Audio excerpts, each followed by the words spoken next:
every morning.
24/7 Flat Earth Discord live. Am I connected?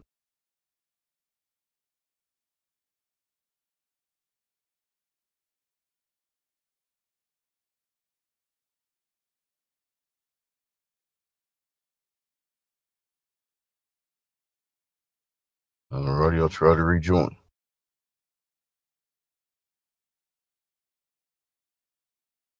The best place in the world to talk about the world.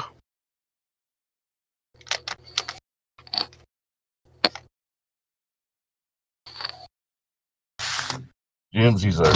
Am I working now? It is working. It's been working. Just went quiet. I wasn't sure if I was disconnected. So we got some These people. flat earthers are sleepy. There's some people up in check-in. Maybe we'll have some action here in a minute. Let me check them out. Let's see. It was 1 minute silence for the globe air.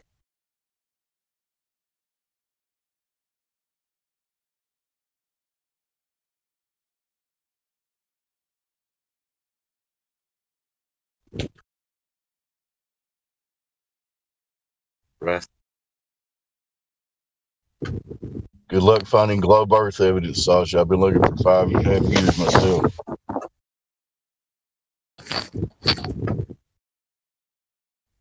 I found some curves.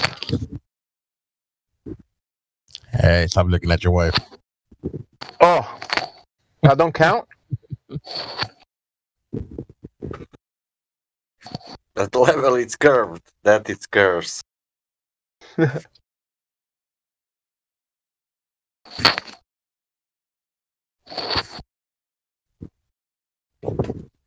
Yeah, those curves count more than the non-existing globe curves.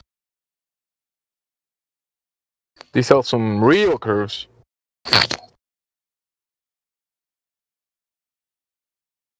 Real curves are leveled. She ain't flat. Level is never flat.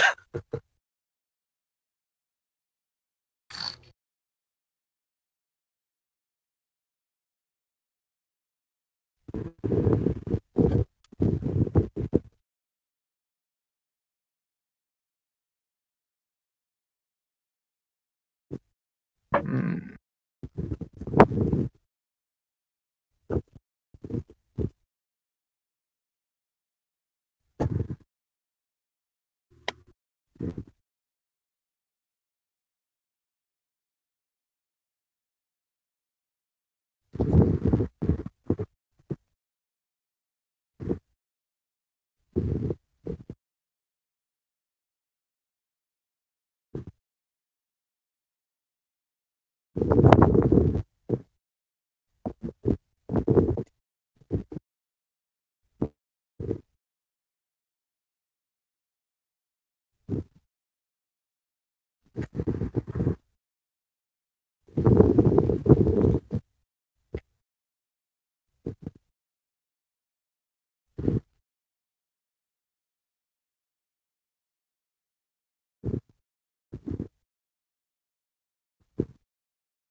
Okay, y'all, we got Blue Mito just left as soon as I said his name, so never mind.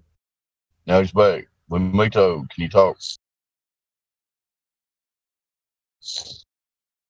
Hello, Blue Mito. Blue Mito is a flat earther. Oh. How do you know this, Jimsy? He's spoken many times. And he mentioned me? You have spoken here. No, I just heard someone mention my nickname. I'm at work, just listening for now. All right. Yeah. If you have any questions, you can ask me any questions if you want. What's Yeah, if the earth is flat, why is your name Blue Mito? That's just my nickname. It's nothing related to that. Oh, that Why? makes sense. Why? Because my surname, my second name is Blums, Blooms. And when I was teenager, my friends just called me Blumito. And there you go. How does your nickname work on the Flat Earth? It's all about the gravity and support of NASA, mate. I couldn't live without them, you know? It's all thanks to NASA. Yeah. They just don't share any of those millions what they spend every day, you know? Only thing. Oh man, they spend all the money for humanity, bro. For the advancement of Yeah. science. What is it, like $100 million every 36 hours? That should be enough for You them. know, I One have thing a question about NASA. What okay. NASA did in all these 50, I don't know, 50, 60 years for Science. humanity? For humanity, For science. That's a good. what they did for humanity in these last 60 years? They invented Velcro. I don't think it was really them though. Tying, they They- came up with tying too. They invented space weed. Space They weed. invented, they invented diamond rain on Saturn. That's so true. But supposedly they did invent what is that? Tempur-Pedic. They invented 20 million toilet seats. That's what they $20 invented. million toilet seats. They Yeah. made coffee and tea out of pee. Choco, yeah?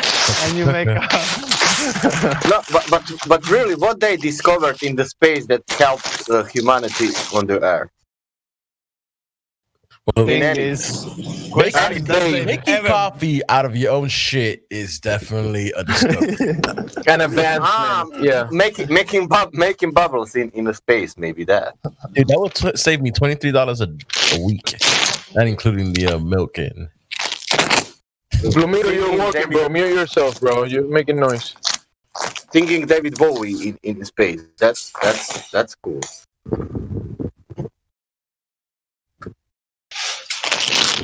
Blumito, you're hot micing, bro. Oh, I'm sorry, yeah, I'm gonna mute myself.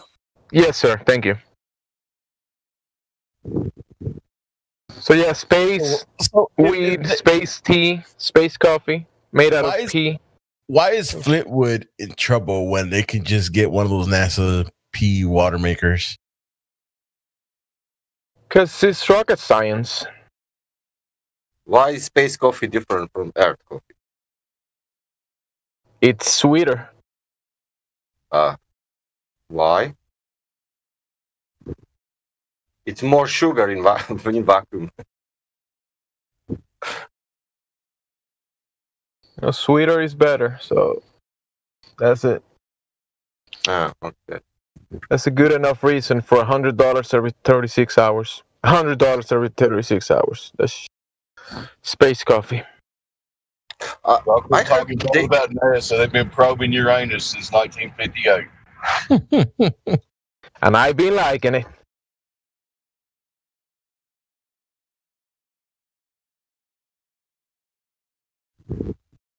If you want with numbers, it's $10,000 per second.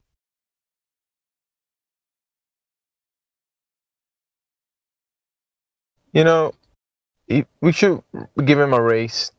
They deserve it.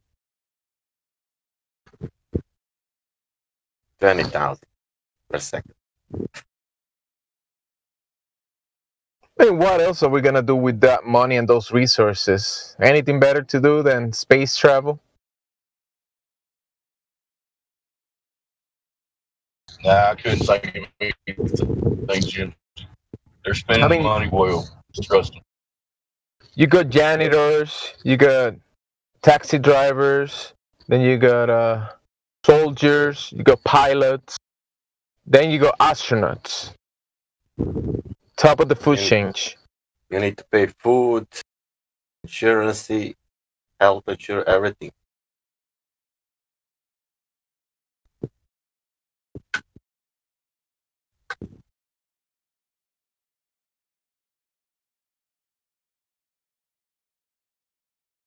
Astronauts are, you know,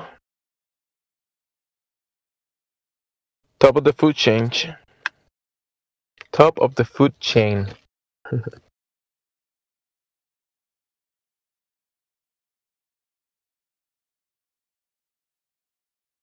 So they deserve all the money.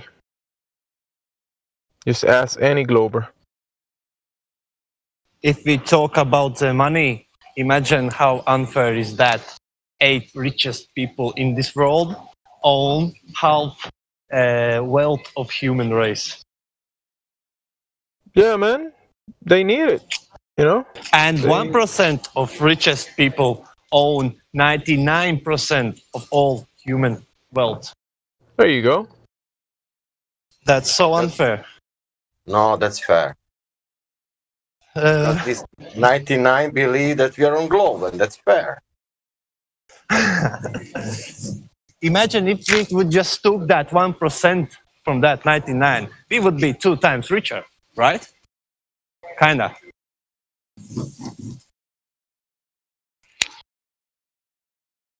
Just take 50% Am I of their wealth and they'll still be pretty rich, huh? Yeah, that's unbelievable, you know. How does it even could be? I think it's not fair, you know, at all not fair. How they can be so super rich. I mean, they have We to so poor. administrate the wealth of humanity because humanity wouldn't know what to do with that wealth. So give it to some people, good administrators. They'll know what to do with it. Man.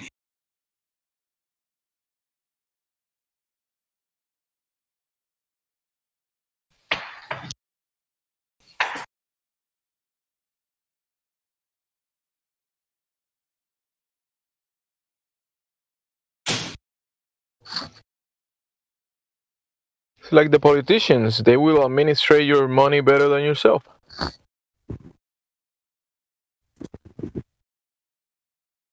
So just give them your money, your children's money, your great great grandchildren's.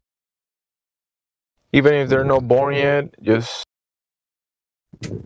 let the politicians administrate all that and make decisions for future generations.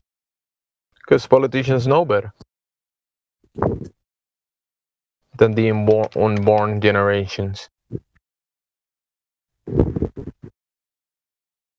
That never happened. Nobody lied because of money. Like, come on.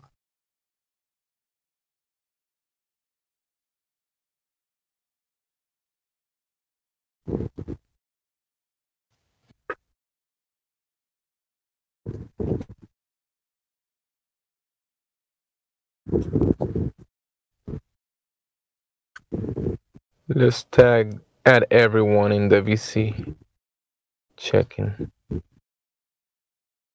Hi, fellow Earthers, Earthlings. Welcome at here. Oh, I meet spell. Let's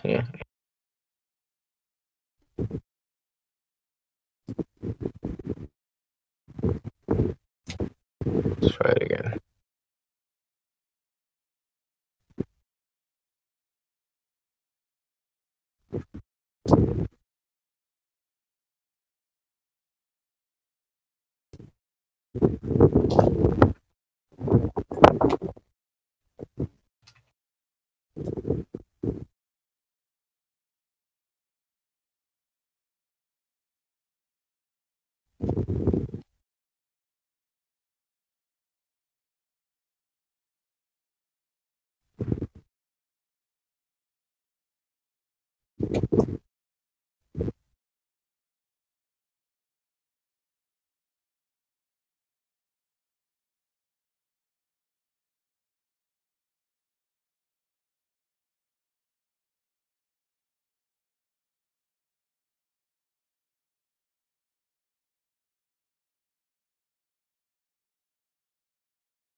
I tell you what, boys.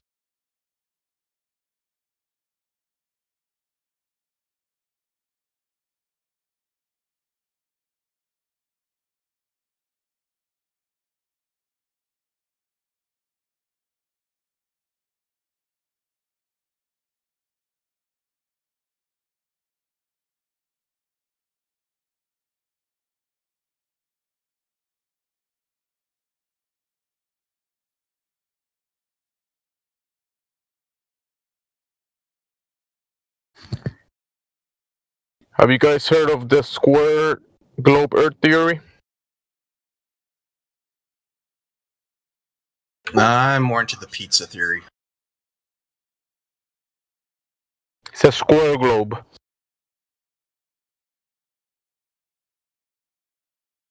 Every continent is a pepperoni.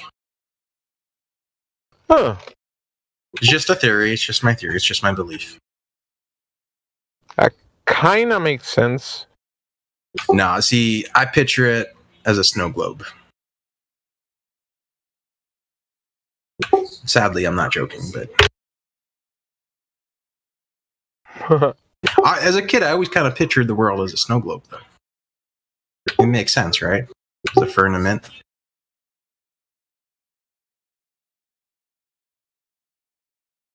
Maybe God's looking in.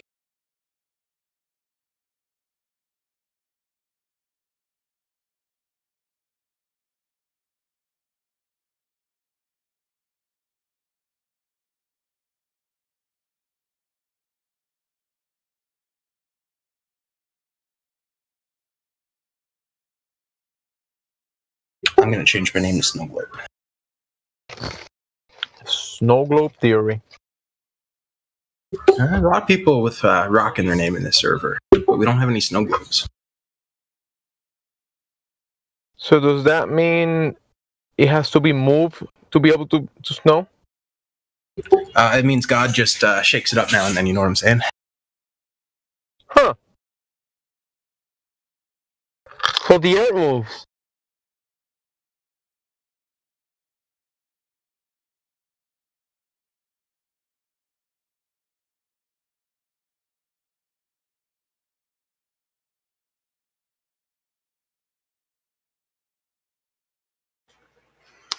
Well, actually, being inside of a spherical object makes the most sense, since, within the waters. So, I mean, it could have a flat top. Yeah. what, you mean where, like, the North Star is? It's going to be flat? Yeah.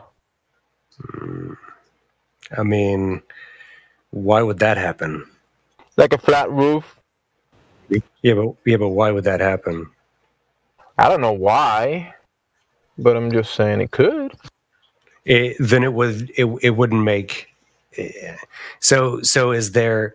Okay, so is the entire ceiling flat, or is there only a section towards the center? It's like a cylinder. Because what we see as the luminaries is just an effect. I don't think it's like structural in a way. The ceiling is not the luminaries. What we see as the stars, as the North Star or all the constellations, is not the ceiling. Well, you're right, but they're showing us where the ceiling is.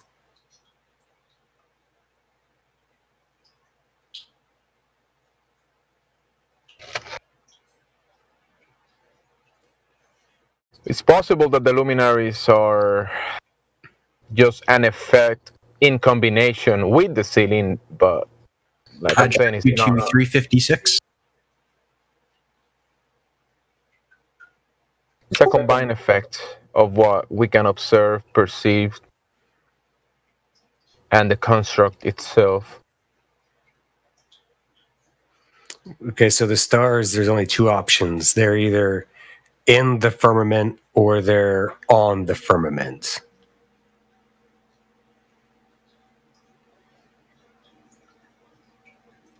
What about in the waters above? Well, so if we're to assume that the waters above and below are exactly like the waters we see in existence, then the luminaries couldn't actually exist in the waters because we know that water is always moving, and not in a specific way.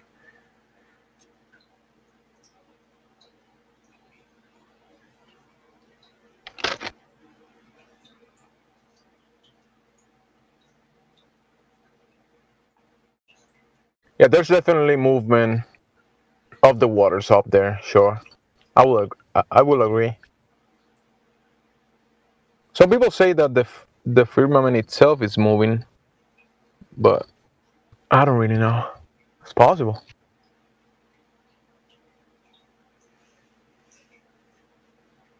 Yeah, see, I don't know about that. It seems more likely that the luminaries are being projected onto the firmament. Yeah, I can go with that more so, like you just said it. Yeah.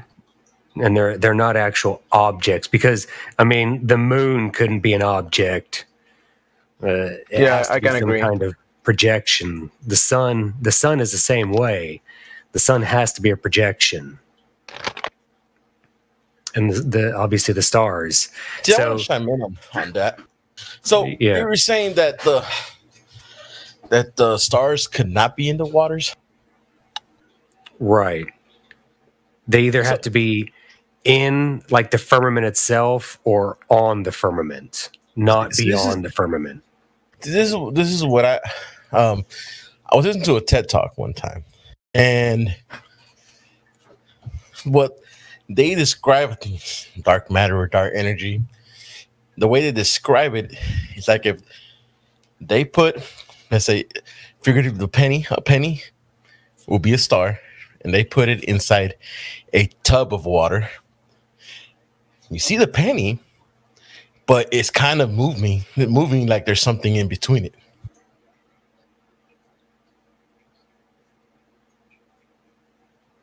So, like if you're seeing it through water. Well, so then that would be us assuming that the stars are actual objects. Then we have to start wondering if they're all individual objects, what's keeping them all like in line with each other? Maybe like a reflection. So I mean, are they moving themselves? Is something else moving them? Are they attached to something? You know, I go with it's not specific, but yeah, the stars are effects caused by the source. Yeah, it's not very specific, but there's something there. I mean, they might just be an orb of light for me, for all we know, but how they're moving is hard to say. The movement is being caused by a structure, but the structure that is above the firmament and above the waters above.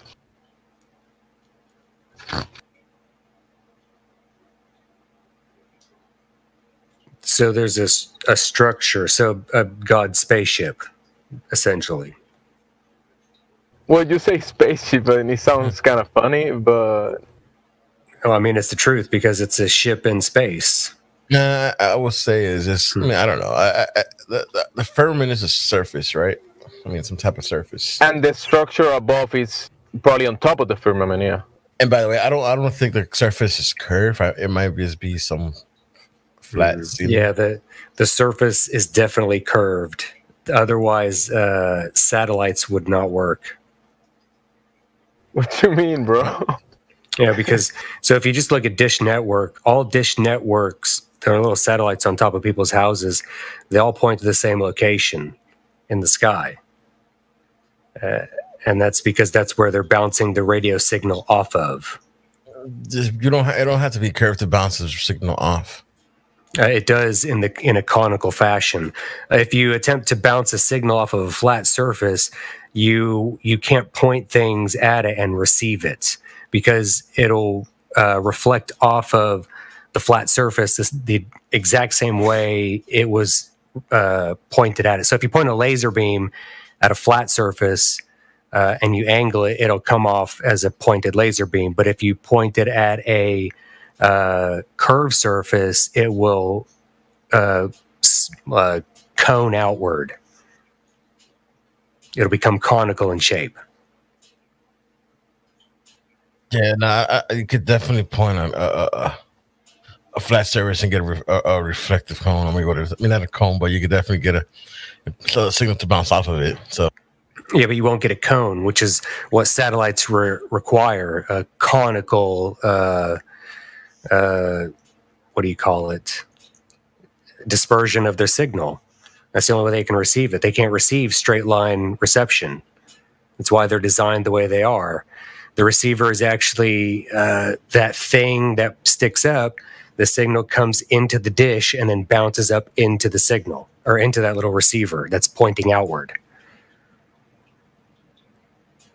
It's just like if you watch them at sports games, those dudes that are holding those plastic domes, they're receiving sound.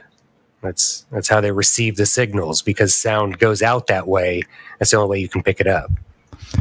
To make a photo detector in a circuit, you wire in an LED, a clear one, backwards. It becomes a photoreceptor.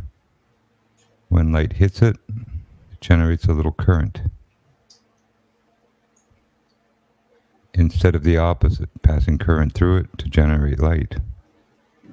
So all a photodetector is an LED with clear epoxy on it that's wired into the circuit backwards.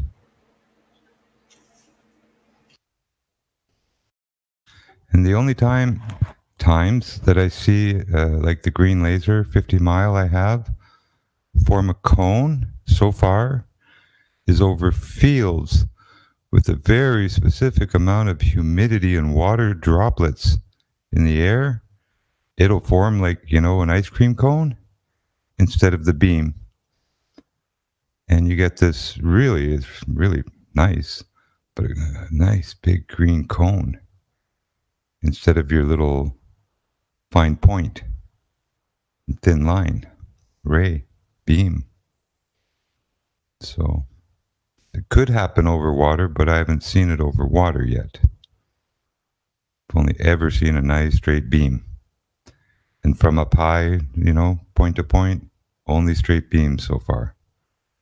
But on the ground in a nice level field with the right humidity and I guess droplet in the air, what a cone. Beautiful cone. And it don't project as far either. In a sense, that cone shape happens with the searchlight, the handheld searchlight I have. When there's a lot of like mist and water droplet in the air, I don't get a beam that goes very far from it. It all spreads out and forms one of these cones. But under normal conditions, it's just a beam. As much as you can see. But the water in the air, depending on its form, because sometimes it's actual water droplets in the mist. Like you're walking in a cloud with tiny droplets.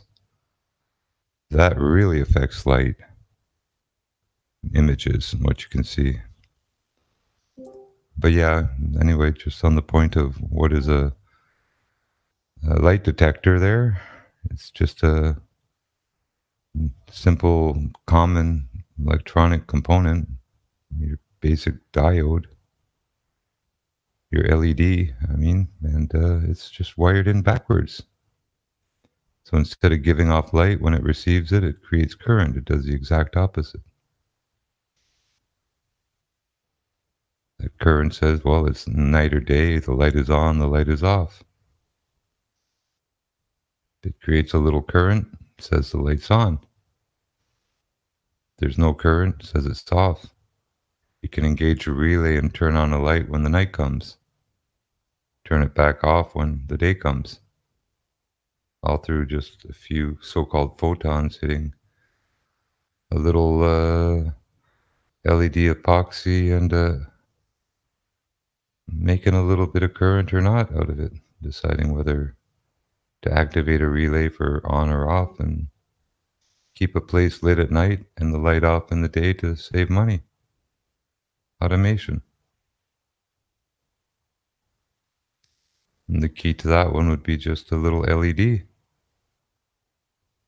Same kind you'd wire in to make a light on a chassis for a control box of some kind. It's the same I'm thing. confused. How do we get here from the dome? Yeah, Jimbo. We were talking about cone shaped stuff, and you come with the LED stuff. Well, you were talking about lasers, and you did mention, a light sensor and stuff. So I just mentioned what a light sensor is and elaborated too much.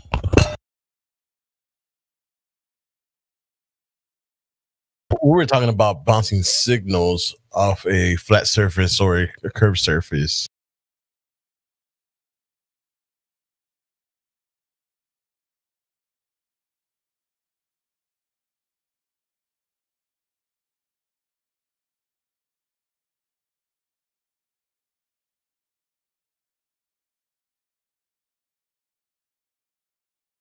I mean, what I think, man, is that all they need to bounce it is off let's say if it's a flat surface, and all they have to do is disperse.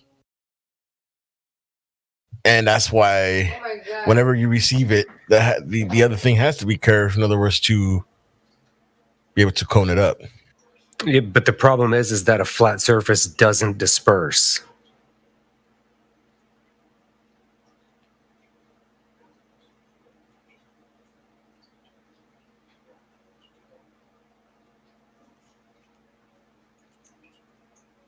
So the dispersion of the signal will depend on the shape of the surface that is bouncing off? Correct. Huh. Think about it like this. Like Arian, I thought he described it pretty good, but like let's say you have just a flat mirror and you take a laser, like just a laser pointer, and you aim it at the mirror on an angle. It's going to bounce off of that mirror at that same angle. Like or you think of it like when you're shooting pool and you're gonna, do a rail shot, you're gonna bounce off of the rail, right? It's going to leave the rail at pretty much the same angle unless you put spin on it. So maybe that's not a very good analogy. But the satellite itself, is like a kind of like that, like a concave surface. So they are also bouncing it in another concave surface. Yeah, well, see where if it's concave like that, it's going to change the angle at which it bounces off. Yeah, it'll spread it out, like it'll focus it into a direction. Well, that's why I say I mean I understand light would not spread out, but signal tends to spread out regardless. So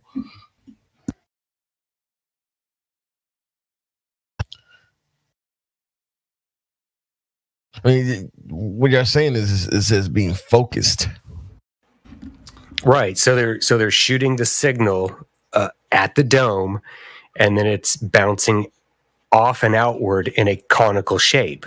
So then you just simply point the dish network receiver at that point, and you receive the signal. But it wouldn't work if it was a flat surface, because the signal would not spread outward. It would not create the cone. And you could not receive the signal. You could receive the signal, but it would only be point to point. You could have one sender and one receiver, not one sender and many receivers. If you bounce it off a dome, right, what we have up there, you have a one sender. You have like an umbrella effect. Receivers. Right, correct, an umbrella effect.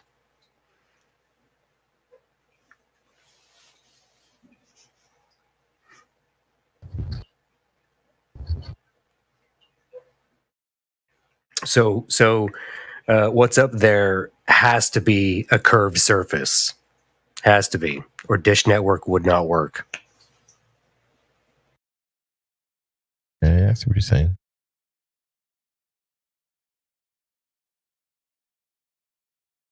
That give the point to I would say to the dome part. So we can't Yeah, because- verify, right? But it will give it a point. Well, because what's the alternative, right? What's the story they tell us? Satellites. Oof. But there's definitely satellites, but there's definitely satellites. What's a satellite? That Well, I mean- you're talking about those things with the dishes on them and those antennas, right? And that they're in they space. send up into space, right? There's no such thing as a satellite. No. There's definitely Satelloon. satellites. Yes, but they're off of helium or something that's lighter than air. Yeah. Okay, so you're saying that they're definitely sending devices up there on balloons. Yes, definitely. Okay, I wouldn't call them satellites because again, you say satellite, people think of spacecraft. I mean, they can think whatever they want. Wrong to call it a satellite. Another name for it is a satelloon, but it's not wrong to call it a satellite. It's just that they picture outer space, and it doesn't necessarily. I mean, like when you're talking about the word satellite, I always have this is what is a satellite though? Is this something that can transmit from one point to another? And I had I used to fly RC planes, and I had a satellite and a satellite receiver from my remote to my my plane.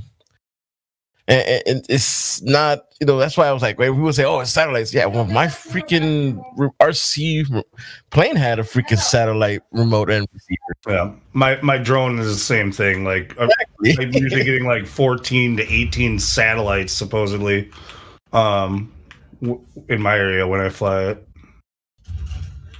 So it's just something that goes from one point to another. Now, what the whole thing is that they have made us think that those satellites is those things in space, but they I mean, that's just I guess it's just that way when an uninformed person way of thinking. I mean, even since 1963 or something, when it said Echo 2, I always point Echo 2 out because they even tell you in NASA there's an aerostat, which is something that is lighter than air satellite. So in other words, why are they sending something and it's spent 4 or 5 years up there, and it's saying it pretty much if it's supposed to be out of space, why do they need lighter than air gas inside the satellite balloon? I mean, because it has to be something that it's going in air. Something's up there that's holding it up with air.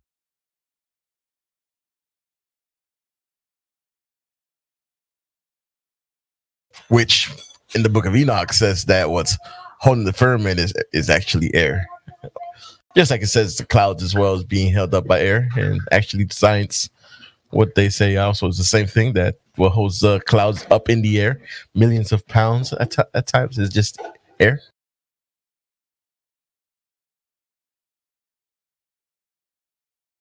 Are you saying gas is containing gas? No, I don't know. Just kidding. There's something stopping the gas from leaving. But whenever they're sending it, those satelloons, it's just another, there's more air. It's just more air.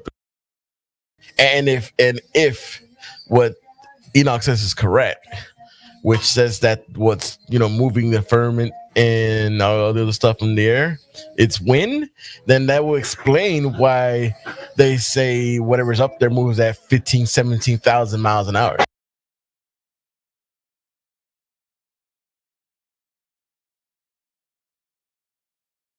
But that's just my speculation of it.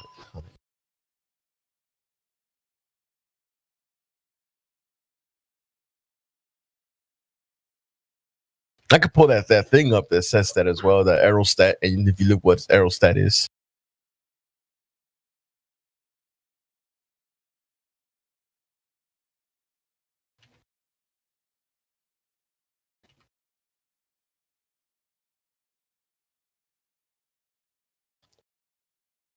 Check this out. Echo 2 is showing here undergoing a tensile stress test in a dirigible,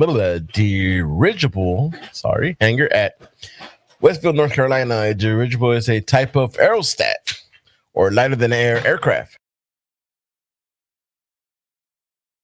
If you look what aerostat is.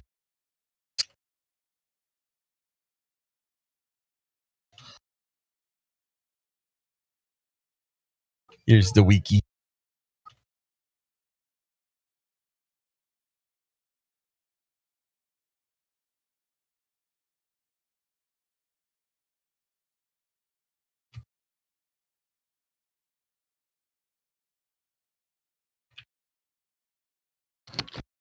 Sounds like air travel should be much easier than they make it to be these days.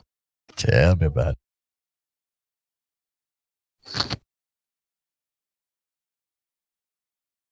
Easier and much inexpensive. It should be inexpensive. Think about that, man. Look what it says. The average density of the craft is lower than the density of the atmospheric air.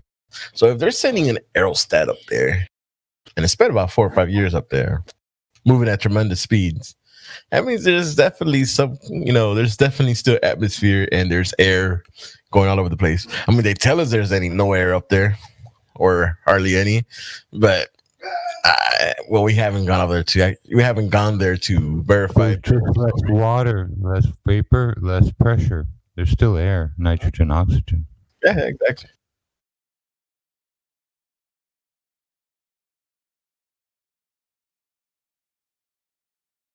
Everything over 960 millibars, at least sea level, is created by the vapor pressure in the air. Dude, what we need to do. Sorry, go ahead. Higher you go, the colder it gets, the less vapor the air can hold. It dries it out. Less pressure, less barometric pressure at altitude. Still air. Yeah. Well, sorry to cut you off. What we need to do, man, is buy one of these helium balloons that they send these 4-ton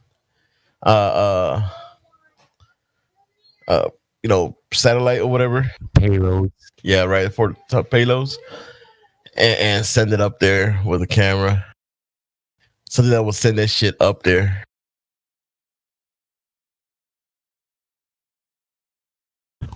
I wonder how high blimps could go in the old days there. Or even the Goodyear, how high it can actually go. It's got to be able to beat 15,000 feet. I believe they retired the Goodyear a year or two ago, maybe 3. So terrorists can't take it, attach explosives to it, and go over the Super Bowl and blow us up? Darn, they're no fun. Someone going to find where it's, warehoused and MacGyver it back into duty, and they'll make a film or something from it. Anybody ever see Black Sunday? Where they were supposed to use the blimp to kill everybody at a football game?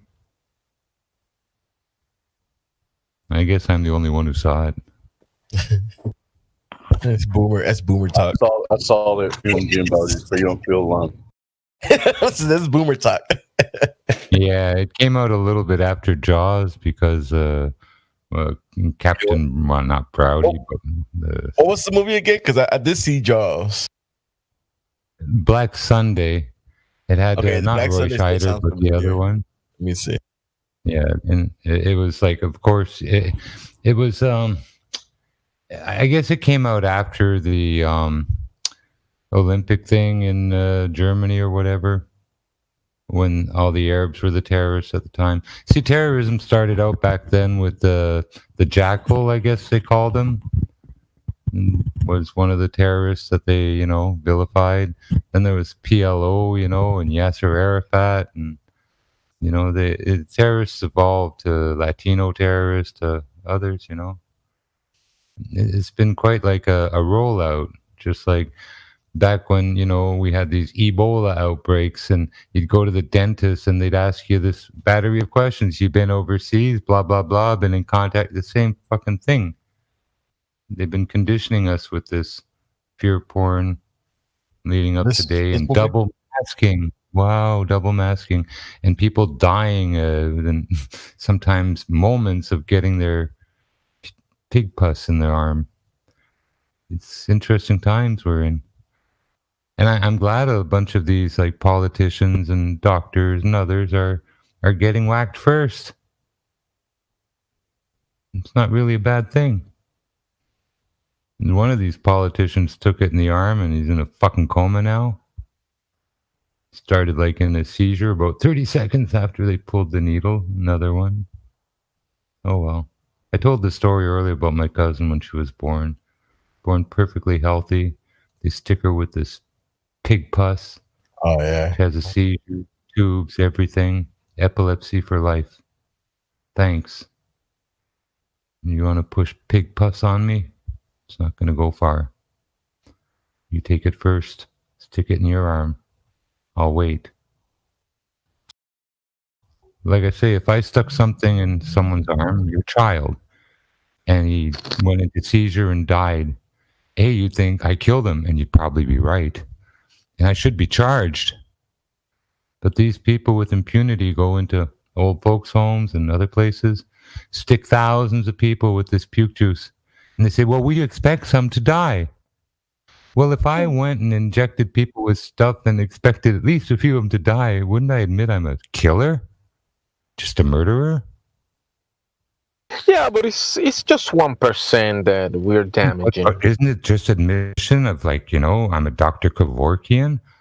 I'll stick you, I'll make you sick, and I don't even mind if I kill you. The number one cause of death is medical malpractice. But it's for the best of, like how to say it is for overall. It's for the good of everyone, just for a few to suffer. Well, I mean, it's not like this is any. Part of a genocide. It's not like this is anything new. You look at the couple first, quote unquote, world wars. You send, 100,000 men to the front lines. 10% of them die. Well, it defends our freedom, so it's okay. It defends our. We just had to sacrifice 10% of the people, so it's okay. It's okay. Young men in their new. primes. Yeah, and now it's 10% of the old weak people. So as far as scripting goes and it sounds rough, but that's what it is.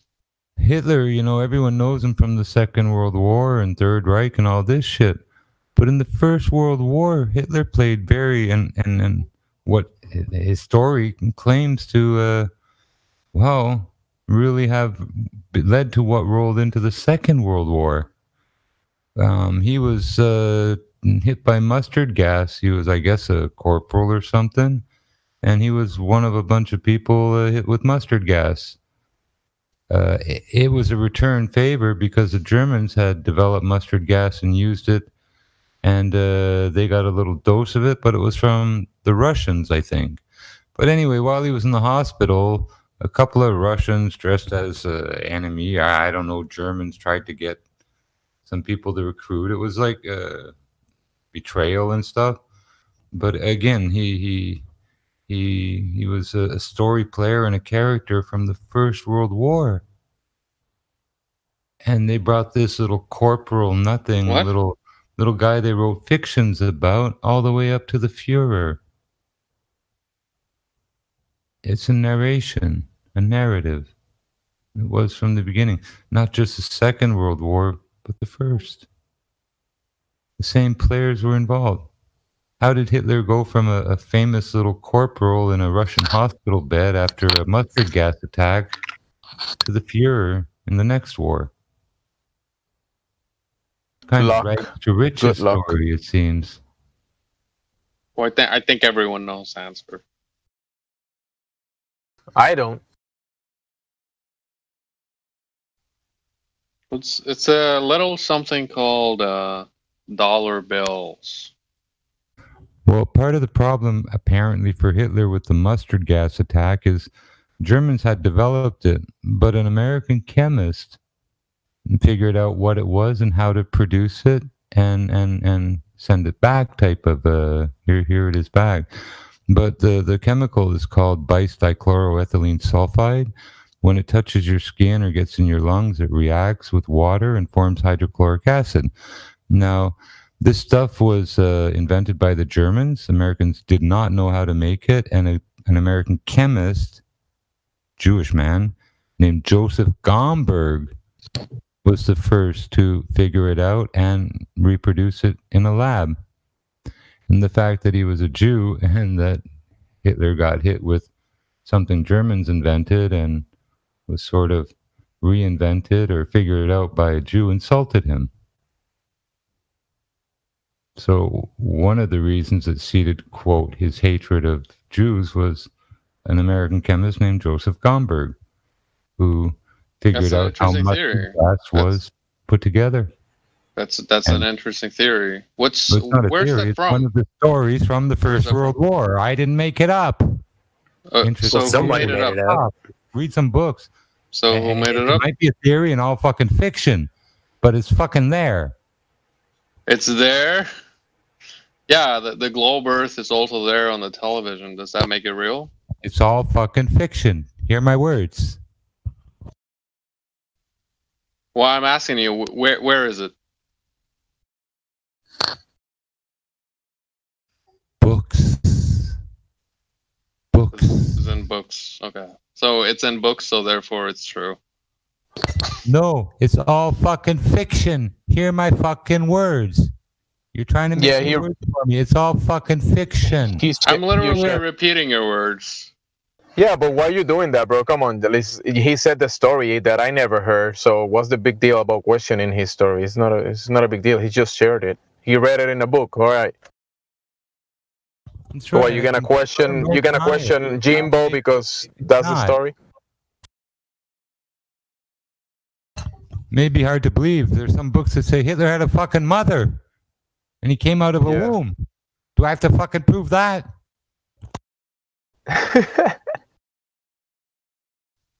Yeah, question that, bro. No, he says in the book that Hitler had a mother. Hitler had a mother. Are you gonna question that too? He certainly had. Because there's objective realities. Maybe Hitler made his war on the solstice. Hitler I have to somehow validate that.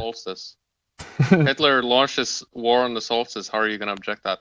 So why that's an objective reality that can be traced back objectively. That's okay.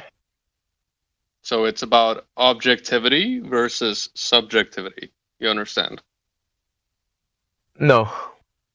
No, you don't. You might research the history of mustard So if it gas says in Hitler's daybook 2 + 2 = 5, does that make it true? Yeah. Dude, you're missing the point. He was sharing the story, and that's it. Yeah. That's the whole point. You might look up the history of mustard gas. Yeah, and then I ask him where it is, and he says, find it leads back to a story about fucking Hitler. I don't know. And you go, bro, you go. I ask you, where is this from? And you go, books. It's from books. Yeah.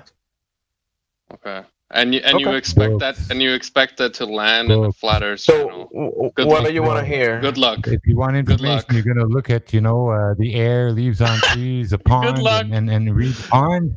Good luck. Get some story like New York Times you'd read or something. Yeah, Come on, guy, grow up. What? Wait, say that again. Say that last sentence again. Books. You don't read a pond and little fish swimming around, right? It doesn't say the story of Mary Poppins, There's no ink on paper. What we call books with a beginning, middle, end type of thing. Yeah, which was your argument. Where we your arguments was books. From.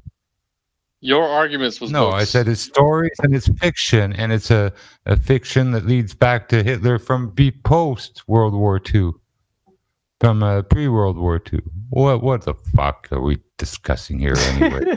Bro, fucking Hitler got hit with fucking mustard gas. He didn't like it.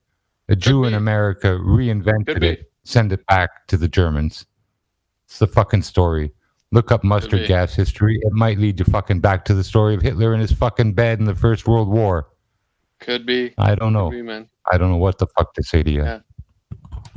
Well, it's a theory. It's a theory. It's a fucking fiction. How does it become a fucking theory? Why do you have to substitute fucking words? I said it's a fucking fiction. They put fiction in fucking books. Why are you so eager to continue this? I don't know. Why do you fucking change someone's words on them and not expect a fucking rise? No, because you're mixing up your literature, because usually something starts out as, wait a minute, so you're saying I don't care if started something's out- written as a biography or as a true story about it. So you don't care. He said it was a fiction multiple times, and you said good theory. It's between the covers of a book. So It's you a don't fucking care. fiction. You don't care if it started out as a theory or a fiction or what. All right, well, that's good to know. I'm glad you explained that. I do That care. Hitler was in a hospital bed in the First World War. It's a fucking theory. I care very much. Shit for brains.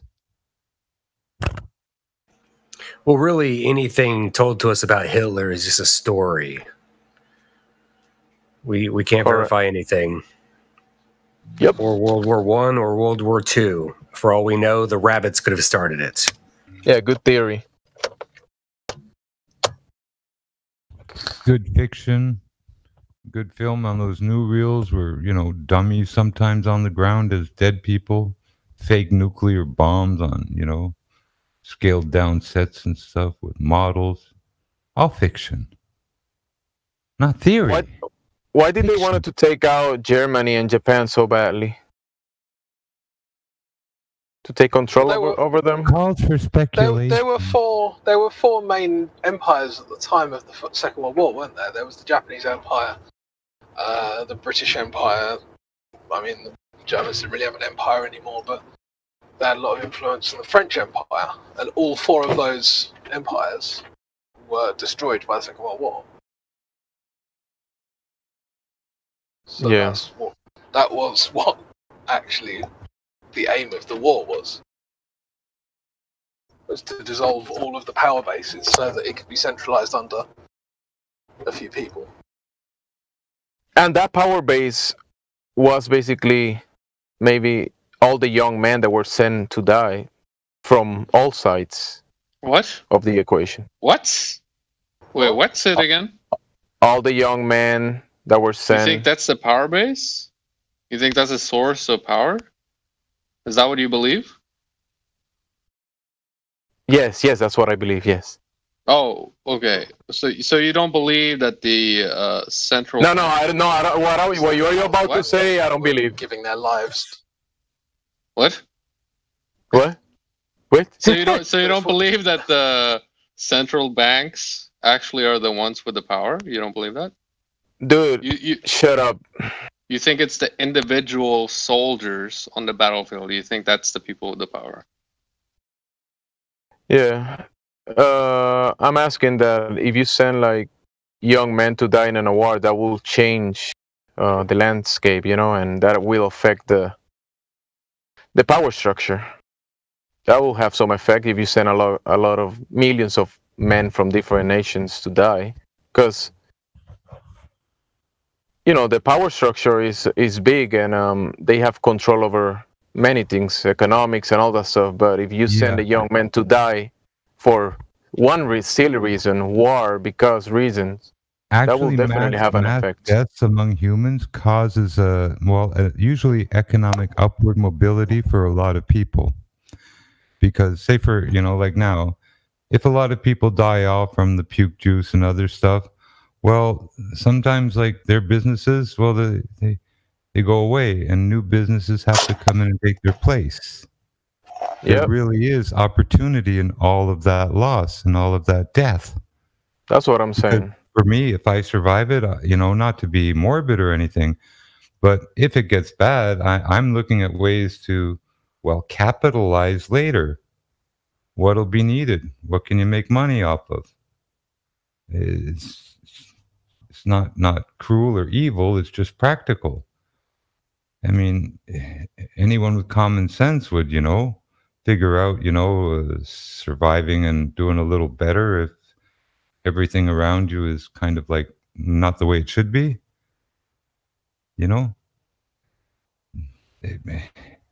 If you can't adapt, you'll perish.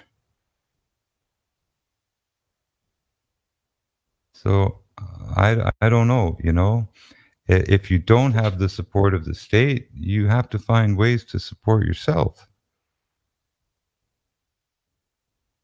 And So that's kind of the point that I was trying to bring. Like even in the U.S., when they send all the young men to fight the wars overseas, that definitely had an effect on families and businesses and future decisions. Like the bubonic plague in England, after it wiped out millions of people, well, thousands and thousands. A lot of people who really didn't have much before had an upward turn in their lifestyle and income because it created opportunities for them to create their own jobs or businesses that other people had before that perished.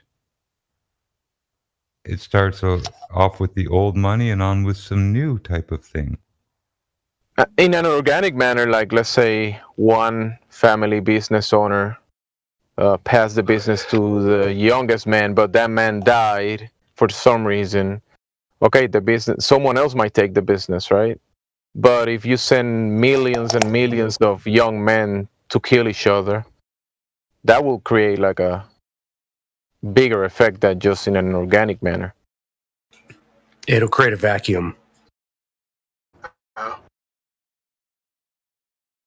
Yeah, I think that a lot of today's problems in the West were because the bravest, let's just say, bravest men were sent to fight and die, and then we were left without that kind of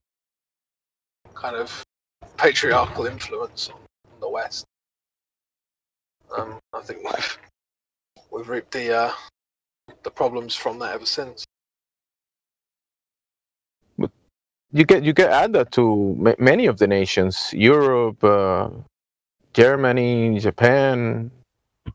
So really, the people in positions of power sending the young men to die. Hey, go fight these evil people. Go die. It really looks like a human We're gonna call. stay here. In the end, it looks like just a human call. Like you'd be killing off kangaroo when there are too many in Australia, or buffalo on the plains. They've had culls, which is sick, and wolves, they cull them. It's just like these wars are just human cull reasons. Just kill them off. Yeah, and obviously it had the Second World War had the added benefit of destroying a few major empires, killing millions of men, destabilizing a few countries. I mean, there was a lot of kind of positive side effects, if you want to see it that way, if you're a psychopath, that these people who backed the wars intended. That has generational effects. Of course, I don't care. I mean, look, if I don't know if you guys must know about this, where a couple of Russian hackers hacked into George Soros' emails a while back, and turns out that he was trying to fund a civil war in Ukraine from both sides, so that he could then sell arms to everyone. And these guys are pure evil. They don't give a shit who has to die.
I made that comment because it makes sense that today they have so much control in the commercial sense.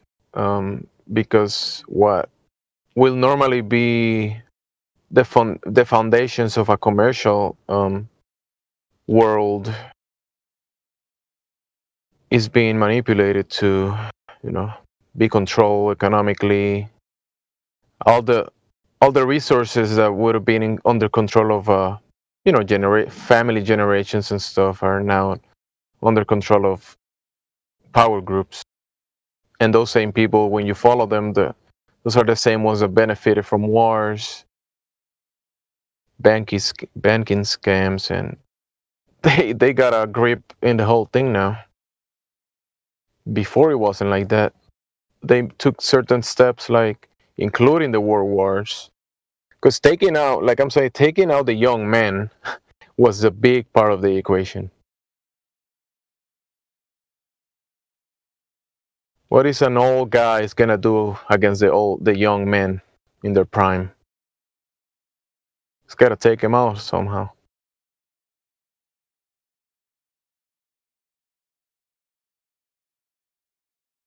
To keep the control.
Ball X.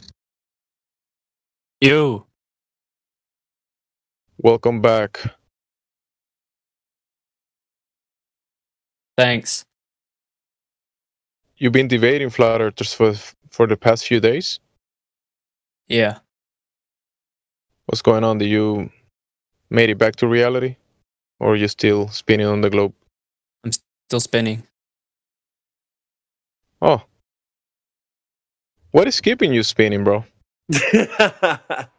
Gravity. Gravity. A concept. The fuck is gravity? And what The started that? curvature of space-time. Doesn't rotation need something to start it in the beginning?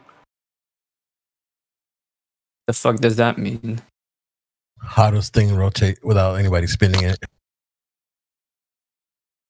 And in the Gravity. beginning, wouldn't it need like a push to start spinning type thing? So we could just say two-tone gnomes, right? Or just, unicorns. So unicorns. Let's switch gravity for unicorns. So Maybe the universe farted, and that's what started everything spinning.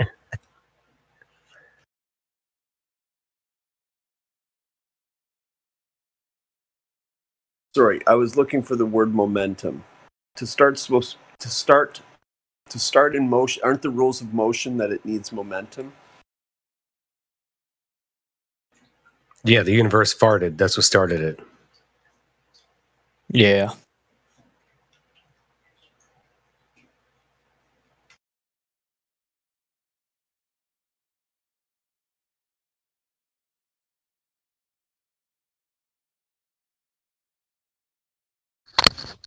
Wait, where's balls? I mean, I'm saying balls like that, but it's ball. Let me see. But like ball in the Bible? Yeah. Ball.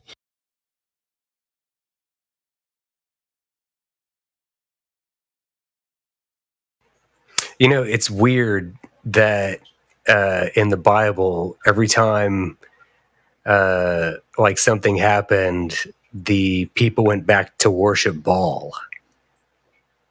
That doesn't make any sense. Like it says that in there several times.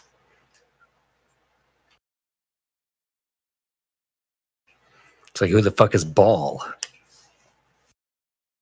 Look up the ancient deity, Baal. Baal. Yeah, but to me, it seems like there's some kind of relation between that and where people think they live. I don't know how. Oh, I get it. I see.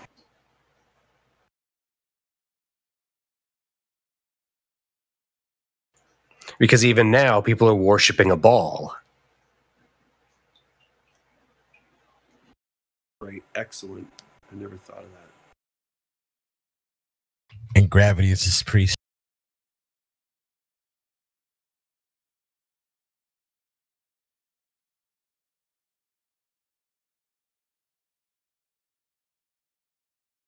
Or his messenger.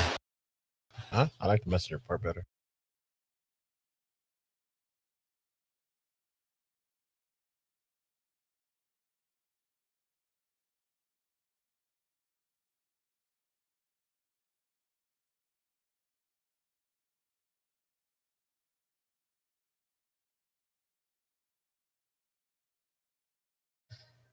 Bollocks. Get my cognitive dissonance back. I still believe the Earth is a globe. Tell me, can you give me a little bit of gravity? Yeah. $5. Say that again? $5. That's gravity? Yeah, for a bit of gravity. Shit, I'll give you 100 if you give me a bit of gravity. I gotta see it first. Ooh. Are you charging by the pound or? Yeah, I'll take pounds.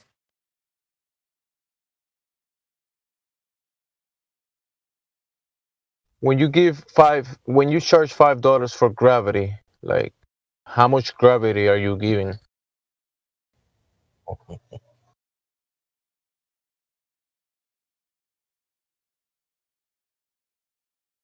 What's the amount that you're actually gonna give for $5?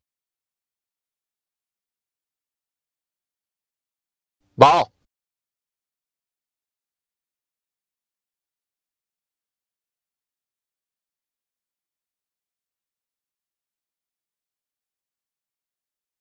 He's not here.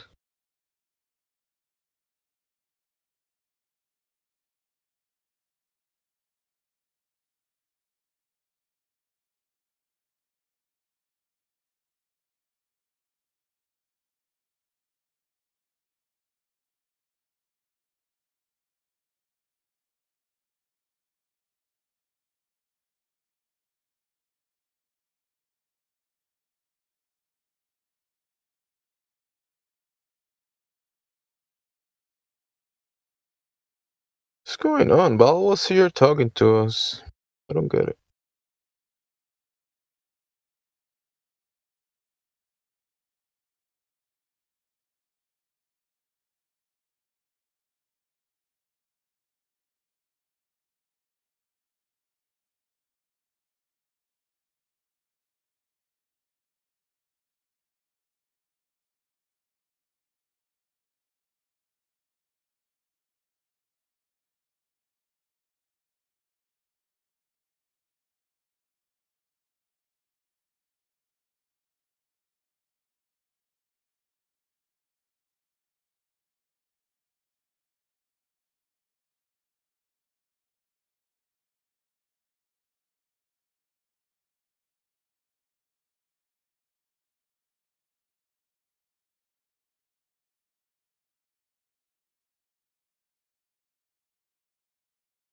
California, we were talking to Ball. You server banned him.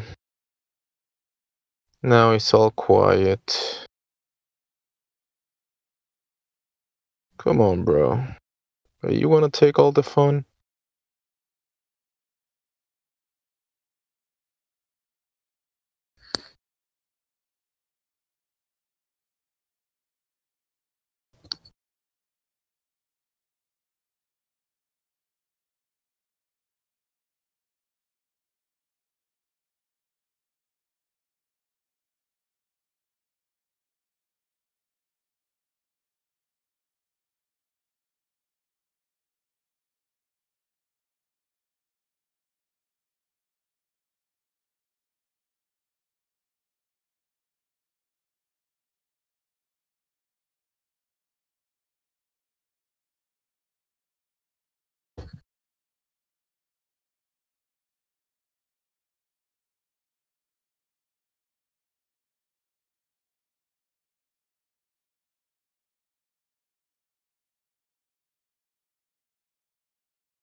California.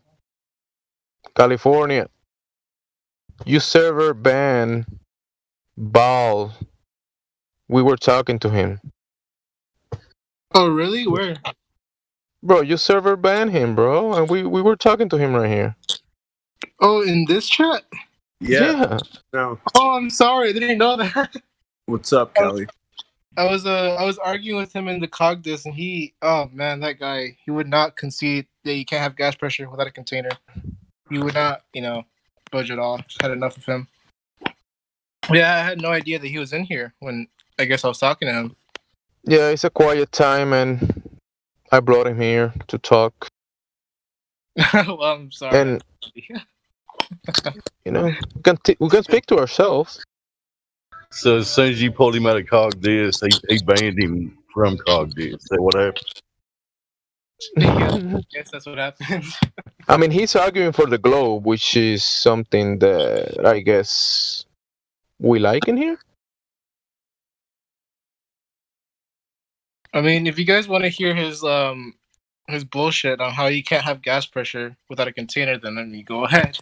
I definitely want to hear it. I mean, I guess.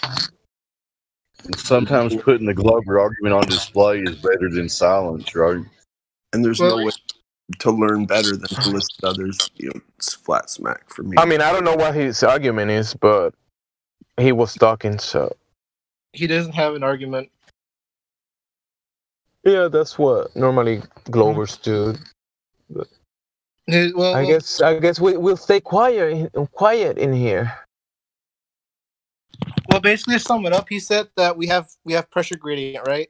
And I asked him, how do we have the gas here? And he responds with, he responds with, who the fuck cares? That's his response to that question. So yeah, he doesn't care where the gas came from. He just wants to go off on red herrings. And that equalized server ban, bro? Huh? Step. Just being. I mean, I don't get the server ban stuff like for that. Just being what you call intellectually dishonest, man. Like That's what personally. he's Oh, okay. So you've been talking to him, and you're saying he's being dishonest. that's what he's saying. Cock this. Yeah. There's no point for server ban for that, bro, at all. Well, sure, you can unban him if you want. I don't know if he's still in the server. He's server banned. Well, he's not permanently banned. He's still in the server, but he doesn't have access to Cogdis. So if you want, you could do the exclamation point unban. Let's see.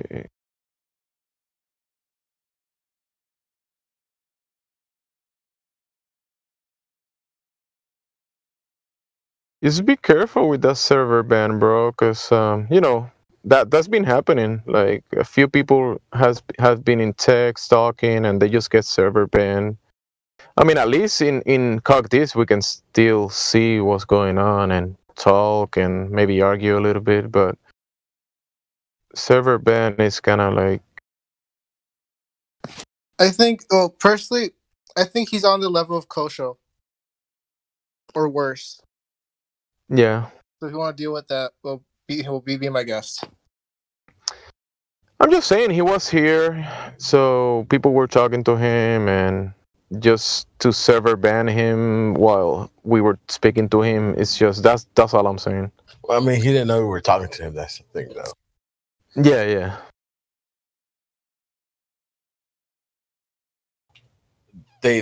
He was in Cogdis for a reason, and that's probably one of the reasons why he was Cogdis. So if he's giving you a lot of Cogdis in this Cogdis, but I think I seen him chatting and talk. I think I heard him talking. Who was it, to QE or Jedi, someone? And he was actually arguing for the globe, and that's something that is allowed in here. The people actually can argue for the globe. No, what I'm saying is he was in Cogdis, right? You pulled him out of, but the reason he's in Cogdis is because he was intellectually dishonest. So that's why he was in Cogdis. Okay. So I mean, he shouldn't be server banned. He was already in Cogdis, unless he would have, start, putting obscenities. Like, I mean, he did say, "Who the F cares?" He didn't spell it out completely, but I don't know. I said that before. Well, I also yesterday he was in Cogdis again, and I let him out because he told me that he'd be intellectually honest this time, right? And I guess that didn't happen, so and he got sent back there. That's a bit. You just on the server ban, make sure that it's really warranted. Yeah, of course. Quinn, you got something to say besides? Yeah, who is that? Now you can serve. Okay. Quinn. Quinn. Yo. You got any? Yeah, you got anything to say about the globe and why you think you're spinning? No, I just want to learn more about flat Earth. So what does means? I don't know. He got I just tickled made by a weird Elmo. noise. Why will you open your mic and say that? He got tickled by Speaking, Elmo. no honor.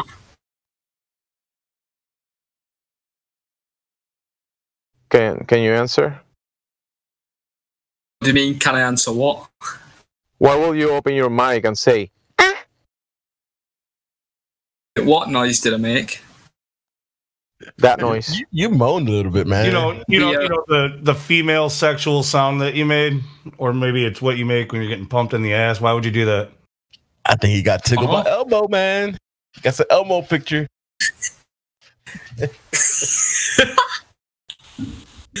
I like that guy. I like that guy. So did you do it or not? I do what or not? The female sound thingy. mean the sound that Elmo makes? Did you do it? Yes or no? You moan like a girl. That's what it is. They're asking. Or did you moan like Yeah, a girl? exactly. Oh, sorry.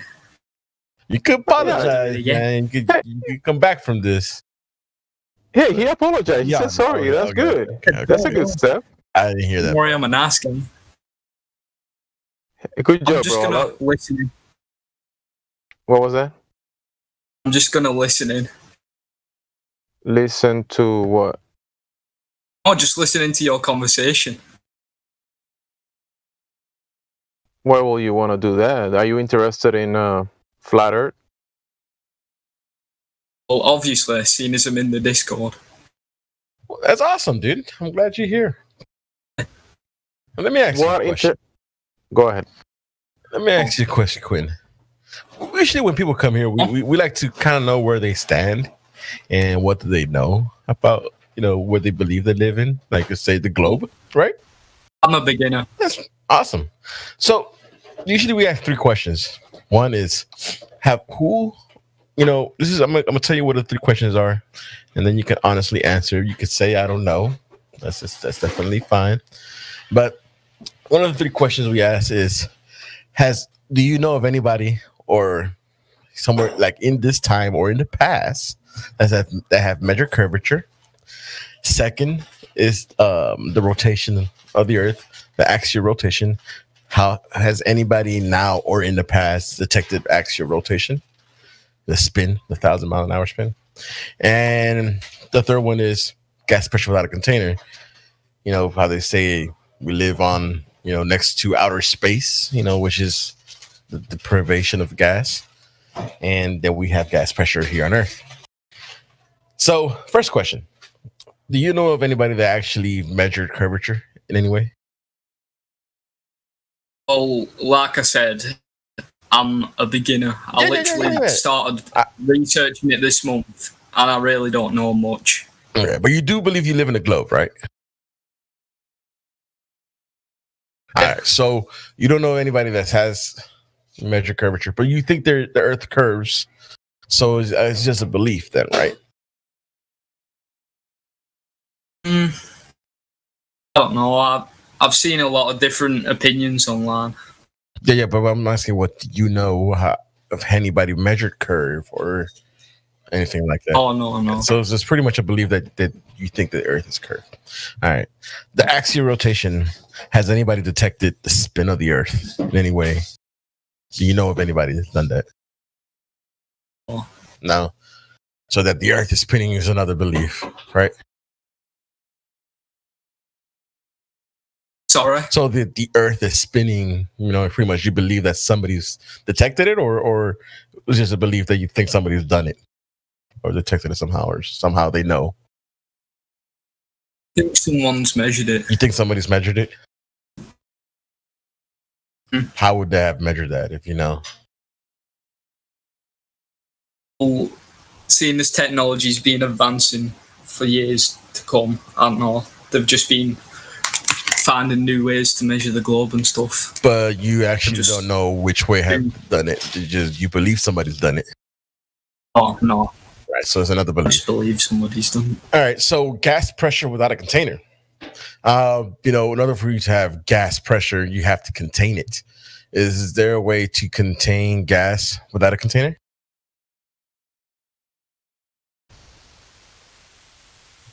Just begging the question.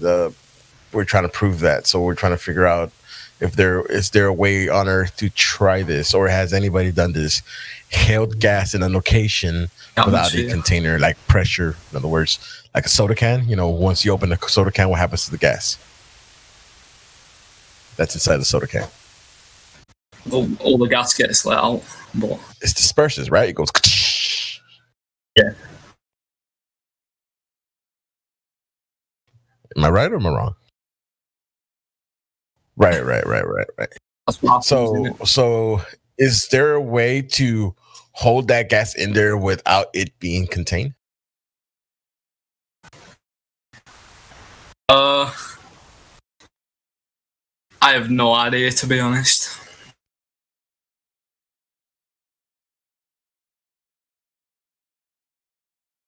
That's fine. So that the gas on Earth, which they call it atmosphere, next to a place where the air could be dispersed to, it's pretty much a belief. Because if we can't do this on Earth, I mean, it's a violation of the second law of thermodynamics.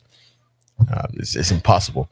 So pretty much, if we get this right, that the Earth is a ball is curving somewhere, it's a belief. The spin has been detected is a belief, and then gas pressure can be held to Earth without a container. It's also a belief system. So that's pretty much, we get to know that you understand that what you have as what you think you know is only something that you believe is true, not actually know that it's true.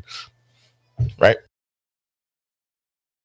Correct. All right, so we can move on from here. We just wanted to make sure that you're intellectually honest. This is just perfect that you understand this, and now we could definitely open it to the panel. You can ask any questions, about how we know what we know, or if you have any questions, or when you want to back up with any evidence of anything,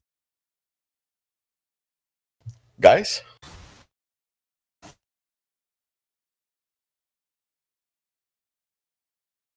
Jamesy? Well, it sounds like he's kind of new, so, I mean, sorry, I don't know the name of whoever we're speaking to, but it was think Quinn. about water. Sorry, what was that? His name was Quinn. Quinn. Okay, well, Quinn, think about water, yeah? And the surface of a container of water, whether that's a cup or a bathtub or a swimming pool, right? That surface of the water is always flat, isn't it? That's correct. Yeah, and you go to a lake, you look across the lake, it just looks flat. All you ever experience is that water lies flat and level when it's contained, not including, waves and things like that. It's flat. We never have an example of getting a container of water so long that the surface of the water starts to curve, right? You've never seen that, have you?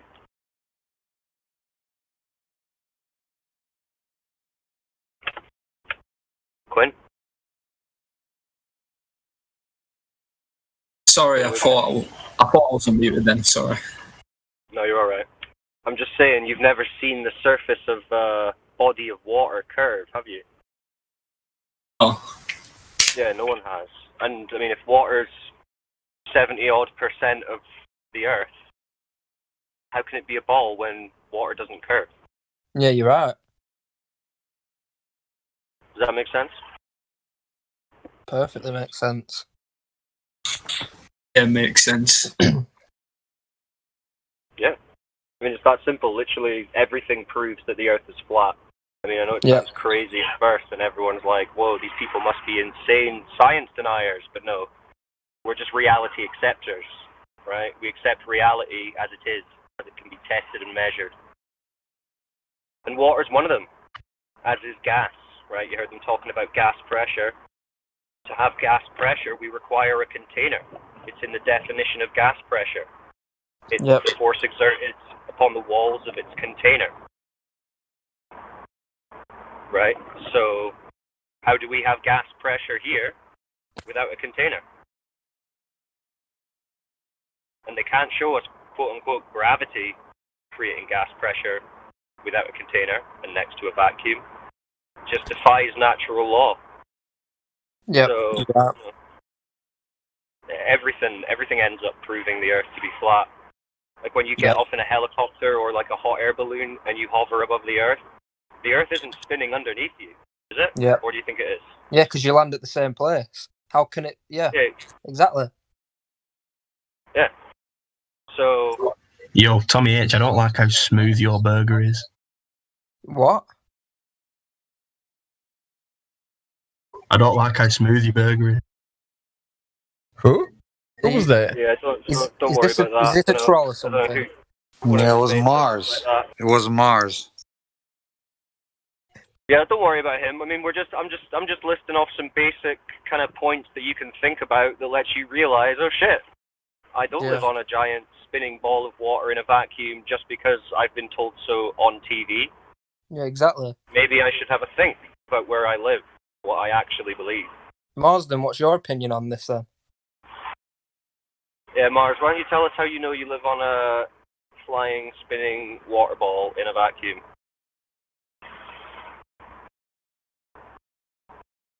Marsden? Mars? I don't think he's here anymore.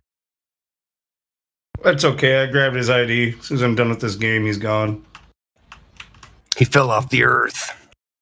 Yeah, fair enough. So that's what happens, Quinn, right?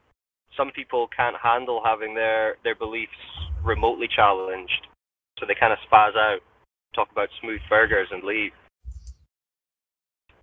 But at least you've got more emotional fortitude than your friend. Waffle. Waffle. You waffling. You waffling. Hey, Mars. Waffling? All right, I'm banning him. Mars. Was that him?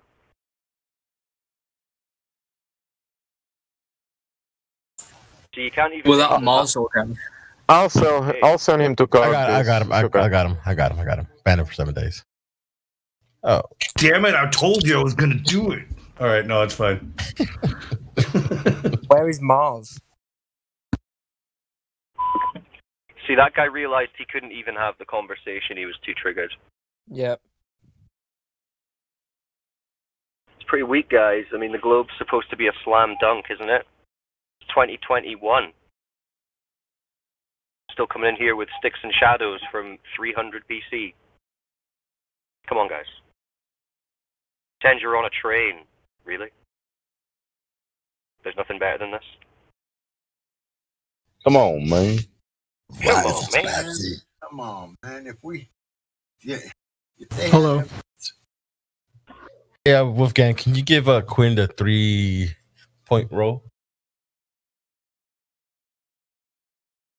Yeah, sure. What's the 3-point roll?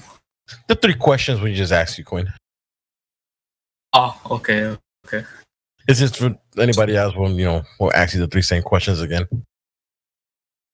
I might still ask you the 3 same questions again, but... If you ask me, I won't answer, so... Well, no, if somebody asks you those questions again, just say, yeah, I've already been through this and I've recognized that what I hold is a belief. And that'll end it right there. All right. So what are you thinking, Quinn? How can you prove it really is a ball and NASA aren't lying to you and you could really go to space one day?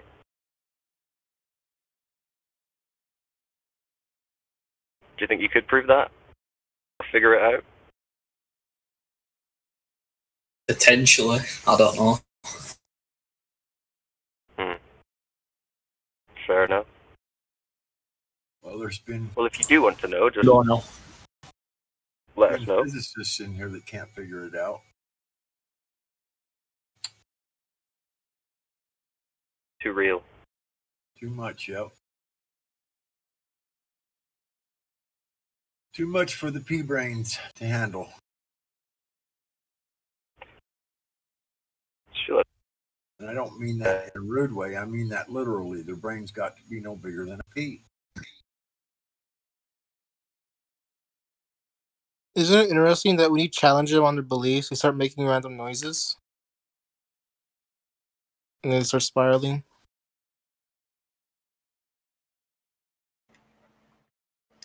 People have a lot of strange behaviors when you mess with their mind, essentially. And most people don't really know how to behave. So that's what you get. Most people don't know how to behave in a coherent, normal situation, let alone that controversial one.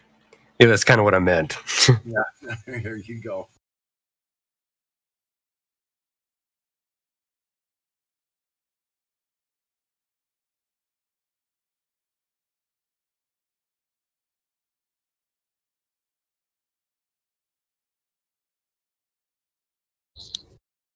So, Quinn, you got any other questions about anything? Do you understand what Wolfgang was telling you there? I think he left. Quinn left. Think. The money Quinn Elmo is gone. Oh, Quinn, my are you still question. here?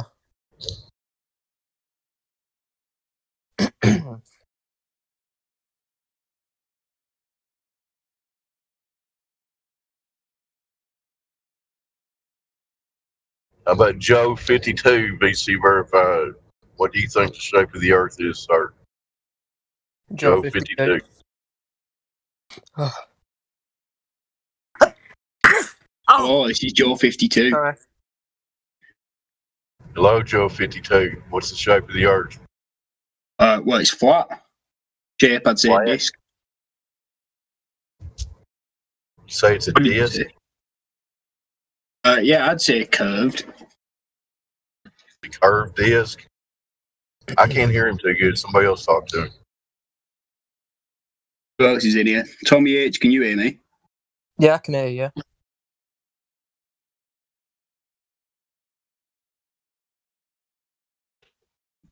You said it was a curved disc? Yeah. Are you guys friends? Came in as a group?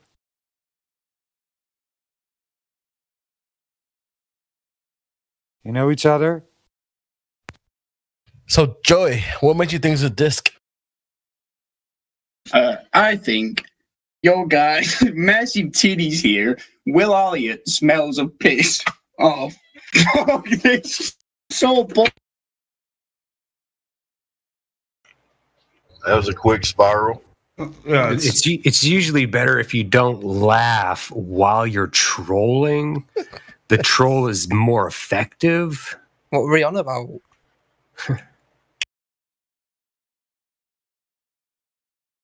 Wow. We will put these guys to shame and troll. I mean, the sad thing about the whole thing is when they act like that, if they knew the truth, they would be laughing at themselves. Mm-hmm. You know what I mean? What's it about that? They would be going, "Oh my gosh, I am the dumbest person on this server," and that does not feel very good.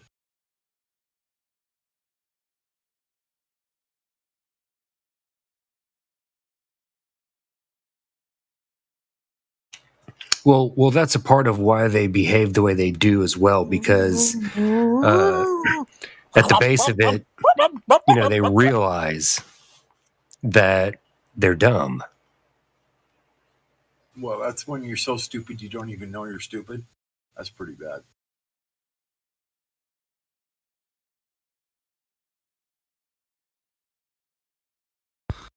Keep them coming.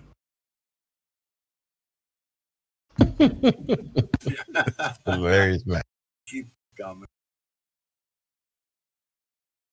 Lou's got his band hammer at the ready, sounds like.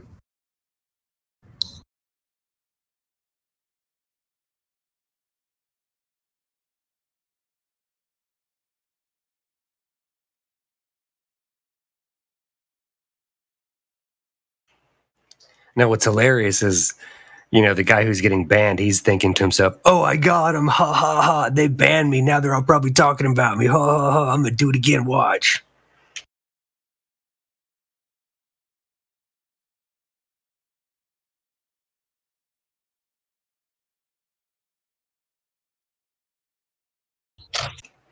Trolls' lives matter. We got to keep that in mind, right? I mean, it's like, do they actually think they're accomplishing something?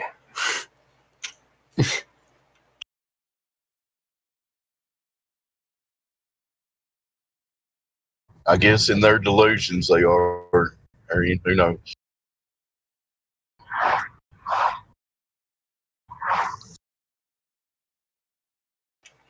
And it's even funnier too, because it's like, who's patting them on the back? Are they patting themselves on the back? Right? And what kind of strange behavior is that?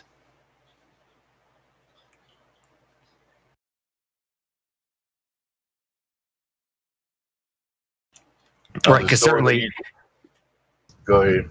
I was going to say, certainly they don't run to their mother and say, "Hey, Mom, guess what I just did today?" There's nothing to be proud of. I was gonna say at best they go to their friends and like I went and told them flat earthers how stupid they were. They don't actually tell them what happened, whatever they say.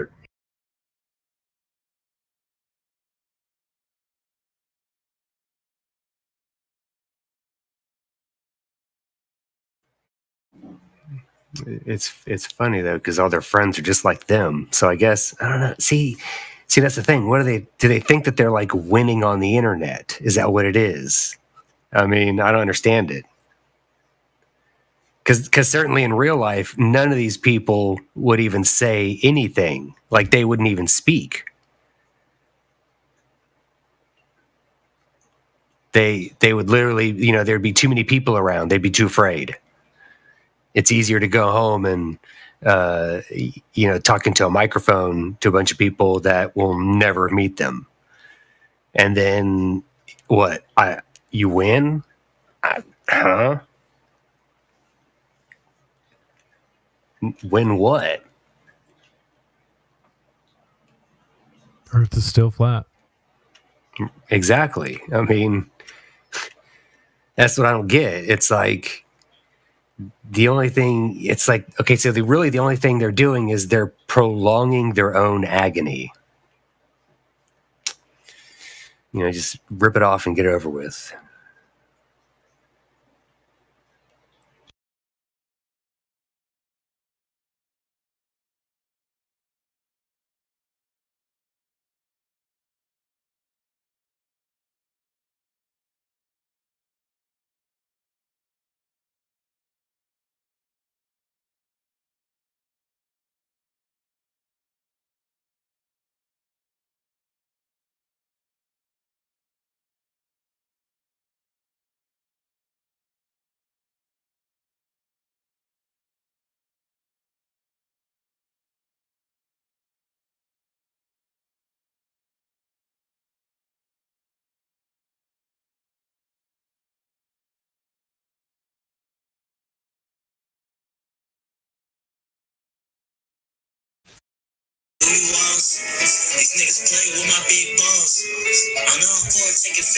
Quinn, man.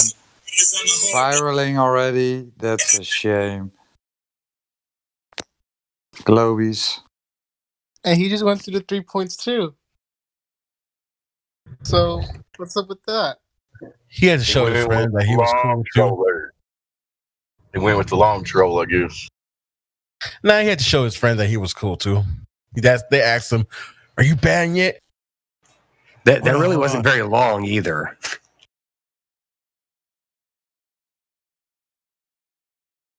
Oh, it caught me slipping. I wasn't looking. Who was that? Was that Quinn? He's in denial. Yeah. Oh, Quinn.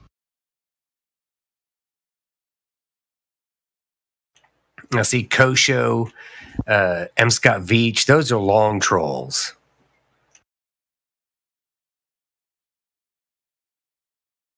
Yeah, I can see that.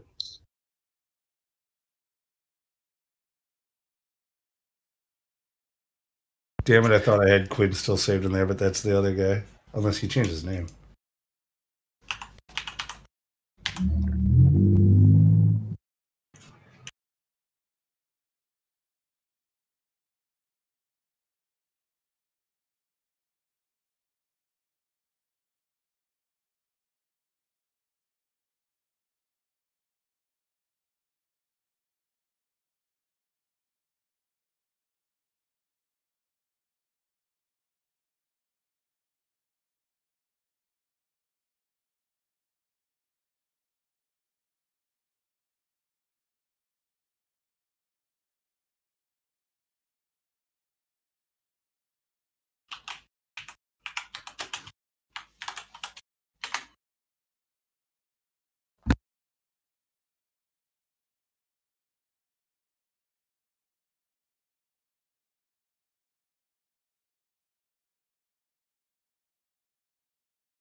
Quinn's lucky he didn't get the ban immediately after his little groan, how he started off.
You guys know that you're not allowed to file your taxes until February 12th this year?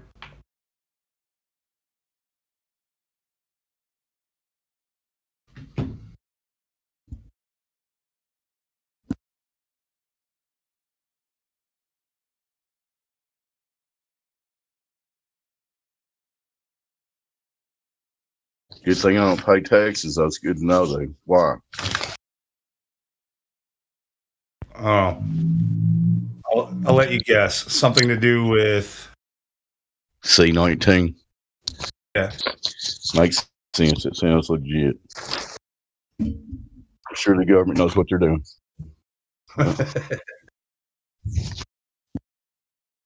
Smart people up there. They got it all under control, man.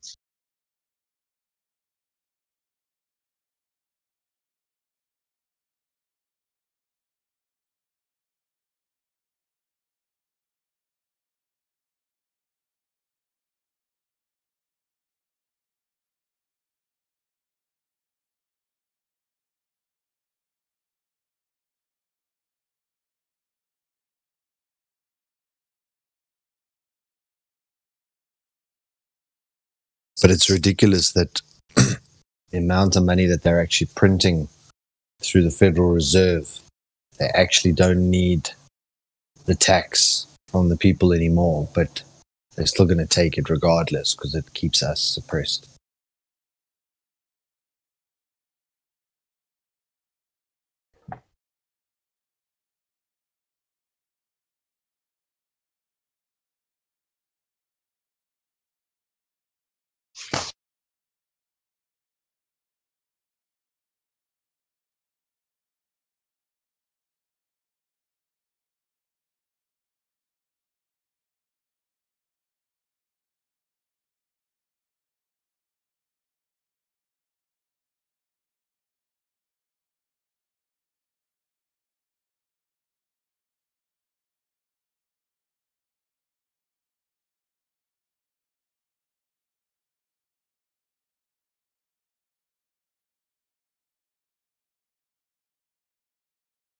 Did everybody see the new video on BitChute? The one that the girl asked Bill Gates, what's the deal with this 0.28% of the people have severe negative effects, long-term effects from the vaccine?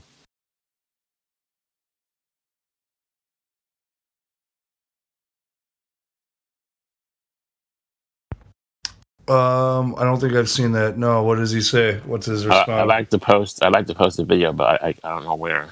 No, yeah, don't post it in the server. Okay, well, he pulls he skirts the Bill around Gates, it, doesn't he? He pulls the Bill Gates. He's like, oh well, the FDA is looking at that. We're going to try to improve that. What the fuck? I think he skirts around the issue and says, that's up to the supplier to work on the product and make it better. And Yeah, blah, exactly. blah, blah. Exactly. And he does a lot of his weird hand gestures while trying to explain it. Exactly. And hand gestures too. You just see him. He's like an actor. Oh my God. Like that evil, what do you call them? Like the evil man who's wiping his fingers and wringing his fingers together. Exactly.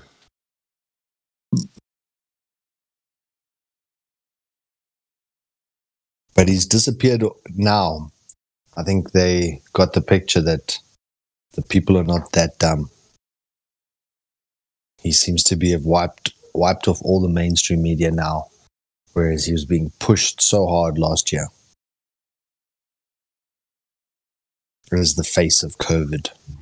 He's a little he's a nerd. He's a pussy. Like, he's deathly afraid of people. Like, I'm sure he's gotten tons of threats. Like, he's probably cowering for his life in a bunker somewhere.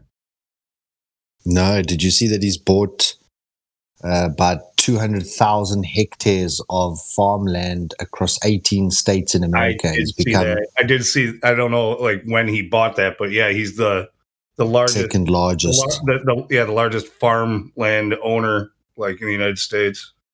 Second largest. The top owner is a media conglomerate. He owns some media empire, and he owns 2 million hectares. So Bill Gates is second.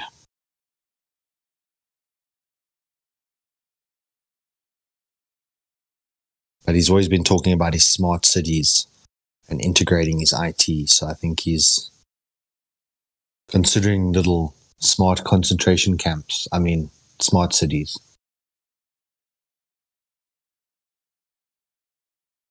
Yeah, well, that's... I've been saying it too, like, we're still waiting to see what happens here coming Inauguration Day. If the media has just blown some bullshit out of proportion and nothing happens, that's a possibility. They love to, like, just kind of make fools of people, you know, like, there's a chance nothing actually happens here, but it could also just be the most wild thing that we've ever seen happen on American soil. And I think they want the cities to burn. Gives them an excuse to rebuild and push people into smart cities. It's called crisis capitalism. When the city burns, they can buy it up at cents on the dollar. Yeah, well, they know that it's just a matter of time to rebuild. So much, like, all these old big cities in the United States, their infrastructure is just way, way, way outdated. It's cheaper for them to knock it all down and start over than to try to update. And so, yeah, I think that's what the idea is to have the people tear it down, you know, instigate it, trick the people into burning down all the cities, and then you have your excuse for martial law and pushing them around, and then also an excuse to rebuild your way. Yeah, it's like that analogy of the fire ants, the red ants, and the black ants. And if you put them in a jar together and you shake them and then release them, they'll fight to the death once they hit the floor. And they'll never once stop to think who shook the jar. Does that really work? It sounds like fun. Also, a lot of property owners, like business owners, they've been selling their businesses really cheap. So big companies have been buying properties and businesses. This is part of the whole agenda. Massive acquisitions, yeah. Yep.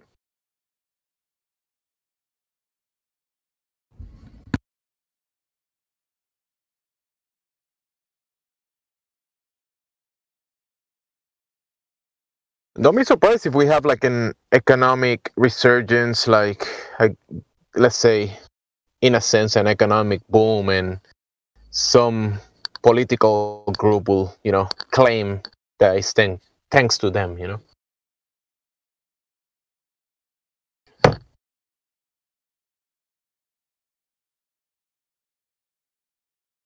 It's problem, reaction, solution. It's nothing new. That's good optimism there, Jimsy, but it's probably going to have to get worse before anything gets any better. Hopefully I'm wrong. Yeah, it might get worse. You're right. But, you know,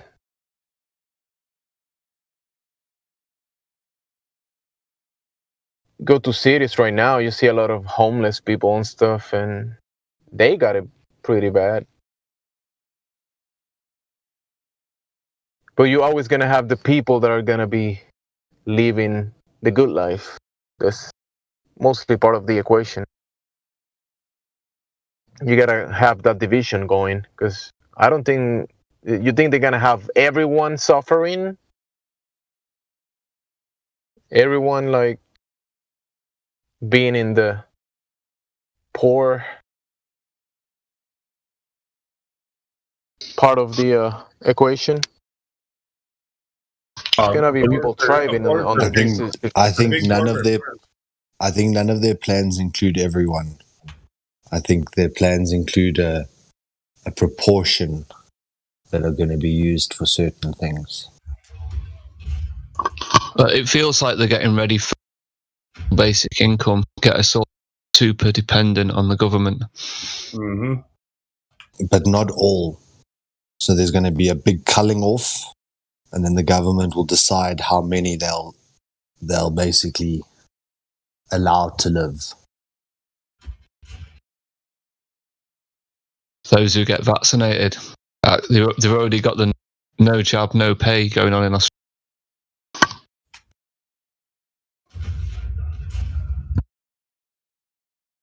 Yeah, you want to participate in the system, you gotta agree with the terms of service.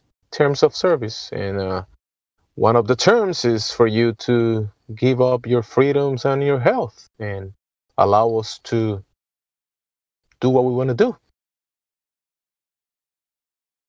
Do you want to participate? Where do I sign up? I mean, it does feel like it's massively beneficial to any government or tyrant that you don't live past the working age. As soon as you get to retirement age, you're pretty much useless to them. You're a burden. Yeah, you're a burden after that. Like, they just want to do away with you. Probably one of the reasons they'll never cure cancer. And they also look at children that way. They look at them as an economical burden up until the age of 18. When did that turn into that? Because in the past, I grew up remembering big families where people had like great-grandfathers, and I met my great-grandfather and great-grandmother, and there was big families making get-togethers, and everybody had their own thing going, and now that's almost gone. Like, oh, it's totally so divided. Yeah, it's crazy. And I'm saying, like, that wasn't just my family. I'm saying my friends have their own big families.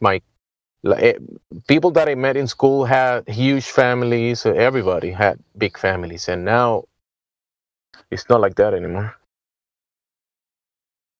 I think simple economics have made it a bit unfeasible to have many children. But I was listening to a black comedian the other day where he said the whole overpopulation agenda seemed to be really swallowed hard by the white people, because all the white people have decided not to reproduce at astronomical rates, but yet like the Mexicans and the Muslims and some of those people have decided to continue to reproduce at whatever rate they feel like.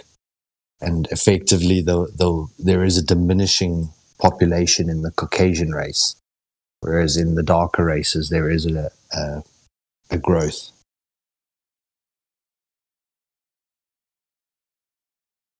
So I think it's probably even more so exaggerated in the white households, where there was times where they were larger, but they're not anymore.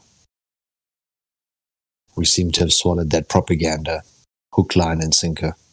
White people are all on birth control. Yeah. Oh yeah, a lot of us are told like you brick. A friend of mine described it as bricking your life having it. It's just like that's ridiculous. Breaking your life. Bricking. As in you're throwing your life down the toilet when a child. I know, yeah. Like a shit. This is a 40-year-old guy who doesn't have any children.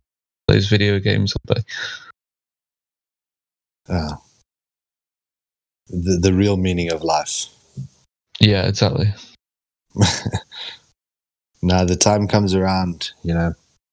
My mother's sister was one of those, you know. Kids are there just to destroy all your dreams.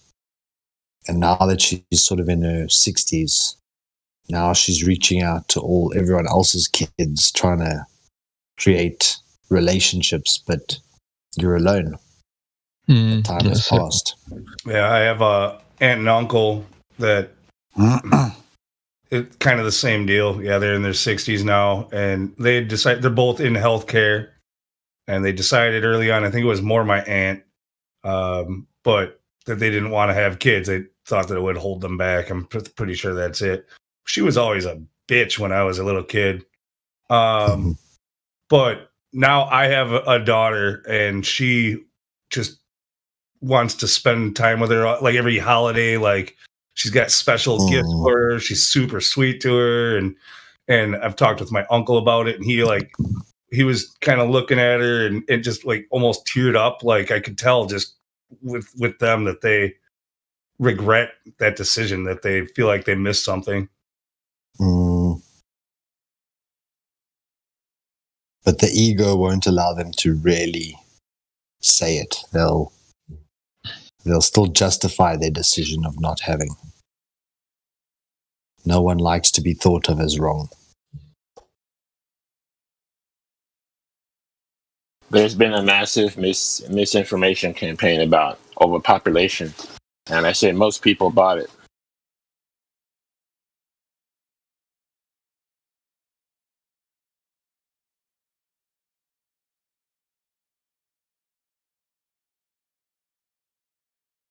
Yeah, and it was everywhere.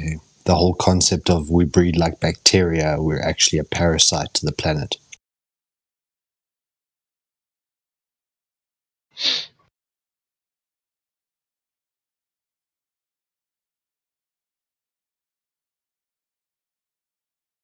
But it's so funny, like, whenever you say to someone, you understand that the Georgia Guidestones say a population of 500 million, meaning that almost 80% of the world's population needs to die.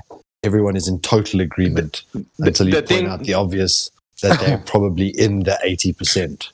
The thing is about the population numbers, it's a bunch of lies, because they lie about all the numbers. So whatever numbers they give us about population, that's definitely a lie. Yeah, I think it's rubbish too, what they say about population.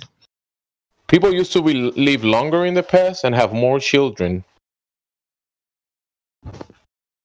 So, well, if you go to any graveyard, just look at the lifespan on the gravestones of like these ones from like 100, 200 years ago. People lived to a long time, and that was before antibiotics. Like we have on the £50 note in the UK, there's two guys on the back, and it says the date of birth and the day they died, and they both lived into the 70s and 80s, and that was back in the 18th century.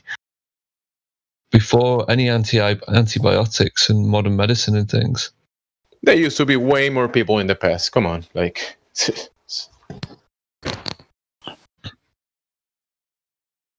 But what they lie to you, because they tell you like the average age, it's like 30. We were dying in our 30s, but it's an absolute load of rubbish. Like what That's they've a done, bunch of lies. Oh, it's total lies. What all they've done is you were way more likely to die in your first year of life back then. People repeat that like they repeat gravity, science. They say people used to die in their 20s in the past. Like, no, but this is how they've manipulated the statistic, though, is you were way more likely to die in the first year of your life because we didn't have central heating, and that was the main factor. So you needed your wife to give birth in spring for a better chance of having your baby survive. That's lies. There used to be heatings in the past as well. Come on. No, not like today. But anyway, let me explain. Today's heating systems are way worse than the ones in the past. Let me explain it, right? So this is what I understand it as. The woman had way more babies, but you were way less likely to survive your first year. But once you got past that first year, you'd live till like 70, 80, 90. But the average that out, so all the people that die at childbirth with all the people that live till like 90 or whatever, and the average living age was 30. But it's a complete load of rubbish. But you were definitely more likely to die at childbirth than what you are today, back in the 17th century. Today, you know how many children and mothers die today? Well, a lot of women die today giving birth. Like, in the past, women will have 5, 6, 10 children, and they will live. There's women that had 15 children, and they're still alive today. Yeah, totally, but they're having all these kids, but there's a good chance one of them might die. Yeah, if you're born in the 17th century in the winter, all you've got is fires. You've got no electricity, and you might have a shortage of food. Just like today, one family will have 2 children, and one of them die. But people die. You don't have less common today. You don't have to go very far back to see these bigger families. I mean, this is a new thing. Like the boomers, which my parents are. My dad was one of 8. My mom was one of 5. It's a pretty big family. Like, no, you don't have that happening like hardly at all now. My father-in-law he's one of 15. His mom is still alive. In olden times, the most common deaths for women were from cooking over fireplaces because they wore long dresses then. So, the dress would, catch on fire from being too close to the fireplace.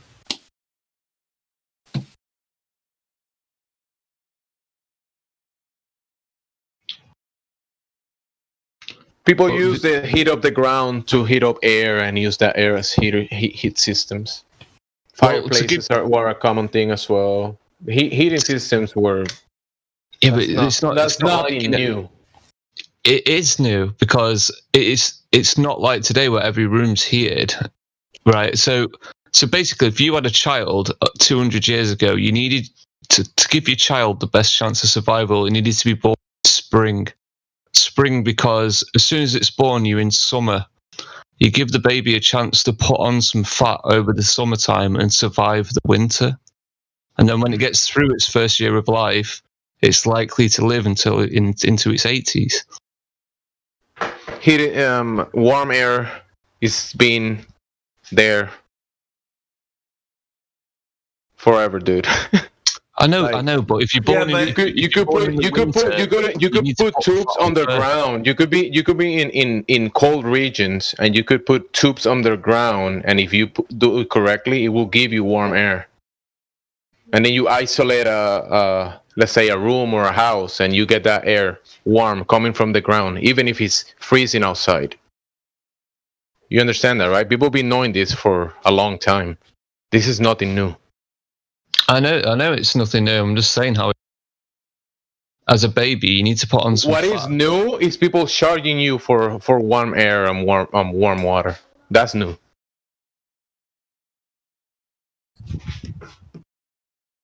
People charging you thousands of dollars to have heating systems. That's new. Dead so badly. They just want you to die. Die. I mean, they treat humanity like the virus that must be cured. They must be cured with, I don't know, climate, subsidies and things that chain their economies and don't allow them to have abundant energy to heat their homes or fuel the growth of their empires. It's just anti-human. To quote Agent Smith from The Matrix, humans are a disease. They tell you it's difficult to produce energy and to, produce warm air and stuff. It's too difficult. So that's why we gotta charge you a lot of money. It costs so much. Come on, it's a bunch of bullshit.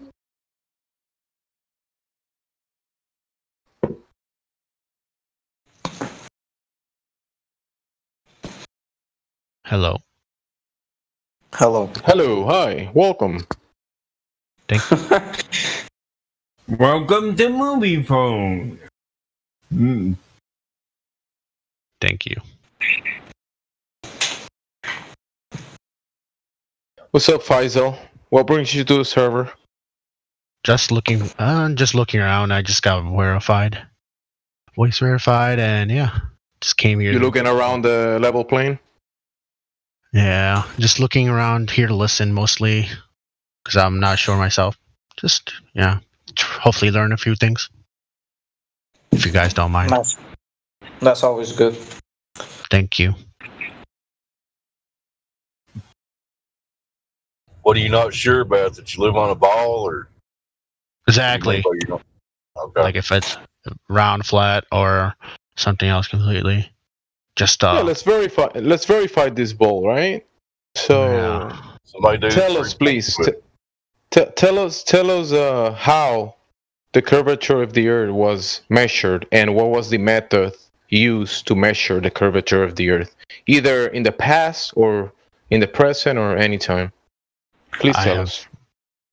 You're asking the wrong guy from that because I'm terrible at math. You don't know? No honestly, you don't know how the curvature of the Earth was measured ever? No, that was. Oh, okay. I can learn. Have you? Sorry. Yeah. Have you ever heard the? Okay, I'm just gonna let you speak. Sorry. Yes, I'm gonna just go through him with the 3 points, and then you can ask him whatever you want. Okay? Yeah, I'm here I have a little bit of free time. I'm on my lunch break, so yeah, I'm like cool. 10 minutes. So now we established that you don't know how the curvature of the Earth was established. What was the method used to measure that? No, I don't. Hopefully, that's not a bad thing. It would be. I'm very new to all this. It's good. It's not a bad. It was done in the past.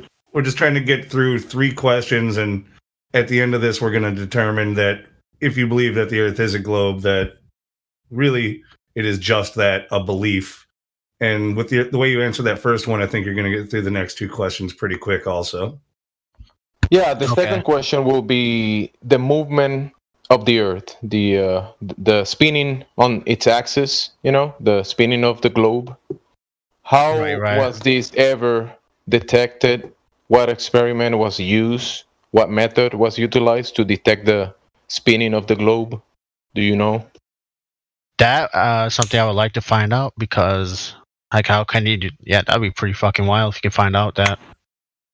Pardon my language, but I definitely want to know that too. That'd be so at this moment you don't know how the movement of the Earth was detected. No.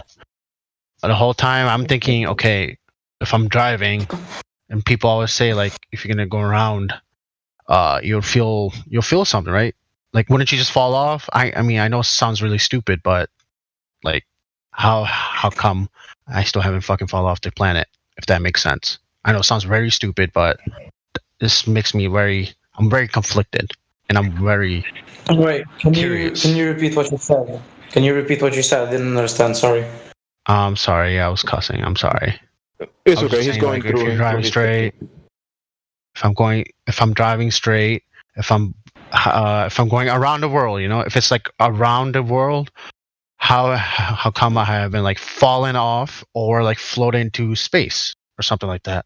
You can go around your house, right, or around your neighborhood, and doesn't necessarily mean you're going around a ball. Yeah, that's right? figure of speech. That I understand, right? Going around. You can make a circle, and it could be on a flat surface. Can you? Yeah, it could be, yeah.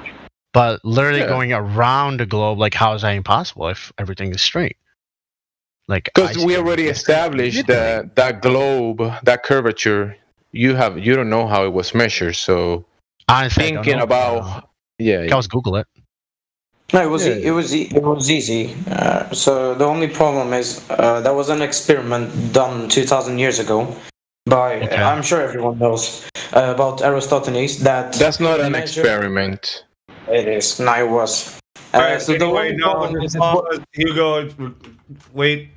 Jumsy's talking with this guy. Let him get through one more question with him. Then we can go through. Yeah, sure. Yeah, we'll be patient. It's okay. Just one more. So you already established that the movement of the Earth. You don't know the experiment. You don't know how it was detected, right, Fashil? Can you agree with that statement? Yeah. You don't know. Yeah.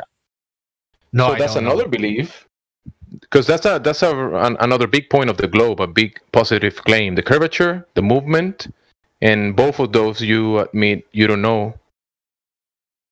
And now we could go to the other positive claim, which is a pressurized system next to a vacuum, which is how can you have gas pressure next to a vacuum without a container? And how it won't like combust and blow up or something like that. That would make sense. Like how Very is that simple. How can you have gas pressure without a container? Right. Can you answer that? Like gas disperse? No, I can't answer that, but I'm questioning it myself. How would So that be this round globe that you've been picturing in your mind, you know that they claim that this globe has a pressurized system, the atmosphere all around the globe, and is next to a vacuum of empty space. Why doesn't the pressure equalizes instantly? I don't know. Like how would that work? Yeah. How would that work? Yeah. I don't know that question answer to that question, but I'm here to find out, hopefully. So yeah, those three Or debunk questions it. that are positive claims from the globe, you can admit that is basically a belief that you have at this moment, right? Sorry, can you say that again? Those 3 points, like the curvature of the Earth, the Right. movement of the Earth, and the gas pressure without a container, a solid container that we experience right here. Those 3 claims that the globe make, that's the only I believe that you have at this moment, because you can't prove them. I cannot prove them. Never, and yeah, that's true. But I would love to know. Well, okay. We're not going to be able to provide you with that because nobody has ever proven those things. You're not alone. So those are major claims of the globe, like that you would have to have for the globe, but none of those things have ever been proven. Yeah, that's very and stimulating my mind. As flat earthers, we don't believe that the Earth moves. We don't believe that the Earth curves, and we don't believe that there's a vacuum of space. Okay, that I can get around to. Even if there was a way to prove it, I would like to know, but there hasn't, and hence why I would like to be here and find out more. Cool, man. Yeah, thank you. So my conclusion to those 3 questions that I said, those 3 claims in the globe side are beliefs that I had in the past, and you probably are been holding till probably today. Like I said, us here, at least me, I have confirmed to myself that, and other people, we can confirm that the Earth doesn't, the ground that we're standing on doesn't curve, the ground that we're standing on doesn't move, and that the antecedent to the gas pressure that we experience every day, the only reason we can breathe air in, expand our lungs and breathe is because there's gas pressure, right? And the antecedent to that is a container, because the antecedent to gas pressure is containment. So all these 3 claims of the globe are completely debunked. Right.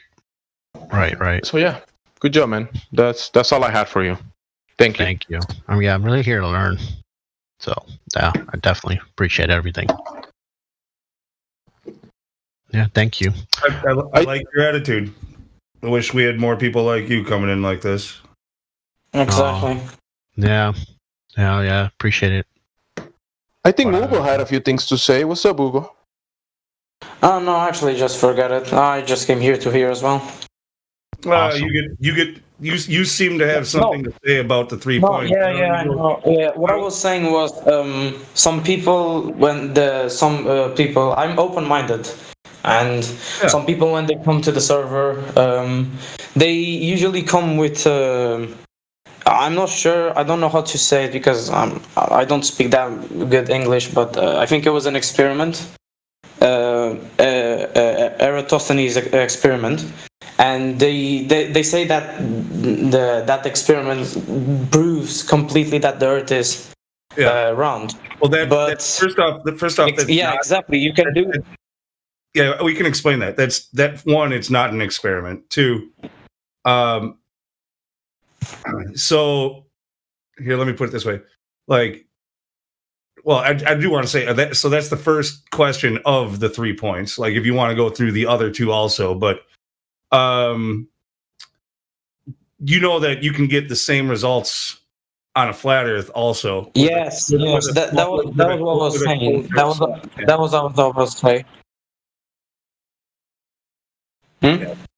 So, like with a closer, like a more local and smaller sun, you can get the exact same results as what they say. That I know. That was. Yeah.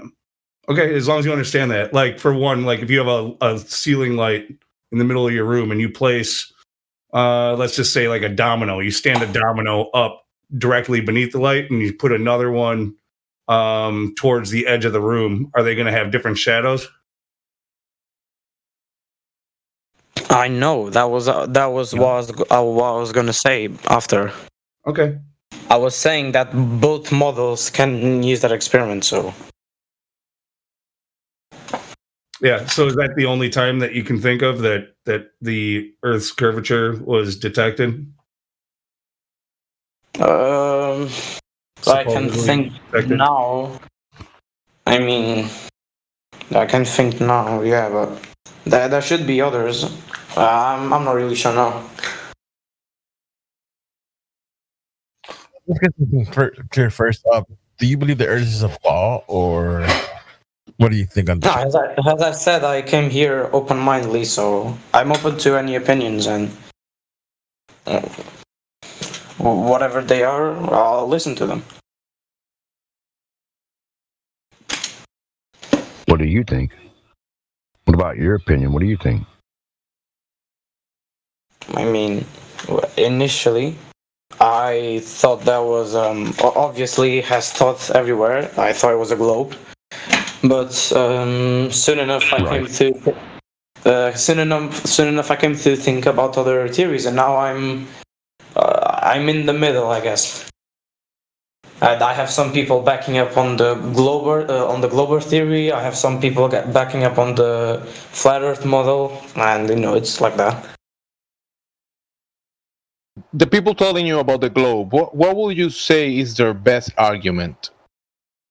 Their best argument? Yeah. Well, I've heard about the hydrostatic equilibrium. That is probably a very strong argument. The hydrostatic what? Hydrostatic equilibrium. I don't know the definition now, but supposedly every I might be wrong now, but every object with enough mass in the universe its shape should be a ball. It should be a spherical. How much mass?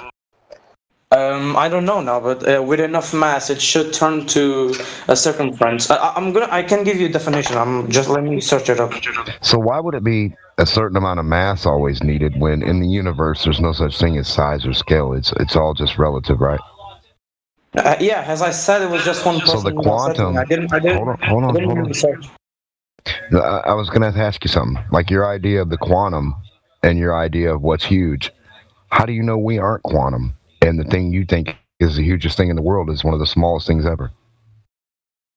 Yeah, that's what I've actually thought that so was. What? I can start. So what I'm presenting. I can. Wait, sorry. I can give you a definition, but it might be wrong because it's fucking Wikipedia. Right.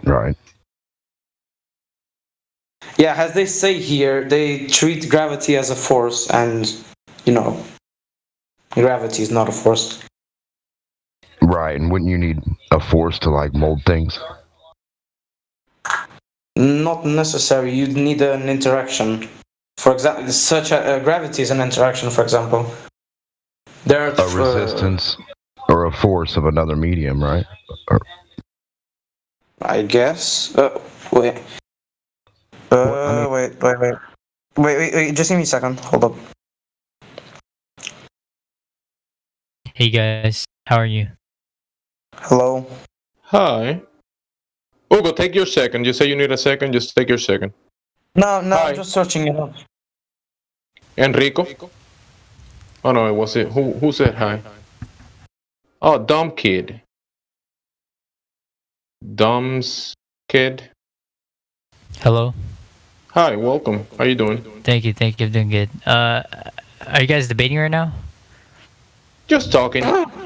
Yeah, exactly. Okay, it's fine. I have a question. Sure. Go for it. Sorry, my mic is cutting out for some reason. Go ahead. Alright, so I'm kind of new to the Discord, and I was wondering, like, why people think the Earth is round when you can't walk off the Earth, Like, it's flat, so if I keep walking, it's just flat, Let's establish something first. When you say the Earth is round, do you mean like a pizza, like a coin, round like a flat table? No, I think Like the a Earth is round flat. table? I think it's flat, but I'm wondering, like, why people think it's round. Oh, you think it's flat? Yeah. You're a flat earther. Yeah. Oh, what's the main reason that tells you the Earth is flat? The number one. Well, if you look down on the floor, it's just like flat, Like, it just makes sense that's flat. All right, dude. Listen. It's like really easy to detect this troll. Like we get it. But usually people who think the Earth is flat don't think it. They actually know the Earth. Shut up, dumbass! You give us a reason, right? Oh my God! What the fuck? Yeah, that's how they. I already knew that. We know that the Earth is not a bomb because they can't defend their shit. Right. Well, dude, like if you just look down at the Earth, it's like flat. Ha ha ha! I'm like trolling. You get it? Well, in the voice checkout, he tried to slip some weird shit in there. He was like, something checkmate, something flat Earth, something. I was like, what is that supposed to mean? But yeah, I knew he was gonna act weird. Dumb Kid is not that dumb. He said that he looked to the ground and it looks flat. That's not that dumb. Right. He said it makes sense. What's dumb is the thing that he did just a second ago, not really, stating the truth. Yeah, then he spiraled for some reason. He was doing fine. He said it makes sense. He looks flat. It was. He was here literally just to do that. He wasn't doing fine. He was just faking a little bit, and he was doing a bad job at that. I wanted to. When he said, "Why do people think?" a little longer, but he couldn't hold it. Well, I was going to give him an answer to his question. Why people think that the Earth was round? It's because they weren't thinking at all. That's a good one. Oh my God! I found it finally.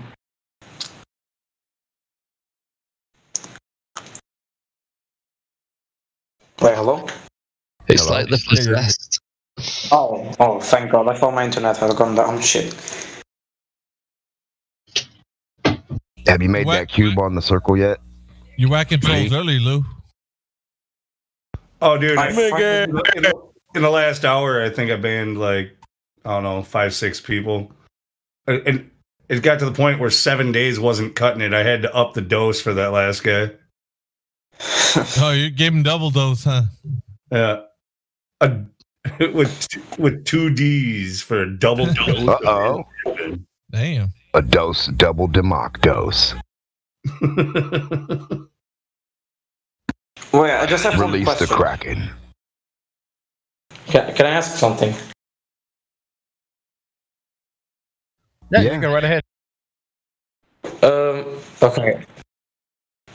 Wait, can you hear me? Sure can. Okay. Who is Quantum Eraser? Why? I don't Never know. heard Is of he it. like a god? Is he like a Hold god on. in this server? No, he's a regular human. He's a guy. He goes bowling on weekends. He drinks coffee. He likes long walks in the park. I'm just kidding. I have no clue, but he's a regular human. He likes cats. His favorite color is That's purple. Let's see. He likes Discord. He pisses. He No, puts his okay. pants on Okay, one leg okay, at a I got it, I time. got it. I got it. Okay, okay. Who are you is what we want to know. Who are you? Do you think I'm you a eat a god? I'm a god that drinks coffee and walks on the park. Well, you should. If I was a god, No, but I'd walk real in the quick, why will you put that when you ask the question, is Quantum Eraser a god in here or something? What will you say there? I don't know because I'm going here on the chats on this server. And it's like I see his videos, his debates against physics major, biology. What? That's actually cool. Wouldn't you come to the conclusion that any human that tells the truth can hold their own in a debate? Yeah, I know, but it's actually cool that they do this. It's very good. Well, yeah, but I mean, you shouldn't refer to people as gods. That's just weird. It was a joke. Oh, okay. That's cool, man. So about the quantum mechanics and the little scale and how everything can only do stuff on a certain magic scale. Do you know that magic scale yet? It's that not magic massive scale. What's not a magic scale?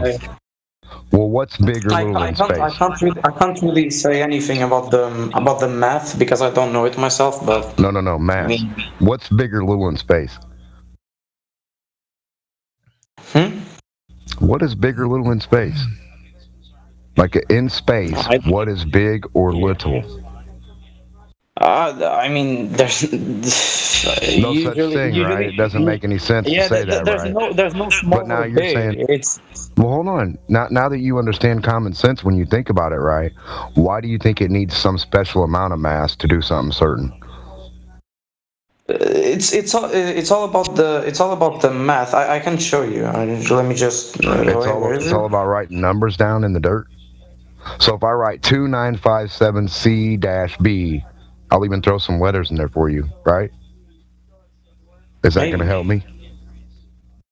I don't know. Well, I'm just saying. I'm trying to. Yeah, I know. You said you're going to do some math. It's relative. I know. So your math's relative too. So you know math is like art, right? You can just draw pictures. I didn't say that my math was relative. I don't know the math. I I can't speak.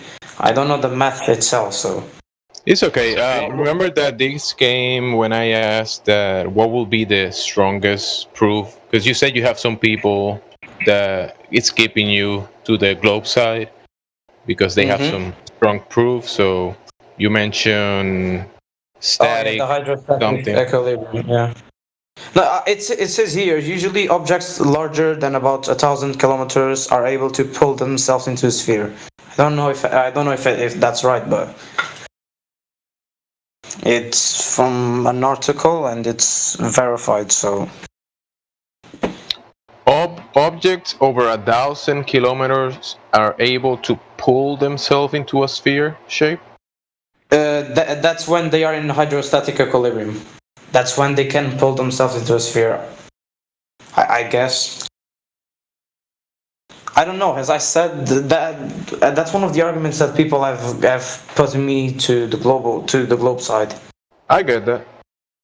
We gotta remember the globe is like a story, so you can add stories to back up the story. But then you have to get out of that story and go into the real world and how do those stories apply in reality? Is that a fair question? Yeah, I know. That's why I said in the beginning I'm open-minded. So that's why I heard flat Earth theories as well, and they had some really valid points. Were you talking So about water? I'm not with Globe Earth or against Flat Earth or against Globe Earth. I'm just here No, you to just speak for the truth, right? That's Yeah, cool, man. exactly.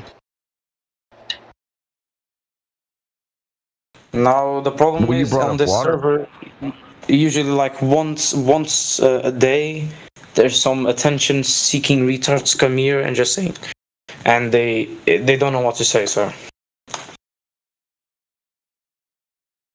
Yeah, there's a lot of crazy people.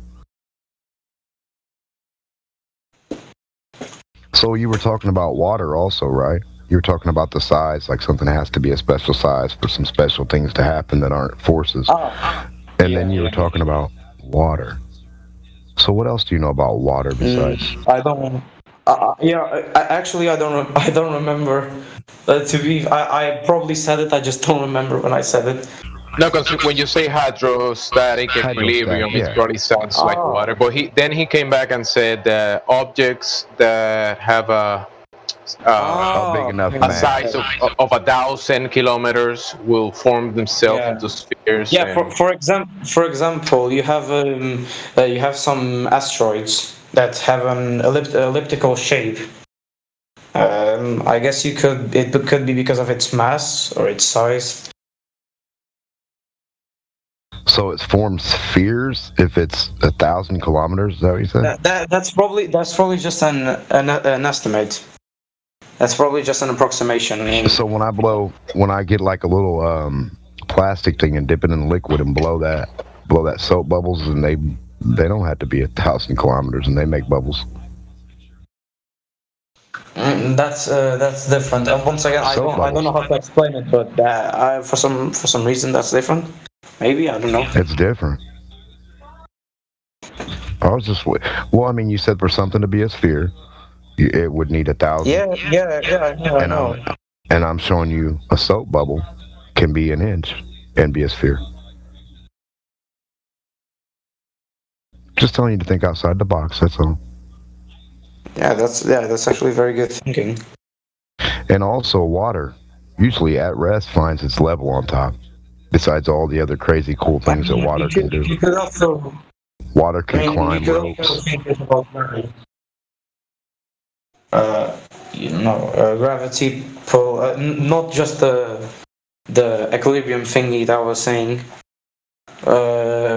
Gravity, you could always use gravity as an argument as well. Water can climb up ropes. Did you know that? Sorry?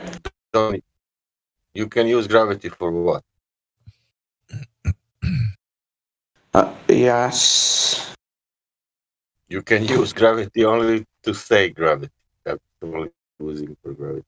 I'm not understanding. You're cutting a little. It might be me. You can use gravity like a word to say something, and that's it. Yeah. You can say gravity, and that's it. That's not. Yeah. Oh, okay. What I was saying is, gravity makes the objects tend to be on a spherical shape. It doesn't need to be 1,000 kilometers wide. Do you have a presentation of that? Do you have anything that we can see that happen where stuff sticks to balls? No, as I said, usually gravity pulls everything to a spherical shape. Do you have anything that thing about that shows that thing about the soap bubbles I can't explain. It's a sphere and it's a soap bubble, and it's not really pulling anything towards itself. If I threw up a ball of Jello, it's not going to pull anything towards itself. If I throw up a basketball, it's not going to pull other tennis balls or golf balls or marbles or BBs. We're I think it's. I mean, you could say there's the soap bubbles have a spherical shape because the air inside of the bubbles push out, while I don't know what the name now. No, it would be because of the two mediums, and that's the best size for force and resistance. But anyway, you're saying a lot of weird shit about like gravity and things, but then like you're saying they like you understand they do the opposite of that. So what's going on? What do you mean?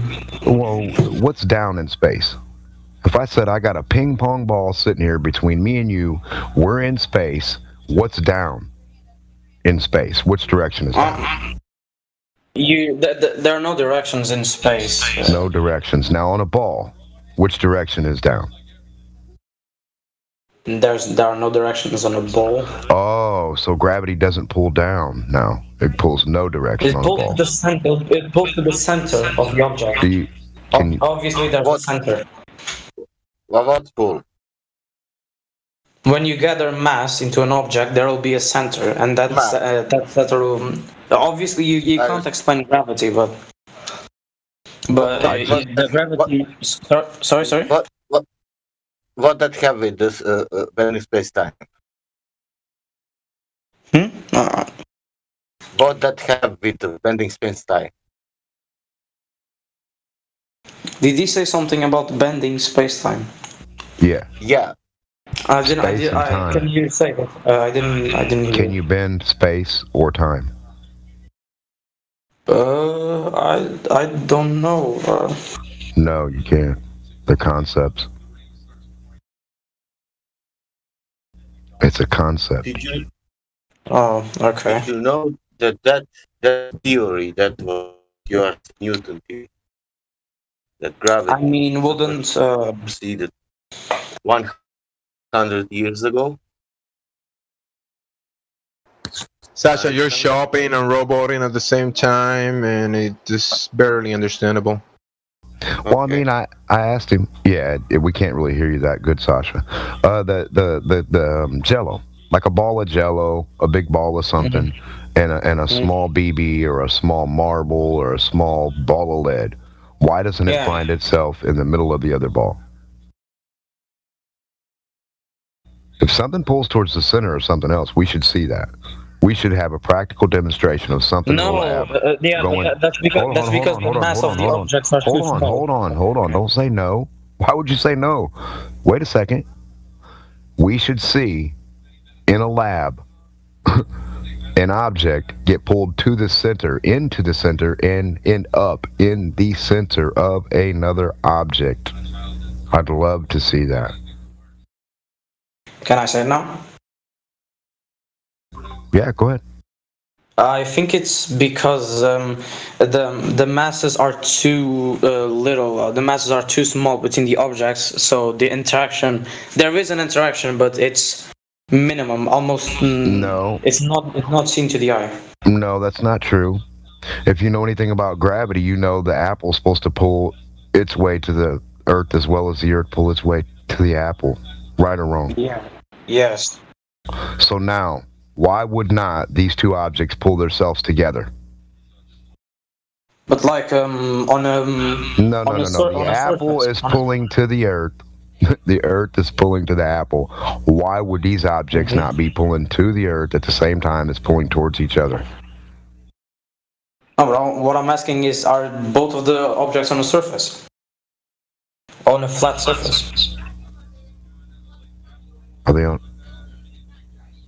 They're falling. Oh, they're both falling. Yeah, they're falling next to each other at about 5 foot apart. And I've never, ever seen them deviate from that. So in this idea of falling in space, and you have mass attracting mass, these two objects are falling, and they're not attracting each other. That's weird, right? I mean, they're not even touching. Not let alone trying to go to the center of another one. They're not even touching. They haven't even deviated from the 5 foot mark. It's crazy, right? Yeah. Have you ever seen a demonstration where gravity has presented itself to you or made sense? No, but like, and no one has ever like experimented or actually seen gravity, or no one knows how it works. You know what that means? What? That means a guy woke up one day, read some books on some shit he didn't understand at the patent office, wrote some stuff down, stole some people's ideas, tried to come up with some fucking jank theory on retardedness, and then he said a word, gravity. I'm serious. I'm serious. Yeah. He was like, he added every effect to give you the idea that you needed his effect. He's like, oh, things are doing this, things are doing that. On a stationary planet where nothing's moving, right? You wouldn't even need to fathom the idea, right? At all. So why would a guy, hold on. So why would you as a human, right? If you woke up every morning and you're walking around on the ground and nothing's throwing you off, you're not going crazy nowhere, nothing's throwing you, nothing's pushing you anywhere, right? So why would anything need to hold you anywhere? And you said that never was proven. That what that mean? That mean that it was explained. How you can explain something what is not proven? What? Wait. How you can explain something? Sorry, before you carry on, that's a concept. How can you explain something that isn't proven? Well, that would be space-time then. I can explain that all fucking day long, but that's a concept. Wait, now I'm lost. What are we even talking about now? Because there's two people talking about different things. Gravity, man. Yeah, I know. I know it's a concept. But but like, obviously you will have to make a concept or of something to explain why an object falls on one planet. So that's obviously it's just a concept. You want to replace me? Sorry. We falsify something. It doesn't mean we have to replace it now. Yeah, wouldn't an object fall depending on the medium it's in, or rise? Nothing will fall. What will fall? Water can climb a rope, like the guy said. Yes, sir. Helium goes up. But it's just a crazy thing. Like, so somebody points out something fell, right? And people back in the day, people at a certain point in time, they didn't understand the concept that that whether he could be wrong. They were like, I see that you're saying this object fell. That part is a fucking 100% true. He dropped something to the ground. They're like, oh, I can't. But the part you can argue is what the fuck he's talking about. The word. What causes it? And to have a presentation of this. That's why it's just a concept. Right. So now why would you build? At what point in time do you get rid of a false concept? At what time do we need to? I mean, what are we waiting for? Like if tomorrow you prove me wrong. Well, listen. You're going backwards. If you prove me wrong tomorrow about my concept, I don't then go on for 10 years explaining it to the world after you've proven me wrong. Why would this still keep going? We need to stop talking about a concept of gravity that's bullshit, and we need to continue with reality and say maybe the medium, the surroundings, action, reaction. These things do go on. Yeah, but I mean, how would you? Let's just take a. You're saying the wrong thing. No. It's a different thing now. Like, forget completely about gravity. Forget about the concept of gravity completely. How? Hold on a second. Let me say something. If you guys don't mind, I don't want to interject. No. So go. The thing about gravity, especially Newtonian gravity, and I'm paraphrasing, but Newton said himself that you would have to be without any competent faculty of thinking in order to fall into gravity. He actually asked people not to ascribe it to him, but what do you call it?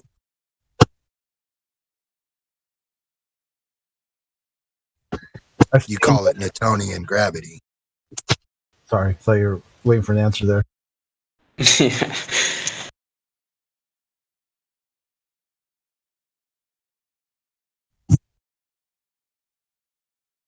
use the words "I feign no hypothesis."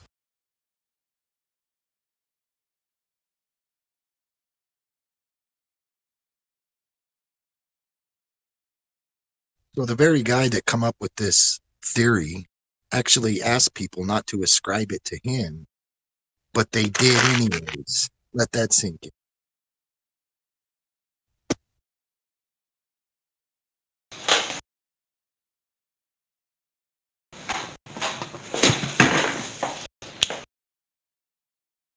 Does someone have a different question? Yeah, I have a question for Hugo. Yeah, go. How big does a ball have to be before it creates gravity? You can see it. 1,000 kilometers. And then a cotton ball. That's not what I said. That's not what I said. I said that an object it needs to be 1,000 kilometers wide to make itself to a sphere shape. Now gravity is present all the time. It doesn't. It doesn't depend on how little the object is or how little the mass is. The gravity is always present. Now you said when we can see it. Well, hold on a second. Hold on. That would say that the smaller something is, the easier it would be to turn it into a sphere, and the larger it would be harder. Go ahead. Oh, wait, now hold up. But while you are saying gravity is a present, and from the beginning we know that gravity is never proven. How something what is never proven be present? I didn't. No, because it's just a concept, and for everything to be explained, we need to use that concept, even though it might be right or wrong. No way in hell. Well, that is not explaining. That's believing. Like, if it's wrong, you don't use it. If it's wrong, you just don't use it. You're saying there's a force out there that can crush rock into a sphere, but that very force cannot affect you. What kind of sense does that make? Right. Are you a sphere? No. Well, then that concept of gravity didn't work, did it? What would be harder to crush, you or the Earth? Me, obviously, but it's completely different. You didn't. Did you understand the concept? What's different about reality and reality? If something happens in reality, it should happen in reality. Okay. Correct. I'm saying you're claiming it's a force. It has to be a force in order to manipulate mass. There's got to be a force there, right? So what, like, if you was to have a press to press some seals together or something, right? The not necessarily the smaller, but the less dense object is going to be much easier to press, to squish. Sure. The more dense up. Yeah. So why is it that gravity, which I know doesn't exist, how in the world is it the opposite? How is it the opposite?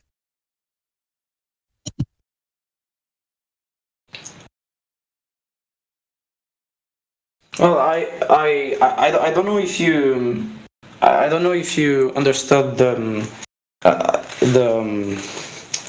can I say this? The definition of the hydrostatic equilibrium, because I think we go into misunderstanding and you. Huh?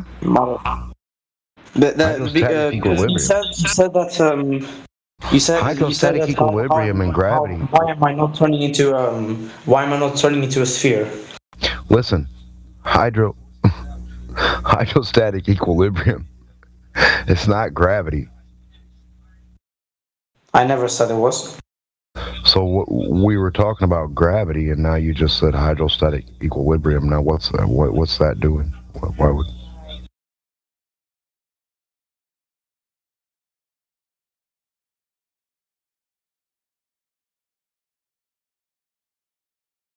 What's hydrostatic equilibrium do against gravity? So static is stronger than gravity now? Hydrostatic. Hydrostatic. Oh yeah. So an electrical activity, right? Water outdoes gravity. I mean, I've always known this for a long time. But I mean, So does gas. right. Yes, sir. The sheer word gas. You know what the word gas means. Chaos. Pretty much. But I mean, talk about your hydrostatic equilibrium if it makes you feel comfortable. Let's get into it.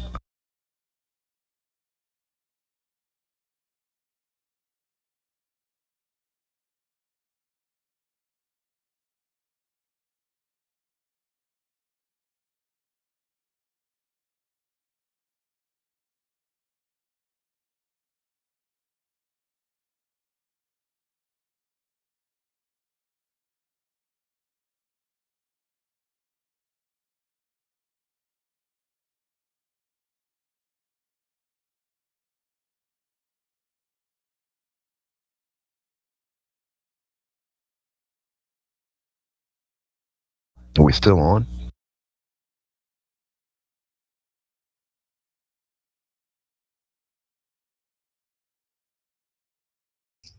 I hear you, Dan. Anybody else here? Yeah, I Hello. can hear you. Hello, hello. So the hydrostatic equilibrium is what you're saying holds the water to a ball now and not gravity?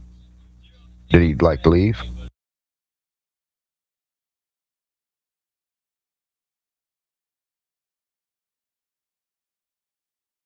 I think he might have bounced. Who are you talking to? I'm not sure what his name was.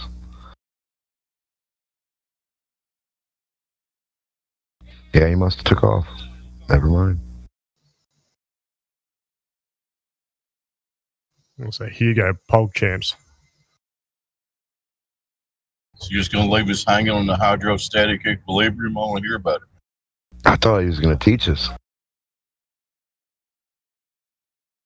The more you know. Boom, boom, boom.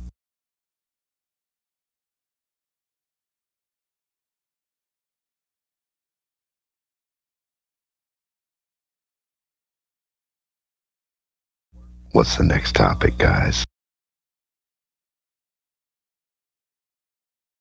3959. Globe, Gravity, how parrot. do you explain the tides?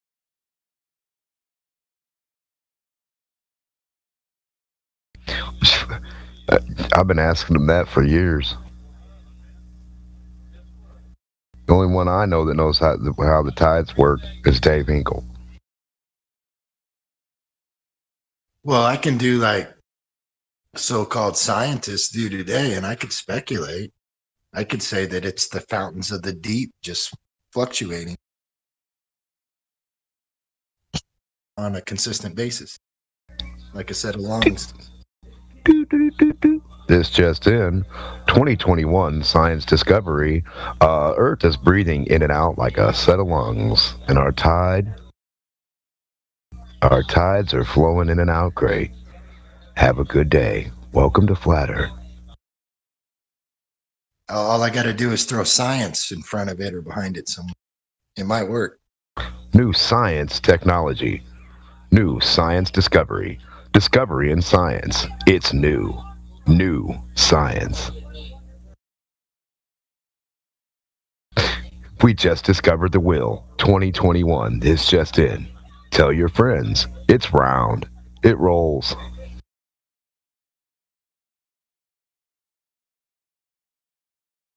Yeah, what's crazy is a dinner table or a pizza. That's round. New science. Get yours And you today. could probably roll.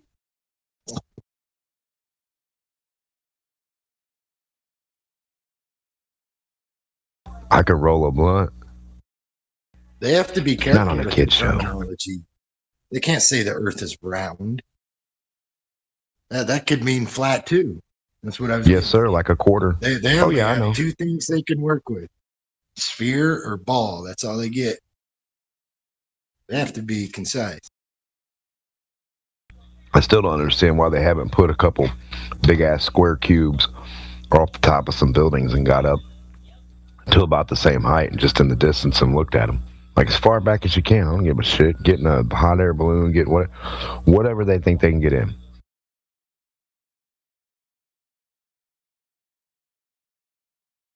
Man, it irks me that they say. Like all these, like, am I echoing? Is that me? I think so. I'll leave and come You back. probably were because I was unmuted. Sorry, go ahead. Go ahead. Is that better? Yeah, I don't hear you echoing. All right. Well, I lost train of thought, so continue.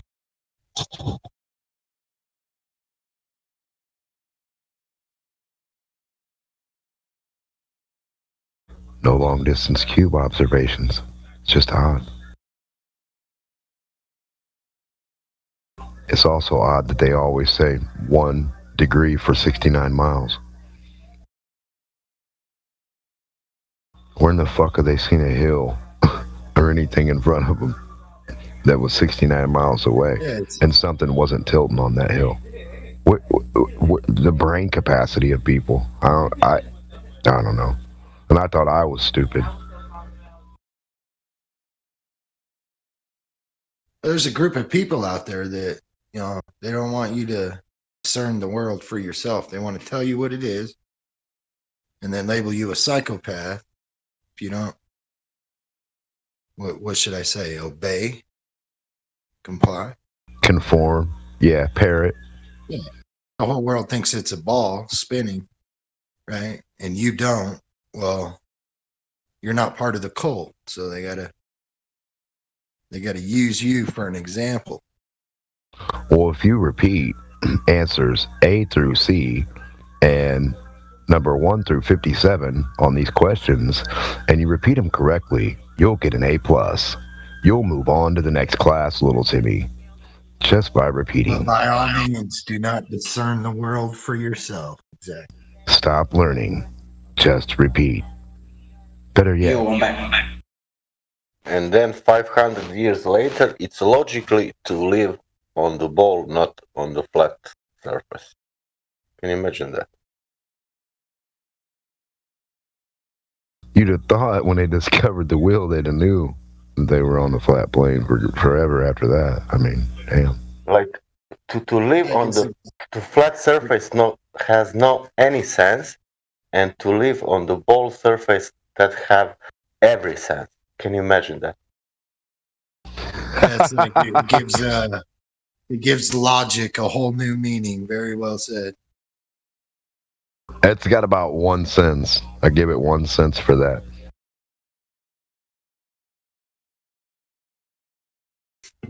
Give it my 1 Observe it sense. being flat. You can use your senses that it's motionless. I mean, you wouldn't want all that rock moving, would you? Hell no, I'd probably get sick. Some people will have motion sickness, or they get sick when they're at sea. Namok, Yeah, what's up? are you American? I guess, whatever that means, hell yeah. How are your tests just multiple choices or? What tests? For example, in schools, tests in school exams, are they just multiple choices? He means in school. Oh, they wouldn't let me in the school. They put me in like a little booth away from everybody else. It was soundproof. Yeah, they didn't like me to learn. Like a prisoner, you get your lunch break. Yeah. You gotta have your homework. That's what they did to me as a kid. too. They put me in a fucking booth with a clear door. It had a lock on it. They let me out at lunchtime. But I rigged it and put like bubble gum on the lock to where when they shut it, it wouldn't latch shut. So I'd get out anytime I want when they walked away. But, I mean, in school, they did everything. They have multiple choice. They have fucking essays. They have summaries. They have anything you can think of. Oh, but like I'm saying, like on a test, do you only have multiple choices, or do you like have some? Do you actually? No, they ask you a question, you give an answer. They have math stuff. They have other stuff. Like what? Let me tell you. Let me Your say brain something. is like a computer, and they're just programming your brain. That's all they're doing. You ain't learning nothing. You're memorizing. Memory. Hugo, my daughter's in 2nd grade. Let me tell you what was on her test. Can I tell you? Yeah, sure, go for it. She asked my daughter. They asked my daughter, what planet does she want to go to? 7 years old, and she had to pick a planet on the test. Get them early. Yeah, the thing I like to say is like your high school diploma or your high school graduation, that ceremony, that's not for you. Yeah. I remember you saying that before. I guess I didn't realize you said that was literally a test question. That has nothing to do. Like, how do you grade somebody's opinion? That's not a test question. Even if you could, you know what I mean? Like, there's no right or wrong answer to what you pick there. How could that be a test question? Right. It was an essay.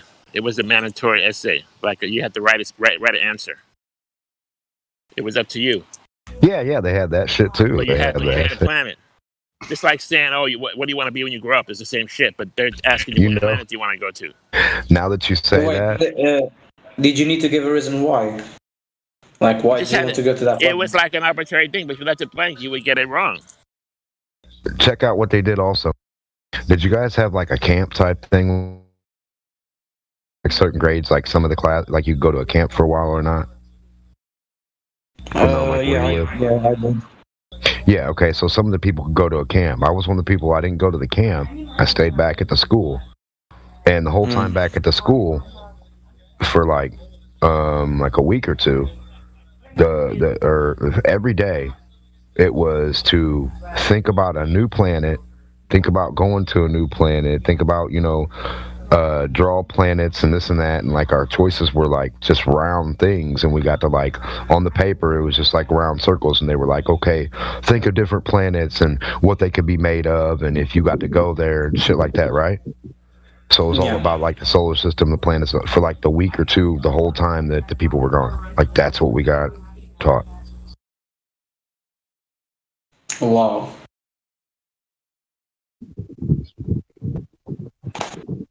There's another book that talks about somebody who wants to be up there amongst the stars.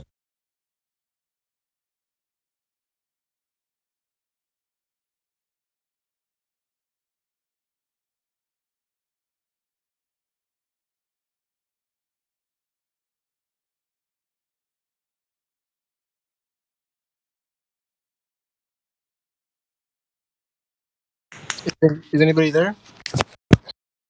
Yeah, it's just pretty bad. Okay. But like, what was the point for that question? Like, so yeah, they had multiple choice questions. They have regular questions. They have, It's because there's a stereotype that like in the United States, it's just the tests are just multiple choices, and I was actually curious. So what are they like where you're at? It's pretty much, I can say, for example, on a certain discipline, they'll give me a text. I will read it, and there's questions to while I interpret the text, I use all everything that I studied, and everything's mixed up. Yeah, we got that too. Like they'll just have a question, like history. What happened in 1402 at this time? I don't have history. Right. But I'm trying to give you an example. It'll be a question about a history, and there's no answer there. You just have to have the right answer. So it's from what you read, and then they ask a question, towards the end of like a couple chapters or 4 pages. History is very weird. To be honest, though, Let me talk to Hugo. You're asking people who went to school a while ago. I'm not exactly sure. I mean, I think there's a good chance that the majority of the questions asked on tests today are probably all multiple choice. I think there are other ways of doing it, but for the majority, it is probably multiple choice, and especially when it comes to standardized testing, like that's almost all just A, B, C, or D. Christ. Look, Hugo, I want to talk to Hugo for a second. You asked about school, like about on the test, right? When it comes to math or science, listen. When it comes to math or science, there is zero thinking. The only thing you have to put there is the answer that they give you. You have zero experimentation, zero thinking. You have to just repeat what they told you in the book. That's the thing. They don't train you to think. They train you to repeat and memorize. That's it. There's no way you can have a different answer. You have to have the same answer that they taught you. And that's called indoctrination. Really, or you what fail the schools- test. There's no opinions. There's no There's no new science. There's no new math. There's no new understanding. There's all memorization and repeating. Yeah, Or you fail. When school should be teaching kids how to critically think and how to use their tools, of reading and comprehension and just understanding everything to come to an informed decision, how to problem solve, not how to remember so-called facts. Yeah, actually, on my tests, I have one teacher. It's only one teacher that does it. The others are just mediocre retards. But like when we study, basically, we still need to know, and we still need to use what we learned. But the majority of the questions are problem solving. They'll give some information, and usually, actually, sometimes some of the exercise we don't even need to use what we learned. We just need to use our capability of problem solving. But it's those rare occasions when one good teacher actually thinks what's good for the class. Give us an example, Hugo. Of what? An exercise? Yeah, don't just say it. Give us an example of what you're talking about. Yeah. For example, when I have physics in school, you obviously study whatever the teacher gives you. And the exercise won't be just, you have this and you have that, now use that formula to get to that. And they'll actually give a problem, and usually a real life problem, and you need to solve it. Not using the formulas or not following a strict order from the books. You need. Give us the real life problem. Give us the problem. We're all listening. I did.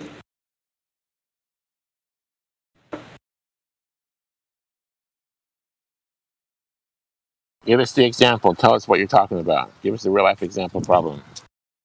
I mean, since it's physics, it's really hard. It's really hard to give like a real life example for it.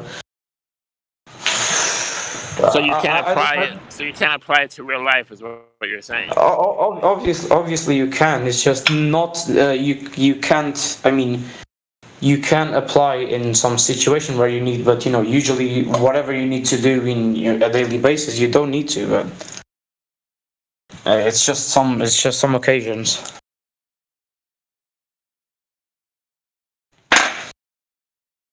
Scientists today are telling us that fruit without a seed is okay. You mean artificially made? Yes. Yes, I do.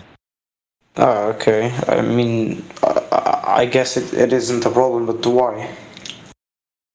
Okay, as long as the scientists say. Why'd you say that though? Well, it's like you gotta. They're telling you to eating fruit without a seed is no different than eating their genetically modified fruit. And I mean, if it doesn't do any problem, I guess it's fine. I don't know. Well, can you verify that? Someone eats it, they die, not safe. Someone eats it, they're okay, safe. And what I'm saying is, how do you know they're not suppressing knowledge of a lot of diseases we have? Because if Yeah, they that's they no longer that's the get problem. the billions of dollars that they. You see how science is only empirical to the individual. Obviously, science is not an exact matter. You need to do various experiments to get more precise on your. Yeah, and you need to study. You need to study it over a long time too. Like this, GMO crops are still that's the problem. Relatively new. So like, even still, they have not had enough time to really do the proper long term studies of it. Like, come on, guys! You're like standing up for them. It's like every week. No. There's a new commercial. Standing up for There's him? a new commercial saying if you've taken this pill, you could be highly compensated. How is this standing up for him? There's no way to detect what anything does throughout generations. There's no way. It's all experimental. That's why they call you could do a controlled practicing. You could do a controlled experiment over a long period of time with many different subjects. Yeah, but it doesn't matter how many times you repeat the experiment. It will never be the answer will never be exact. You will need to do an infinite amount. You will need to do an infinite amount of experiments to know that be true. Yeah, they say that you have AB blood, all these different blood types, right? But I'm no physician, so people don't. This is fact. What Hugo was saying. I would say, hold on. I would say that every individual's blood is different than every other individual, regardless if they have a way of detecting similarities. We only have what, like 5 different blood types, something like that, right? Well, those are the similarities, but I would say so with 5 different blood types, you could still conduct a study on each blood type if you wanted to do it that way. Yeah, you get a blood transfusion, you'll never be the same. You're no longer original. That's not at all what we're saying. Like that's what I'm trying to say here, is that you can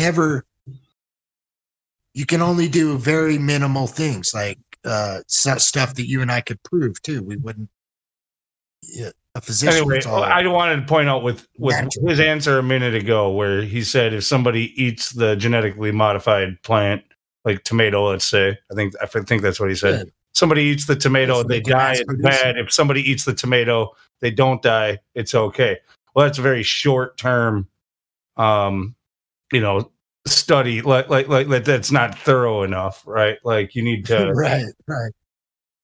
I agree with that. It's the same thing that's going on with this so-called vaccine, the injectable they're trying to give people for this so-called virus that's going around.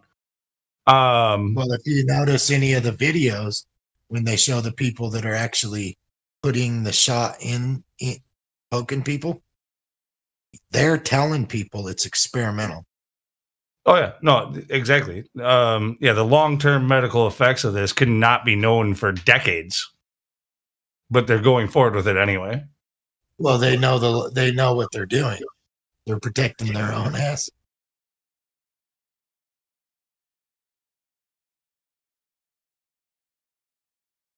They gotta say it's experimental.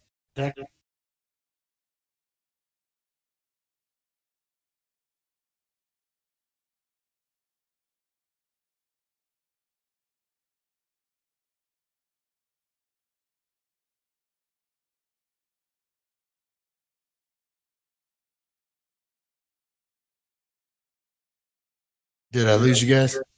No, just quiet.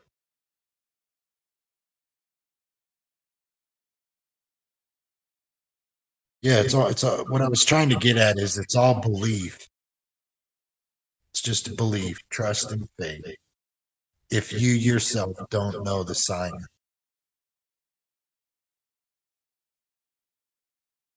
There's nothing wrong with it. I'm not saying that. I got a good relationship with my doctor. I feel like I could trust him. When it comes to the GMO crops, like there's a possibility that, like the way I see it, there's a good chance that they might not be harmful to you directly, but they're harmful in other ways, like for sure. You know, they're monopolizing like crop production and seeds, and you know, it's changing the genetic structure of the actual natural plants and stuff like that, and that could be a huge problem further down the road. You know, that's why they have like the Svalbard seed bank and stuff like that. They recognize that that's an issue. I think that they know that most of their medication is the problem. Hey guys, didn't they prove that feeding GMOs to rats gave them deformations in their babies? Isn't that widely known? I don't know if it's widely known or not, because like I don't have any. I haven't like put a lot of study into GMOs, but I haven't seen that study, and you know, and if I haven't seen it, then your average person definitely hasn't seen it.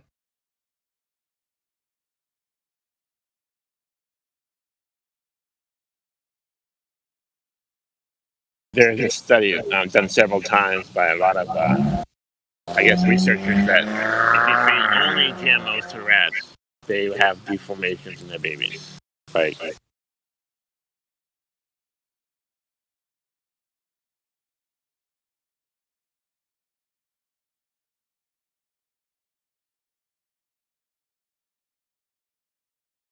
Yeah, I won't say that that's wrong. I won't say that that's incorrect, but I won't say that it's conclusive either. I'm gonna try to find that, but I don't know if I can post it on the server.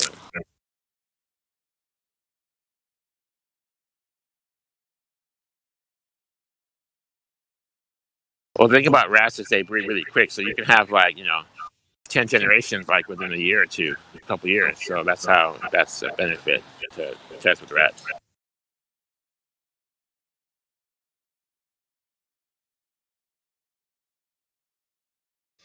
Even still, then the real test though is doing a human study. Humans aren't rats. Yeah, but you can't get 10 generations, though, can you? There's no way we got to that's why it takes decades and decades to actually get some kind of a result from a study. It's very hard to do that. So are you taking the vaccine? There's no way we got to the medical knowledge we're at today without serious foul play. Without some serious foul play, which probably still goes on today. You know, like the blood's not pumping. I don't know. Give me a live body. Let's get a live body.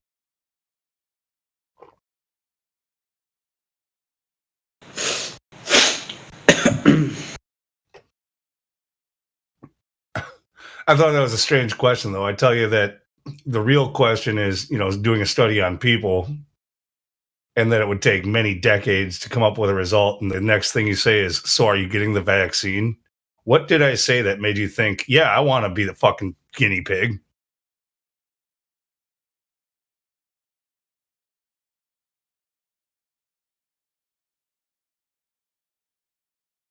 It's because you seem like you're trusting the medical community to give you the result, the true result, and not the result that they want to give you.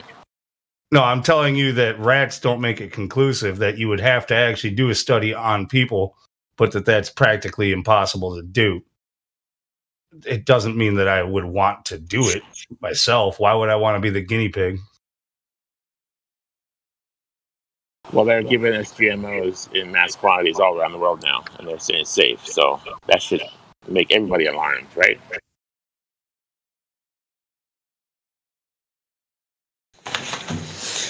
Yeah, well, I mean, it could definitely be an issue. I just, like I said, I haven't seen any conclusive evidence to say that they are definitely harmful to consume. No matter what, I think it's harmful in the long run, just for sustainability of mankind. Because if you're creating plants that can't reproduce and they're taking over, like it's very easy then to you wipe out those crops, or you create some or some disease happens to those crops, and all of a sudden the whole world is screwed, right? Like there's different reasons like why GMOs are not good. A lot of people think, yeah, it might cause cancer. And if that's true, that's a great reason. I don't know that it's for sure true. Well, I can tell you that they're going to treat biological warfare. They're going to treat that by the vaccines they know they've already put in you.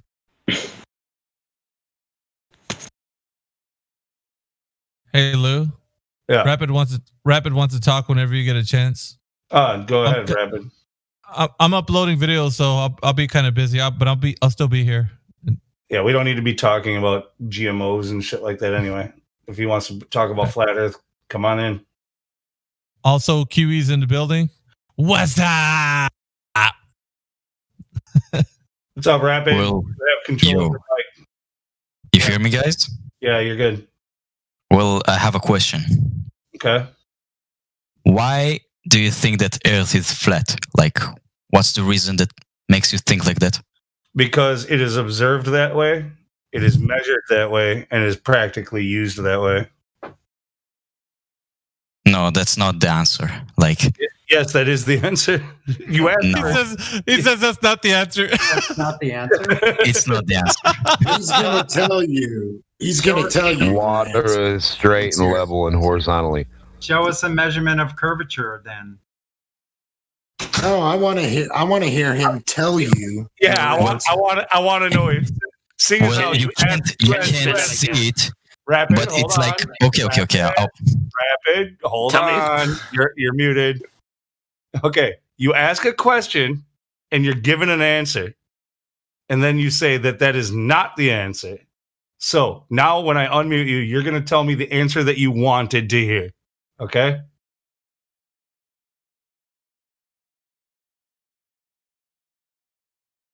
It won't let me unmute him now. What's going on with that? There we go. Okay, you hear me? Yeah. Okay, I'll tell you why this is not the answer. Because I don't know the name of it, but there's something that grabbing us down. Like if you take a pen and throw it, it will go down. Am I right? Everything is going down. So it can't be flat. Like not everything. Not throw a helium balloon. Just change the pen into a pencil and do both things. One in the air, one in water. Why does Tell me what gas happened. go up? No, hold on. Yeah, rapid. So solids, yes, they tend towards down. But what about certain gases like helium, for example? If I have a helium balloon and I throw it down, like you said, is it going to go down or is it going to go up?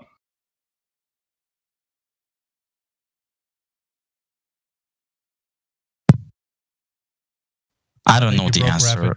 You don't know the answer to what a helium It weighs less than it weight less than the I don't know the name of it. Like I don't know how to explain it to you. So it does what? If it's lighter than the medium, what does it do? Hello? Hello? Oh, okay. If I light a match, does the fire go up or does it go down? Real quick, Hugo, they're talking to Rapid at the moment, so just hold tight, buddy. Oh, okay, yeah. So you didn't know what to call it, but what is this thing that makes pens go down? I'll give you time to think about it. Yeah, I'm thinking. Yeah. There's a word for it. You're all wrong. That's it. Oh, really?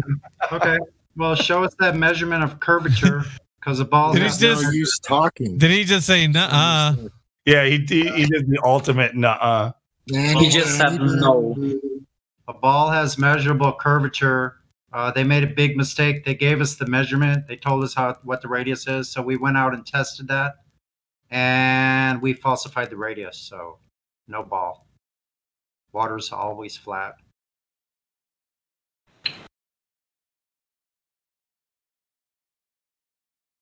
So is that all you wanted, Rapid? Is that's why you came here? Yes. If you light a fire, notice, does the smoke go up or does it go down? Does the smoke tend to go up in the air or does it go down?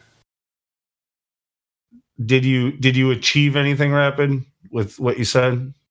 Yes. You did. What did you achieve? No. I don't want to tell you. It's a secret king. Sounds like a secret king. Yeah. It does sound like a secret king. I think we need to give him a secret king role. All right. Well, get this all squared away. We'll give him the VC verified and a secret king. Keep him set. No, I think he just gets secret king. He doesn't get verified for that shit. Okay. Come on. Are you kidding? He's an unverified secret king. Unverified it.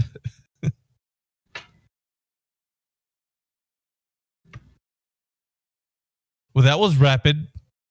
Dun, dun, dun, dun, dun. Ah. Boom. Dun, dun, dun, dun, dun. Boom. We done with Rapid? There he is. No. No, I think we could have more fun with him. I think we could have more fun with him. Go ahead, Quantum, take it over. No, I didn't. I wasn't going to take it over. I just wanted to see if Vlad was here. I don't know. I think he talked for like 18 hours straight. He's probably sleeping. He's tuckered out, huh? Yeah, he was talking a whole bunch of shit. And my name came up. So, Vlad, come off mute. Me and you have some business to attend to, son. Oh, okay. Business. Not you, Hugo. Yo, what's up? I'm hearing my name. Yeah, you. What's up, big guy? Yeah, you're Let's talking go. a little shit without me being around. Yeah. What did I say? Yeah, I had some people tell me you were talking shit, man. Sure. What did I say? Yeah. What's the shit that I said? I don't know, something to the effect about my citation support that I provide for my. Yeah. So what did I say about it? Yeah. Well, why don't you tell the whole room? No, because obviously you can rewind and re-listen, and you must have listened to what did I say? Be a man? No problem. I can tell everyone in here. Listen, big guy. Pretend to clown. Don't pretend to clown. Yeah, big that's guy. wrong. Big guy. Don't use those words with me, buddy, because I'm gonna say fucking shit back at you. Hey, cocksucker! Who the fuck are you talking your to? Sister. That's what you get. Pretend to clown. Right here, another one. Oh yeah. You can mute me. You think you can fucking mute me? Listen, buddy. What did I say? What the fuck did I say? You tell everyone. I said the same fucking globalist, right? That believe into the fucking globe. You're going back to their citations and you're citing them. Really? That's what I fucking. Yeah. You ever heard of hostile witnesses? Fucktard. No. What is hostile witnesses? You don't. That's the whole problem. Right. Ignorance. Nope. Not ignorance at all. Ignorance. You know when I first came out here, Vlad the fucktard, I didn't have any citations whatsoever. I didn't have any. Cool. Didn't need them because I figured everyone knew what I was talking about. I never needed them either. And I got not you. Then I got in touch. Then I got in touch with the Baltard side, and these fucking guys, they didn't know anything, so they required me to support everything. So I said, okay, not a problem. So that's what I did. So I used them my citations of support as hostile witnesses. You see, they don't believe in the flat earth. I could really give a shit less. I'm concerned what they can validate, mostly by experiment. Now, my resources go way far and deep. That's a lot of work I put into, and I don't need pretender clowns like you're fuckwit. I'm a pretender clown, right? I'm out here. Listen. Who's the pretender clown? You understand me, boy? Hey, boy. Who's the pretender clown? You. Have you ever, with your education, have you ever fucking built anything? You. Hey, listen. With your education, have you ever built anything? Have you ever put anything together with your education, big guy? What? My education, it dwarfs anyone in this room. Yeah. Remember when I asked you? Don't know that. What's just by the way I fucking speak and the substance and the content of what I talk about. Then you're a dumbass. What's an oscilloscope? Hey, I'm going to just jump in for a second. What's an oscilloscope, big guy? The two of you, I'm going to suggest you jump down to another room and hash it out. I don't need to hash shit out. He knows exactly where I'm coming from. We don't need this on the live stream. Yeah. Yeah. Call me out again, big guy. Please. I fucking dare you. Glad that means you too. Yeah, the two of you need to both go. It's okay. No, I didn't call nobody out, did I? Clown to trigger. Right, that's it. Call me pretender clown again, big guy. Well, it triggers you every time he says it, so it says something. Go get a room. No, it's because that's his fallback. That's all he says to everybody. So you guys. My bad. It's all good. I'm down. I'm calm. Hey, listen, I'm calm. I'm calm, bro. You guys know exactly how I get. I'm very calm. This is just my original. Tell us why the Earth is flat, please. It's observably and measurably flat. That's it. Simple.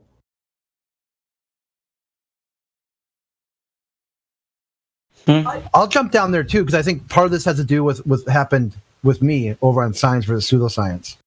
No, it's okay, Crit. Okay. Vlad, what are you saying? You're just not going to address it? It's either got to be a broadcast on the live stream or it's not going to be addressed? Addressed where? What's addressed? Everything's already been addressed. All right, as long as you drop it. QE, are you satisfied with that? So how does this work? Can I just ask a question or wait my turn? Yeah, just hold on a second, Overlord. Right. Yeah, I checked these guys in, like Overlord and Froggy. One was something Rabbit. They all came from like a friend server, and they looked at YouTube. They didn't really get the answers of Flat Earth that they were expecting, so they wanted to come directly to a Flat Earth Discord and ask people in more kind of a Socratic method, asking questions and getting answers. Yeah, thanks for bringing them, Crit. I'd like to move forward, but I just want to know, Huey, was that everything you wanted to say, or? He put himself on mute. He's done. Okay. He had his little gamma spiral, and he'll be all right now. Are you trying to freaking wind it back up? No, I'm not. I'm good. He's throwing gas on the flame. Yeah, what?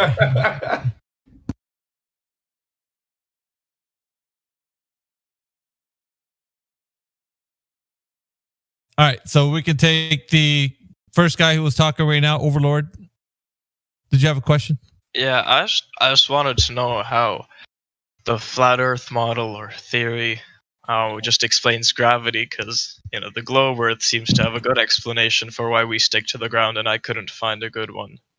All right, I'm gonna kick it to you guys. I'm doing some work, so why don't you take it, Vlad?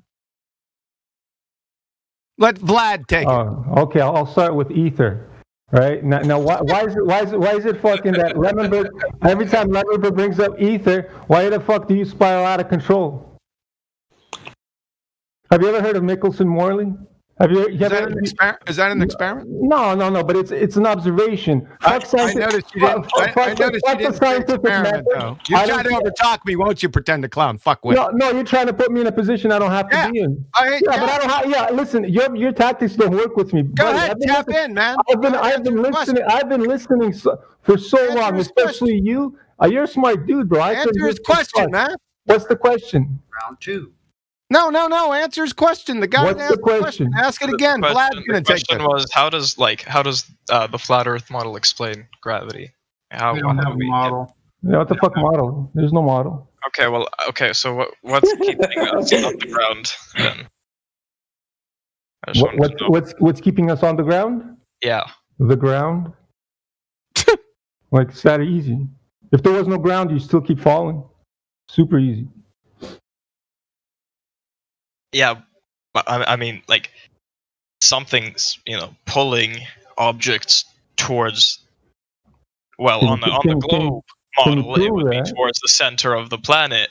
Prove I mean, Yeah, you can't prove how that. how can I prove whether something is pulled towards the center of the planet? Prove it. If I drop my pen, it falls downwards. That doesn't prove anything. Yeah, but that's just because there's lack of something from, like, you understand, like I said, what's keeping you on the ground? It's the ground, right? When you pick up your pen, is there any ground keeping it up? No. Right? So it's more dense than the... Sorry, you cut out. Overlordy, do you know can you tell us when an actual measurement of curvature was performed? Ooh, no, I could. I mean, I heard about this thing with sticks and shadows and circles, some and using dude that you can calculate a very close. Yeah. Listen, that works for both models. If you don't know. Right. Plus, if you don't know the details, like what was he using angles? Like what was his pre? Yeah, so it was using angles. They measured the. Yeah, but do you know the angles? Like, do you know that information? No, but I can go and do the experiments myself if I. It's 7.2. It's 7.2 degrees, and it works for both models. Okay, so that really doesn't prove anything. And that's not a measurement either. Yeah, 7.2 degrees. That's like, not a measurement. what is 7.2 degrees? Like, obviously, I know it's an angle, but is it a difference? That's the difference. That's the difference between both angles, on the different positions. But that doesn't work. It's not a measurement. It's not a measurement. Okay, so can we? Okay, so when I'm on the ground, all right, the ground is preventing me from falling through it because every force has an equal and opposite reaction. I'm just talking about a measurement of curvature. If you know, there's no right or wrong answer. If you don't know, then just say I don't know. Yeah. Well, I mean, my original question was about gravity. Hey, Sonny, his original question was about gravity, and Vlad was going to take it, right? So, Sonny, let Vlad take it. It's not working. Why not? Because it's just not. It's directly into the fucking weeds. That's why. What? Gravity is directly into the weeds? You red herring fallacied away from his question. I think he needs to start at the ground floor. He is. He talked about gravity. That's what he wanted to talk about. Gravity is a theory. It's still unproven. So what? All right, go ahead. No big deal. I can back off. So. Headset is not working now. What the fuck? Overlordy. Yeah. Gravity is still a theory, big guy. Can you, Overlordy? Can you check the live stream voice text? And if you really want an understanding of. Yeah. I know it will work for both models.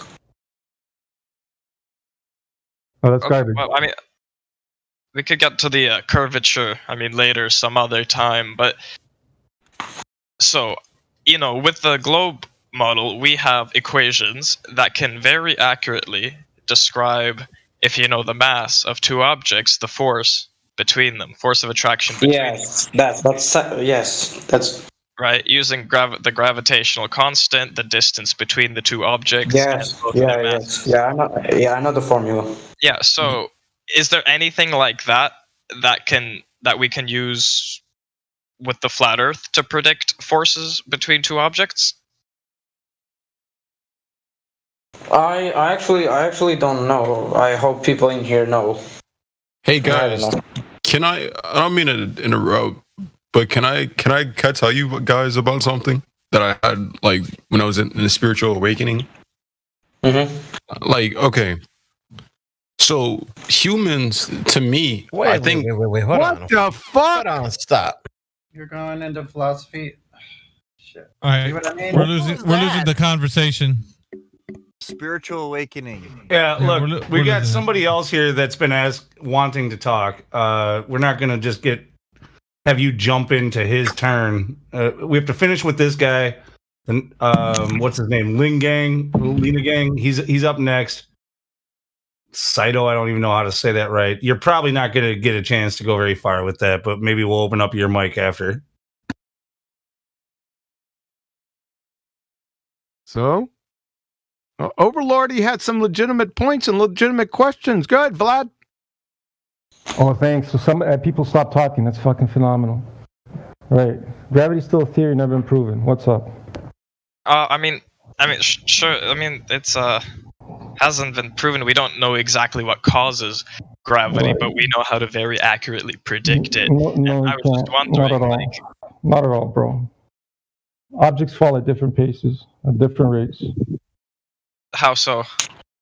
Well, if I drop a feather, it's slower than a fucking bowling ball, That's right? because of air Because resistance. the feather has much more surface area and is much lighter, so there's much Have more air you resistance. have you seen an experiment on a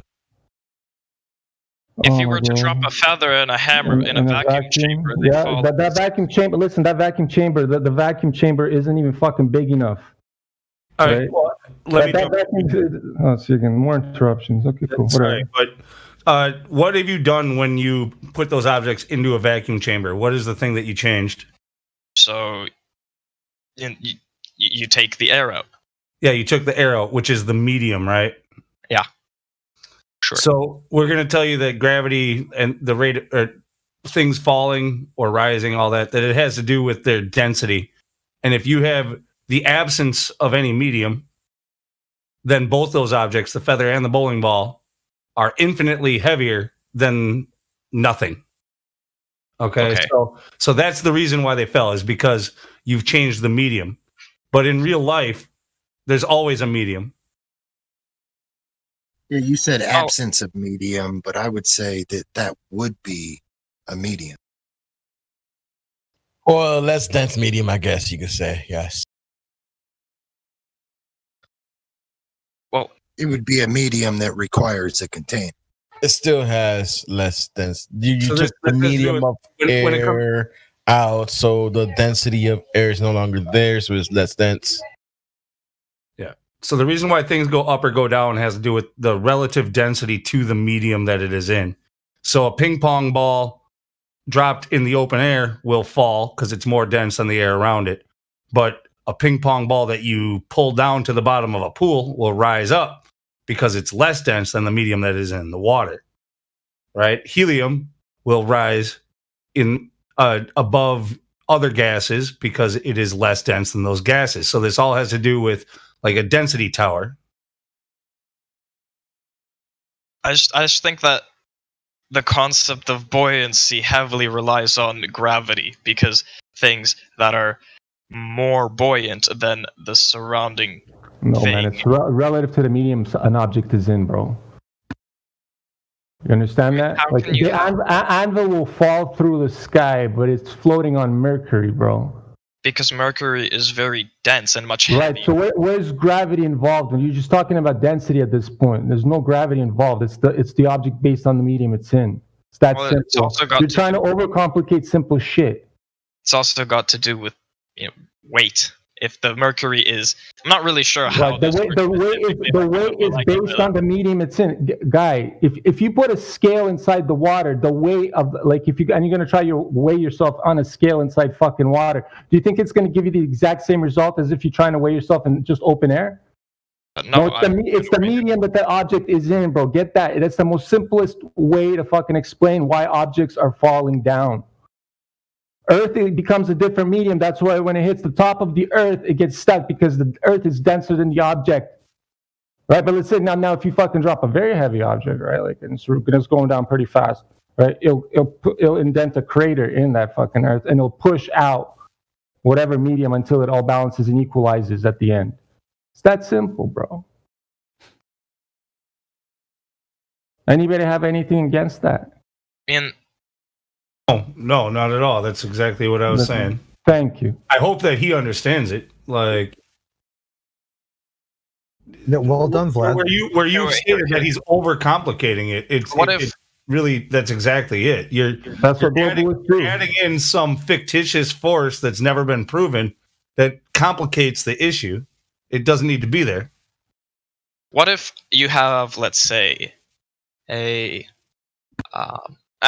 you have a box. It's a clear box, like a plastic box, a fairly strong one though, right? And you fill it with water. And because it's water and the box itself is see-through, you can see through the box. Inside the box, you place some sort of like a rock, right? But you place it in the middle of the box, and you were to you would very quickly close the box and drop it. If you recorded this on a high-speed camera, what I think you should see is that as it's falling, the rock would stay centered inside the box in the water. Whereas if your density theory was correct, the rock would float. I don't think that is what you. I don't think that is what you would see. Now, your entire argument here is pointless unless you've actually done this and recorded it so that we could actually check it out. But your, just mental experiment and hypotheticals aren't going to go very far. All right, I'll record this. I'll give me some time. I'll do it. Well, it sounded like within your experiment, it required a container, but I'll digress from that. So somebody tell me what was the point of all that? Is that when you crumble up a piece of paper and you drop it in air, it falls different than if you don't crumble it up. But it's the same variable. It's the same. Well, I can't even say variable. It's not the same variable. You've changed the surface area. Yeah. So it's the same material, the same density, the same weight within the medium of air. That's another thing. The scale weight is based off the medium of air. I mean, if you take the same scale into a different medium, you're going to weigh different. That's another fact. When the paper without crumbling it up, it'll move side to side as it falls, Well, yeah, that's just because of its shape and different aerodynamic properties. Yeah, that's what I'm getting at. But if you have the same exact variable and you never change it, and the only thing you change is the medium, right? Like a pencil. You drop it in the air. You hold on. You drop the pencil in the air. Now, a lot of people get confused when I say water's next, because I say you submerge it in the water, because like you dropped it in air, it was submerged in air all the way around. It was in the air. So instead of you take the pencil in the water, you submerge it, you drop it, and it goes up. So you got the same exact variable, two different mediums, and two different results. All of these things within the experiment, you can observe, vary, manipulate, isolate, and control. And you're wanting to bring something into the experiment that you can't do any of those with. Instead of comparing objects that are completely different from each other in shape and density and everything else, you should be trying to reduce variables, right? So what if you took a golf ball and a ping pong ball, and I'm sure they're slightly different, but this is just an example. They're approximately the same size, right? But one is much more dense. That's when you should be, using something like that to conduct your experiment. If you're going to do it in the open air, I'm telling you that the ping pong ball will land way after the golf ball. If you do it in the vacuum, it'll probably be at similar times. But again, what you've done is changed the medium that it's in. I'll try to do the experiment I just talked about, just for fun. If I are you going to do it with a feather and a bowling ball, or between, do it with things of the same size but different density? This is what it's going to be. It's going to be a clear container with water inside, and inside the container is going to be something that is heavier than water, right? And so theoretically, because of densities and such, it should float to the bottom or fall to the bottom. The rock will hit the bottom of the container and then pull the container to the bottom of the pool. Right, but let's say I drop the container as the rock. I drop the container, I put the rock in the water, and at the same time, I drop the container. Right? Anyways, here. I'll do it, and I'll explain it after it's done. But for now, last question here. Using globe Earth, or not globe Earth, but using equations that we have from gravity, I can predict, if I know certain variables, I can predict using math exactly how long it's going to take for me to hit the ground if I jump off a building. Or not me specifically, anything, right? If I know enough variables. Is there any way that a flat earther can use math that does not involve gravity to figure out exactly when something is going to hit the ground? Time and distance. First off, it won't be exact. It'll be close within a certain margin of error. Secondly, you have to understand It'll never be exact. Hold on. Don't let him get away with that. Yeah, It'll never be exact. I didn't. And you could drop a bowling ball. You could drop a bowling ball from your chest height. James, you just interrupted Lou. Lou was telling him exactly. You drop it from a skyscraper. Hang on, James. All right, I'm gonna have to mute you. Go ahead, Lou. I'm sorry. Anyway, you have to recognize the difference between the law of gravity and the theory of gravity. So, the law of gravity is an average that's agreed upon, of which solids within the medium of air fall. Okay, so this is actually pretty specific, what medium it has to be in. If you drop those same objects in water, it's going to be completely different, right? Now, the law of gravity is like I said, an agreed upon average of which solids accelerate towards the ground.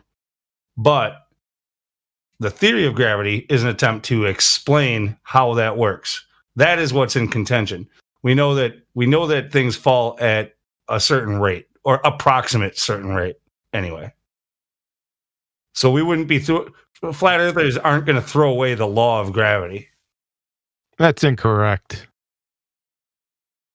Is it close? How is it? No. Think what's the law of gravity again? Well, they described as the acceleration towards the ground. But that's so. What is the formula? F equals ma, right? That's what they tell you. No. That's not the law of gravity. I'm not sure what you guys mean by the law of gravity. Well, hold on, Overlord. That's not the law. You said the law of gravity is the average of. It's an agreed upon average of which solids fall within our medium of air. That's not the universal. That's not the universal law of gravitation, man. That's the only way it's ever been tested. When I'm thinking of gravity on Earth, it's Overlord. Relax. Yes. Relax for a second. That's not Newton's universal law of gravity. What? Instead of saying what, tell me where I'm wrong. That's not the universal law of gravitation. Tell you where you're wrong. Oh my God! Was I wrong with F equals ma? That's the if I wanted to be specific, that's what they say, right? F equal ma is Newton's second law, right? It's not the universal law of gravitation, though. The universal law of gravitation, Fg, is proportional to m1 times m2 over r squared. Okay, yeah. Sorry, I don't have the right formula, but either way, my point is that when they're talking about the acceleration of which things fall, they're not talking about things falling in water or things falling in, they're just talking about the example that's always given, the pen that's dropped here, within the medium of air, or in fact, they actually not even in the medium of air, they're talking about in a vacuum, but that's where they've removed the medium. Did Newton do any experiments in a vacuum? Probably not. No. I think what you'll find is if you drop two objects of varying density. Overlord, you just can't help yourself, can you? Vlad, what do you think about that? What he said, but not what Lou said, but what the other guy said. Well, what did the other guy say? It was so much of garbage that was just said. No, I'm serious. It's just I got lost in all the fucking nonsense. Go ahead. Hey, Luke, Explain can you yourself, let please, Overlordy ask Vlad that question, please? Yeah, Overlord, please ask that question. What is it? I'm not sure who Vlad is. I just joined here. Vlad is me. Vlad is me. I'm speaking. All right then. If you were to drop two objects, similar but varying densities, I think what you'd find. How do you know that? You think, but how do you know? Like, okay, listen. You know, if you're gonna fucking say shit like that, I need a fucking a piece of paper with your calculations, right? What your fucking predicted or your theoretical is, and what's the actual value is, right? And the percentage error at the end of it. That's what I fucking need if you're gonna start talking like that. Using the math that I learned last year in grade 10, I can predict, all right, if I drop a rock of a certain weight off of a cliff, I can predict how long it's going to take this rock to hit the ground. Yeah, that's pretty easy. But they probably listen. The density of that rock probably it'll fucking probably fall the same as if it's in a vacuum or not in a vacuum. That's irrelevant. But we were talking about accuracy just a bit earlier, so yeah. But what did you not understand what I just said? Like the density of the air probably is so fucking minimal compared. Even it's just you might as well say it's a vacuum and drop that rock because the rock is so dense. That fucking example is garbage. All right. If you wish, I can drop the rock theoretically in air too. It's going to be a less accurate example. I don't know why you would want a less accurate example. Because your vacuum is not, you never have a fucking vacuum that's the size of a fucking cliff. That's why. And if you're going to fucking start saying, oh, like that cocksucker, I don't know what his name was, but there's a fucking nerd that was on YouTube trying to drop a feather and a bowling ball inside a vacuum chamber. That vacuum chamber is pretty big. But guess what? It's not fucking big enough to give you anything. These results are null. They're all garbage.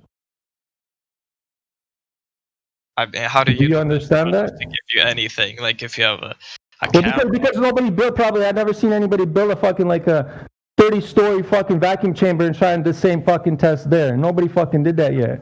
Unless you have a video that I can watch, that'd be amazing. NASA has a quite large vacuum chamber to test their rockets and probes and such. Right, but they ever do exactly what you're talking about? There's this video. Does I NASA forget which put astronaut people in it a was vacuum on the moon dropping a feather and a hammer, and they both hit the ground at the same time. Whoa! Did you just say the moon? On the moon, yeah. Yeah, that's funny because the moon landings are fake. So that's all propaganda again. Right. Bro. Okay, we don't. That's so they were never on the moon. No, they were never on the moon. They made you some CGI and you believed it. It's funny shit. Sure, with computers less powerful than a modern day calculator, they somehow used CGI. But okay. The CGI, buddy. I'm not saying exactly computer graphics, but they had fucking video manipulation. You think they like? I forgot those old movies, those old space movies. How do you think they made that, man? It's all fucking visual tricks. So okay, how would you go about? Okay, here. You have an object, you know its weight, and it's dropped from 1 meter. Let's say it weighs... actually, the weight doesn't really matter. Object is dropped from 1 meter. Can you tell me when it's after how much time it's gonna hit the ground? Yeah, sure. It depends on the shape of the object. I mean, no, there's a lot of variables that you have to account for, but we can't just say you know that it depends. Like that, yeah. Sorry, Vlad. Depends on the shape of the object. If it's in a vacuum, the shape wouldn't make a difference. Really? And yeah. if we are not in vacuum. If you weren't in a vacuum, let's say sea level, like we are not living in vacuum. We are living here on Earth. What will happen in air? All right, here's someone put into the voice. If I drop the rock, 1 kilo rock, and 1 kilo of paper, sheet of paper, they will fall on the same rate. They won't, because the sheet of paper has much greater air resistance than the rock. How do you know that? Only because of that. He said a stack of paper, the same density. Oh, sorry. Stack. Whatever. Also, Man. stack of paper. Stack of paper is not the Anyways, same density of a rock as a rock. listen. Let's go back a bit because you're saying stuff about vacuum falling and like different shape would make it fall at the same time. Because I've seen the feather and the bowling ball fall at the same time in a vacuum chamber. And what you're doing is you're changing the medium. You got to understand that, right? Do you think the vacuum? Do you think the vacuum is a perfect vacuum? It's not perfect, but it's damn close. I have to. So what are you doing? Quickly, I'll be back in a couple of minutes. Hold on. Whatever. Next. Hey, Q, you want to still yell at me? QE the Ranger. Hey, listen, QE. I remember the first time I ever talked to you. The first thing I wanted to do was I wanted to talk to you about the double slit experiment, and you just said, "No, I gotta go." Sorry. Well, maybe I had to go. Well, yeah, I think you did have to go. It's pretty late. But what I really wanted to. No, because I know you're a smart guy. That's why I would like to bounce shit off of you. But there's some things that I don't like about you, obviously. But that's okay. You don't like me. I don't like you. It's okay. We can still get along. I don't want you talking shit behind my back. Hey, listen. That's not behind your back. Go fucking talk shit right to your face. Yeah, that's why you talk shit about behind my I'm back. talking shit to your face right now. So what? Hey, big. I'm fucking scared, big guy. Oh no, man. I talk shit to everybody. So what? And the thing is, this has to do a lot to do with your fucking server and crit and blah blah. Anyways, irrelevant, right? Irrelevant? No, it's not irrelevant to me. Pretty irrelevant. Well, all the Globers on your server, they're pretty fucking irrelevant. Globers on. I don't have a server. Well, the server, the what do you call it? That's not my server. Well, I know, but you guys run it, and it's just a garbage. I don't run it. I don't run that server. Are you not a mod in there? See, you're making claims based on ignorance. No. That's what you do. That's who you are. No. That is incorrect. You just did it. I made a claim based on ignorance. Well, listen, that server, they fucking love you in that server. I don't know. That's why it's your server. I don't know what to say. Well, I don't know what to say either. I thought that was your server. Oh, you already said what you said. Well, because when I was on your server, whenever I talked to you and asked you for something, you were like, you feel like a mod on that server. So basically, it's your server. Right. Just keep talking. Fight wouldn't be much of a fight. Oh, buddy, trust me, it wouldn't be much of a fight. I know. It wouldn't be much of a fight. Trust me. Keyboard war. Yeah, I know, guys. Oh yeah, trust me. Trust you. You fucking pogue. Trust you. Trust me. Yeah. Right. Yeah, Let's bring the ether back. Before we do this, I always posted my pictures. Let's bring the ether back up. Yes. You had a claim before about the ether. Yes. I didn't have a claim. I didn't have a claim. So what is ether? I have a tell everyone what the ether is, man. I don't know. Well, my question to you is, why do you always trip and rage? That's what you said. No, my question was, why do you always go fucking crazy when Lemon fucking Bird always brings up fucking ether? You always fucking yell at the guy. Why do you do that? Well, shut up. Every time you fucking do that, I'll start yelling at you, motherfucker. Shut up and I'll tell you why. Next time you fucking yell at Lemon Bird, trust me, you're gonna fucking get it too, motherfucker. Shut up and I'll tell you why. Fucking cunt. You stupid fucking cunt. You asked the question. Yeah. Your sister doesn't mind. Yeah, your mother doesn't mind either, motherfucker. Get off my mother. I just got off of yours. All right. Now, I would answer the question for you. Yeah, funny. You stupid fucking cunt. Talk about my mother, please. Again, mother. Just the only time you're going to throw hands is when you're making pizza, so just chill, bro. Yeah, go fuck yourself, Rod. Go fuck yourself. Hey, tell everyone about how you're going to beat Mayweather, bro. Hey, Lou. I'm muting both of you. No, I just wanted to answer his question, man. Yeah, why do you rage when Lemon Bird brings up? Now if you'd shut up, I'd answer your question. Go ahead. Okay. Listen. Now, the reason why I do that is because how we got in this mess in the first place with this spinning ball-tard space monkey religion is pseudoscience priests taking effects and then making up fucking stories that comport to their fairy tale worldview, right? And then calling it science. Now, what's happening here is a similar situation by flat earthers now conjuring some bullshit ether, making up stories, and then calling it science according to their worldview. You see where the problem is? Kind of, sort of. My question to you is: have you ever dealt with radio frequencies or radio transmissions? So why you jumping to another No. This has to. Why do you with jumping ether. to another subject? This is not fucking jumping to another subject. Why are you jumping? Hey, that's not jumping. Listen, this is your ignorance. This is fucking showing your ignorance. That's showing your fucking ignorance, buddy. Why is he jumping? Showing your fucking ignorance. Lou, why is he jumping to another subject? Thank you. I don't know, man. Stop. I know I've been trying to mute both of you guys when it gets hot like that, but both of you can unmute yourself, so what's the point? What's the point? Well, it wasn't hot. He asked me a question. I thought I explained it well, and then as soon as I explained it, he jumped to another subject. No, Why didn't you deal with that one? That's not jumping to another subject. You think it's jumping to another subject because of your fucking ignorance and your lack of information. Go learn about Was my explanation terrible. good? Terrible. It wasn't. What was terrible about it? My question, Mickelson Morley, why was the light phase shift? No, what was terrible about my explanation? Because it was irrelevant. Why was there? It was irrelevant. How was it irrelevant? Irrelevant. Are we still on the same topic? Irrelevant. Or Well, he's trying to shit on ether, right? Where he doesn't know whether it exists or doesn't exist. I don't know. I don't. The ether is real. Oh. It's the subject. Here we go. There we go.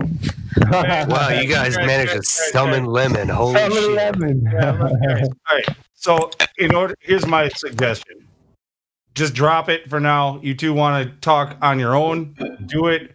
But there's a bunch of people who do want to talk, like this Saito guy or whatever. Like, when do you guys want to talk? I'll mute. All right, we're gonna unmute Saito. He's got something to say. Apparently, Yo. Hopefully not about ether. So, right. Yeah, just listen to me to the whole thing, because I don't know if it might correlate with what's really going on or not. Let me jump in here real quick. I'm sorry, Saito. Does this pertain to the topic of the shape of the Earth? Because this is what we're on about here in this server. Okay. Well, if it's something to do with like religion or any other thing, then we're not going to get into that. No, it's not. It's not about religion.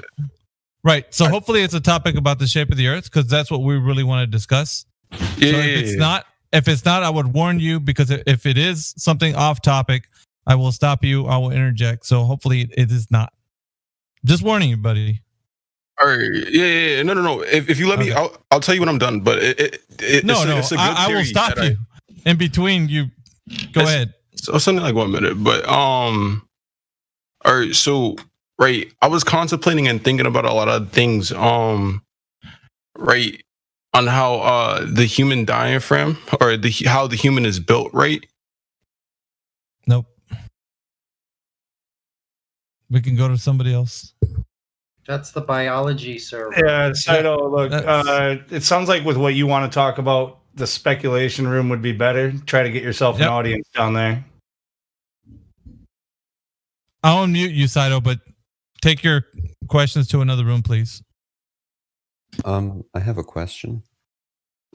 Sure. Yeah, it's relating to what Overlord was talking about earlier to do with gravity.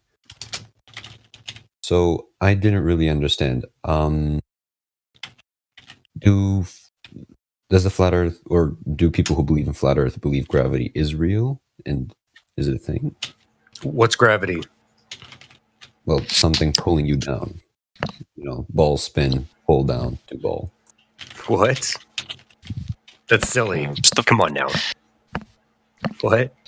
So what's keeping us on the ground? I'm confused about it. I mean, what makes you think we would, fly away? Well, yeah, what else would keep us? Well, if there wasn't any force keeping us here, why wouldn't we? Keeping us here? What? On the ground, there's a force constantly pulling us towards the center of the Earth. Yeah. The same towards force. the center of if the someone Earth. pushes you down, Yeah. you do not get back up because So someone pushing you down is gravity? What? No, I'm asking. Gravity is more like a pull, but Wait. gravity under electromagnetism. So look into electromagnetism. Perhaps that's what's Wait, taking over the wait. flat So, plane, who knows? okay, so you're saying that something is pulling me down now? What? No, I'm asking if something is pulling us down. Yeah, I mean, This is the problem. I don't see anything. So no. So then why are we this flying is the away? like the guy is asking for, why we don't fall off a ball. Well, how about we talk about the ball, right? And if there's curvature of this ball, to have physics on a ball that would pull you to the center, right? Can we start there? Yeah, but but that's a lot of hypotheticals. We got to make big leaps. We got to imagine we're on a ball. That's what I'm saying. I still don't think I got like an answer to my question. If I did, I might have misheard it. No, you didn't. You didn't get an answer. You didn't get an answer to your question yet. So I'm still waiting. Using the models that scientists have developed over centuries, we can accurately predict if an object is dropped from a certain height, and we know what celestial body it's on. We can accurately predict when that object is going to hit the ground. Sure, it's never going to be exact, because no matter how you measure it, there's going to be some kind of difference, but it's almost negligible, except for in very extreme cases. But if I'm dropping a dumbbell from 2 meters, I don't care if it's the ground like 1/1,000,000th of a second later. Then I calculated. So, is there any sort of equation that does not rely on gravity that can tell me an answer that would tell me when it hits the ground? Well, what if you drop the same dumbbell from 5,000 feet up? Then I just have to change one variable, and sure, but from 5,000 feet, eventually the dumbbell would reach terminal velocity, because the force of air resistance would be the same as gravity eventually, and they'd balance out and it would stop accelerating. However, it would start. Hold on. It would start spinning one way or the other. Whatever way it started spinning, it would continue to go. Yeah, it might start spinning. Yeah, hold on. You would get what's called, in this scenario, you would get what's called uplift or drag. So it's totally different than dropping. I still didn't get like a concrete answer. Is there an equation that can tell me, without using gravity as one of the constants, how long it would take for an object to hit the ground? Well, without the curvature, we don't need gravity pulling to the center of a ball. At best, you would have a math equation where you pulled out your stopwatch and you timed how long it took some object to move down toward the ground. But the ground appears to be flat. So the explanation is different. Now, there are other explanations for gravity. Electromagnetism. Steinmetz appeared to absorb gravity under electromagnetism and think about basically it's some sort of spider web.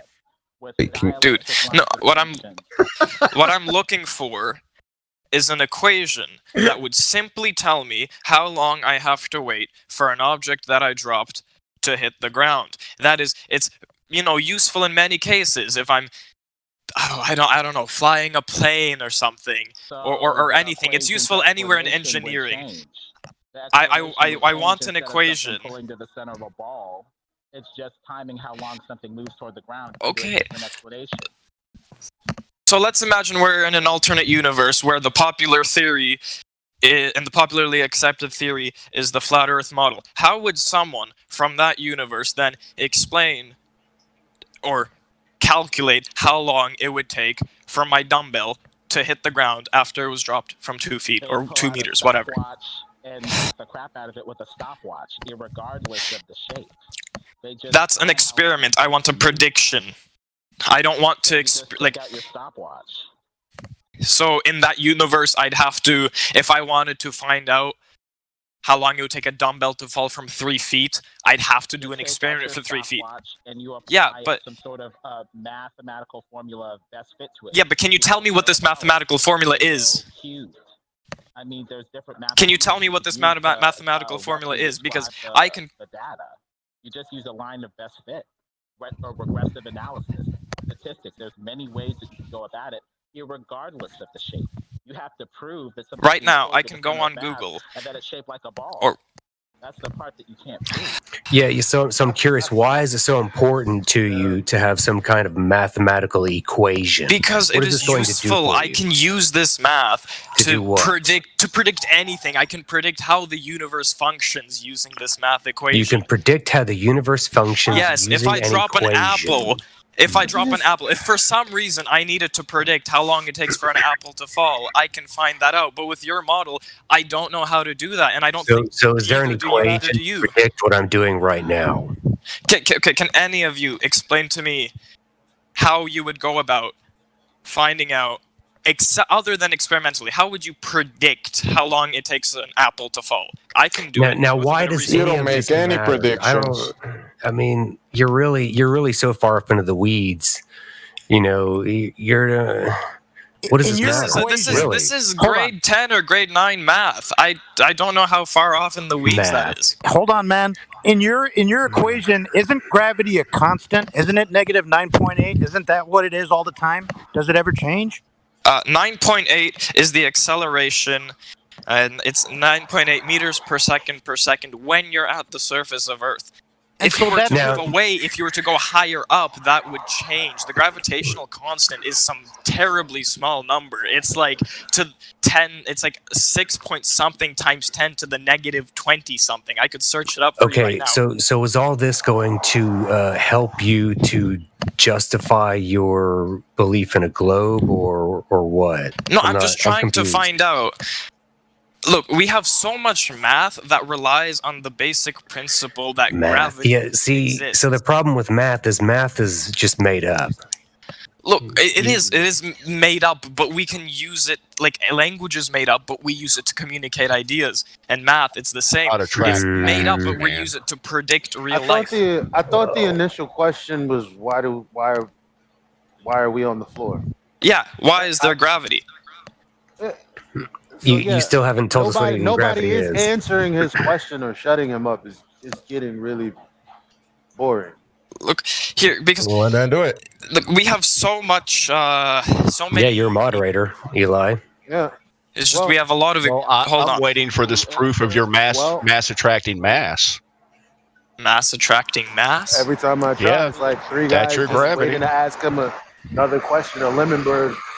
Yeah, it's just that's what your model relies. Somebody wants some sort of math equation so that it can have some sort of cosmological math constant. Yeah, if you guys can give me, so none of you can give me. I can prove it's not mass attracting mass. No. What I'm asking for is right now I can research. Okay, it. you want answers. That's the thing. Yeah, you want answers that you're unwilling to go get yourself. Yeah, basically. No. I can get the answers. So we got to get back to reality here. Okay, reality is the world is not a globe. That's reality. Okay, look. So that's where we're starting at. No, I think. Look, so after we realize this, why do we have to have some kind of magical name for the reason why we don't fly away? Can you prove that you would float away without your so-called gravity? Let's start there. Do that. Yes, it happens in space. Prove that. Oh, really? Look here. Anybody else?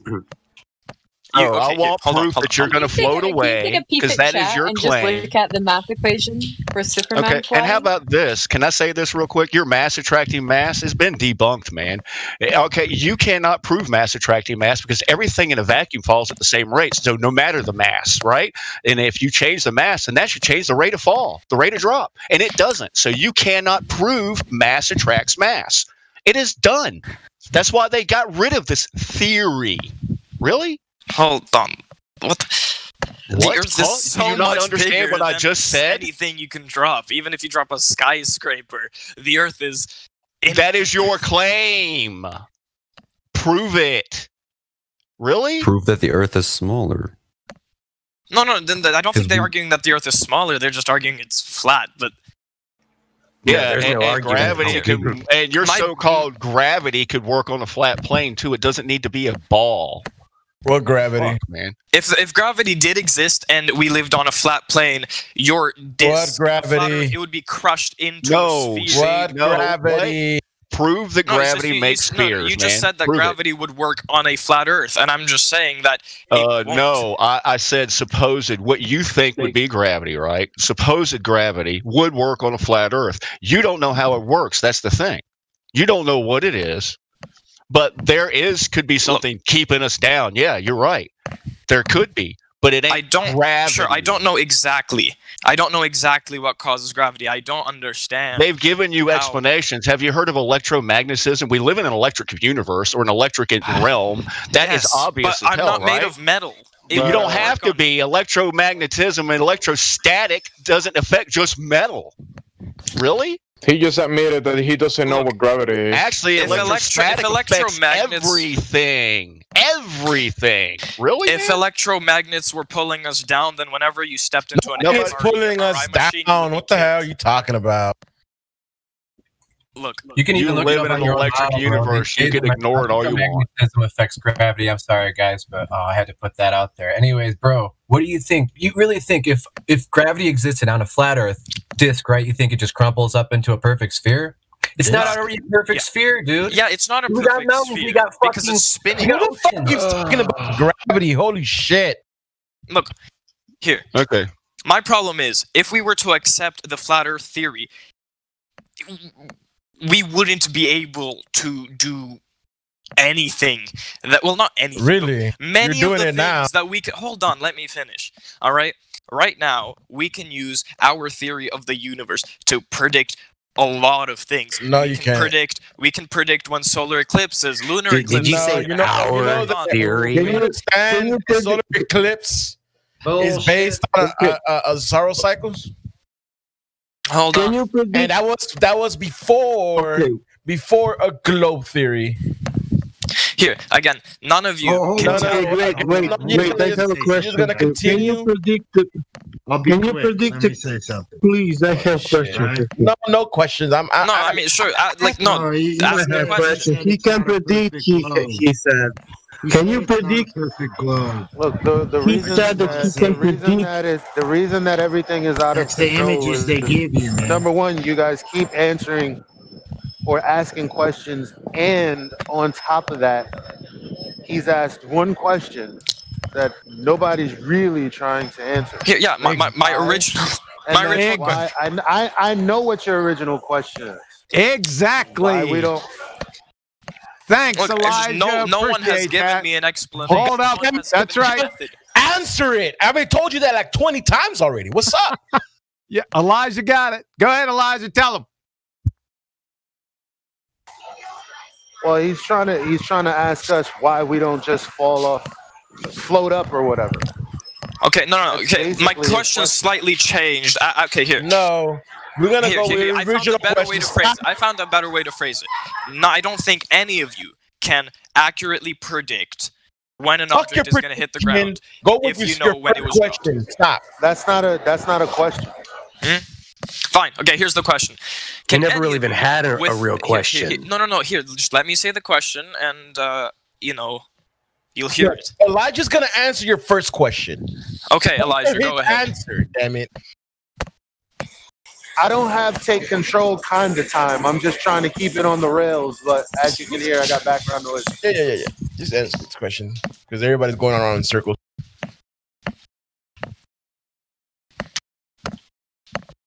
Is Elijah there? Yeah. He's gonna answer it. Your question? Why we don't fly off? Yeah, sure. What is the force that is keeping us on the ground, and how do you explain it? Well, there is no force. All right. Next question would be, do you have any way of accurately predicting how long it's going to take? If you know the weight, not even the weight, if you know the height that an object is dropped from, and you know which planet it's dropped on, can you accurately tell me? Fine, let's not even a different planet. I know you guys have a problem with that. Really? Can you tell me? You're a clown, dude. Me? Yeah, please answer his questions and Just answer my question. Dude. Tell me, without the use of any equations that involve gravity, without any of the equations that involve gravity. All right, let me tell you something. We don't brother. observe we any don't of know. your questions. We don't observe them. So you can't tell. You can't cannot predict. observe. Okay, Yo, no, look. if I had a laptop and Tybo by heads, you motherfuckers would be You muted. can't so even fast. observe those questions.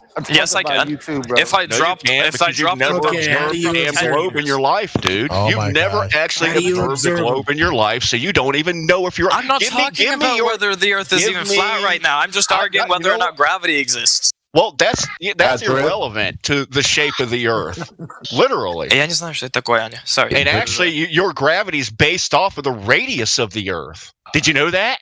Yeah. But you yes, don't that plays a part in it. Okay, so that's why we can also dismiss it. Here, look. I don't think. Look, here's my Because question. you don't have All right, any. try- You can't please, prove guys, the try not radius. to No radius, misconstrue- you can't prove it, Here, man. No. I'm No, not no, trying no, to no, prove you need to anything go- right now. Excuse Well, me, then what are you excuse trying me, to do here? Your initial question had something to do with a force pulling us down. I told you there was no force. Okay, so Instead of let's consider this a second question. Instead of challenging me, right? You decided to try to reword or come up with a new question about the Yes, because average of you're things saying there falling is on- no My bad, force. it wasn't even the average of things falling on Earth because you started talking about how things fall in a place that we could never get to. Never mind proving exists being a vacuum. Buoyancy As is a medium. force. So you arguing that we fall to the ground because of I'm sorry, buoyancy. I'm in the middle of working. I don't have time to give you. So why are you actual here? Answer because I'm the only one answering your question. All right, look And here. you're just Okay, dicking look, around right now. second question, follow-up question. All right, I don't think any of you can. Fuck what you without don't think. using- Give me evidence of your Without- damn globe, man. Jesus God. Christ, let him goddamn speak. Yeah, let me ask a question. Rabbit, I'm all right? gonna mute you just to fuck up. He's saying Who, me or predictions. Nicholas? He's saying that he can predict, but you don't predict Keep asking anything. Questions. He's only hurting his own side. He's saying flat earthers can predict, but what predictions do? You don't do any predictions of anything? Here, hold on. Let me get a piece of paper and a pencil. All right, and I can predict to you, for you, how That the long sun it's is gonna take. rise tomorrow? No. All right. If you let me finish my sentences for once, That's I great. can He's predict being for you recorded. how Let long him it's do it. going Let to him take do an object to hit the ground if it's dropped from 10 meters. All right. I don't think you guys can do that It's without not using gravity. a constant. Okay, listen this guy. Listen this now. I cannot predict that. Listen. Are you listening? Yeah. I'm listening. Actually, Hey, so hold listen, on. listen this properly. Listen good. I cannot predict that. That means that I am living on the globe. Is that right? No, I'm just No. trying to go like piece by So, piece. Start. all right, again. so- No. I'm going also. I'm also going. No, I need to say something. What that proves then? So you're saying, hold on. So you're saying if you drop something, that you will predict how fast does it fall? If I know what height it's dropped from, I can get a rough estimate of how long it's going to take for that object to hit the ground. I don't think you can do that without using gravity to explain. All right. So drop a helium balloon. Helium actually floats, so I mean, I'm Why? not sure how you'd go about doing that.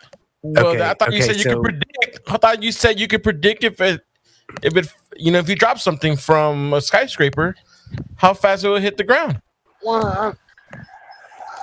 Okay, so That's whatever because math you're not he's taking doing- into account the atmosphere. If I had a Yeah, balloon so- full of helium, Hold on. it would fall the same. Atmosphere. Why would the helium balloon not go down? Is it anti-gravity? No, it's because it weighs less than the air. The air So around it's the dense. helium balloon is falling, and this Right, causes the it's helium falling. to go up. Well, look. Hold on. So you're saying that the density of the item that you drop is lighter than the density of the medium that is in? No, it's not lighter because if It's like gravity that. is necessary. Gravity is No, gravity's not necessary necessary. for weight to be a thing. So I'm not sure how really? you're using words like light and heavy in a universe where gravity Or supposedly is real. universe? El Barico, can I ask him again? Go ahead. Another question. Why?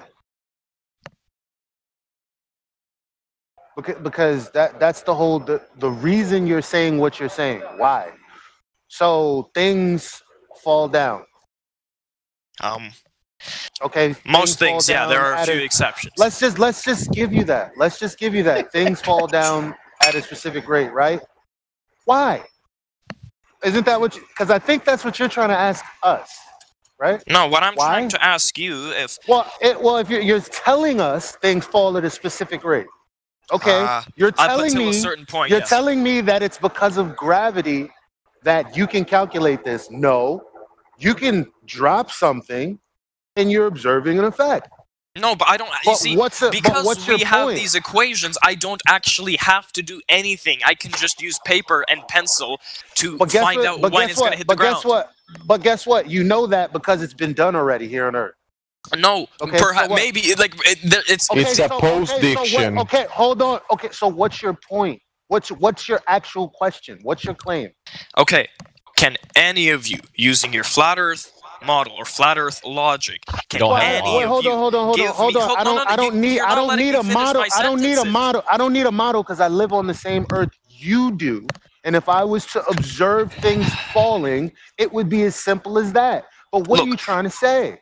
I just posted it in the live stream voice text right there. I don't need a predict. new model. I don't need a new model to drop something on Earth and know how fast it's going to accelerate through the air. Just read over what I posted. Just because you don't need an equation like that doesn't mean that some scientist performing some experiment somewhere. I don't need to come up with a model as to why it's happening. If you're trying to disprove the globe Earth model, you need your own better What I want to know, if I'm going to disprove the globe model, I'm going to look at the radius. No, if you're trying to disprove a model, you need to find a model that is superior to it. You can't I don't have to repeat it. That's a clown comment. Isn't that some kind of fallacy? Like, why would we come up with some other theory to replace another But I said, theory? no. But I don't want to go down another, because now he's just saying You guys are avoiding the question and not letting me finish my sentence. No, actually, we have answered your question. You're basically what you're saying is we need a model for why things accelerate through the air. Yeah, I'd say that's pretty important in day-to-day life. No, it doesn't. So because that's basically what he's wanting to know, it should be very quick to end this conversation. Wait over there. Look, guess what? We don't have a model. Okay, so are you gonna pop yourself on mute? What are you arguing then? If you don't have a model. Elijah, listen this. He said what? No. We don't have a model. So if that's all you have to ask, are you gonna pop yourself on mute? Sorry? We don't have a model. Right, so you don't have you don't have an explanation, or you don't have a way to predict how long it takes something to fall. The village idiot. We have reality.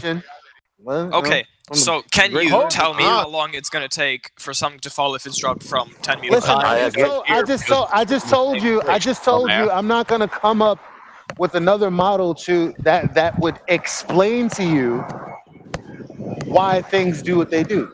So what's the problem with using the one that we currently have? Because you're assuming it's a globe. You assume that. No, I'm not. These measurements aren't based off a globe. How do you know they're based off a globe? We're living on the same planet right now, right? Whether it be flat or globe, in your opinion, right? We're living in the same place. So we're going to experience the same damn thing, literally. We can't make another comparison, and you don't have a working globe model. Show me a spinning ball with deep pockets of water stuff. No, we're moving away. Wait. Question, Rich. Quantum, do you want to answer this question? Because everybody here is not answering it. Yeah, again, no one can give me an equation that can model. I'm not going to answer any of his questions. I'm fucking embarrassed. And because you can't answer the questions, or because I don't see the. I'm not embarrassed for you. I'm embarrassed for the people that are in this room. He's asked a simple question for the past hour, and no one's answering it. I'm not fucking answering. Vlad, why don't you fucking answer him?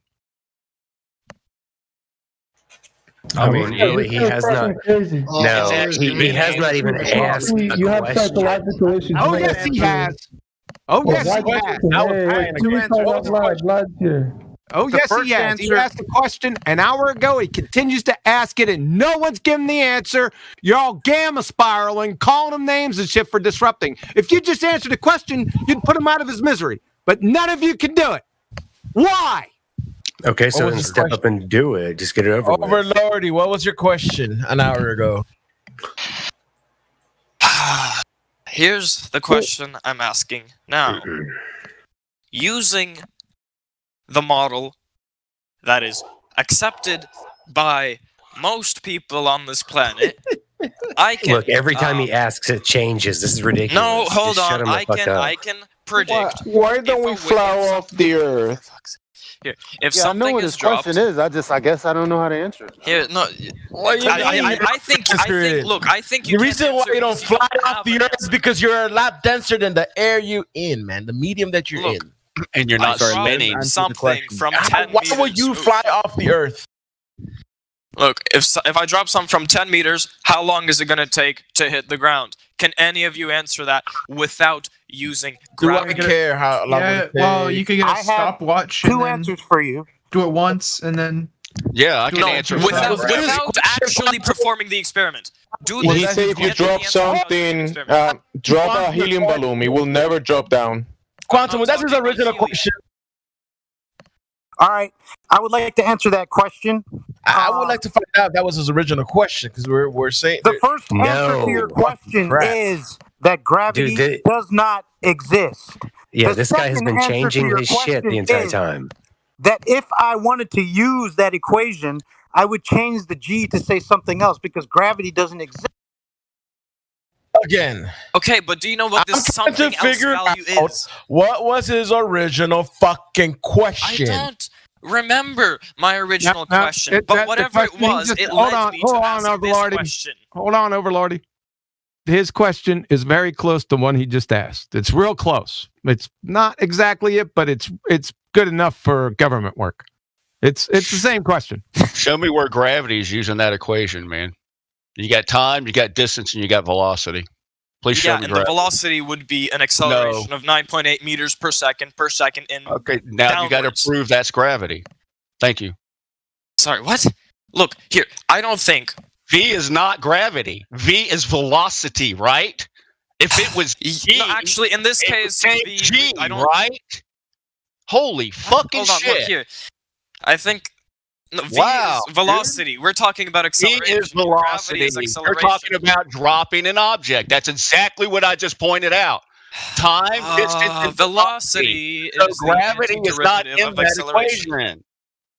Why are you attributing V as G? Huh? I'm not attributing VSG. I'm attributing we don't A need as G. G to- Acceleration is gravity. All right. Velocity is velocity. E, D, and V is all we need. Where's G? What? We need Hold on, time, what? distance, and velocity. G. I can find you the gravitational constant, but I don't think it would change your mind here, and it's not like we don't. It's not relevant to the conversation. So there is no gravity. Because No, there is gravity. There is a gravitational It's not constant. even in the formula. So none of you can answer the question. Hold I've come on, here. so- okay, hold on. You're the one avoiding the fact that it's He not answered your in question. the damn equation, literally. So there's an equation. I can make one in Make one, but I just gave you one that can do the same damn thing without You didn't give me an equation. Give me an equation, a number. Many ways to Well, skin a you gotta cat. give me X the equals fill blank. in. Fill in the blank. Huh? What's the distance? Huh? Give me Okay, one. here. You drop Fill in here. the You gap. drop a weight Hey, from. you got time, you got distance, and you got velocity. Answer me a simple You can question. make a formula How out of long, that, without can't doing you? an experiment. No, here. Predict. Don't interrupt me. And predict. Right. Predict. How long will What's it the take predict- for a weight to fall from 10 Show me meters? where any prediction of that is in that equation. Show me the prediction. I didn't give you an hold on, guys. Honestly, listen to me. All right, you drop a weight from 10 meters. Guys, seriously? Are we going to continue this? We better not. I mean, if you guys want to continue listening to this, you can. but Why'd you mute him? His question's been answered about 10 different ways. yes, it's been answered over and over. What do you mean? Why did I mute him? No, I was just asking. Sorry, I don't. And then on top of that, he's talking about some equation that doesn't even have gravity in it to begin with, and he's speaking like it's gravity. No, I don't. He's been spiraling since the beginning. Well, Huey's been like fighting this dude too. Velocity is not gravity. I'm tired of that dumb shit. Literally.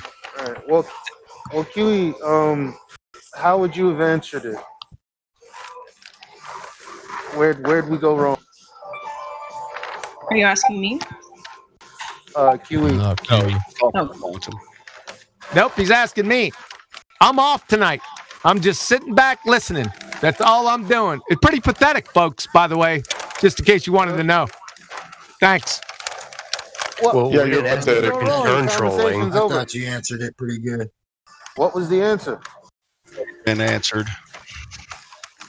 Because the question is, why don't we fall off the earth, right? No, his question was if he dropped something from 10 meters or whatever height. No, that was the That's secondary question. What, That was that's what I was trying to figure out. What was the first question? Well, he said it was we're talking about dropping things, and you just start dropping things in a. But he was saying things were dropping things for a taking the very reason, so that was dynamics of secondary. Earth out of it with the building. He said he will predict how everything in the universe works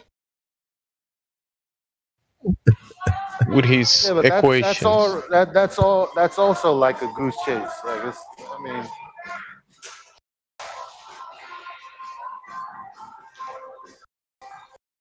I believe you guys couldn't answer the question.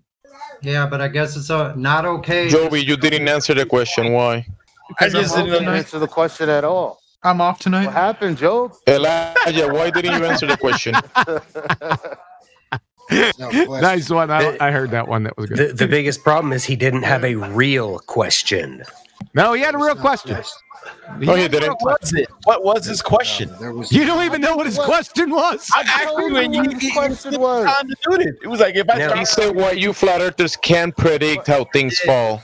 Why you can't He came in asking like 2 or 3 questions. No, but that wasn't. No, okay, hold on. His Nobody initial knows the question. Quantum. Yeah, hold on. Nobody His knows the initial question. question. No. Hold on. He had a question initially. I already His initial told you question what that question was. had something to do with gravity on the flat Earth. That doesn't exist. How is that a question? Right. It's not a question. That's why I said he did not have an initial real question, because his initial question was about gravity on the flat Earth. Well, and I asked him what gravity was. Yeah. And he couldn't answer We it. should have got that. I'm embarrassed. And then he just went all over the place. He started talking about math and shit, falling off cliffs. See, I came in halfway through the conversation. I just popped in to see what was going on. I haven't been. Yeah, we love it. Was that his original question, Black Quantum? I'm gonna have to rewind the tape. No. There's no gravity in that equation. I just got sidetracked. That's why I'm embarrassed.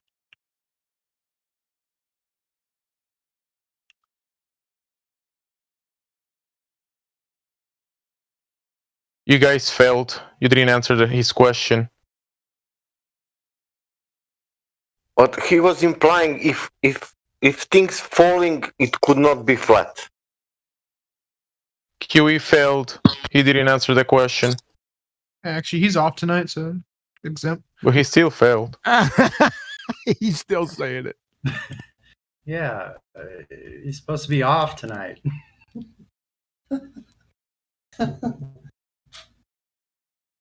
All I heard is that he was saying that we can't predict anything in the flat Earth. Huey's on the side of the road picking cans up, supervised. And Elijah couldn't answer the question, so he failed too.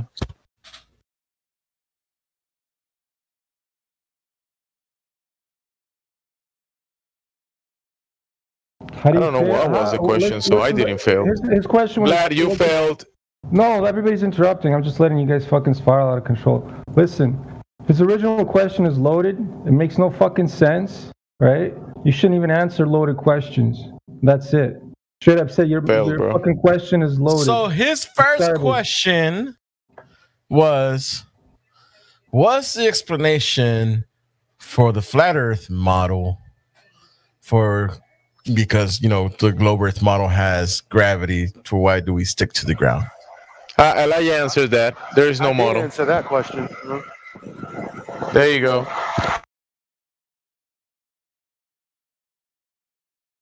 Next. That's what happens when you don't take them to their belief. They just go off into the weeds and you never get out.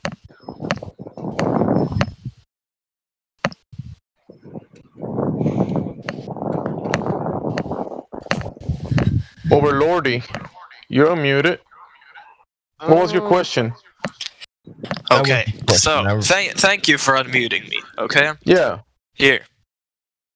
Damn, that was a Can little anyone, too quick. I wanted to take without another shot. performing an experiment, predict how long it will take a weight to fall if it's dropped from 10 meters? 2 seconds. Observation. Stupid fucking question. How did you get to that answer? Because I watched it. I said without watching it, by prediction, if you didn't do the How long does it experiment. take for helium to drop? Answer that. Don't you need an observation before you could come up with a prediction? Yes, but the observations were done many times, and we have derived equations. I have to go. So you're doing a post-diction because it already happened. You're doing a post-diction, not a prediction. Just scatter. He just brings in scatter. Oh, shit. How are you calling a post-diction a prediction? Tell me. Here, I have based on previous so that's number one, and I'm like, okay, you're telling us that things fall, which we already know. So are you asking us why things fall? No, I'm not asking you why things fall. I'm asking you, explain to me. You're not predict asking, for you're me not how long it's asking going to take to anything. fall. How long is something going to take to fall? From where? Yeah, you drop an object from 10 meters. All right, how long is it going to take to fall? Just give me an answer. But what are you talking about? You're talking about helium? You're talking about feather? Something that is Well, heavy. I'd have to watch it fall imagine a first. rock. Oh my God! Is Okay, 2 seconds. Okay. Time? 5 seconds, 2 seconds, 3 seconds. When you will be satisfied? Okay, show 5 your work. minutes. How'd you get to that answer? Doesn't matter. How I get to that answer? Listen, this. I predicted that it will be 3 seconds. Okay. Yeah, I'm predicting that it's gonna take a week for it to drop. Wow, That's my you're prediction. serious? It's 3 You seconds, can man. use- Okay, I predicted. How do you know that answer is I accurate? am going to start muting flat Earth. Because I predicted, man. I predicted. You have an Well, you answer? didn't use math to do it. It was just a prediction. Show me your work. What steps did you take to predict it other than pulling a number from your head? Dude, he's saying something is gonna drop. What is this something? Is it helium? Is it a feather? Is it like a bowling ball? He's saying something. Block of lead. All right. What does it matter sphere if of I lead. drop something and predict how far it's gonna? What's that gonna prove? Yeah, you can't make lead into a sphere. Hold on. My question. Stop. I asked him a question. Jimbo is gonna answer. Hold on, my internet What is connection is that being gonna? choppy here. What is that gonna prove? No, I just want you to answer my question. What is that going to prove? I don't care what it proves. I just want to try So to why see would I your answer a question that I have no want to- idea what you're Look, trying to if prove? you can't answer it, What that are you means don't trying have- to prove? That flat earthers can't predict I anything. can That's what repeat he's my saying question earlier. Again. How Did I long ask is you? it going to take to fall? Kenzie, or did I ask him? He said earlier ask that me something flat earthers before cannot giving you predict a anything. Question, or did I ask him? He's not answering the question. Well, I'm asking him, not you. You didn't answer my question. Why should I Exactly. answer yours? Because we use the same math you use. You didn't use any math. You just came up with a number, and I'm not sure We how could you got use the same damn math. How could you use the same That- math? matter of fact, Wrench already asked. Come on, what asked does you this that. prove about the shape of the Earth, though? What's going on? No, I'm not, look. I just want to begin with gravity. You know, small steps. No, you can't begin with gravity. First, you have to Prove gravity. You can prove gravity, then we can get somewhere. I'm out. Yeah, go ahead. Told you, I don't know the answer. What is point now of your question?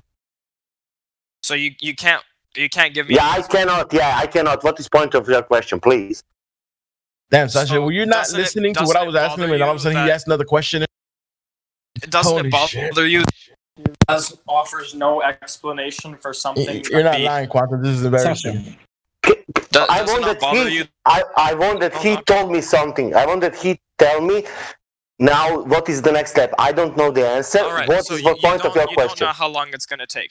So Okay, yeah. It's not reality. Next Can he question. Does continue? it not bother? Sasha. Okay. Next question. Yeah, does it not bother May I you? add something here before? Doesn't that bother me? No. Do you know why? Why? Something here. Because I cannot see curve. What? Sasha. Because I cannot see curve. So that not bother me. You know, things can fall, not fall. Things can math can be 2 + 2 is 4, 2 + 3 is 7. По-русски говоришь? What the fuck are you saying, Sasha? I'm saying, where is the fucking curve? Sasha, can you hear me? Yeah. Okay, Sasha, can I make you a question? Yeah. Okay, listen. I want you to try something, okay? Yeah. I want you to use the equations that we give you using the gravitational pull, which is 10 meters per second, and then calculate how much time it will take from one point to the other, and then go to an environment with a vacuum and determine how much time with a counter would it take from that position to another. Okay. And then tell me how much time it was. Okay, great. Yeah, listen this now. Listen this. All the 10 meters. I'm embarrassed now. I don't know. I guarantee it won't fall as fast as you predict with your math. So what is falling? Yes, it will. From 10 Just meters try up, it. Try a it. 3-meter in diameter balloon filled with air will not fall at the rate of an anvil, a golf Because ball.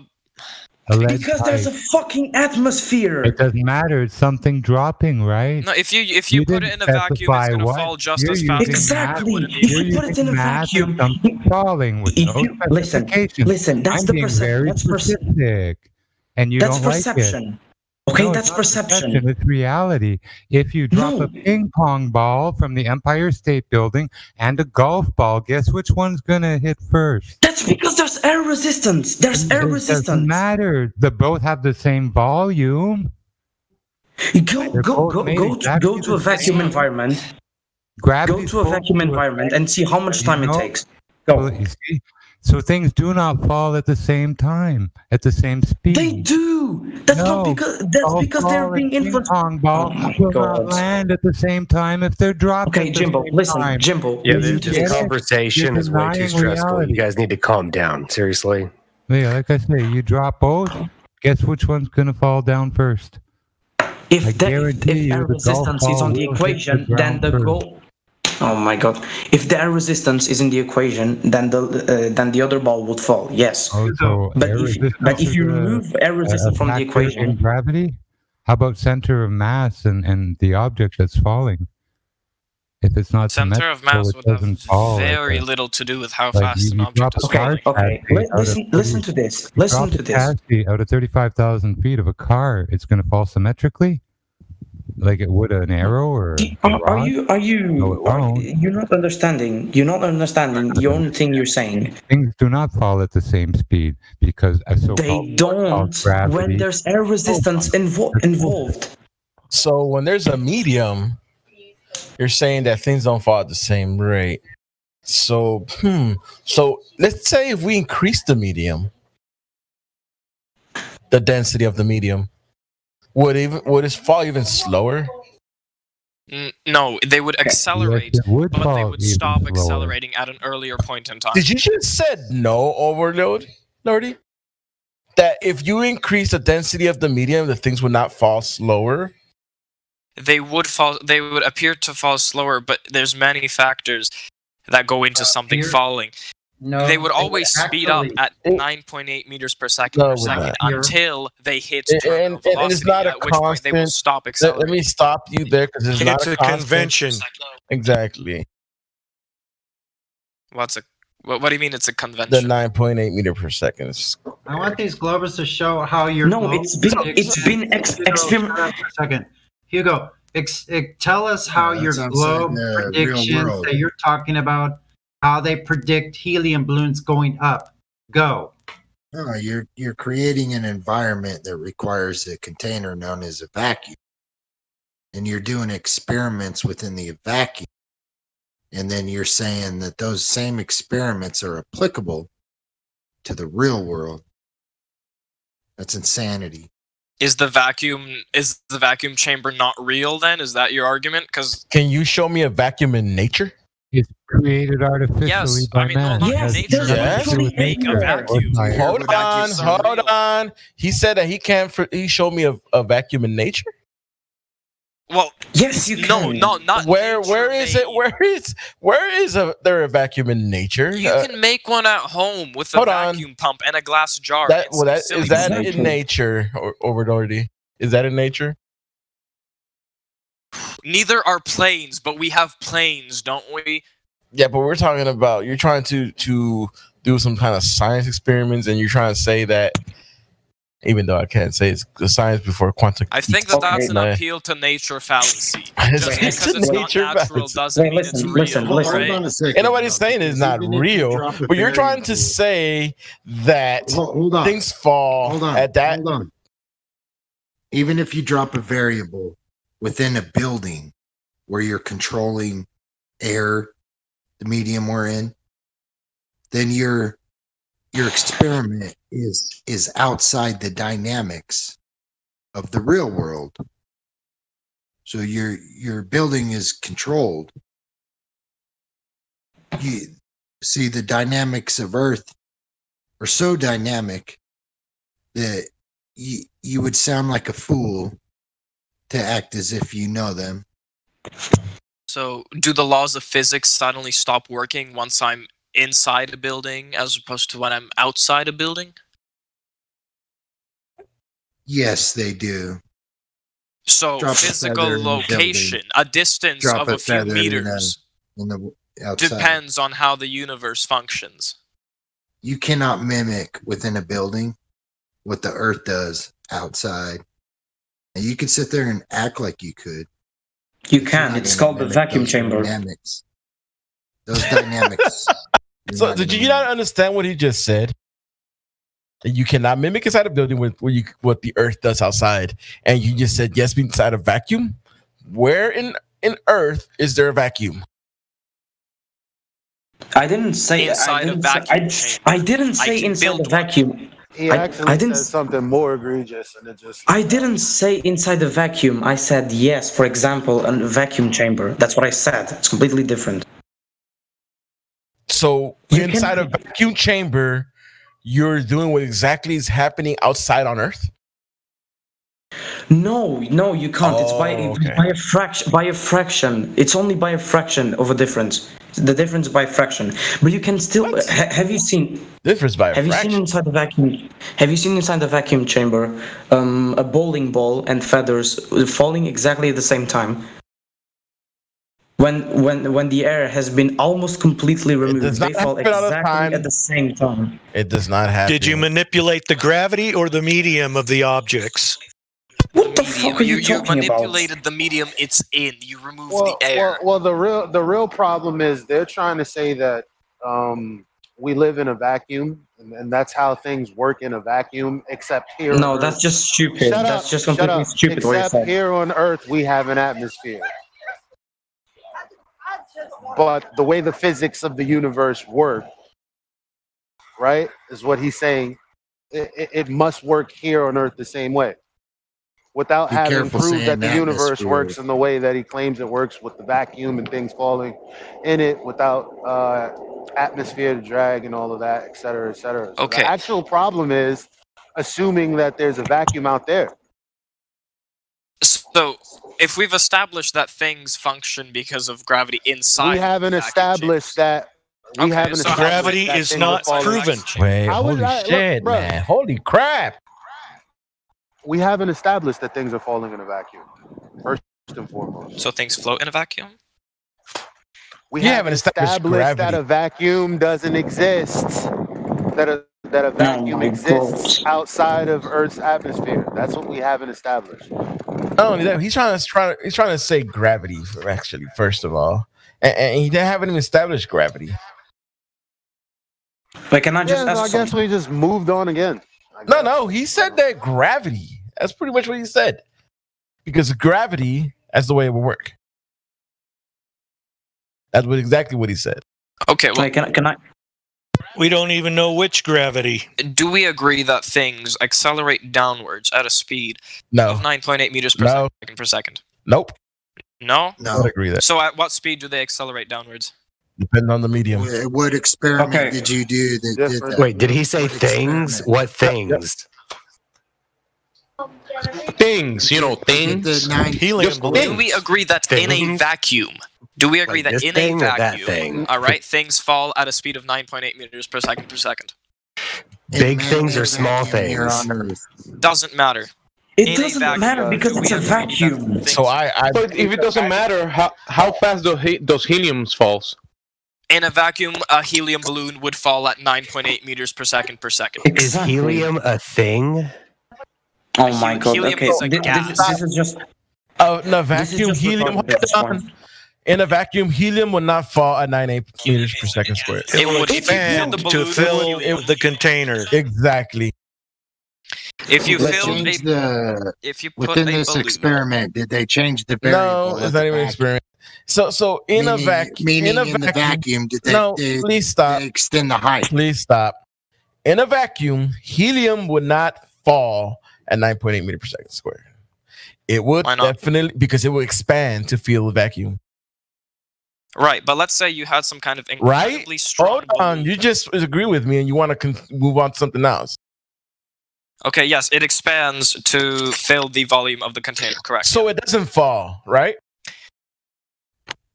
Okay, but now let's modify that slightly. Okay, no. Let's not modify this because this point right here, the mod is just your thing that says that everything falls in the vacuum 9.8 meters per second squared. But then, if you took a barometer to measure pressure, and you measured the pressure at the bottom of the vacuum chamber versus at the top of the vacuum chamber, you would notice that at the top of the vacuum chamber there is less pressure, meaning something pulled down the majority of the helium to the bottom of the tank. Oh yeah, nice story. That's bullshit. Can't prove that. Yeah, Can't prove that. Could the barometer read? Could the barometer read pressure if it wasn't contained? What? The barometer that you're talking. Yeah, Could it a read this barometer pressure? reads pressure. That it's an instrument that tells you the pressure. And what is pressure? Isn't it contained? I'm not sure. We're going what to do you mean different pressure is subjects. contained? We definitely understand. We could go there next. All right. Go there next. It's actually the whole thing is the same subject. It's all about the second law of thermodynamics. That will answer all this question. Because if he thinks he's going to make something fall, I'm still waiting for evidence of the gravity he's trying to disprove. There's air pressure. Yeah, that's what I mean. There's air pressure. Please. Yeah, what is gravity? Please listen. I haven't explained that yet. It's like Neil deGrasse Tyson. Gravity's another word for down. I got a better question. Right, you're right, Crit. You're right, Crit. Let him explain what is gravity. What are you? No, I got a better question. No. How do you explain the fact that the higher up you go, the less air there is? It's a pressure gradient. What is the pressure? Don't you know about pressure gradient, dude? Come on. No, I mean, if you want to go to let's imagine pressure, for a second that I don't. okay, hold on. If you want to go to pressure, we can go back to who was right. So if you want to go to pressure, who was the one? Was it you, Lunatic, or who was it? Or AI, right? That was gonna go on the container. Yeah, how do we have pressure gradient without a container? Because gravity is keeping the atmosphere close to the ball. All right, back to gravity. Cool. So yes. Actually, that is a question that I did answer. So gravity. Three-toed gnomes that pulled things down. No, gravity is not a force, though. So no. Okay, so how do you explain the fact that if I go up in a hot air balloon, I suddenly won't be able to breathe?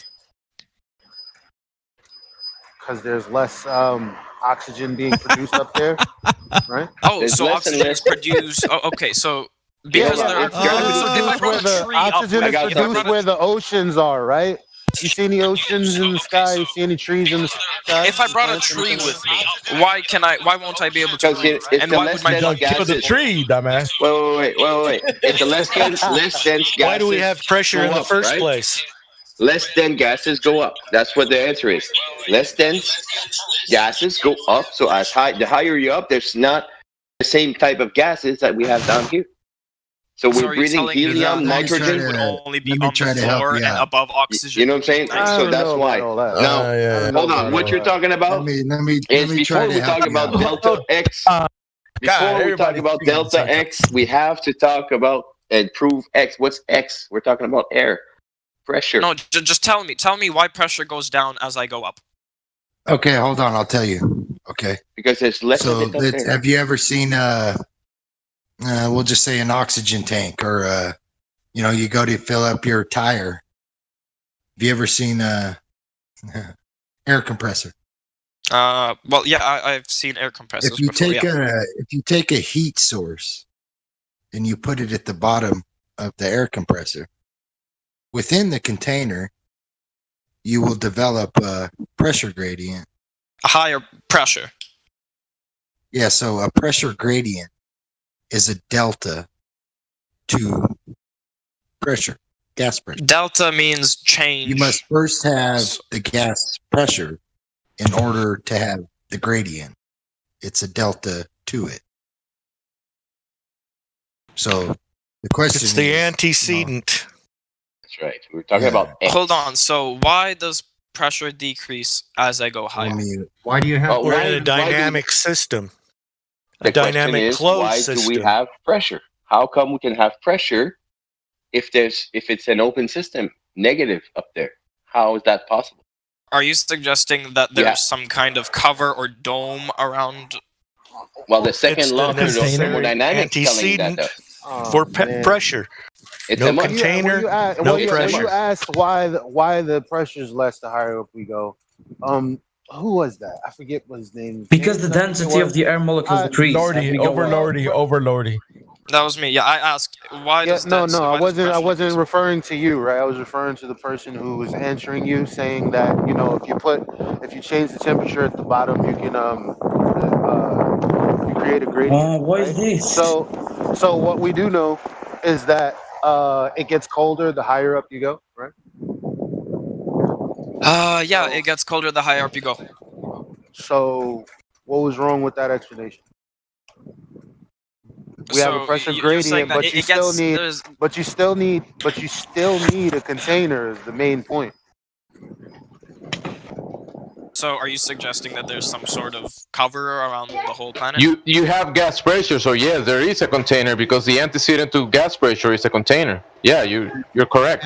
Yeah, exactly. You still haven't proven a planet. Either, by the way, no, it's not a planet.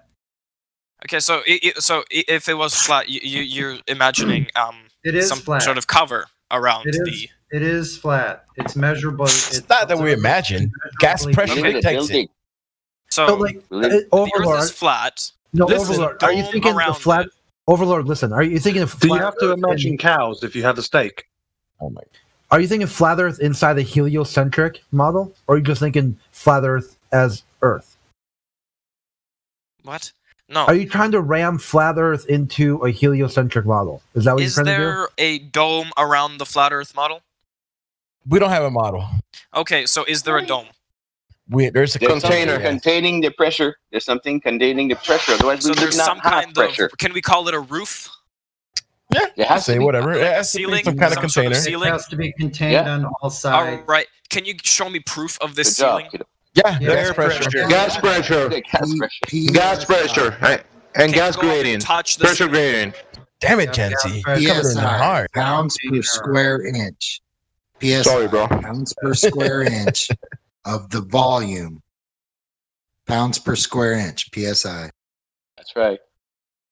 Yeah. So Period. the definition of gas pressure is, if you can look that up, it would definitely. So at sea level, they say it's 14.7.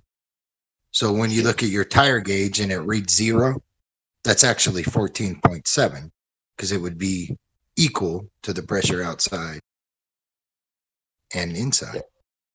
Look, all right. You know, I might come back later. Y'all make my head hurt. Yeah, I know. The truth hurts.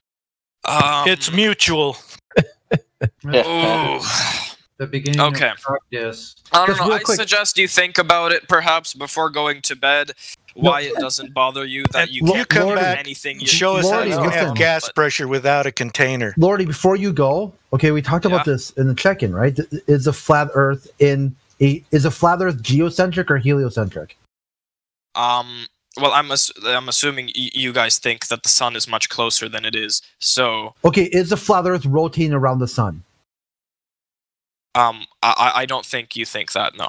Okay, so that's what I'm saying. You're invoking heliocentric ideas and trying to ram it in to say the flat Earth doesn't work because balls in space.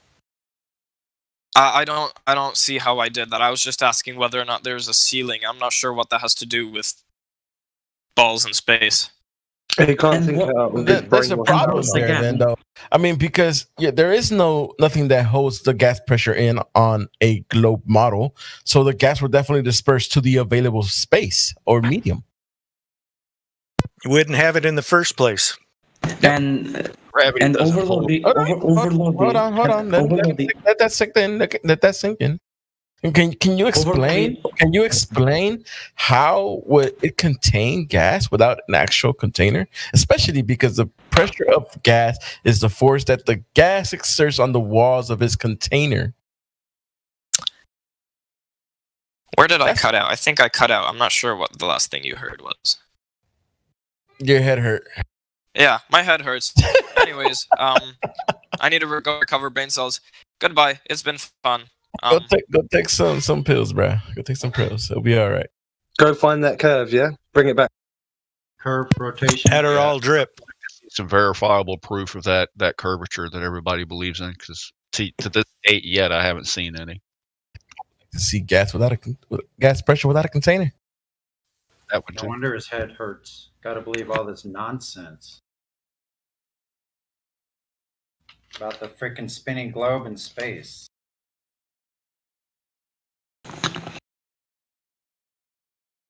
Hugo Pog. Yo, what's up? You were over there chiming in a minute ago. You want to continue? How do you have gas pressure without a container? Why are you asking me that? I'm just want to ask because you were talking a few minutes ago. You were chiming in, so I just wanted to continue the conversation. No, I was trying to say that you didn't answer him before, but you just kept talking over. So I just. What was his question that we didn't answer? What was it? Can you tell us? It was the one, and you probably keep talking above me, but fine. How would you? Wait, who just tagged me? Hold up.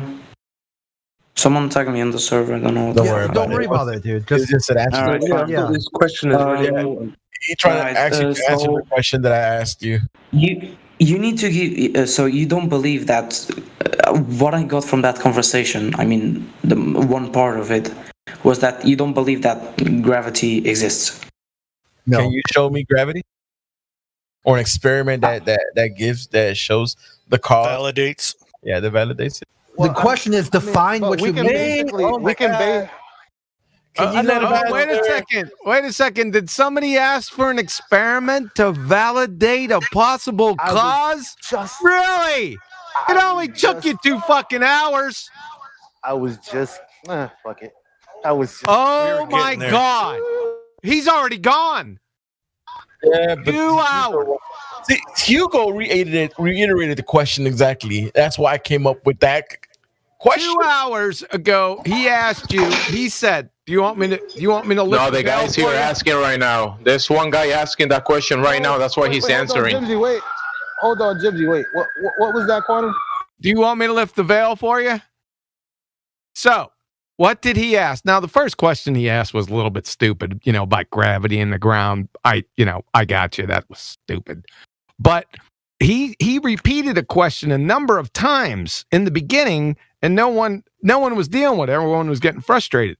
more or less, I'm paraphrasing, he wanted a predictive equation, because he has one, for why things fall down, go boom, boom, go splash, splash, right?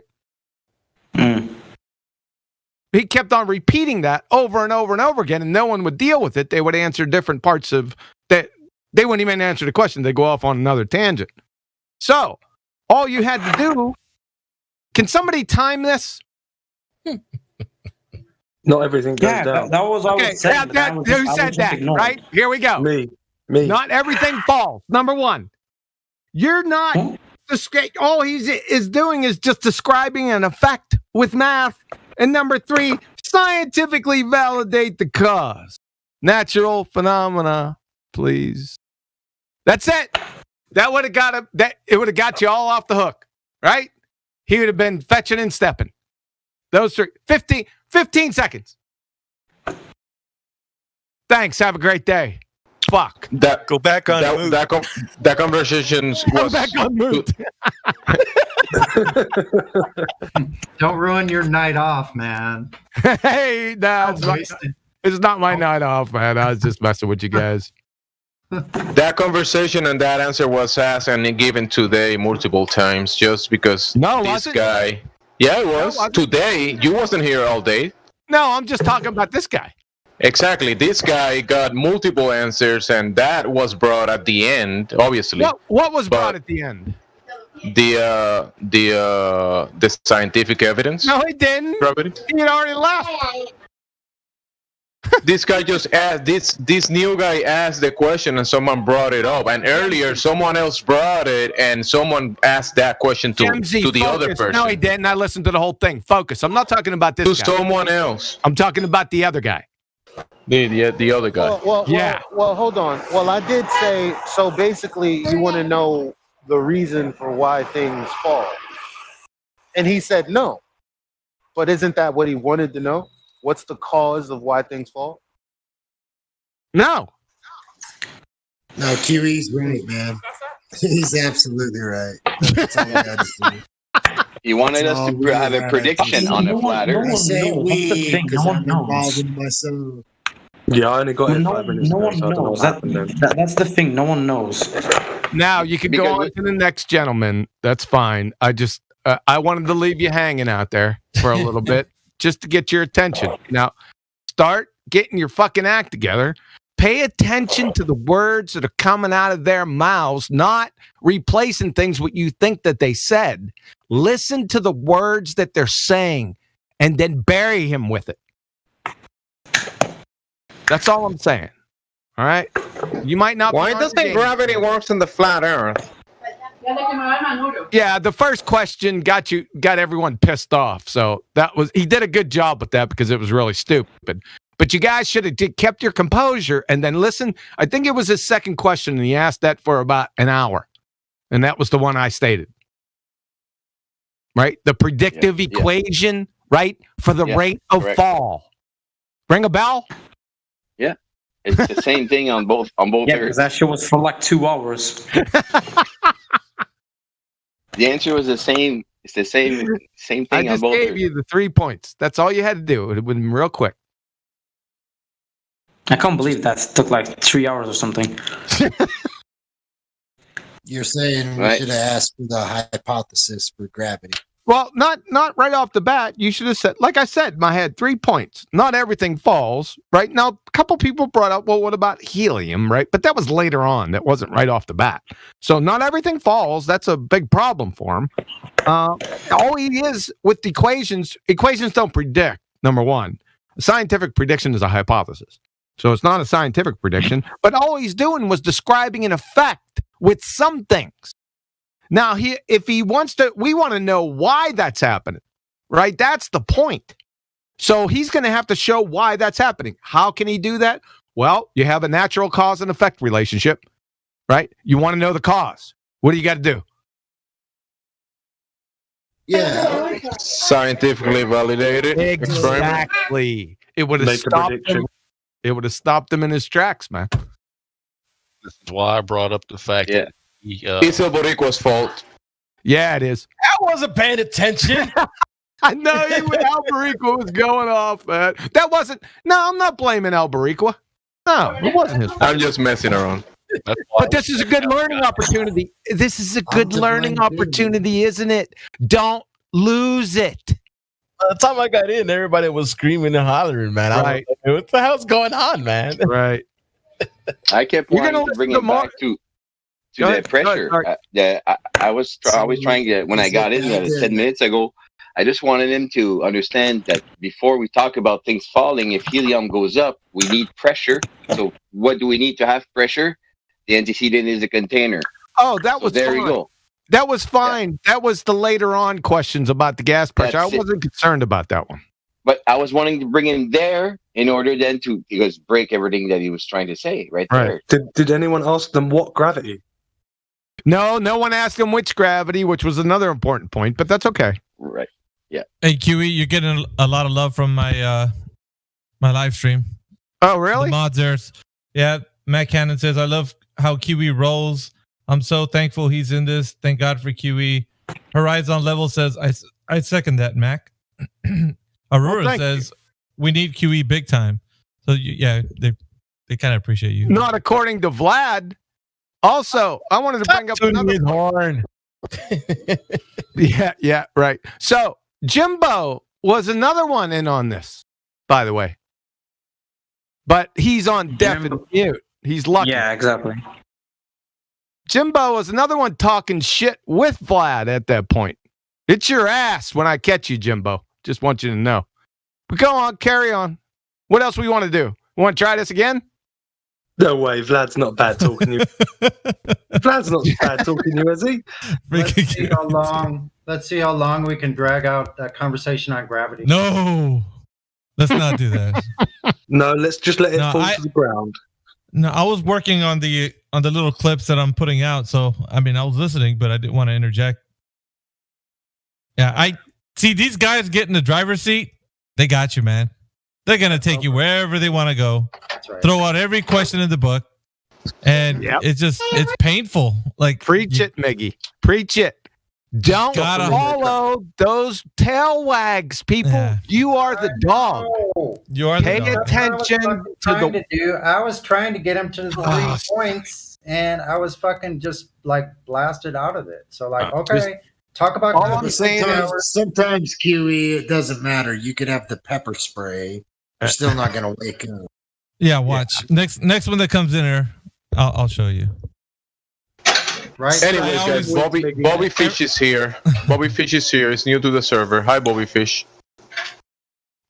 QE wants to speak to you. Yeah, thank you for changing the subject, Jumsy. Yeah, just hold on a second. I don't want this lesson to be lost. Not the answers to those questions. That wasn't the important point.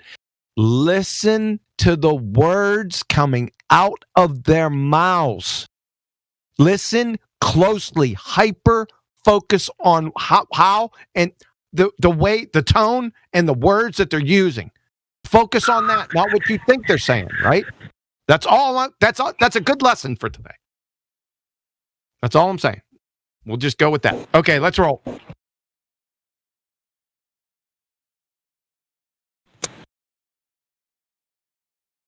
Oh shit, we got a lot of people in here, don't we? Let's see. Bobby Fish, are you there? I don't think he can speak. Oh wait, he's verified. Good afternoon. Good afternoon, Bobby. What brings you to the 24/7 Flat Earth Discord?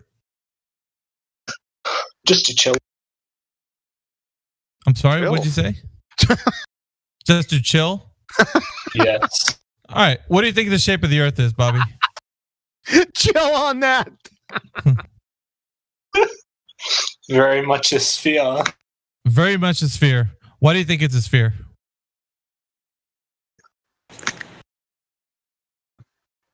Because I've seen photos of it being around. All right. Do you have any evidence of it being a sphere other than showing pictures, images, videos? Well, whatever. How about measurable curvature? Have you ever measured the curvature of the Earth? Or do you know anybody who has? Not personally. Okay. So how do you know it's a globe like they tell you it is?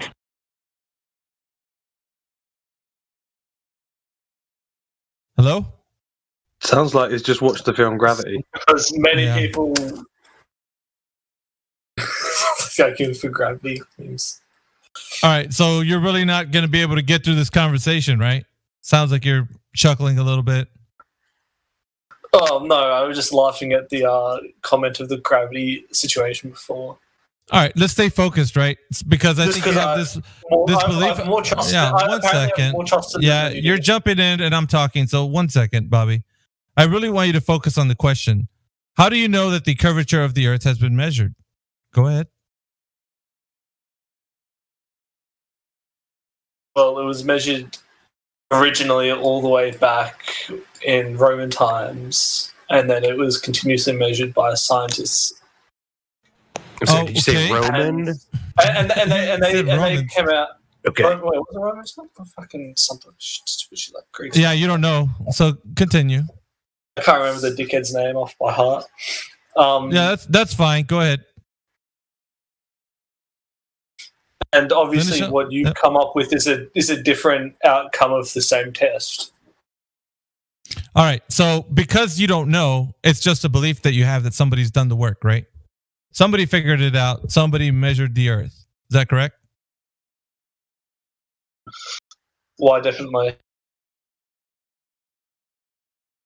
What was that? You kind of cut out. Say again. Why, definitely.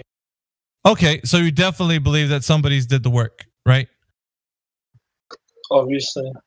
Okay, so this is another question I have to ask you, right? Measurable curvature was the first question. There's only 3 of them. Second question is the axial rotation of the Earth. How do you know that the Earth has been detected to be spinning on its axis? By what method can you tell me the Earth has been detected to spin on its axis?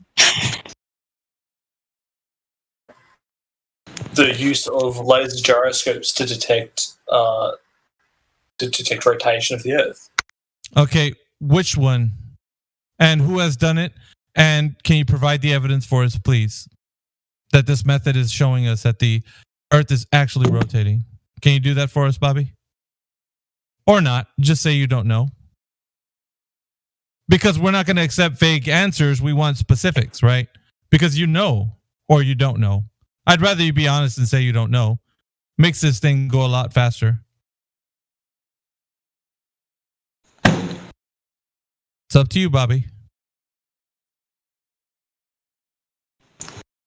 Sorry, my phone is... I'm just trying to find the exact thing, but it's a high accuracy ring laser gyroscope that did... Give me a second. I'm trying to find it. Okay, well, yeah, you don't have to look for it because you don't know right now. At this moment, you don't know what has been done to detect the Earth rotating on its axis.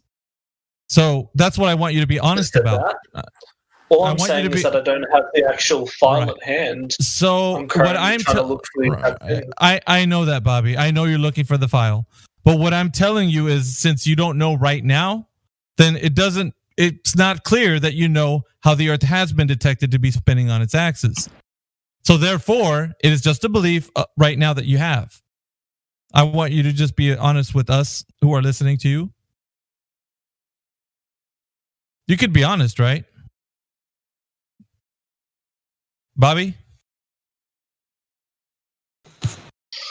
Sorry, I'm just reading.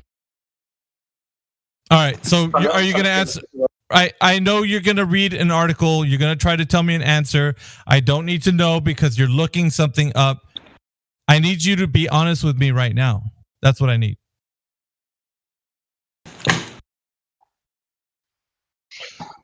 What was the question? All right. So since you don't know how the Earth has been detected to be spinning on its axis, I need you to... No, you don't.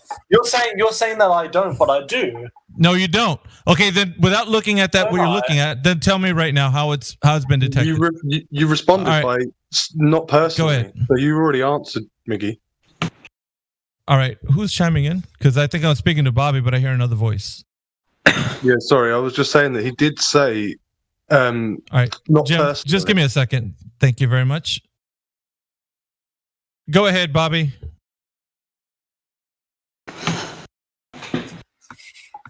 Can you give me an honest answer? Are we going to move forward or are we going to get specific? Your choice, man. Yes. Yes, what? the question. What's that? Yes to the question you gave. Okay, so do you just believe that the Earth has been detected to be spinning on its axis? Or do you know? Well, I know. Okay, so now specifically tell me how you know. Go ahead.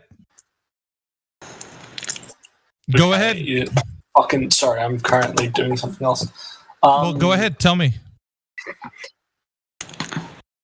Well, I would look up in the sky and I would see that the star and fucking the star tells, and also that the sun also changes height in the sky over the course of the year. All right. So the sun and the stars. Also, go ahead. Mm-hmm. No, you go ahead. Finish. I did. Sorry. The sun and the stars. Is that what you're looking at right now? Mm-hmm. How does that detect that the Earth is spinning on its axis, Bobby? Because by looking at you know that that the Earth is tilting and rotating. How do we know that? By looking at the stars and the sun. So if you're actually preoccupied right now, we could talk to somebody else because it sounds like you're preoccupied. Easy enough. And you're cutting out, so I didn't hear what you just said. Easy enough. Did anybody catch that? I think you said easy enough. I'm not sure. He's in agreement. He's in agreement is what I took it. Okay. So the sun and the stars are telling you that the Earth is actually spinning on its axis. But we only see the sun and the stars moving in the sky. When do we see the Earth moving? Well, we can't see the Earth moving because we're on the place. Right. So we can't see the Earth moving. So it cannot be detected by looking at the sun and the stars. Yes, it can. Okay, go ahead and tell me how. Because the stars change minimally over a year, and you can see that. Right. We're still watching the stars moving around, and we're seeing the sun move around. Mm-hmm. That's all we're looking at. Now, when has the Earth been detected to be moving?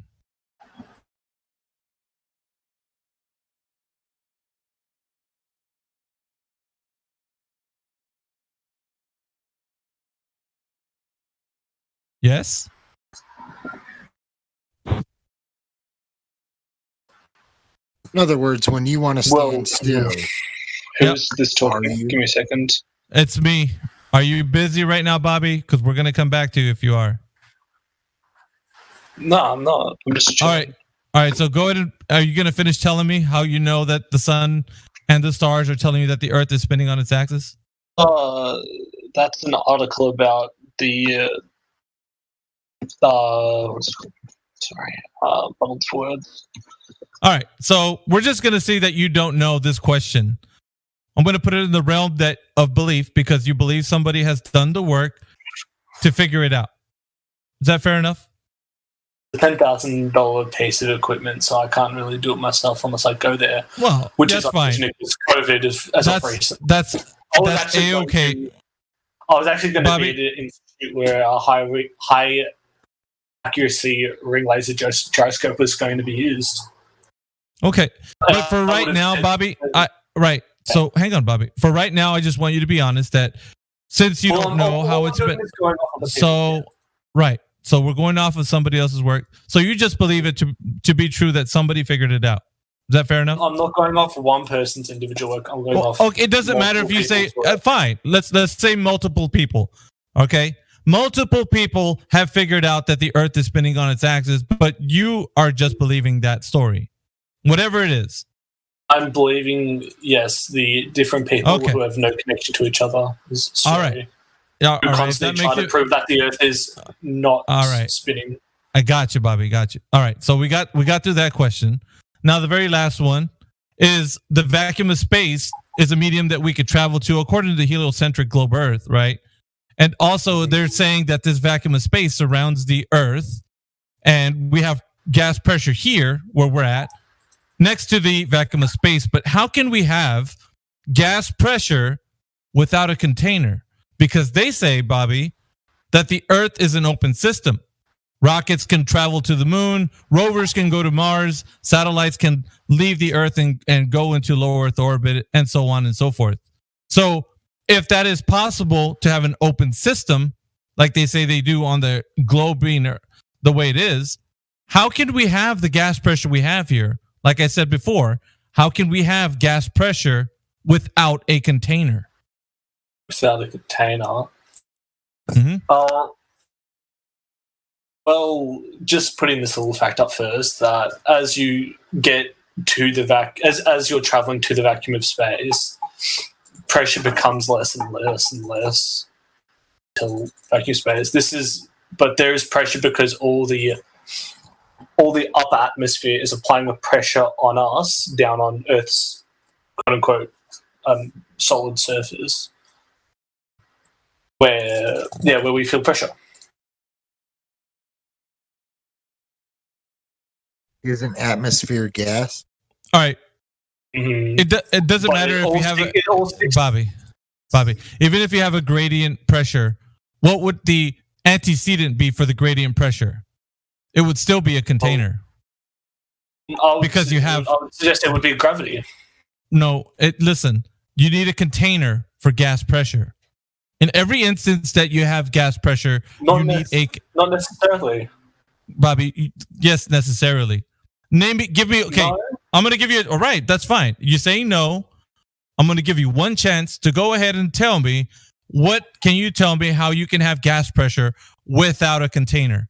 I need you to give me a demonstration, Bobby. I don't want you to tell me a story and point somewhere. Tell me in a demonstration how I can have gas pressure without a container.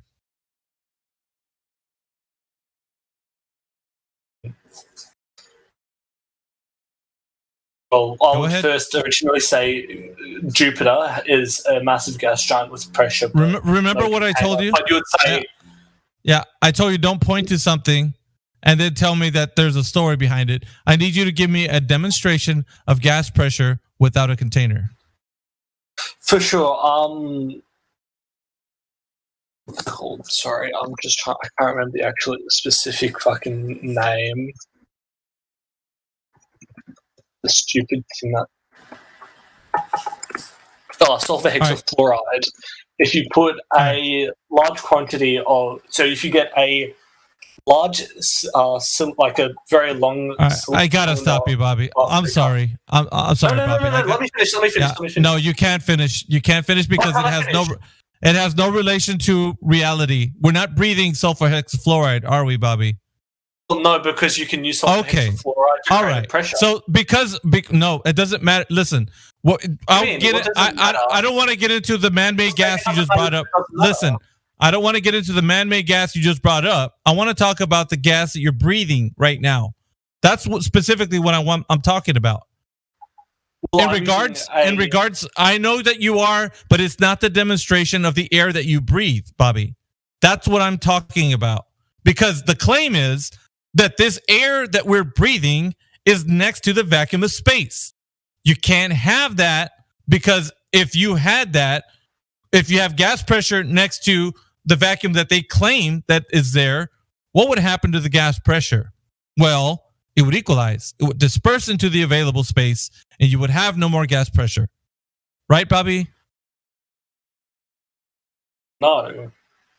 Why not? You tell me why that wouldn't be the case. Everybody's listening to you now because you're saying no to something that's very obvious and would always happen irregardless of you and I disagreeing or agreeing on it. It's just, it always takes place. It happens. Always. You're telling me that gas does not... You want me to let me finish my experiment? No, I'm not going to go into sulfur hexafluoride because we're not breathing that. Okay, so you need to stick to the relevant. It's all about relativity. I was going to bring up how relative it is to the Earth with our air with the emptiness It's not. of space. Are you breathing sulfur hexafluoride, Bobby? It is. Are you breathing sulfur hex? Okay, then it's not relevant. It's not. So let's get back to the air that you and I breathe. I think it is very relevant. It's not. It's not, and you. It's not. It's not, and you're avoiding You're avoiding the argument because you know where it's going to lead you. Yes, you are. What do you mean? So let's talk about the air. Let's talk about the air that we breathe, right? So now that we're talking about the air that we breathe, can you have that? Have a pressure without a container. Air pressure. Yes. Air pressure without a container. Yes. Well, go ahead and give me a demonstration of that, Bobby. Show us. Go ahead. Trying to think of a good experiment to set up. Go ahead. I'll think away. I'm only going to give you a little bit because I don't want to spin our wheels here in the chat. We got a little bit more people to get to, but I want you to think for a little bit on it.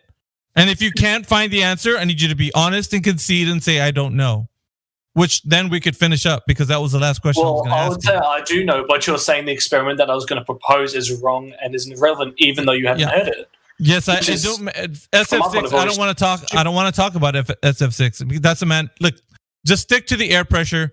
That's all you got to worry about right now, because that's what we're dealing with anyway. Well, so you want me to give an example where there is pressure, where there is air pressure, without air pressure without a container. Radio. Yes. Yep. Go ahead. He's asking you to give an example where there is no example. Well, the example obviously is Earth or any other. No, you're still pointing to something like I told you. Remember, I told you don't point to something and then make a declaration. I said give a demonstration, Bobby. That's what I want you to do.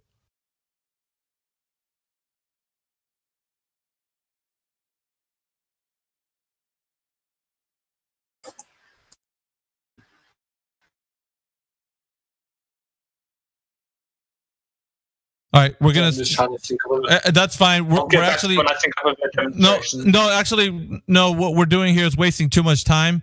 But since it's taking you this long, we're just gonna say that it's just a belief that you have that the story they told you about the vacuum of space. It is a belief, Bobby. Unfortunately for you, example I brought up, you said it doesn't matter. You're not breathing. You're not breathing. I said the reason being. I'm breathing a much heavier substance than what I'm going to be breathing out of space. I know that, but you're not breathing sulfur hexafluoride, so you can't use that. No, you can't use that. No.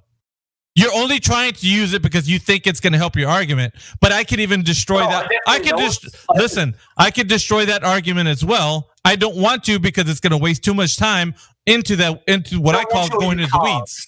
Oh, it doesn't matter. You can't provoke me. Listen, you can't provoke me into that argument. I've already got you on this one, and you can't provide a demonstration of air pressure without a container. Therefore, all you have is a belief that you think the vacuum of space exists like they told you. I disagree. It doesn't matter. Anything. Listen, because I can show you air pressure.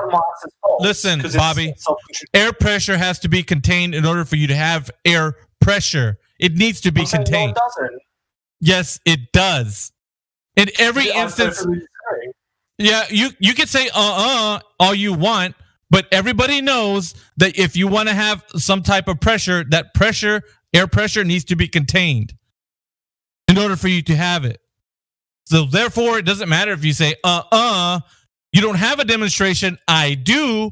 Therefore, what I'm saying is correct. You said, Because it's sulfur hexafluoride. We're not going to get into that. Therefore, this last question that I asked you, you can't provide a demonstration. Therefore, it is just a belief that you have, which concludes the 3 points that I gave you. Said, no, demonstration is invalid without even talking about it. We're going to get into that right after this, and I'll let the panel come in on this because I'm pretty sure they're chomping at the bit to get at you for what you're just saying right now.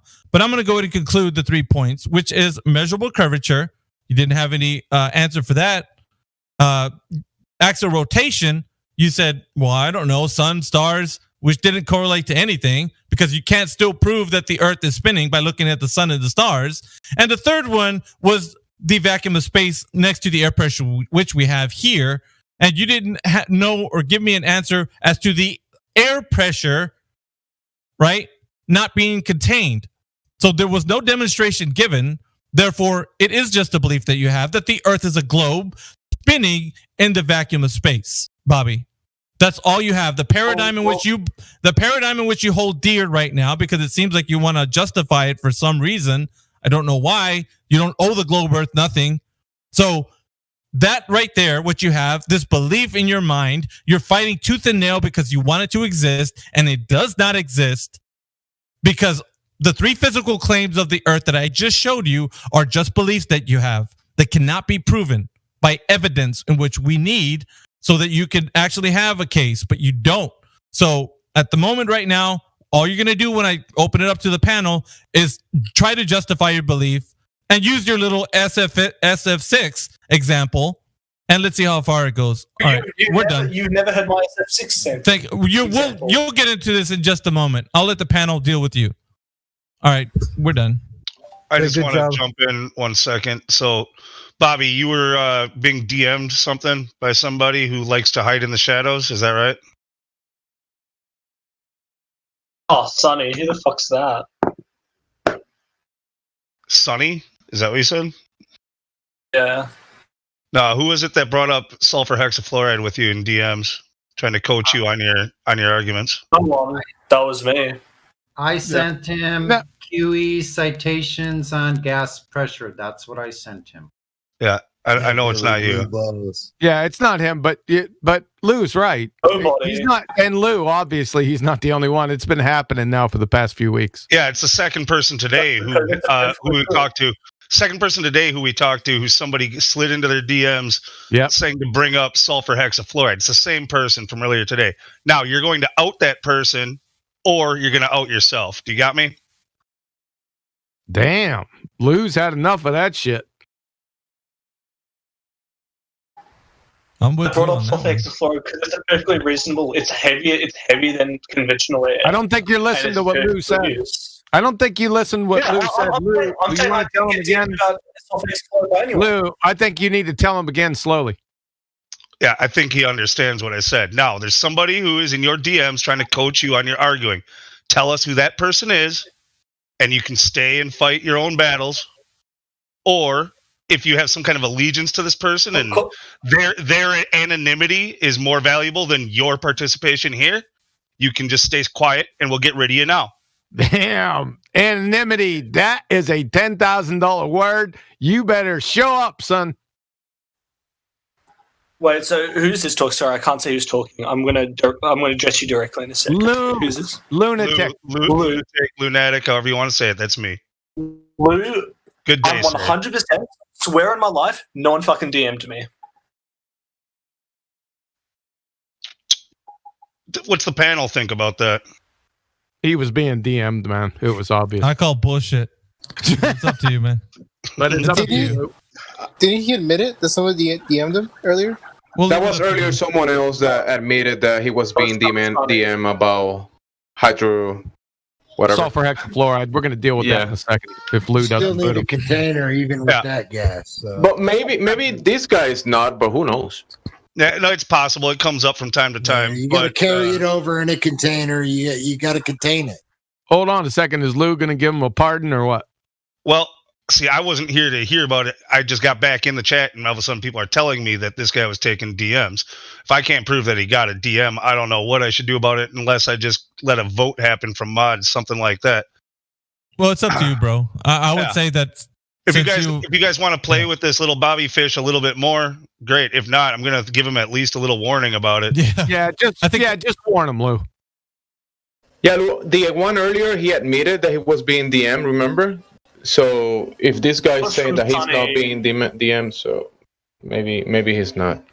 The person who DM'd me was Sonny, and that's all this stuff. Oh, he got cock dissed for 3 days.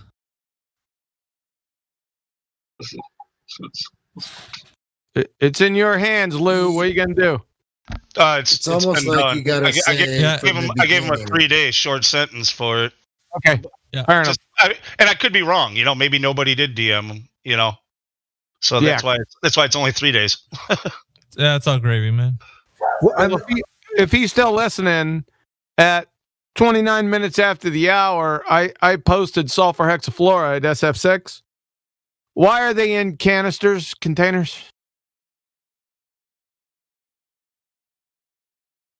It's almost like you got to agree on terms from. Hold on a second, James. Why is SF6 in containers?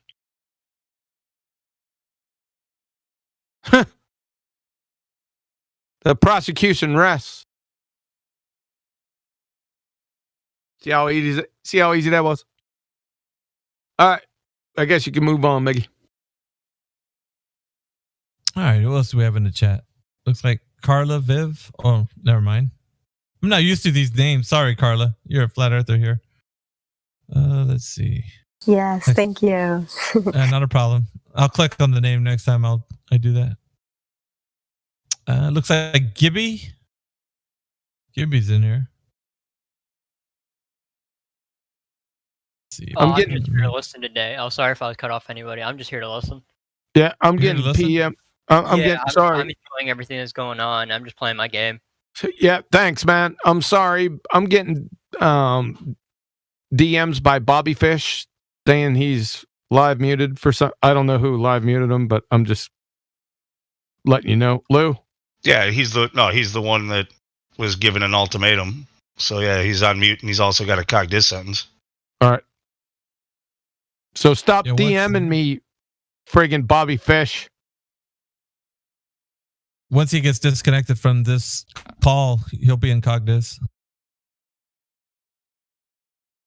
I sent them. I tagged him in Cogdis text where he'll be able to continue talking. Nice. Some new people that were joining us. Jim Jam.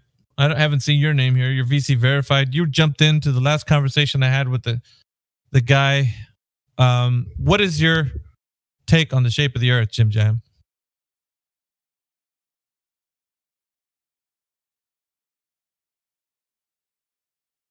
Not here, huh? Okay. Keep it rolling. See, we got another request. Meggie, Flat Earth Data is PM. Everyone PMs and DMs me. I'm not a mod. All right. He's muted. He's DMing me. I got him. Hey, I got a question for you guys. I was thinking about, you know how they have the two definitions for mass, right? The inherent matter and then... Is that Flat Earth Data? Yeah. Dude, you didn't even say hello and shit. Right into it, man. What's up? Sorry, man. How's it going? Well, I don't want to waste any... I don't want to waste any time. Before he took you off mute. Hey, QE, thanks for, shouting people out and getting me unmuted. Thank you very much the way. for that. Yeah, but I was more excited about asking the question, right? Yeah, I know. Go ahead. So you know how they got two definitions for mass, right? Inherent matter, and then the resistance to acceleration, which is inertia, right? Yep. So listen. So on Earth, they love the skateboard and the beanball, right? Yep. So the thing is that there's already an inherent positive net force of resistance, right? Yes.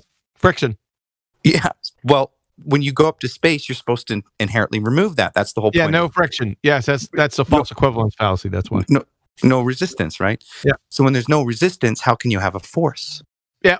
Well, they don't even know what force is, right? So do you have to have a defined force and shit?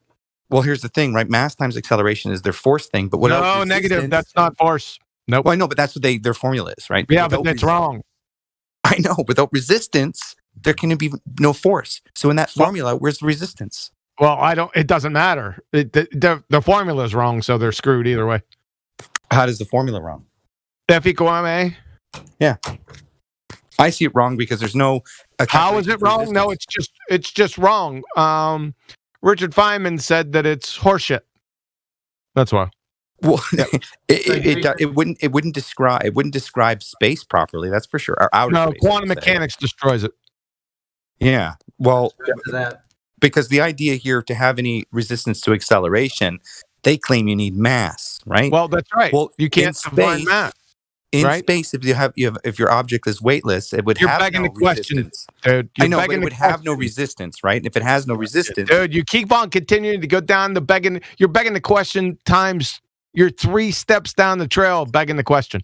No, what I'm trying to do is get them to see that the inherent resistance force is the pressure force that it's causing the force, right? It's the resistance. Holy shit, dude! That's another. We already solved it, so it's done. Deep in the weeds. What? How can we? It's already done. Yeah, I know, but I think more because I'm trying to write this properly, write this out. Go right? ahead. So when I try to convey it in written terms, I want to convey it in the sense that there has to be 2 inherent differences between weight and weightless. What's weight? Right? Well, weight is the inherent property of the matter. Negative. Well, that's what I understand for it. Weight is a classification of pressure due to the inherent matter. So they have a formula for that too. Well, yeah, but that's what I think of it. That you think of it as quantification of the pressure force of matter, right? That's what weight is determined as. Yeah, but that's not. Yeah, but you're not answering their question, is what I'm saying. The pressure force of the matter is causing the weight. Yeah. See, you're begging the question for F equal ma, but weight also has their equation in it, so you have to destroy that and then just leave it lie. Yeah, fair enough. That's the thing. But for demonstration purposes, if they're going to use, look, there has to be inherent properties between weight and weightless, right? We know that weight is given a downward vector force here on Earth, right? In space, there is no one direction vector force. There's no resistance. Where's space? Well, just giving you an example of as part of their paradigm, they're saying, I'm just trying to write this out because in an argument to write it out, if there has to be inherent differences between weight and weightless. What are the properties? I already told you. I already told you. You keep on begging the question. 2 and 3 levels down the stream. Well, you can imagine, right? This is all imagining. Right? I don't do imagination, man. Yes, I work really you is. fucking imagine your barbecue chickens all the time, your barbecue beer and chickens. Yeah, but they're real things. Dude, yeah, it doesn't matter. I'm just saying the point is we can see in real life there's an inherent resistance force to objects. That resistance, depending on the weight, can actually be used to propel. You keep on trying to skip past. I keep on trying to stop you to define these things, man, and you keep on whistling past them. Define what? Weight. It is the pressure of matter. Nope. Pressure of matter? Where'd you get that shit from? Well, when you stand on a scale, you're putting pressure on the scale. You're not putting gravity on it. That's not how they define it. I'm not interested in how they define it. I'm writing about You were interested in F equal ma. No, I'm interested in dispelling M. I already did that. It's already done. Well, I want to do it again. Jeez. So I want to do it my way. Okay, I want to do it my way. That's right. So I'm. Was there a song about that? I'm going to come up with a language that my way or no way. There's many ways, man. Let me just do it. This is what modern science has created, isn't it? I'm starting to. No, that's not science. Everyone can do it their own way. No, that's more of a cult. That's more of a cult, right? A cult that's pseudoscience, not science. I can see why you were muted in here, Flat Earth Data. I can understand why. Yeah. But he's dismantling that argument his own way. That's what you're saying, Flat Earth Data? Yeah, I'm just looking for a way to verbally dismantle it, which I know it's been done. But like, for instance, when I go in and debate, I want to know what the inherent property differences between weight and weightless is in their mind, because they're thinking they still has resistance due to mass. But mass is signified by its resistance called inertia, right? Or resistance to acceleration called inertia. So, mass is defined as resistance to acceleration, right? No, it's not. Sorry, inertia is defined that way, which is a secondary term of mass. So no, you can't. What's whoa? There's 2 definitions of mass, right? You can't have the secondary term of mass. What the fuck is that, dude? Well, that's what they have. They have 2 terms of mass, 2 definitions of mass. Here, this is a good. Listen, guys. This is a good endeavor, good exercise in paying attention to what people are saying. Follow? Well, that's what I'm saying. They're saying that there's 2 definitions of mass. Now, Right? I'm preaching to the rest of the people in here. We just got done discussing how to focus and pay attention to the words that are coming out of these people's mouths. But I'm doing it to you. Yeah, but it's not me. I'm saying what they're saying, right? Flat Earth data. Hold up. If you start going into their paradigm and using their terms and their terminology, you're going to be in the weeds. You'll never get out. No, that's not true. Once I define the initial properties between weightless and weight, and when I get their arguments settled out, they conclude that the inherent property of resistance is mass. And then I'm saying, well, okay, if you're claiming the inherent resistance of an object in space is mass is defined by the resistance to acceleration called inertia. No. That's called inertia, not mass. I know that, but that's mass's definition. Their definition. No, it's not. You're making up your own equation. So just to clarify, so their definition, they have two definitions. One of mass. Nicky, save me. The inherent matter, right? He was muted for a reason. I wasn't muted for a reason. I'm trying to figure this out. Yeah, you are. No. You guys muted me because I interrupted during one of your debates. Not because of this. Yeah, you led the Glober off into a tangent, and it was horrendous. No. Look, man, I wasn't given a shot. The point is that it was failing anyway. The point is I'm trying to. It was my argument that I had that was leading off into the weeds. You muted me, man. You got offended. You muted me. What can I tell you? I didn't get offended. You muted me. The point that you're trying to, and it was a young kid too, man. You were leading him off into something he didn't even understand you. You got him all mixed up, and he was like, didn't know which way was up, what you were saying, and you were like, yeah, so you understand, right? And he didn't even know how to respond to you. So I was like, dude, Flat Earth Data, just chill, dude. Dude, Nicky, you muted Flat Earth Data? Yes, yeah, I did. It comes full circle. Welcome home. I understand, man. Just trying to classify weight and weightless and get them on record. Like I said, their resistance is mass. They have this one catch-all mass is how they're pulling it off. The whole point is that if it is weightless, then it has no resistance, right? So I'm trying to look at the ma equals force and look at the resistance. Any of that stuff is regarding resistance, right? The inherent function of that is resistance. Even you keep on saying the same thing again. You said F equal ma. No, because look, you need resistance to have. I'm not going down this road. I think we're clogging the pipelines. Flat Earth Data. Well, there's something missing with the F equals ma. That's for sure, and I think it's the resistance it's factor. wrong. So, well, I think if you're going to take a fucking object on the ground and just whip it across the ground on a horizontal path, it'd be fine. But to apply it in everyday physics, no. If you notice, mass is usually defined as oh God, here we go with numpty. It's not really a quantity like an apple that you can quantify. It's pressure against the scale, how much space is taken up by the object. It's an interaction as opposed to a quantity. That's deep. If you're talking about an interaction, the interaction can change under the right conditions. So at that point, mass itself can change. That's it. You got it. You're all over it. Good job. What the fuck? Zen. Well, you got to admit that was that sarcasm, QE? On the basis. Could you level, tell? All right, so Jim Jam's in here. I'm sorry, Flat Earth Data. Jim Jam was in here. I spoke to you earlier, but you weren't on your mic. So yeah, sorry, I was making a drink. Yeah, it's all right. Now that you're on your mic, what do you think the shape of the Earth is, Jim Jam? I'm pretty sure maybe somebody talked to you before. I haven't. That's why I'm asking you. I don't know in its totality. I don't know, but I experience it flat. Okay. So there's nothing that you think could lead you to any evidence that the Earth is a globe for any reason? No evidence whatsoever. Evidence would imply that it is that it would be round. Then there'd be evidence. Then I wouldn't need to agree. It just would be. Well, there is evidence.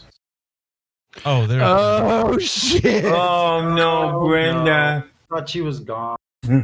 Well, what's the evidence for the Earth being a globe? Photographs from Earth orbit. Pathetic. Of a unicorn. It's photoshopped. They said so. They told you it was flat. It looked flat, and they had to Photoshop it. What part of that don't you understand, Brenda? That's a claim. Can you prove it?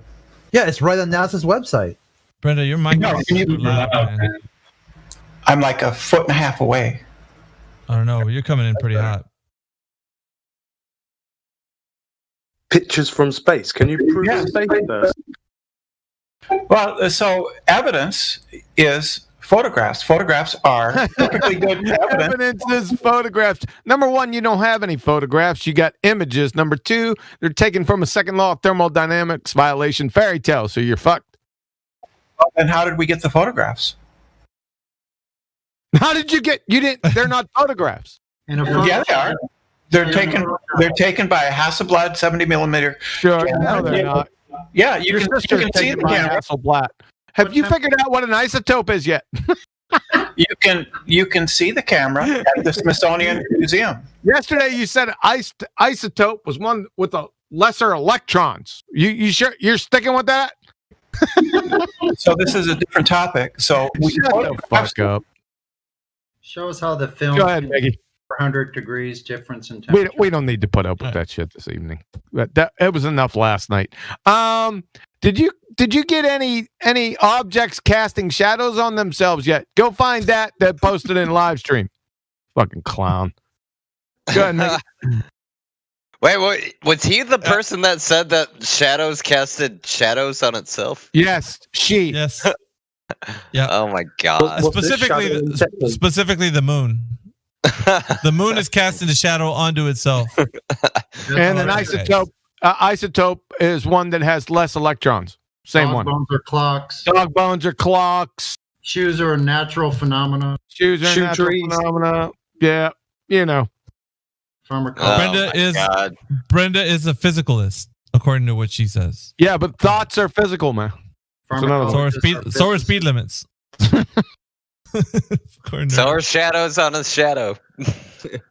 Psychologists are physicists. Not an eye on Bobby Fish. Not an eye on Bobby Fish. Listen up. Not an eye on Bobby Fish. An isotope. Also has an identity problem. My word. Listen. Bobby Fish, who's on mute. Sorry. He's DM. Stop DMing me or I'll block your dumb ass. And Go ahead, electric wheelchairs grow like pumpkins in a pumpkin patch. What else we got in here? What? Let's see. What about a pumpkin patch? No, I would just say, going along with what everyone was saying about, about. Now, is it? Oh, I get what you're saying. Yeah. I get what you're saying. Is that the same Sin Cleanser that's been here before? Or is it a different one? The same Sin guy. Cleanser, are you there? Yeah, it's the same Sin Cleanser. He's back. Oh, okay. What happened to your old account, man? I took a break off from here. I'm usually over in other places, but it's good to be back. Okay. All right. Just checking to see if that was you or not. What else we got, Maggie? Scrolling through. I don't think we have anybody else that's new in here. It looks like that's it. Gibby, but Gibby's just here to listen. And Jim Jam. I'm not new. I just took a break from the server. Oh, sorry, I cut you off. I'm not. No, new. you go ahead. Break from the server. All right, Jim Jam was just kind of saying that he doesn't think the Earth is a globe. So. Yep. No proof of it. It's not evident to me. That's no fun. Yeah.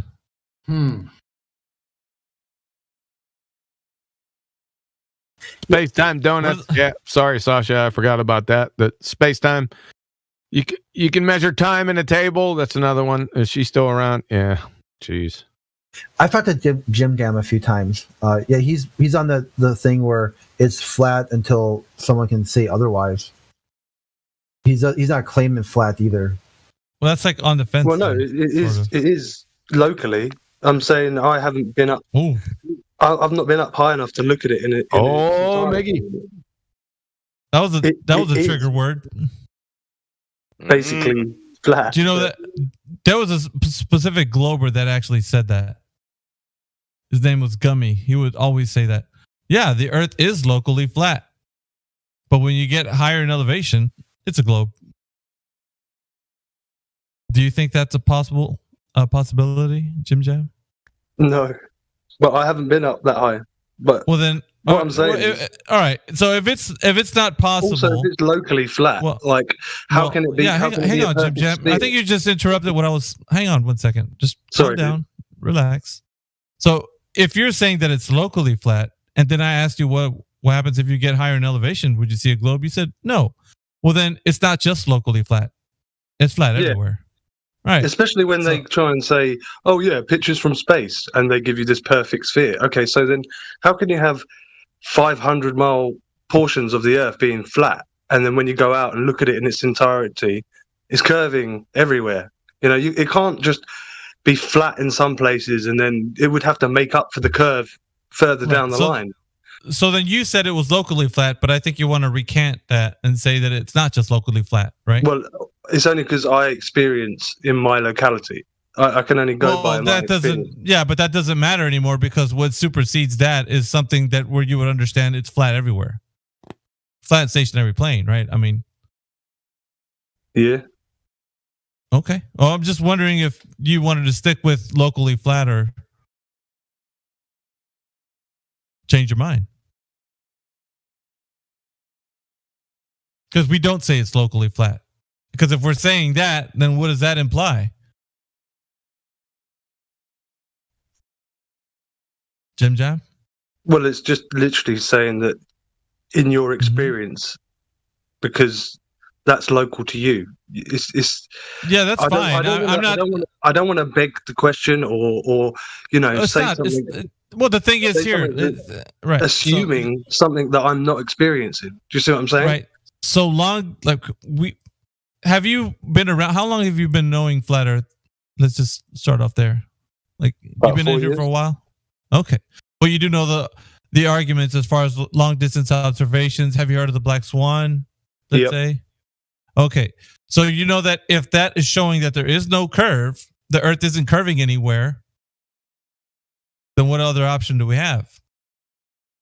It's not just locally flat. It is flat. Right? Yeah, sure. Okay. But until we map it, map it.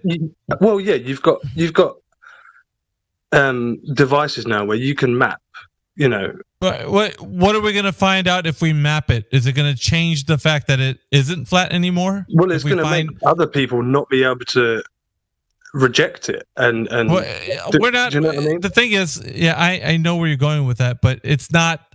You don't need the entire Earth mapped so that you can give somebody. Okay, here we go. The whole Earth is mapped now. There's the flat Earth map. Finally, there you go. And then the glober's like, okay, I'm satisfied now. I'm jumping off the globe, coming to the flat Earth. That's not going to do it, man. That's not. You're just only giving them something they can refute. They're going to. That's what they want. They want you to produce that so they can poke holes through it. They've been doing that. That's an old 2015 kind of 32 Skadoosh. They want you to produce this map so that they can say, okay, look what's wrong here and here. And they point to. I don't mean a map like that. I mean like a 3D map where you can record, like they're starting to do with old monoliths now that are being destroyed. They want to keep the data of all of the dimensions of it. Right. We could do that across the whole Earth.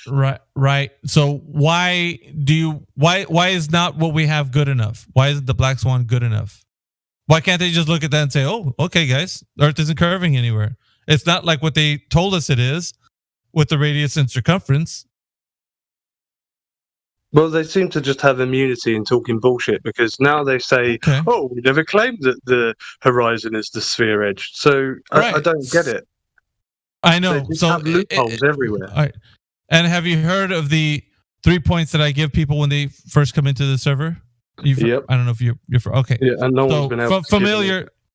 Well, correct. So with that, already it's just a belief, and that becomes a foundation so that when you do show them the Black Swan, they're already in too deep, man. They're in their belief system. Now you're showing them evidence that the Earth is flat, and now what? Their goose was cooked already when they already understand that it's a belief. But yet now it's even worse. You're providing evidence that the Earth isn't curving anywhere. Well, not really. I'm saying if you were to do that, you would find that it's not curving anywhere.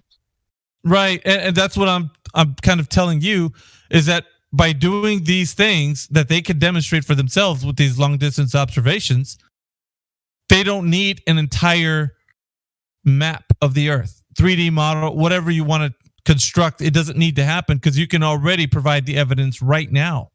It can already happen. You can just give it to them right now. Something they can demonstrate for themselves. They can go out and demonstrate an observation where the curvature is not being seen anywhere. So it doesn't matter if you would say it's locally flat, it's just flat. Because if there was any curvature, then it would produce, curvature would be found. I mean, it would conform to the radius, and everything that the globe Earth has proposed that it is would already be noticed. Stark and apparent, right? But it's not.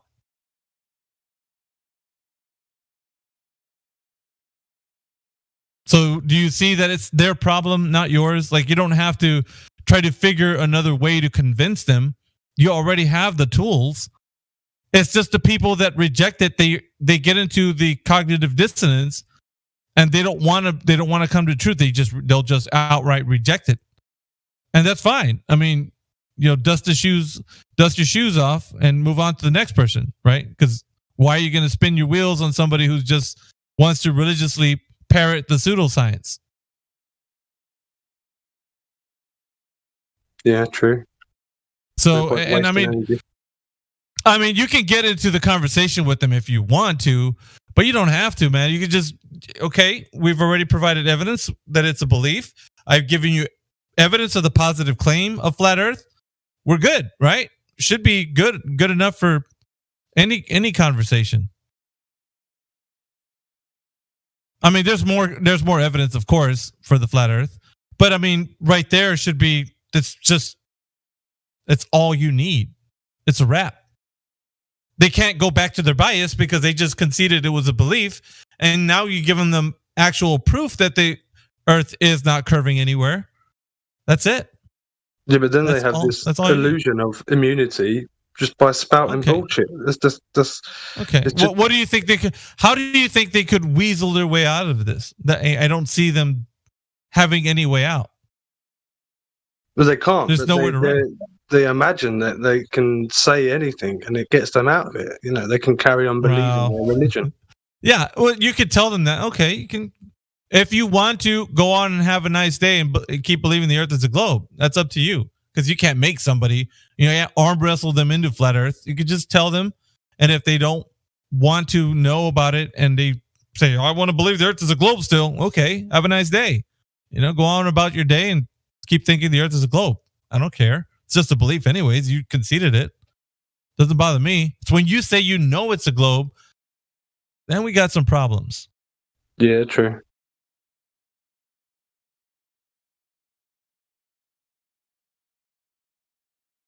Yeah, let's see if anybody else is here. We got any Globers in the house? There's someone up in VC check-in. I could go grab them real quick, see what they're about. Yeah, we can just drag them down here too if you want. Yeah, just to come back to that point, it's differentiate what's a knowing and what's a belief. Basically, the question at hand. Sure. Make sure you make that difference. Then we can discuss the fact of the matter of the reality. And then if you want, you can discuss beliefs. All kinds. Yeah, that's the thing too. It's like they could believe whatever they want. The Earth is a donut, a dinosaur, a globe. It doesn't even matter. That's their belief. They can go on and believe that. They could believe gravity is real, Coriolis. I don't care. Because even if you give them evidence, otherwise they're not going to come to it. So why are you going to? If it's just a belief, then you're not going to be able to convert them over. It's just their religious belief. The best you can do is tell them the truth, present it to them in a way that they could logically understand what you're saying, and that's it. Just leave them at that. Okay, it said Bogzadat. He said he's a flat earther, and then we went over the rules real quick, and he said he agreed to follow all of them. That he already read them. Okay, Bald, are you there? Yes, I'm here. I'm here, bro. Hey, welcome to the 24/7 Flat Earth Discord, man. What brings you by? Just like because I want people who believe that the Earth is flat, because all my friends doesn't believe this, so it's hard. Understand? I want to meet people that believe the Earth is flat too, so we can discuss and stuff like that. Sure. So you come out. So how long have you been knowing the Earth is flat? Like, you've been looking into this Very for a while? long time. It's for a long time, bro. It's like 5 years or 6 years ago. 5 years? Okay. And what has been the problem with your conversations with other people, talking to them about what you know about flat Earth? It's like they can't believe. I don't know. I give them. I mean, like the being afraid of accepting the truth. Yeah, you got me. They feel that the Earth is flat, but they won't admit it. That's why my friend like. What have you presented to them? What kind of conversations do you have? I presented everything, like the water, the system of water, and the system of the sun, how the sun works, everything. But I give them some sensible things, like what you feel. Do you feel that the Earth is spinning? Do you feel that? Understand me?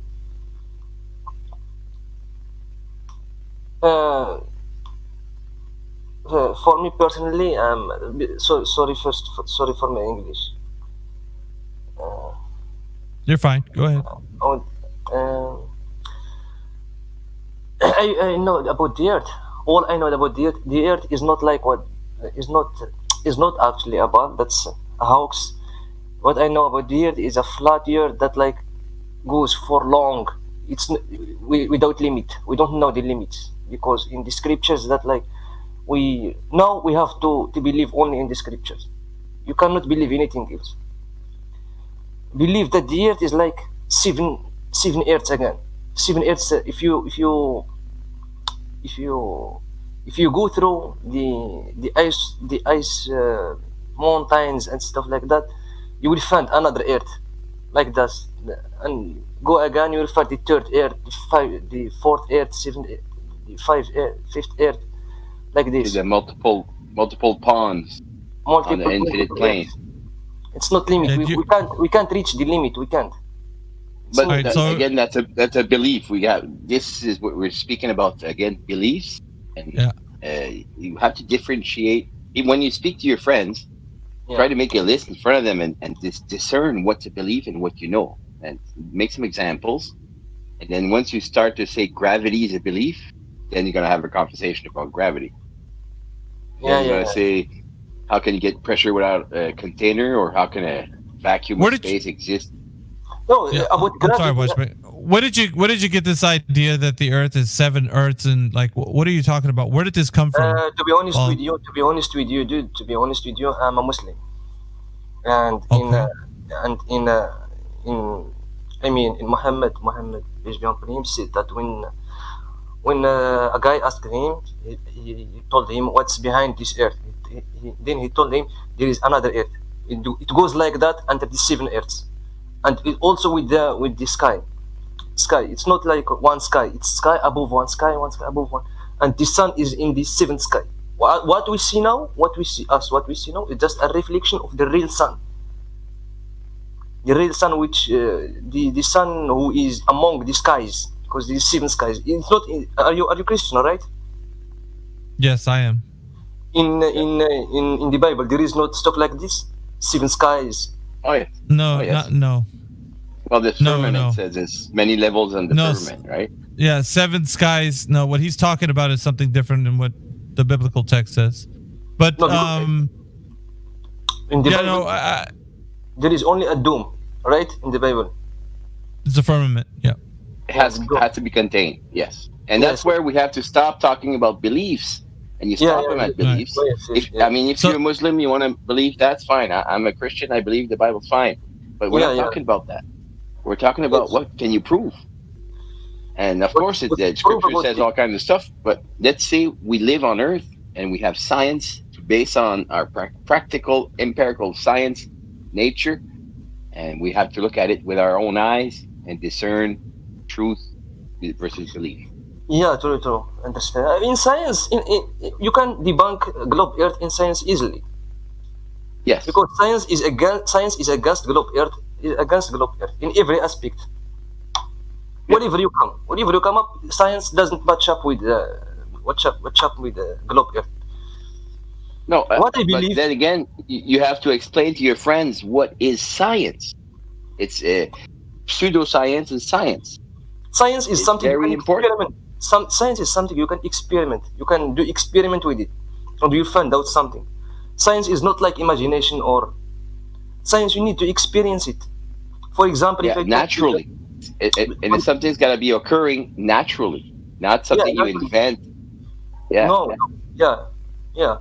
So, for example, if I come to tell you that you are in the ground because of your weight, and you tell me no, it's gravity. This is hoax, dude. How can it be gravity? I am on the ground because I have weight. Something weightless cannot stay on the ground. All right, just real quick, Bulk. Yeah, real quick. You started talking about I'm guessing you're referring to the Quran, right? Yeah. All right. So if you're making references to scripture, I don't think demonstrating something to somebody else with just scripture is gonna. So if maybe your conversations haven't gone well because you have to actually do something like long distance observations, right? Yes. So when you do those things, you're going to have to provide evidence that way, so you can show somebody something they could replicate themselves. So I don't know what part of the earth you live, if you're close to a body of water, but it would be the best to go do a long distance observation near that body of water, find a landmark and see where the horizon is, and then try to do a long distance observation that way, so that you can provide evidence that the earth is not curving anywhere. I think that's better for you to do that, so that you can show somebody something they can go do themselves and provide evidence to themselves that the earth isn't curving anywhere according to the globe earth. So that is better than just telling them. I mean, you could cite them scripture like the way you're doing, but I think that if you do that, they're not going to have something tangible that they can actually go do themselves, that they can provide evidence for themselves, right? So that's what we want people to do. So that's the most important part. It's true, and what you're saying, and just for a Christian, we've read the Bible most of our lives. We've never caught on that God was telling us in the Bible that it's a flat earth with a dome over it, until someone pointed it out, and then we had to read it again, and then we saw it. That's why I can't understand Genesis. That's why, because it's flat. It's not a spinning ball. So people's been indoctrinated, and they have an image in their mind, and it doesn't fit. So they just say, "I don't understand." And the teachers, the rabbis, the priests always told their people, "Don't read the Bible. We'll read it for you," because they don't want us to ask these questions. All right. Well, if you have any more questions about flat Earth, go ahead and ask if you need to. Ball. It's okay, brother. I'm just happy because I found this Discord, anyways. Yeah, I'm gonna give you VC verified so you can hang around or whatever. Okay, thank you very much. Yep. All right. Also, if you're not speaking, you can put yourself on mute because you have some background noise, Paul. Okay.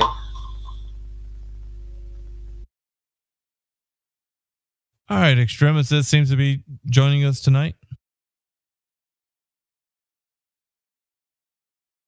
Picking on you, Extremisist. Just ignore me. I'm not here. These are not the droids you're looking for. Yeah. Your princess is in another castle, huh? All right. Exactly. Who else we got in here?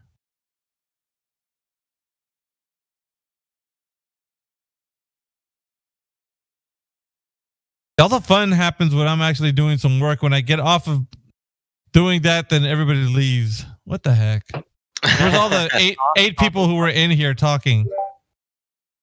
Can I ask an off-topic question? Yeah. So I got a thing of G Fuel, and it didn't come with a scoop. Does anyone else have like a G Fuel? G Fuel, and does this tub come with the scoop or not? Does anyone know? Did it not come in my packaging? What kind of what? He's talking about like, yeah. It's supposed to come with like a scoop to regulate how much you put in your cup. I was wondering if anyone had any, and if their G Fuel tub came with a scoop, because mine did not. I'm gonna take that as a no. The manufacturer. Probably a no. I will. Thank you. I'm gonna go. Yeah. On the back, you could talk to whoever sold it to you, or contact whatever the distributor was. Yeah, I'm gonna ask. I'm gonna email them. Thank you.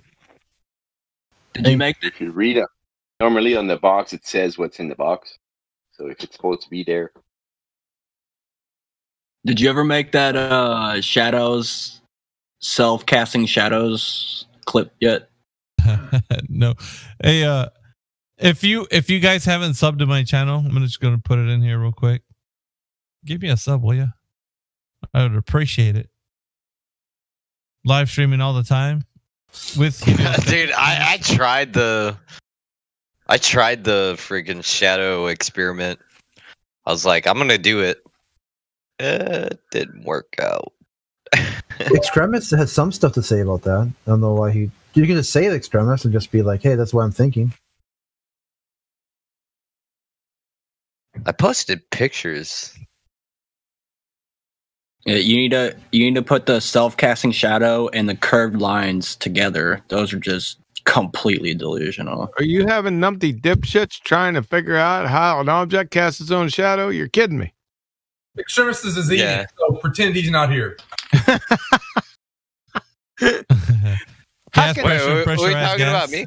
Yeah, gas pressure, pressurized gas. How can you have an object cast a shadow on itself? Bro, I tried so hard. It doesn't work. Just you trying is scary. Can I ask one question, guys, please? Hell no. Yeah, go ahead. Okay. Tell me, do you remember you're in USA, in United States, right? What? Are you living? Not everybody. Only about half or so. Okay, before we get into, I'm sorry. Before we get into that, because I know it sounds like an off-topic, we got a new person in the chat real quick. I just want to see if that person chimes in or not. Then you can ask your question. Actually, we got two people in here.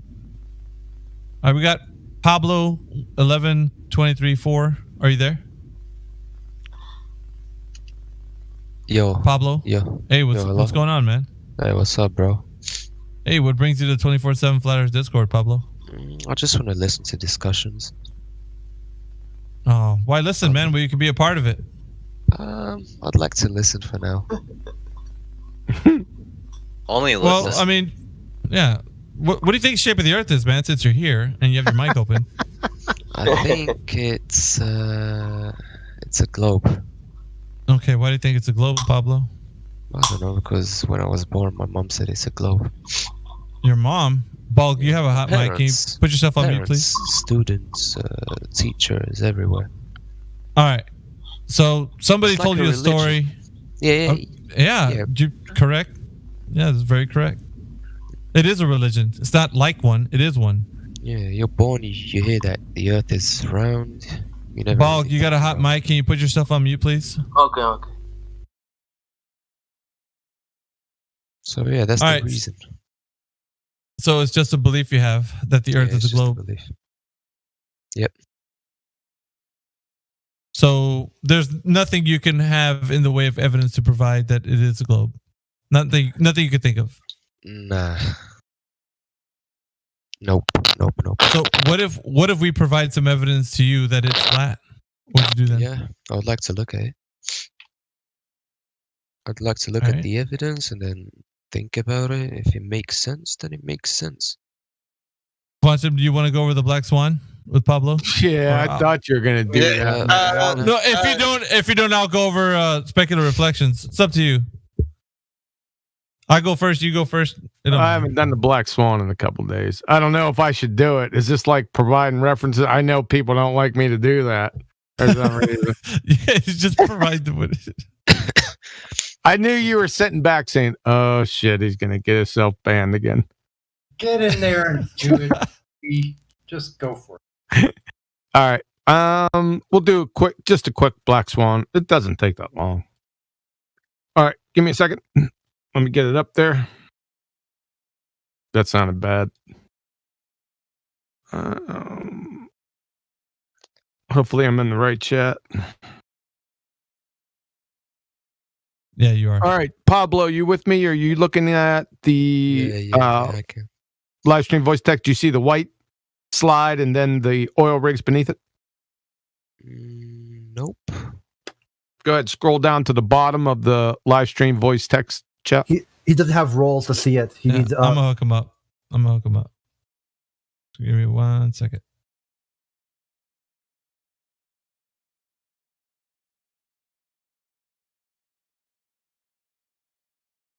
Okay, you're good. So just scroll down. Yeah, it's all the way towards the bottom right there. Oh, okay. It's under Quantum Eraser. It has a white slide, and then oil rigs has a second slide underneath. Let me look for it. Oil rig. Does it just say oil rig? No, live stream voice text. It's a channel right above the voice channel you're in. Should be able to see it. It's a hashtag live stream voice text. I see it now. Yeah. Yeah, I'm in it. Quantum Eraser. Yeah. Take your time. Miggy has all evening. Actually, I got like 35 minutes. Yeah, just take your time. Quantum Eraser's got all night. He doesn't mind. This was my off night. 3 or 4 hours. He'll be very patient. You'll see.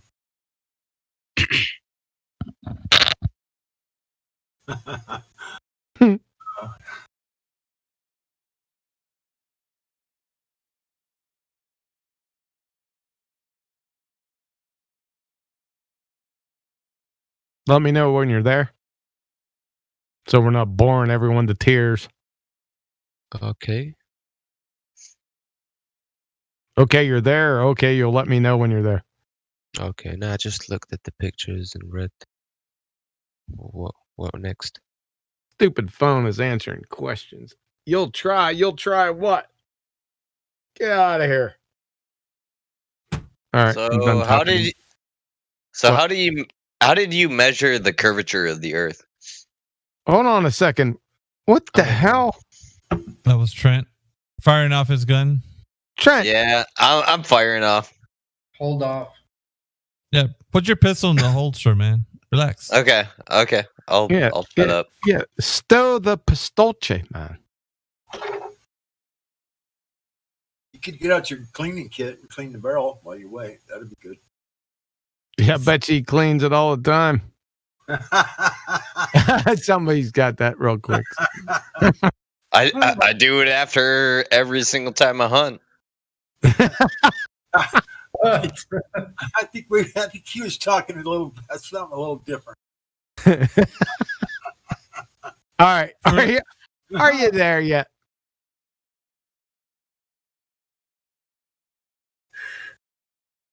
Pablo, you still with us? Yeah, man. He said he said he saw it. He was looking at it. Yeah. Yeah, I saw it. What Oh, you're good? Yeah, I just saw this. Oh, I'm sorry, I didn't hear. You need to speak up, man. Sound off like you got a pair, dude. It's 4 a.m. and people are sleeping. Oh, you still got to sound off. Wake them up. Nah. All right, let's go. It's a simple modus tollens argument, simple deductive reasoning. I chose the modus tollens rather than a modus ponens. It says if P, then Q, not Q, therefore not P. if the Earth is a sphere with a radius of 3959 miles p, then every horizon distance measurement must be no more than 1.225 times the square root of the observer's height in feet, q. Not q, because the horizon distance is greater than 9.41 miles. We'll get to that evidence in a second. Therefore, not p. The Earth is not a sphere. Anything just off the cuff against the logical construction of this argument? Nope. That was quick. All right, down to the bye-bye ball. It's got the 2 oil rigs. Yep. Yeah, this is the evidence for the argument above it. The oil rigs in this scenario are just there to demarcate distance. So this is a still shot from a video that I stole, and I color contrasted just a tad to bring out the horizon just a bit more. So as you can see here, we got Platform Hill House at 6.21 miles, Platform Habitat at 9.41 miles. The observer height in this photo is 1 foot. This is not in contention. We have the original video. In fact, he's below 1 foot. So the max distance at 1 foot elevation, the maximum distance to the geometric horizon that it can be on a sphere with a radius of 3959 miles is 1.22 miles. That's as far as the geometric horizon can be. Can you tell me where the horizon is in this photo?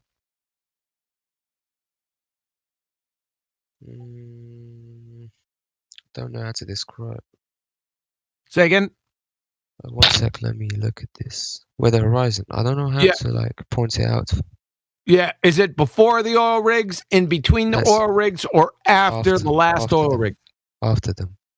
It's after the last one, correct? Can we safely say that the horizon is 10 miles away? 10 miles away. Yeah. Maybe more. Yeah, it's more, but we can safely say 10 miles. We can say, okay, we'll deal with just 10 miles. That's all I want to take it to. Is that good? Be more. Yeah, that's good. Here comes the rub to the argument. How can the horizon be 10 times further than it should be on a sphere of 3959 mile radius? I don't know. That's a good answer. See, this is the death of the spinning ball space monkey religion. This is called the Black Swan argument. All I need is one. And here's one. We got plenty more, but I don't need those. I just need this one. Cool. Yeah. Thanks for playing. No problem. Earth doesn't display any curvature. It's right there.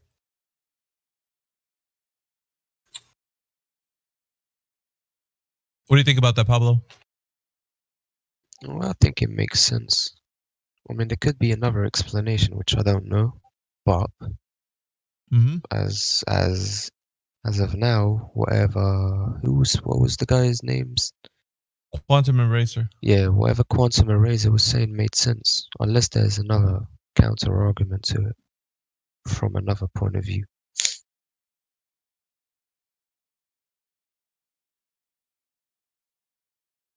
So was that concise enough? I'd say so. No, I'm talking about to the group. Was that concise? That was pretty quick, man. You thought, oh my God, here he goes again, right? That was pretty short. That was. Yeah, it was pretty short. How you like that? Take note. Keep your arguments concise as possible. Don't get drone on. Because when you drone on, it sounds like you're making shit up. Get to the point, get there quick, all the information, and then stop. Got it? Aye, matey. Don't give me that squid shit. Yes, sir. And make sure the hills are together. What if Yes, I got sir. the idea of the mouth and I can't help it? Don't give me that squid shit. Yeah. Hey, Kiwi, while I got you in here, man, I had a thought about Coriolis effect. Because Elijah and Vlad and I were in here late Saturday night. And maybe you guys have already figured this out, but I'm finding it really hard to hear what you're saying. How about now? Still very quiet. Is it still very quiet? Damn it. All right, I'll talk as best I can close to the mic. Is this any better? Yep. Mic mouth, that might work. I got you up to like 200%. All right. Anyway, I'll talk as loud. Damn, you're low, Sonny. Let's take Sonny up to 200. Oh, you're almost there, dude. You need to get some new mics. Yeah, I'm on a phone. I'm sorry. Go ahead, ask Dad. What about the first thing you have to do when you bring up the Coriolis effect is define the damn thing. Well, right. But what I really wanted to know is maybe you guys have figured this out already, but if you don't have an R value, can you even give a speed to the spin of the Earth? Yes. Basically, all they do is they change the reference, don't they? What does that have to do with the Coriolis effect?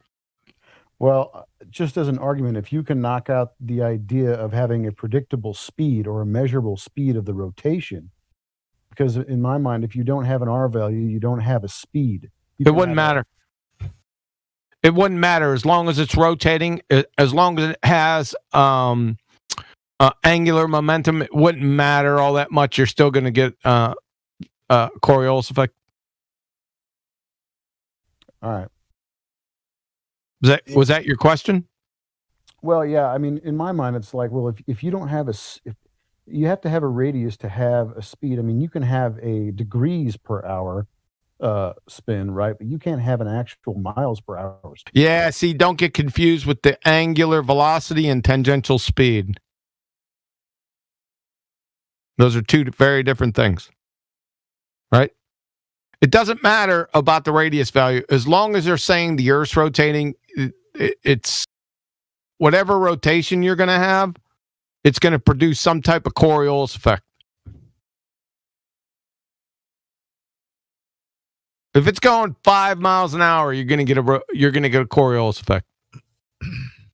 If it's going 5 degrees or 5 radians per hour, you're going to have the Coriolis effect. Follow? Oh yeah, yeah. You hear that, Vlad? I didn't use any damn citations, and I still knew it. Unbelievable. I appreciate it. That sounds nice. No, I like when people come up with their own shit, not cite some assholes, you know?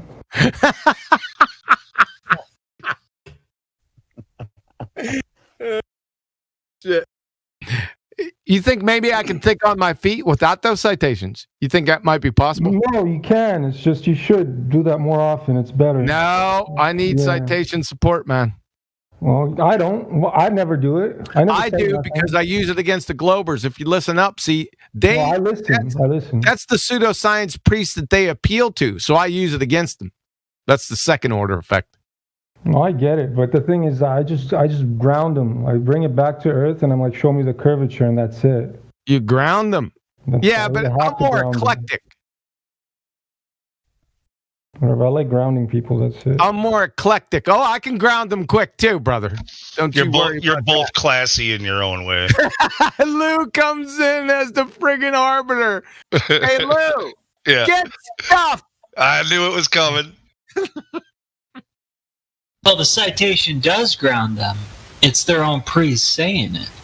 Yeah, that's why I use it. Yeah, it's putting their priests on your side. Yep. Hostile witnesses. Go look that term up, Vlad. I get what it is. I get what it is.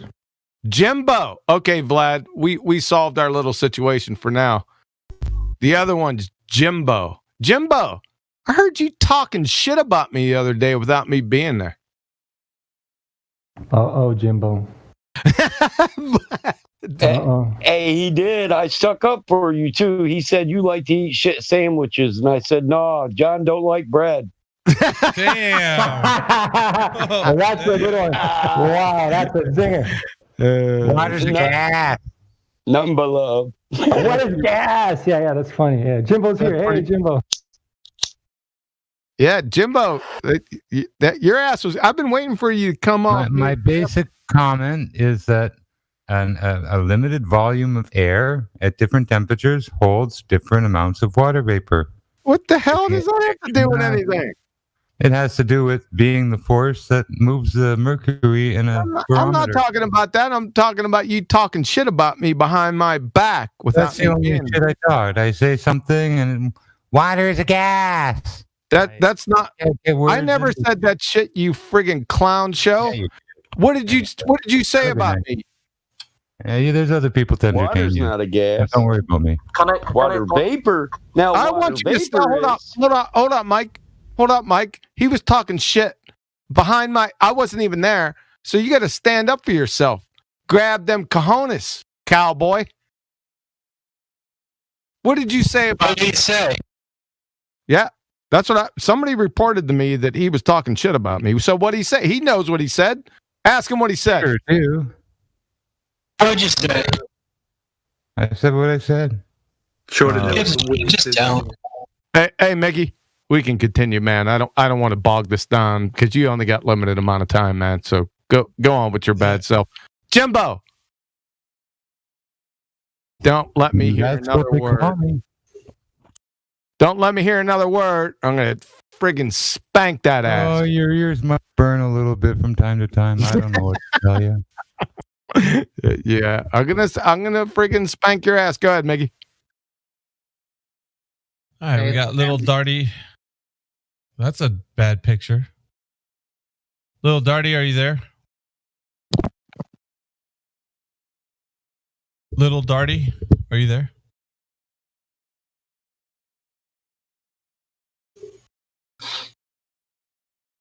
I heard you on the mic. No, little. Hello, Darty. guys. Can I ask you a question, guys, please? All right, little Darty's not answering. Who's asking a question? Yeah, one second, Ball. We're getting some new people right now, so just hold tight. So it's not time to ask right now? Or what? Yeah, well, just you did ask a couple of questions. I want new people to ask their questions. So, okay. DBD, are you there? Hello. Hey, man. What's going on? What's up? Nothing much, man. Welcome to the 24/7 Flat Earth Discord. Thanks, man. What brings you by? So my friend invited me so I can hear this debate. Okay. And I'm still waiting for him to ask his question. Who's your friend? The one who was just about to talk earlier. Balg. Balg? Yeah. So Balg think the Earth is a globe or what? No, he thinks it's flat. But he has a question about. No, he has some questions about. He thinks there are multiple skies. That's his idea. I don't know. He thinks there are seven parts of a sky. He should explain this. He was trying to, but like once again, we don't go into scripture as evidence. You know, we actually talk about demonstrations, long distance observations, and so forth. Bro, it's not scripture. It's not scriptures. Why did Admiral Richard? You know Admiral Richard? Admiral Richard. You're just talking about the layers of. Yeah, there are layers. Right now. Yeah, I know there are layers. I know there are layers. But why? Can you demonstrate anything that you're talking about? Yeah, I'm asking just why when that. Yes, you can demonstrate it. So how can you demonstrate seven Earths? Because I don't know. I know this guy. Because I don't know. Because I don't know. Yeah, that's what he said. I know this guy. This guy is a liar because I don't trust Americans and NASA and stuff like that. You don't trust Americans? Whoa. Did you say you don't trust Americans? Wait, you don't trust Mexicans? Not civilians. No, Americans. Not civilians. Well, Mexico is in America. No, slow down, Jimsy. He didn't say Mexicans. He said Americans. If he said either one, I'm still doubly offended. But I'm confused. But we digress. Boggs, what are you talking about, man? We're asking for a demonstration of the seven Earths. No, I can't wait. I need you to demonstrate to me about the seven Earths you were talking about. There's no waiting. There's only showing right now. Yeah. Yeah. So what's next? What's next if you go through the ice wall? You tell me. You're demonstrating to me how you know there's 7 more Earths, other than the one we know. Yeah, because when there is videos of these guys going through the ice wall. What videos? What are you talking about, man? Like, we're gonna need to see some evidence. All right, 1 second, Boggs. We're in live stream voice text. Yeah. You have the permission to post a link in the live stream voice text of what you're talking about. Okay. Can you do that? Yes. I'm gonna mute until I found that video. Okay. If it's gonna take you a while, I'm gonna just talking to new people. We got some other people in here. Yeah, just talk to new people until I find it. All right. Hey man, can I get the permission to see the voice text, the text channel? I mean. Yes, you can. Thanks. Hey, and just by the way, earlier there was some guy saying if he puts a rock in a clear bottle and he drops both of them at the same time, what's going to happen to the rock inside? And I did that small experiment just for myself. And what I used a little metal piece, it's a black, and I used a magnet to hold it in a bottle. Then I released both at the same time and filmed it slow motion. And I can conclude that in only 4 feet, the rock, the item for me was a metal piece. It's going to get to the bottom. Well, no. It started to go down faster. You know, it didn't stay at its original position. It started going down in the bottle. And both objects are dropping. So if we do this experiment observation at a higher altitude, I would say to 99% of what I saw, that by the time it gets down to the earth, the item inside the bottle would have touched the bottom of the bottle first, and then hit the ground. That's a little bit odd off. We got the babbling biker that just joined us. 1 second. Babbling biker, are you there? Oh, g'day. Yeah, hang on. I need to plug in my headphones so you're not hearing me. I thought I was just coming to join in and listen to other people. No, actually, we call on new people here, so you're new. All right, let me just sort my mic out. Okay. The viscosity of water, it changes like how it dips down.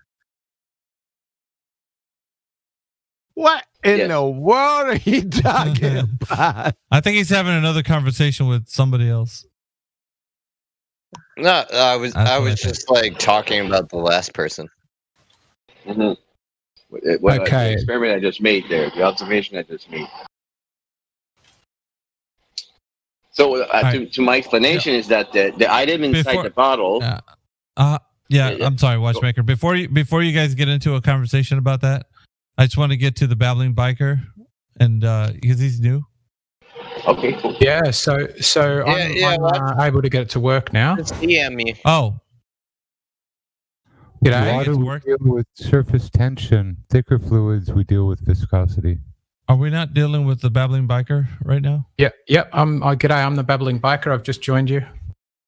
Yeah, I know. Okay. So what brings you to the Discord?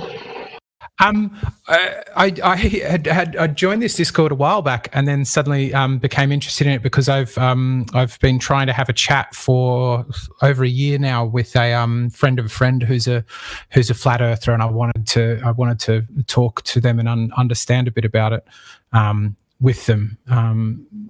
So yeah, then I joined this. I saw there was a live stream going on, and just kicked the door in. Cool. Oh, we're glad you joined. So what do you think the shape of the Earth is, Babbling Biker? I think it's probably spherical, is okay. where I think I'd sit with it. But I am sort of from an epistemological perspective come down on the side of I don't think it's possible for humans to know a thing. I think the idea of using the word know is just fallacious. It's like, the whole brain in the bucket thing. If we didn't know, if we're not you able think to it's a sphere. Say again? And yet you think it's a sphere. Yes, I think that's where I lean towards, but I don't think it's possible to know a thing. So I'm sort of So there's only belief. There's no knowing. Only belief. You can't know anything. Is that true, Babbling Biker? You can't know anything. Depends. How would you define knowing a thing, so that I could then understand? Do you know you're breathing? So then someone check QE's pulse. No, wait 1 second, guys. Do you know you're breathing? In honesty, no. I don't.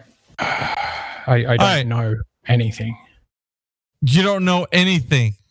No. I have different degrees of. See ya, Babbling Biker.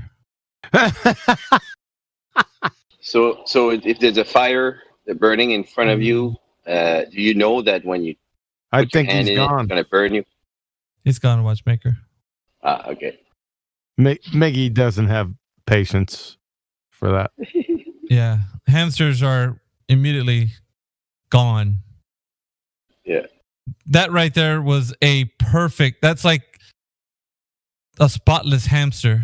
Like without blemish. That's you don't get any more hamsters than that. Textbook hamster. Yeah. Miggy's more hardcore. Why don't people get on you, Miggy? They're always getting on me. It's like, what in the world, man? Well, Quantum, you're the guy from the YouTube videos. But Miggy's got a talent. Miggy's got a talent. He's got a skill that you don't have. Does Miggy have 3,000? Wait, how many subscribers does Quantum have? I know. Everyone dogs me out. Nathan tells people to lick his balls.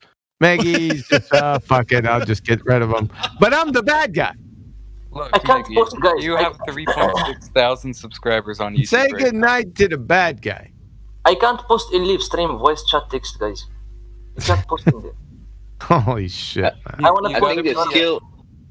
think the skill that Miggy has Live the skill of empathy. He's got empathy for the other person. And now it just sounds like he's got empathy. Yeah, I know. He's good at that. Don't out me just yet, man. Don't out me. Yeah. No, I'm good, man. Try to keep my I know my place. Guys. Hello? I can't post. I want to post a picture of the civil rights. Well, you gotta prove yourself to be either on the fence, flat Earth, or globe Earth, or if you want to post images into the text. I'm a flat earther. Yes, but you need to prove that. You need to prove. Who told him that? That's what I was told how to get the role. That I need to prove myself. How can you prove that? How can I prove that the Earth is flat? No, how can you prove that you're a flat earther? You have to do it scientifically. Yeah, scientifically, water cannot be curved and stuff like that. Go ahead, Miggy. Speak up and get rumpused again. I'm just gonna wait till. Okay, I'm gonna give it scientifically to you. When you go to Miggy, have you ever experienced the rumpus? Yes, maybe once. No, he was in this chat. Did he come off mute? Allow me to demonstrate.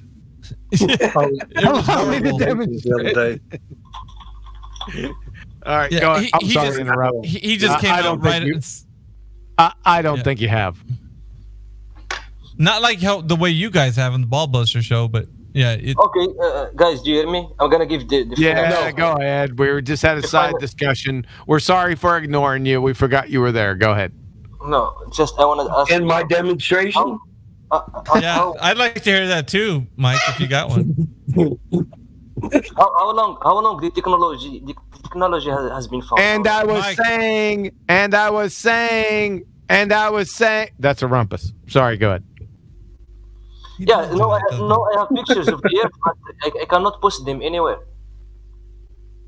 Are you still yammering about admin? Can somebody give him permissions for fuck's sake? Yeah, he's got it. Give me permission. Give me permission to post. Then reject it. Yeah, go ahead. There you go. Okay, wait.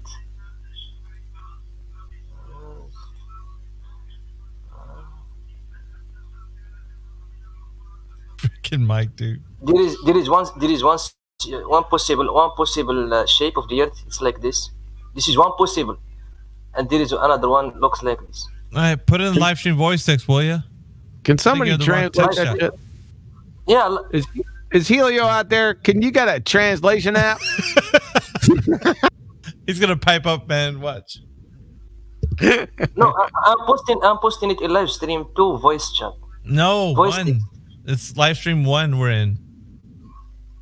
Live stream 1.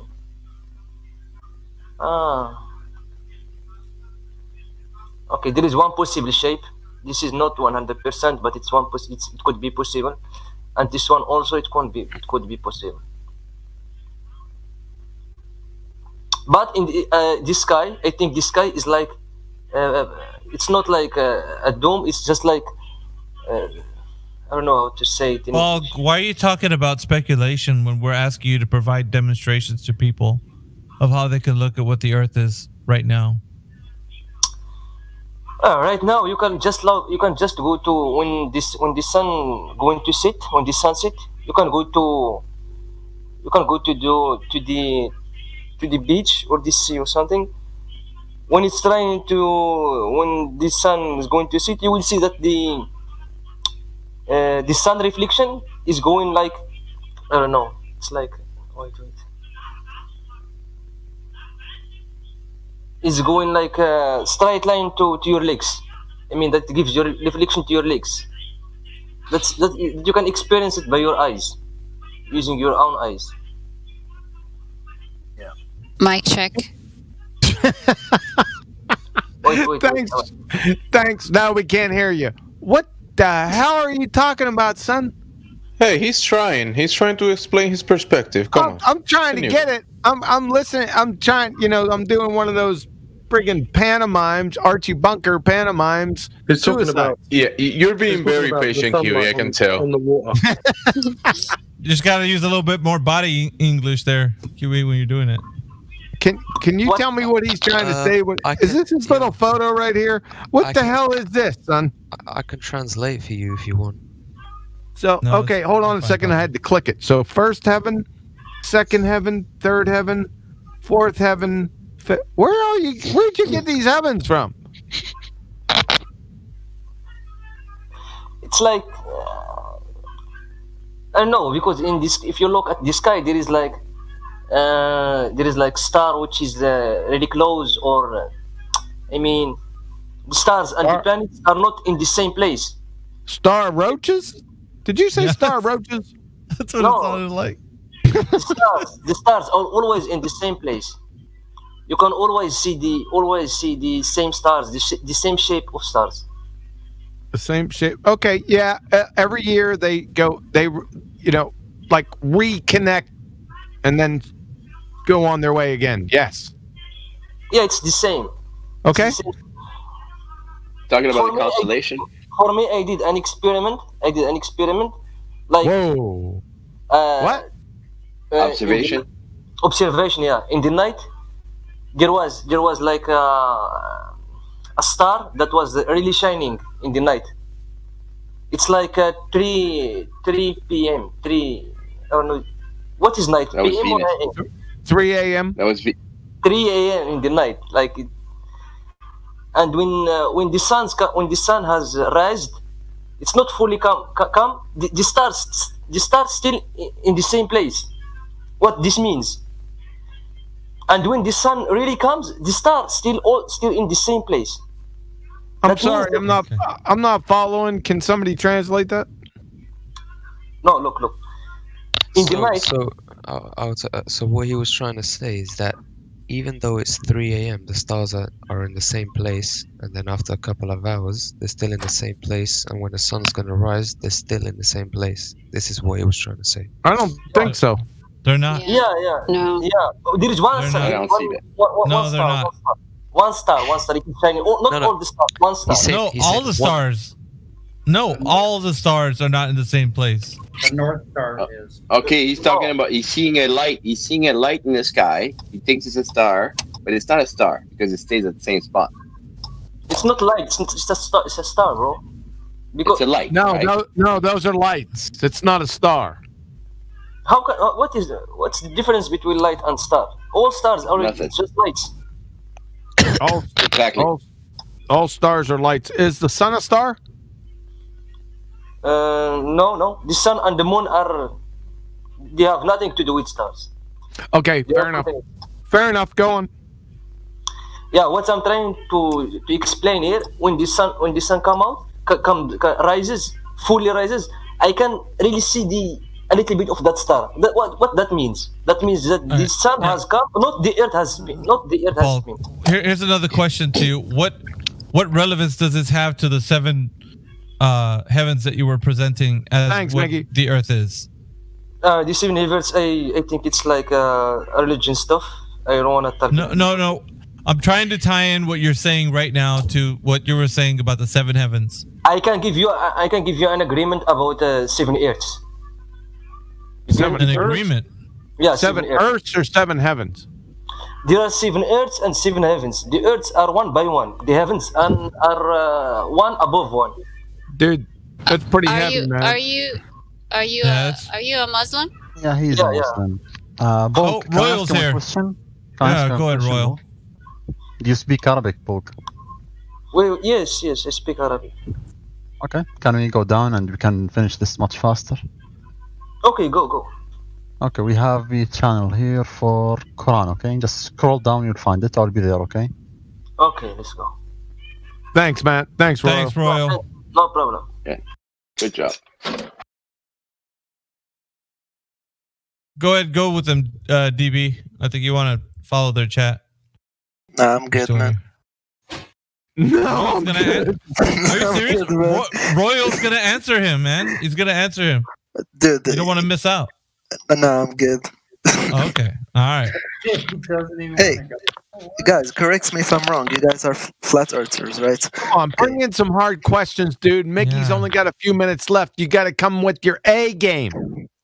Dude, I just want to know if you think, so NASA is lying, okay? Yeah. Okay. Check. So, check, right? So every scientist in the whole world is lying. No. Hold on. Number one, NASA doesn't employ any scientists. And you said NASA. That does every actual scientist doesn't work for NASA. Who works for NASA then? Actors? Actors. They do the studios. Hold on a second. Yeah, a lot of actors and artists work for them. Really? Do you actually believe that? Yes. No, I don't believe it. We know it. Okay. JPL Studios, man. You can Google that shit. So it's all green screens and Photoshop and studios. Well, I don't know about that, but they own production studios. They own artist studios. They employ more actors and artists than Hollywood. What? So it's just one big scam. Yeah. What's so hard to believe though, DB? We can Google their assets. Like why? DB. That's my question. No.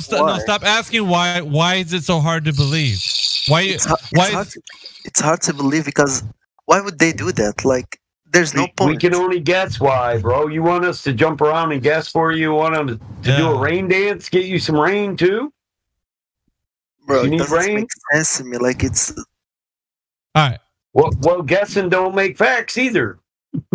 So do you think that the Earth is a globe, DB? I couldn't care less, man. All right. So why do you care about NASA if you could care less about the Earth? I want to know, why do you think, like... No, stop. What? You don't care. Stop? I'm telling you stop because you're asking questions about NASA, yet you don't want to know anything about the shape of the Earth. Yeah, I couldn't care about the shape of the Earth. That's more important than your question about NASA. Because if the Earth is a globe and the vacuum of space exists, then NASA would be a real agency that would be employing people that were actually going to that medium. snatch that wig. You understand, DB? Yeah. Yeah. Okay. All right. So that's the point of understanding what the shape of the Earth is. If your question was, is the Earth a globe? That's the relevance. Now you're saying I could care less, but it's important to know if it is or not, because then you would know your answer to the question of NASA being real or not. You understand now? Okay. Okay. Now we're getting somewhere. So back to the shape of the Earth, right? Because that would be the foundation for your evidence if NASA is real or not. You would have your answer once you find out if the Earth is a globe or not, right? Dude, I'm not asking you if NASA is real or not. I'm asking well, why you're would definitely they lie? fighting every way. Yeah, that's what. I'm asking why would they lie? Right. So, well, that's not the point. The question that you're asking has everything to do with. Somebody's got a hot mic. Hot mic. It's making chips. Oh. Look, it doesn't matter to me if they're saying Earth is flat or a globe or I don't fucking know. Like, why would they go through this? You're gonna ask that question again, aren't you? When I'm telling you that the more important question to ask is about the shape of the Earth. If you don't know it's a globe or anything, then how are you even going to ask the question, why would they lie? What would it matter? Would it matter any iota if you didn't care about the shape of the Earth? Wouldn't matter. They could be lying. They might be right. Who cares? Because you don't care about the shape of the Earth. Okay, sure. Let's assume that Earth is flat. No, we're not assuming. We're not assuming anything. We want to know for sure if the Earth is a globe. You can't know. Now, how can we? Man. Yes, we can. How? But here's the thing I want to know. Does he think NASA is lying? So we're going down a path of so that you can understand either the globe is going to be something that's a reality or it's not, right? So we're going to establish that, right, DB? I'm not agreeing with you, man. Well, it doesn't matter if you agree with me. What I'm telling you is that evidence rules the day. If there's evidence that the Earth is a globe, then you can have all this idea of the vacuum of space, planets, all that good stuff, right? But if you can't provide evidence, then it's just a belief you have. And whatever NASA is or isn't doing doesn't matter anymore because the Earth isn't what they claimed it is. So you're saying the Earth is not claimed. I mean, can you repeat your last sentence about the Earth being a globe? Like that's what it's claimed to be? Yeah, it's claimed to be a globe, right? Yes. But it's not a globe. No. And I can provide evidence for you to you can even tell me yourself that it's a belief. How about that? You can tell me yourself it's a belief. Dude, I told you that I don't care less about the shape of the Earth. Right. Well, then you don't have any standing and to ask any other questions about what NASA's doing, about anything else having to do with the Earth. It's better that you just kept yourself on mute, listen to what other people have to say, because you don't want to get into a discussion about the shape of the Earth. You only want to ask a question that has no relevance to the topic. I'm asking you personally, why do you think NASA? Why do you believe? I don't look. We're not going to get it. Listen, DB, we're not going to get into your questions about what you want to talk about unless you understand what the shape of the Earth is, if it is a globe or not. Once we establish that, then we can get into other questions because you would at least know for sure if the Earth is a globe or not. I need you to understand that, DB. I really do. That's the only way you're going to move forward. Other than that, you just might as well put yourself on mute and listen to other conversations. Your choice, man. Just agree to disagreement. I'm gonna. All right, well, put yourself on mute. Thank you. We're not interested in trying to divine other people's thoughts and intents. That's intent or motive fallacies. We're interested in the evidence either way. So we're all about the evidence and proofsies. So get it through your thick skulls. We don't care about motive or intent fallacies. Start bringing your fucking A games. Okay, thank you. If you didn't care if it was flat or round, why do you care if they're lying? I didn't say that. I said I didn't care about motive or intent. I said I cared about the evidence. Proofsies. I think he's talking to me. Yeah, I wasn't talking to you. Yeah. Well, I thought you were. It's your mistake. Yo, can I bring something up on the topic of NASA? Nope. Oh, okay. Because they're gonna indulge DB, and that's all he wants. He just wants to talk about that so he can be like, "Nuh-uh, they're not lying. Look," it's just gonna be a big circle jerk back to like where the shape of the Earth is. And trust me, I know where this will end because it will begin badly. Yeah, it's not. You don't let. This is what happens, right? They start getting these questions, and in your mind, you're like, if I could just say this one thing about, so he could get it through his thick skull, it's not going to happen, guys. You're not going to convince him because he has a bias, and that bias is not yet understood that it's a belief. So he'll just continue to think that NASA is a real agency. Now, what if I believe that NASA is a real agency? How do you know that I believe that NASA is a real agency? Because you're fighting. You know what? Just, I'll help you. Since you don't want to do it. I got one. What about, do you remember a couple of weeks ago where Rikers Force said salt water can be a container? What? Miggy, do you remember that? Who said what? Rikers came in on the 25th of December with his salt water can contain salt water. I vaguely remember that conversation. He said that this is a violation of the second law of thermodynamics. What is a violation of the second law? What? Yeah, look talking about right the hand? No, righteous force. Right the hand. Oh, righteous force. Yes, Yeah. I remember the argument now. Yeah, I remember it. He was presenting the image of the two. Was it? It looked like the two seas were mixing. One of them was a lot lighter colored. Oh, than the other. I seen that stupid shit months ago. That's doofus. Yeah. Can I ask something? No. Goodbye. No, I was only kidding, man. Go ahead. So I was on here like a week ago, and I joined during the middle of a discussion on where the sun is in relativity to the Earth. In relativity.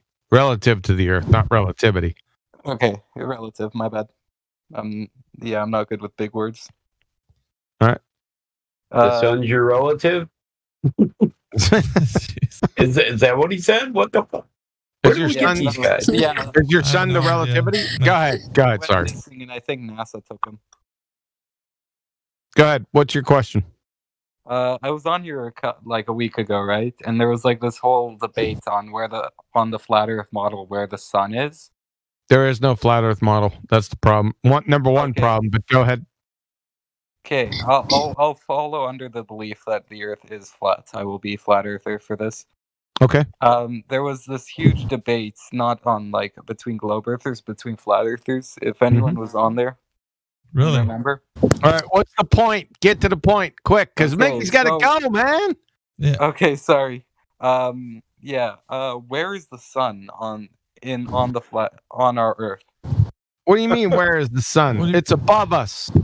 Yes, but where specifically? Because I was on here, right, and there was another moderator of the server who isn't online right now.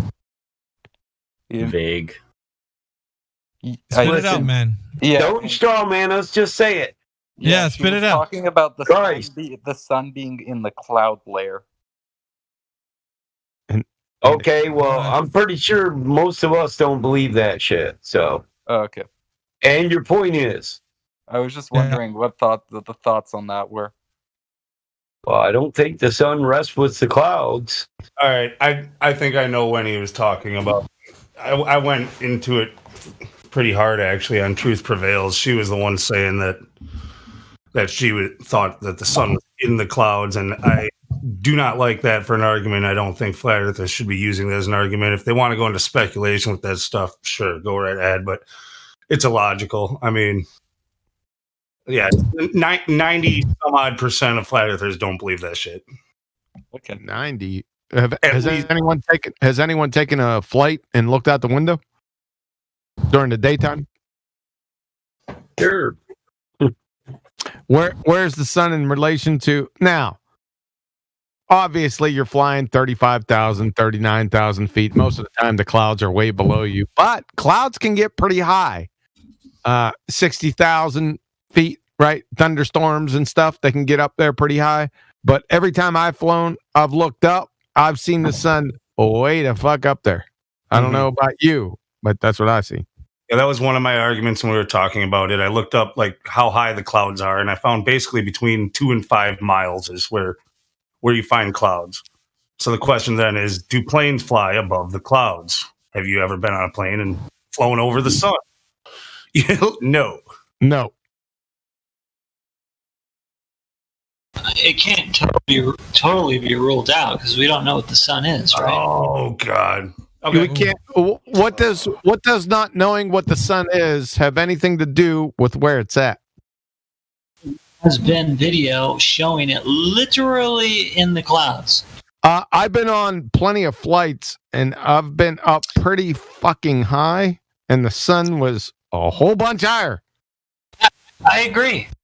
I'm just saying, there's video that's pretty interesting. It looks like it's being surrounded by fucking clouds. When it sets? Yeah, there's many videos that are pretty interesting. It depends on where it's at in its path, because it does go higher up and it does go lower, and it passes through the clouds. There's too many videos. There's too many pictures, right? And if no one can, like my whole thing when that happened is this dude that I was talking to, he didn't have time, right? He didn't have time to look into anything because he worked too much. I was trying to get him to open his mind up and make observations during his daily life, right? That the sun was local, that there was no movement, and how Earth appears to be flat, just things that he can observe pretty easily. And then it ended up, being a debate between me and Lou. And then it ended up being like, me being asked not to show pictures of the sun looking like it's in the clouds. But that's all I got. It's like all of my pictures show that. So, but what's the question? So is the sun keep focused on the question. The sun is at the cloud layer. But wait, who's Lou? Who's Lou? Lunatic. Yeah, who's Lou? She mentioned Lou. The guy that was talking to you just a minute ago. It was her and I that were talking about this quite a bit, yeah. So what's the question? Is the sun in the cloud layer? That's the question. Focus. So, have you been in a plane and seen the clouds beneath you and looked up and the sun was way the fuck up there? I took a photo of the sun from 35,000 feet leaving Miami-Dade. Want to see it? Yeah. Surely it also depends on how close you are on your coming path in live towards stream, the sun. it's loading in time. If it's QE, you said, what's it matter if we don't know about what the sun is? That matters a whole lot, right? No, it doesn't. No one going to answer the question. What? No, what does it matter? What it is? How can it gets? No. Where it is doesn't have anything to do what it's made of. It's self-evident. It moves, doesn't it? Yeah. Okay. That's not the fucking question, though. I didn't say it was the fucking question. I said the fact that it moves means that your fucking question can't be answered. Well, you got to over fucking son. Hollywood, take a break for a minute. You let Miggy get out of here, didn't you guys? Fucking A, man. Miggy's he's still here. Miggy, can If you we take a solve look this at shit for us? high altitude footage. There seems Is to it be ever below it? Holy shit! Shut up, Miggy. Why? Miggy, can you solve this situation? So you like me?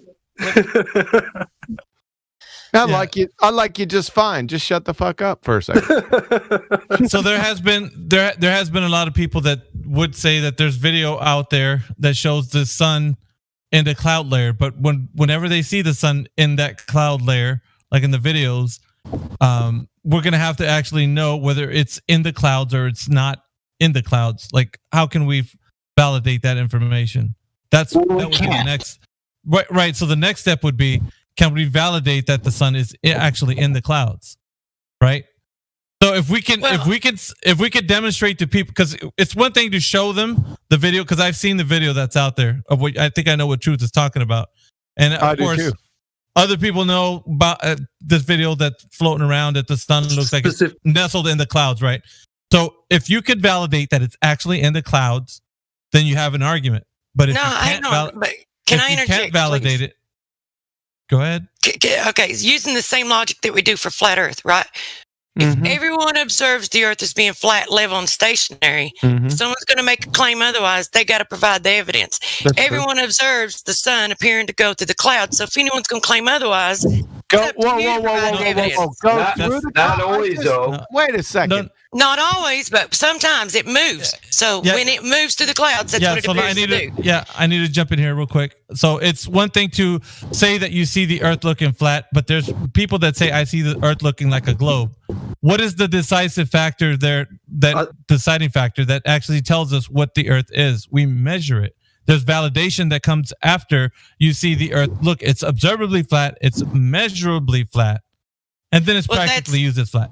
So what we do is validate, right? So we validate, like if we say that we see the sun looking like it's nestled in the clouds, we're gonna have to validate that. If we can't do that, then it just remains in the observation portion of it, where people are saying, "I see the Earth look like a globe," and some say they see the Earth looking like it's flat. Well, now how are you gonna validate that? You got to measure it. How are we gonna validate the sun looking like it's in the clouds? Are we gonna validate that? Like that's the next step. If that can't be done, we can't. It'll just be in the realm of speculation. So I mean, you measure the reflection off the clouds. That's one thing. But I mean, if your observations are showing you that the sun is appearing to be in the clouds, you've got crepuscular rays, just like that one right there, just like this little meme right here, my favorite one actually. When you have crepuscular rays going up out of the clouds simultaneously while you have a hot spot beneath the clouds. Can you tell me? Yeah, how do we know it's not a hot spot that's just created on the clouds when they pass in front of us in the sun? That's my biggest problem. I'm not talking about the hot spot in the clouds, Michael. I'm talking about from ground level. We can't even verify whether the clouds are going with the sun or if they're just passing in between us and the sun. You explained to me Baramo is correct. Explain to me. I'm talking about the hot spot on the water. The same. That's the hot spot I'm talking about, not on the clouds. But explain to me how light can work where it's okay. To where you have got the divergent rays, the larger part of the divergent rays going away from the source, the pinpoint of the divergent rays inside the clouds. Is that not how you determine where the freaking source of the light? Well, the cloud is a collection of gas and moisture, so it could work like a magnifying glass. It could be a hot spot on the cloud that's magnified through the clouds and the moisture onto the ocean. But that's, I mean, you can start a fire with a sandwich baggie full of water and a sun ray. Right. Well, I mean, I agree. We don't know what the sun is. We don't know exactly what billions. That's a couple of those clouds. That's a billion gallons of water. But when we there has don't to be know validation. Exactly there has to be validation. So if it's not validated that it's in the clouds. Wait. Well, no, it's a big piece that's being missed here. Well, if you would let me finish, then there may not be a big piece missing. Are we validating the sun in the clouds? I said that we don't know what it is. We don't know what it's doing. But at the same time, no one can say what it's not doing. But if I present pictures and they're actual pictures and I haven't made them up of observations of a local sun, then someone can't tell me, don't show those pictures because it looks like the sun's in the clouds. Wait a second. We didn't say that the sun's not local. I'm just saying, you said, here's the question, right? Is the sun in the cloud layer? I just told you, and anyone that could fog a mirror that's been on a plane, right, 100,000 times have been on a plane during the day, and the clouds are beneath them, and the sun is way the fuck up there. That's your problem.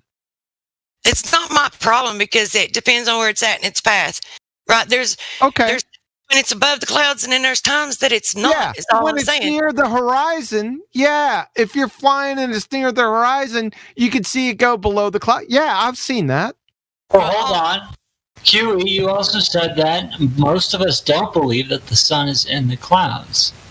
What? We did say that. Okay, listen to the words that are coming out of my fucking mouth.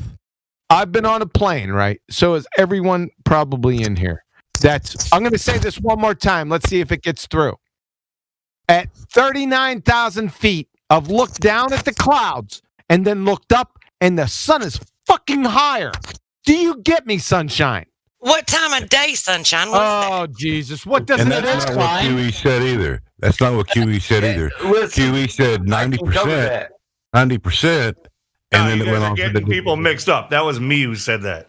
Exactly. Lunatic said 90%. I said, okay, most flat earthers don't believe that. Obviously, we've got a couple people in here who think that the sun gets nestled in the clouds sometimes.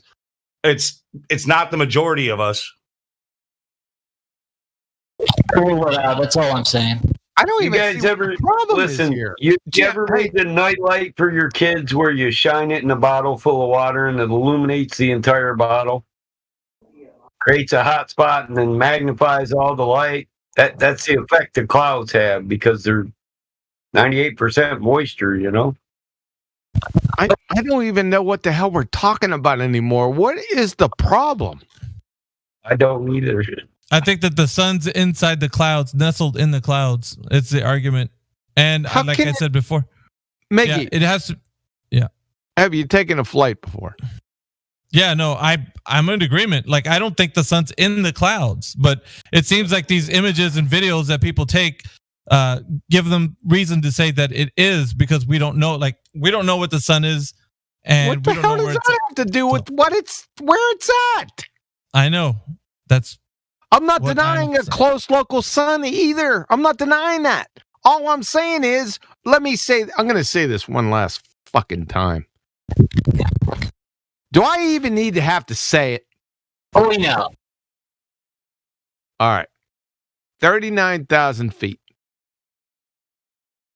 The sun is up above, way the fuck up there, with the clouds way, way, way, way beneath. How can the sun be in the cloud layer then?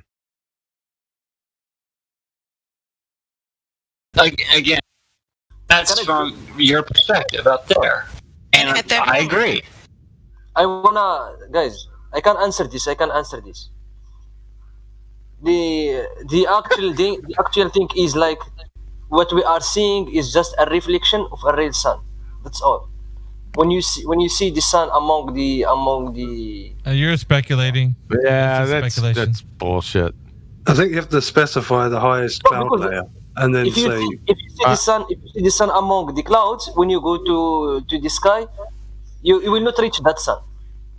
It will always take go away from you. I'm not saying that it wouldn't. That's not my point. The sun doesn't hover in the same spot in the atmosphere all day long. It moves. Oh my God. Get me the fuck out of this discussion. This is stupid. Thanks. Yeah, you're not welcome for the insult. Yeah, I'm not welcome because you're fucking out of your mind. Well, that's your opinion. Yo, no, you're that's not an entitled opinion. to your opinion. That's an absolute fact. All right. Before we go too far, before. Yep. Elijah, you've been up in a plane before, dude. Rumpus. Yep. Do that shit. Go, Elijah. Go. Elijah, you've been up in a plane before, Go, dude? man. Yeah, man. Really? Come on, Have man. you seen the clouds beneath you and the sun way the fuck up there? Did you watch that ball game? Yes, sir. Thank you very much. Battle mod, why? Boy, that was hard. I'm just trying to drift the conversation. That's all. All right. Well, I'll just post a picture because I guess it helps. And what was my second point? I got thrown off. What? Oh, but yeah. I mean, okay. So basically, what you're trying to say is because of what we can see or what we think we see, which is the sun, what we call the sun, in the clouds. I mean, think about that for a second. You're saying it's maybe an orb, I guess, right? And it changes in elevation, possibly because it would have to in order to physically be in the clouds. But then how could it be supplying the part of the earth that it's over, its energy right, and not vaporizing clouds and not separating the clouds. That's my biggest problem. Listen, that's my biggest problem with the heat source in the clouds, convection, the movement of heat, pushing all the clouds and storm fronts away from the sun. Right. The sun would never be seen in a cloudy sky. Well, you're assuming that the sun itself is hot. It's the light from the sun that is hot. No. The sun is not on fire. He said. Where there's light, there's heat. That's not an assumption. We can demonstrate that. We don't about the sun though. It's a little different, isn't it? Yeah, we can also demonstrate hot spots. I can shine a flashlight on something and make it appear the source of the light is on whatever I'm shining it on. No, with the sun though. So I think it's just a gray area. It is, because how do you prove it's the sun you see in the clouds and not the hot spot? All I'm saying is I'm willing to agree or disagree that I simply don't know, and until we can figure it out. So the validation is not there. The validation isn't there, so we can't validate something that's a speculation. Here's another thing. How would I prove the sun gives out heat? I worked on the asphalt for 25 years. Do I get sunburnt when I go out in direct sunlight? Fuck yeah. Is that the sun or the light from the sun? That's the light from the sun. Even QE will tell you that the sun is not on fire and the sun itself is not hot. It's heat. If you stay out there too long, you'll dehydrate. You'll shrivel up to a raisin. Okay, but the light from the sun, it's definitely okay. Well, no, not you, Elijah. I'm sorry. I thought I had my mic muted. I was getting ready to say, but no, QE won't speak up because it hurts his argument. What? Bad.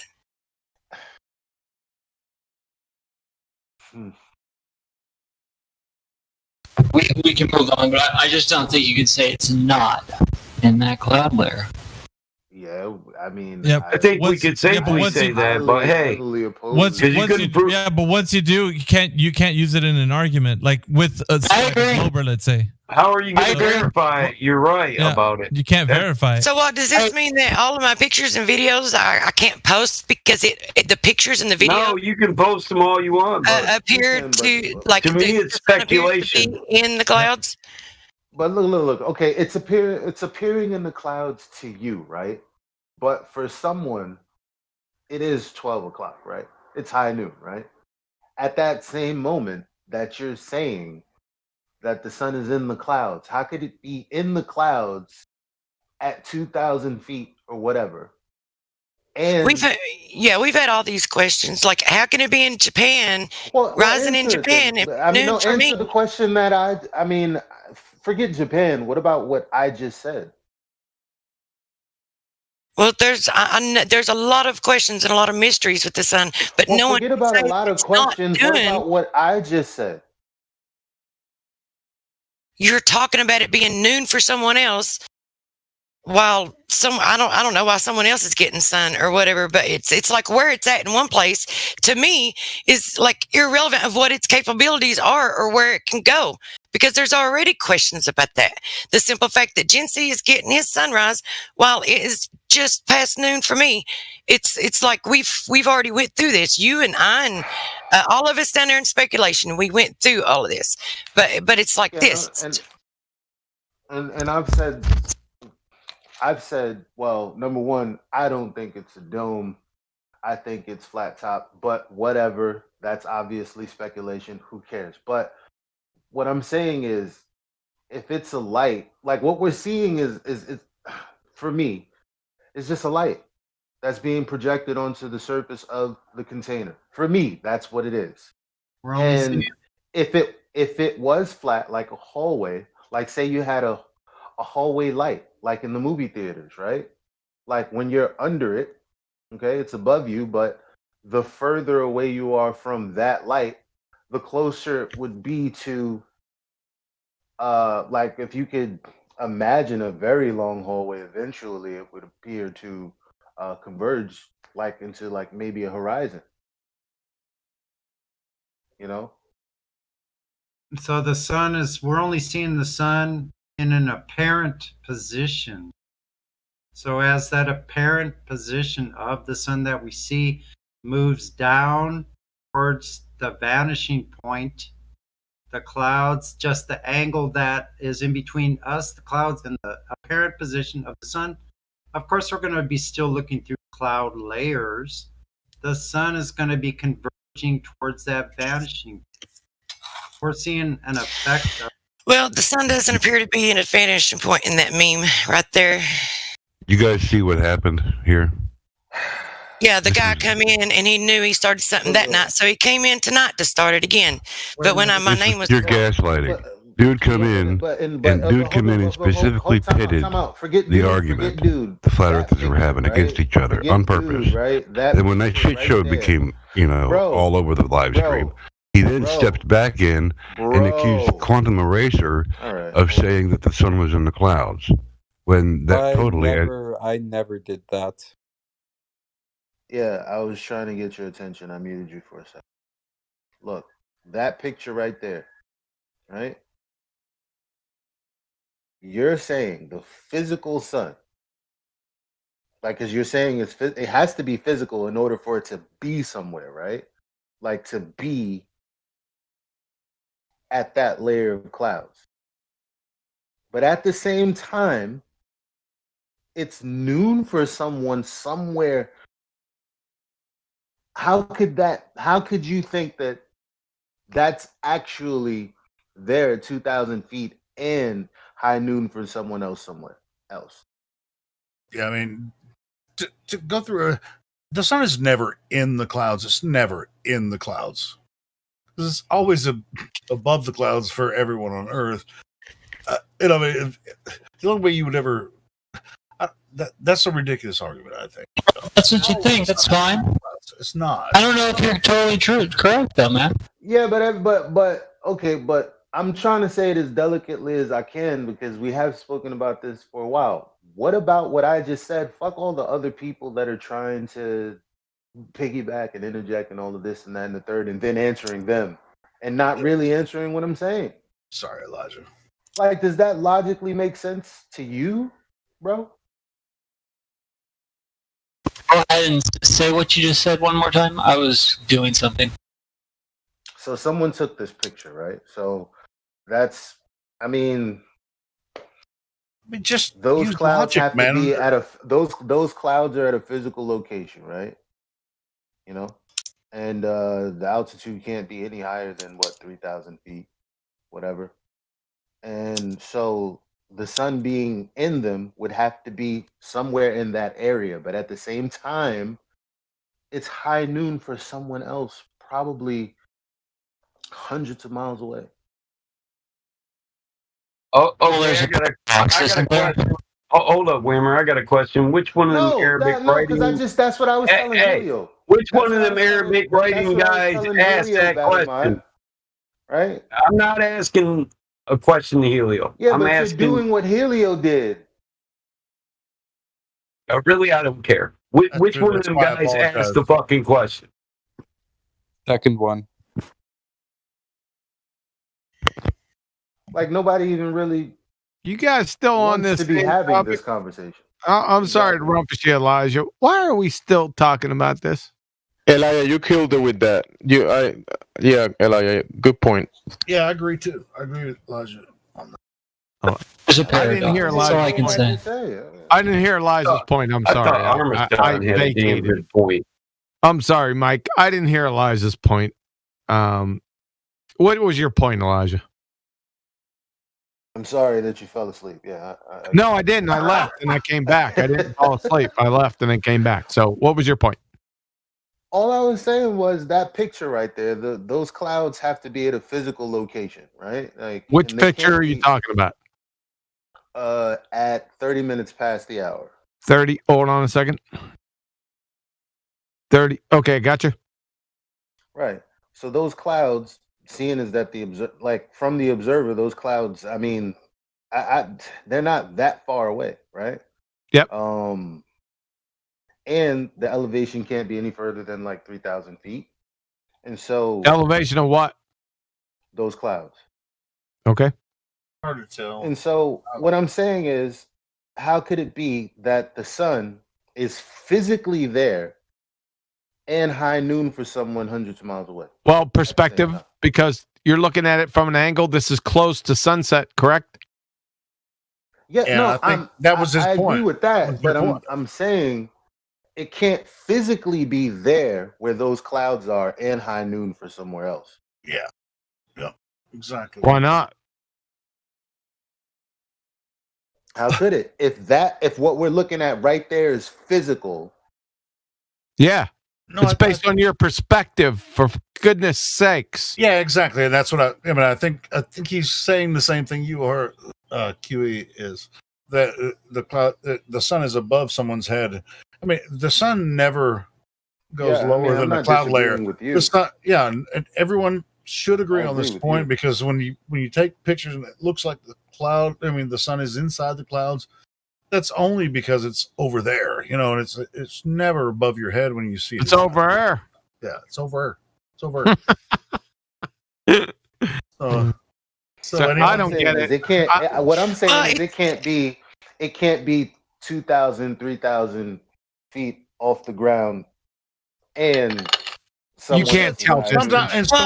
Like when you have like a major storm. I'm not saying it's there. Clouds go up to 20,000 feet. Hold on, Helio, hold on. I'm not saying it's there. I'm saying that. I know you're not. What we're dealing with are clouds that are at. I don't know what distance it is, but the elevation can't be no more than 3,000 feet, right? So if she's saying, or if anyone is saying that the sun is physical and it's physically in that location, it can't be the same high noon sun for someone else. That's all. I'm sorry. Yes, it can. Yes, it can. It's just simple perspective. I don't even know. I'm going to stop arguing this. I should have never let it get this far. I'm just going to. Well, it's like when we have major thunderstorms in the south, and QE probably knows this too. I mean, you'll have like clouds up to 50,000 feet. Have these huge thunderheads up to 50,000 feet in the atmosphere, and they just look amazing. I grew up in Arkansas, so I know. What these huge freaking thunderheads look like. I mean, they're leading up to tornadoes and shit. I mean, they're freaking crazy, and lightning traveling through it and everything.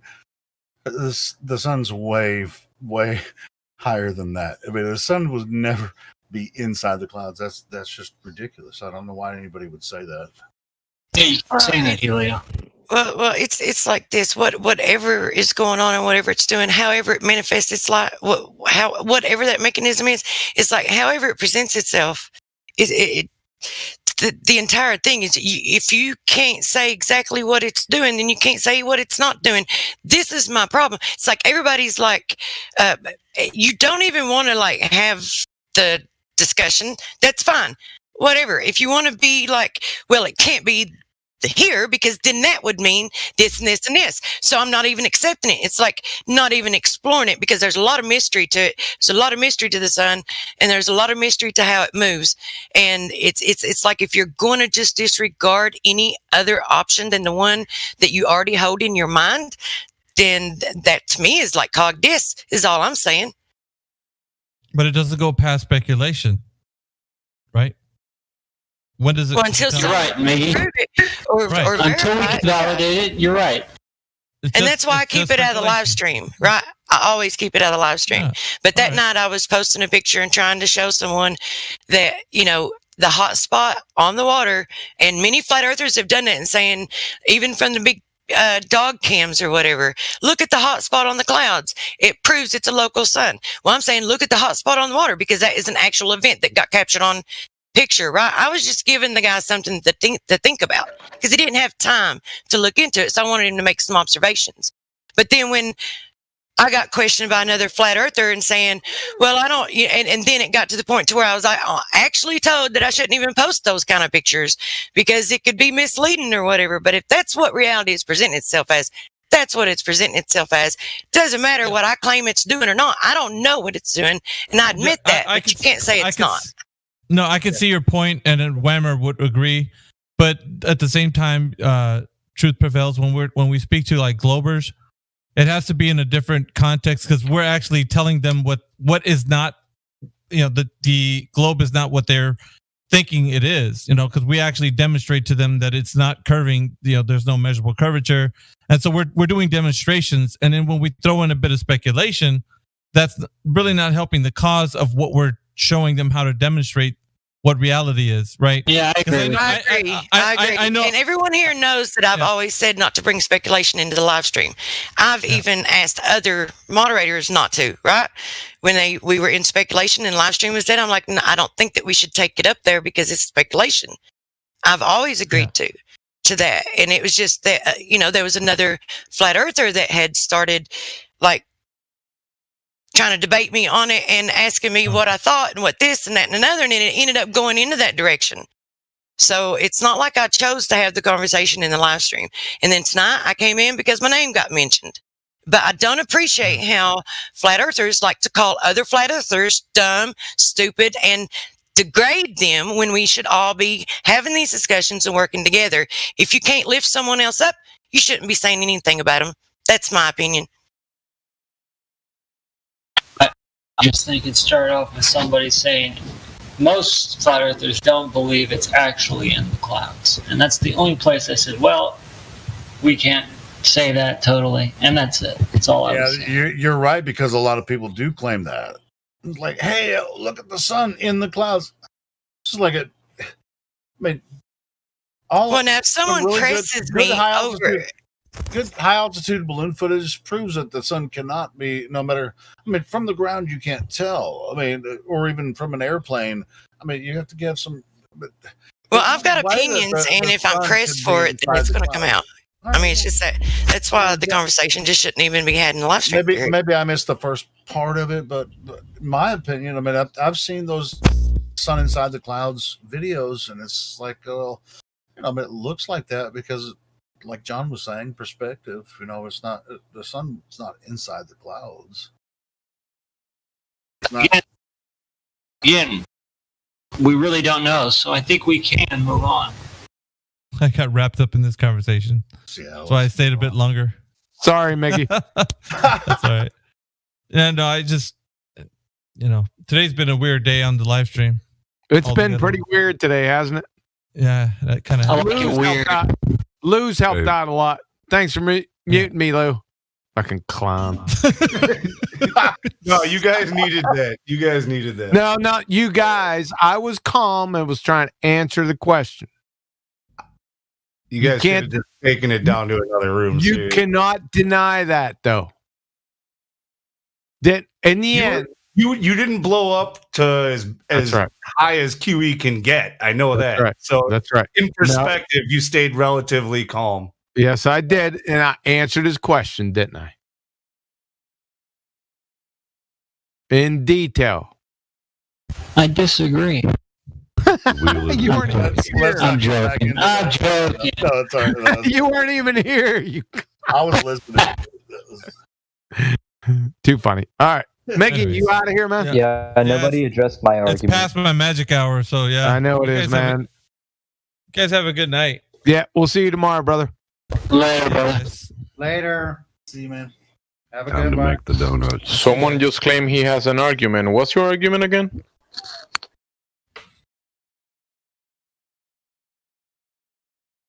The position of the sun. No. What the heck? It's kind of like, one of those things. It's like, if you say you don't know, does that mean you're dumb? Well, what I say is, here comes the sun, do-do-do-do, here comes the sun, and I say, it's a light. It's a light. There you go. It's a light. I like that. Hey, everybody, I'd like to get your take, your view on the video I shared there, slow-mo of the in the water bottle dropping with the item inside. I posted that 36 minutes after the hour. And the item inside is dropping faster than the whole bottle of water dropping. So I'd like to know, what does that say? What does that prove? What do you guys think?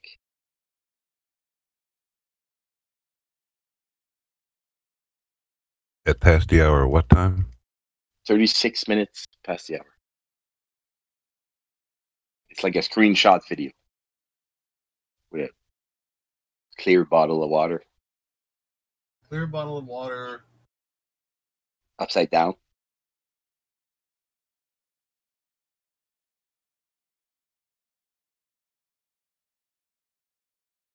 What about it?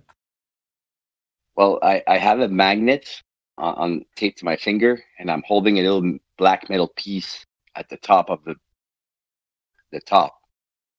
And then when I release, everything lets go. The metal piece inside drops faster than the whole bottle and the water inside that are dropping too.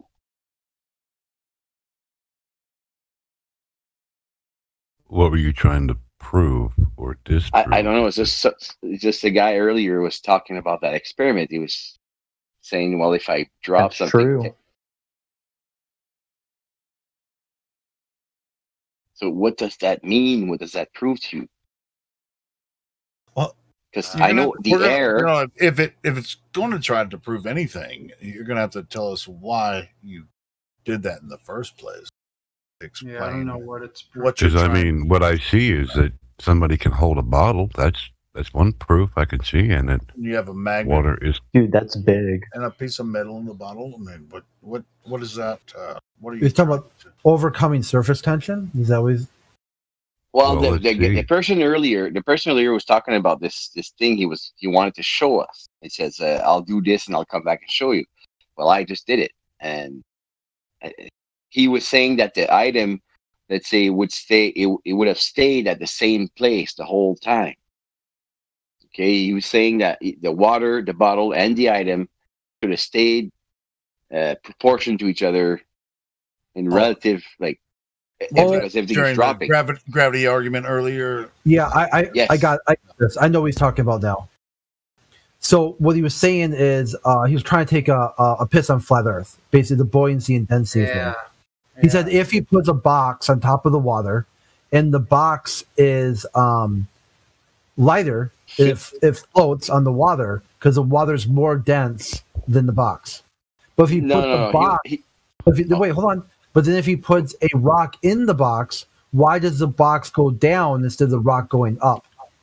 All right, we're going to have 3 different versions of what I thought the guy was saying now. That's kind of retarded. That was closer. Yeah, Lou. Yeah, I thought he was saying I agree. A clear box that was filled with water with something heavy like a rock inside of it. And then he was going to put like the clear box into like more water, like into a pool.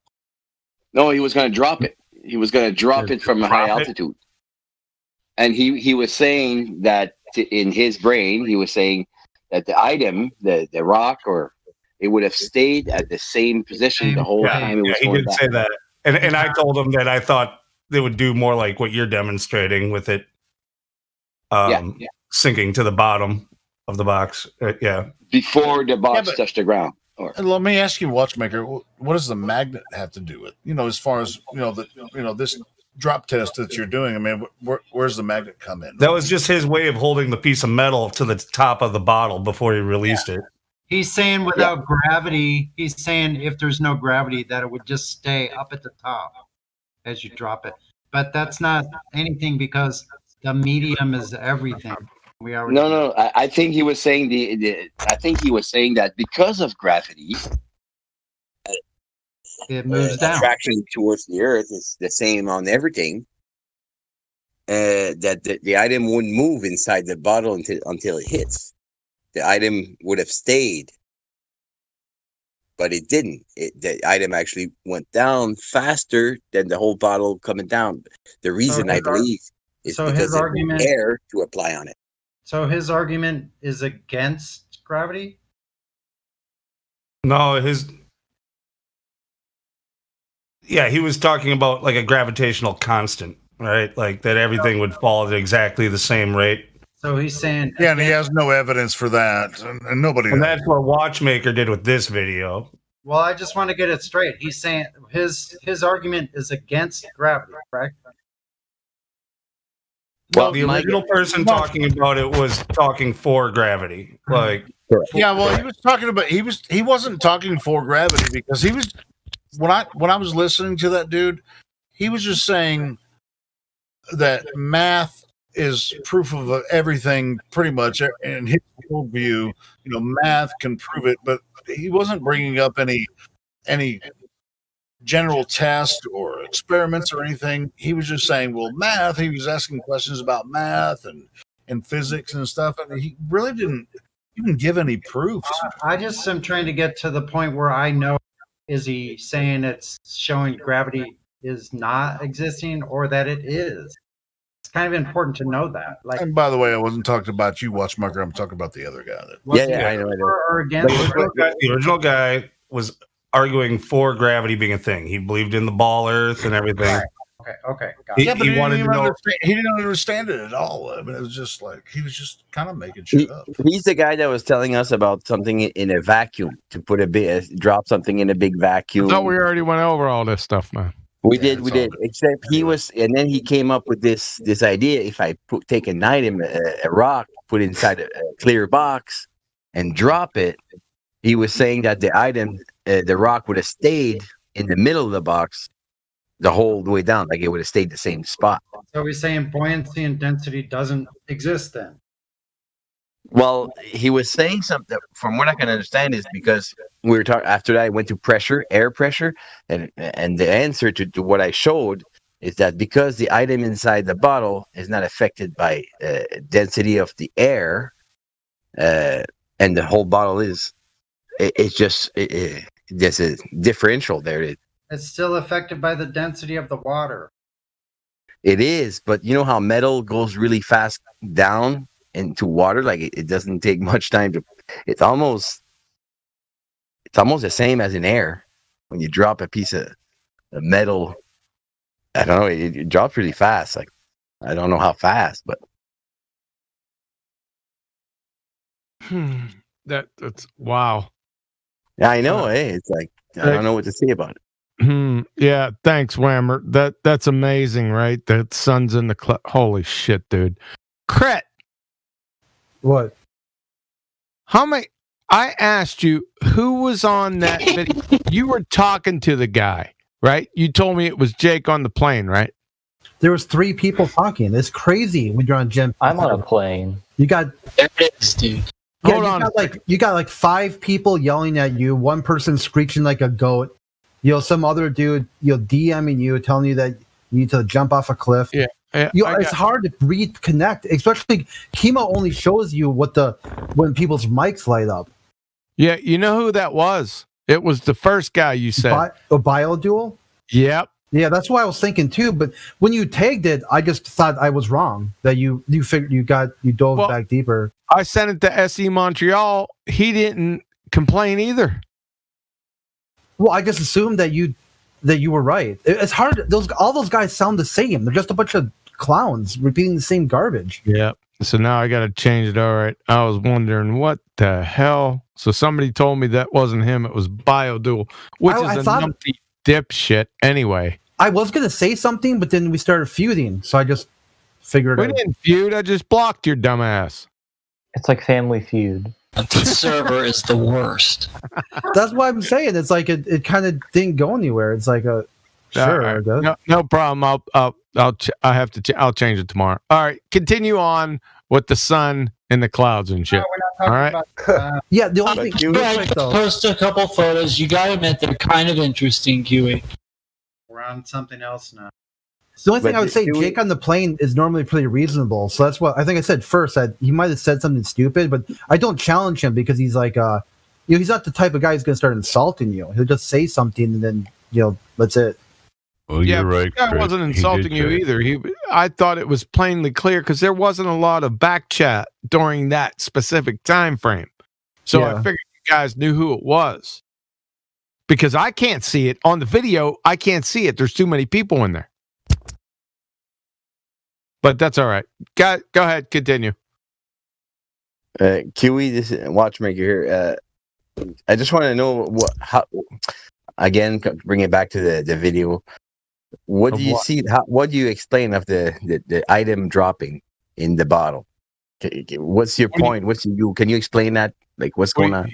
You talking about the guy that said that he dropped a stone and then dropped the whole box, the clear box? Yeah, I'm talking about that guy, but I'm talking about the video I posted at 36 minutes after the hour that shows.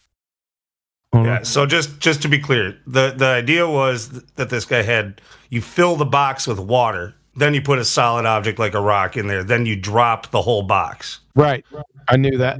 Yeah, okay. Just making sure. So 36 minutes after the hour. I didn't see the video. I'm sorry. It's just a screenshot from Okay. All right, I played it. It doesn't show too much. All right, what's the point? The little piece of metal inside the black piece of metal is dropping faster than the water and the bottle inside the bottle. And what I does see that what mean? this means now. Dude, this is big. Really? I don't know. I have want no you idea. to It makes no analyze sense that to me. and tell me, Yui, like, why is this happening? How come the piece inside the metal? I have no idea. In fact, you're going to have to go ahead and post the speed or the rate of acceleration of the bottle specifically and the piece of metal to be specific, not just eyeing it. Yeah, but the observation simply says, obviously, there's a differential. There's a gap. It's falling faster. And what's the conclusion? The air is That the early not set. affected. Is not affecting the item inside the bottle. Well, we know the air is not affecting it because it's inside the bottle in water, right? Correct. But Well, we already air knew is that. affecting the bottle. The air is affecting the bottle. Yeah. And I think that's why we see the metal piece dropping. I'm not if we getting did that, if we dropped that bottle from 100 feet, that little metal piece would be at the bottom of the bottle before the bottle hits the ground. Yeah, I'm still not getting it. Okay, I just wanted to get your opinion on it. I don't know. You'd have to give me your conclusion. I don't know. Have one. I don't have a conclusion. I just really did feel what like the other guy trolling right wanted now. to do. Oh, it was what the other guy. Yeah, I got you. Okay, yeah, I'd like to know the conclusion because I don't know. I don't know what the point is.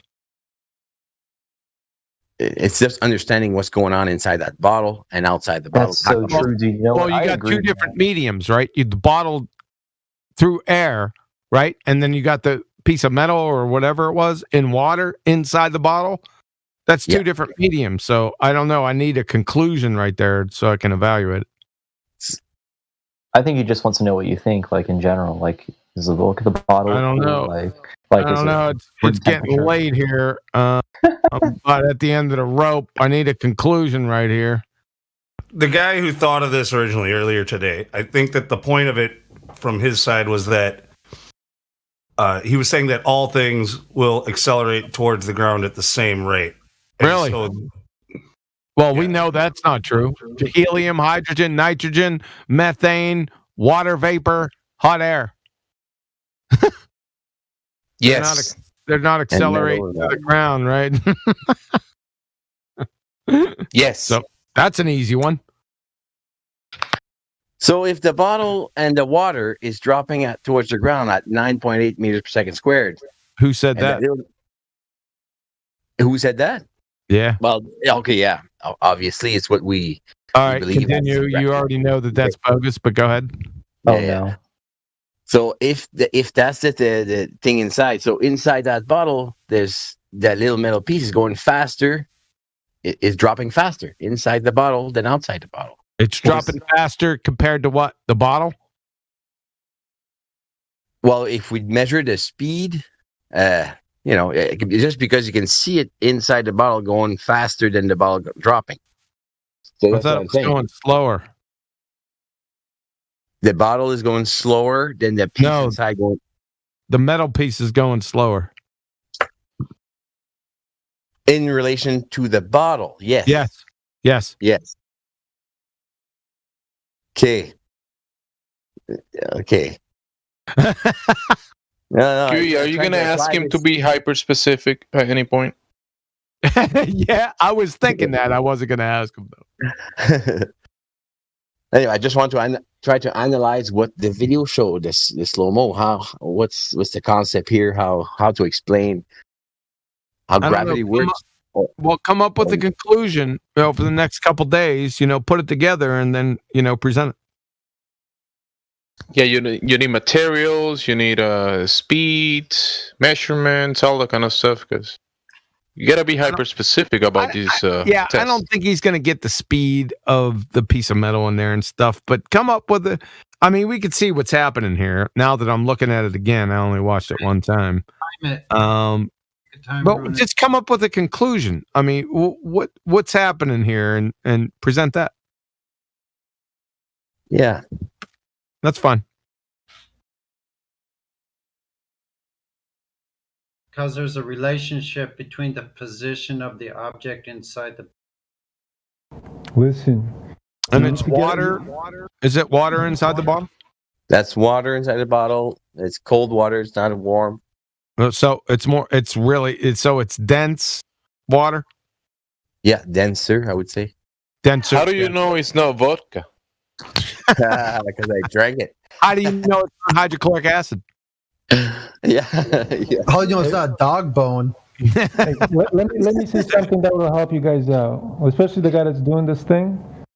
Grab a ruler or something and put it in the background, right? Use that same slow motion that you're using. Just have in inches, like a nice, so you can see some nice thick lines. Then you can measure the speed, right? Yeah, you can probably do that. Right, and then do it with the water, and then do it without the water, and see if there's a difference. Right? You could do that too. You have two mediums. Yeah, you have two mediums. You have the medium outside, which is air, right, and then have air inside. That's a medium. That's the same medium, but then change the medium inside, and then see the difference. How about change the medium outside? Drop the bottle in water. Mark the bottle too. Yes, that too. But I think too. I'm just. Well, that's a good. No, but that's good. Like you fill a tub of water, right? A big tub of water that's clear, and then with you have to have the water in the bottle, because if there's no water in the bottle will float, right? So you're gonna have to. All right, guys. It's been a weird night, man. I'm freaking out of here. Thanks. No. Yeah. I just want to say, that wouldn't prove anything about gravity, which doesn't exist at all anyway. Yeah, that's what I'm saying. Like, what does Too that funny, prove? man. That's my question. What? Thanks. Yeah, put it together, watchmaker. Put it together. Present something in here. Go ahead, commit to something. That's what you guys have a problem with. Commitment. That's so true. Because it takes time. It takes time to commit. And I'm already committed in 1,000 Be hyper Pacific with that. Pacific. Hey, if you want to get Kiwi to stay, just say evolution. Right. I'm on the hyper Pacific. All right, guys. Rather than hyper Atlantic or hyper Indian Ocean. Take care, guys. Ladies and gentlemen. Get the fuck out of here. Get the fuck out of here. Take it easy, dude. Later on, man. Hey, Don't come back. Yeah. Hey, everybody brings good stuff in here. We're hypocritical, and it's a good thing. Because at first you show something, like I just show the experiment the guy wanted to do. So now I need to analyze it, but I may need some more information about it to check it out. Watchmaker. Make sure you mark the bottle so you can mark the speed. You could mark the speed of the bottle falling in an amount of time, but you could mark the bottle itself to mark the distance of the object inside through the bottle. Yes, but that's kind of, to me, like, that's kind of beside the point, all that specifics, because we just seen that there is a difference. So that kind of answers the question. Doesn't matter how much. So it goes slower through the bottle than if the bottle was just sitting still and you go much faster, right? If the bottles and we drop the metal piece, it goes fast. I don't know. It drops pretty fast, much faster than one. It should be slower when you drop the bottle because the bottle is moving downward. See, there's a relationship. Well, yeah, it just depends on like what reference frame you're looking at it from, right? So if they're all, if you're talking about both objects just timed to the ground, the pebble or whatever, the piece of metal on the inside would have to be moving faster just slightly faster than the bottle itself in order to get there, right? Right. So it's not able to catch up. So it should be moving slower. So I think maybe what it's showing, what you're seeing there is like because of the medium of water inside of the bottle, there is resistance there. If you were to drop that piece of metal, it's going to sink, but it's not going to sink like at the same speed as which it would fall in open air, right? Because the resistance of the water. Exactly. But it looks like it's still falling probably at the same speed that it would fall even if you didn't drop the bottle. Like if you just, that's one thing you could do. You could just set the bottle on the table and release the magnet from it and time how long it takes for the metal piece to hit the bottom of the bottle. Yeah, and I think it's going to be slow, personally. I think it might be the same speed. You know what this reminds me of? The slinky thing, where they drop one slinky that's rolled up. Yeah, I was thinking the same thing too.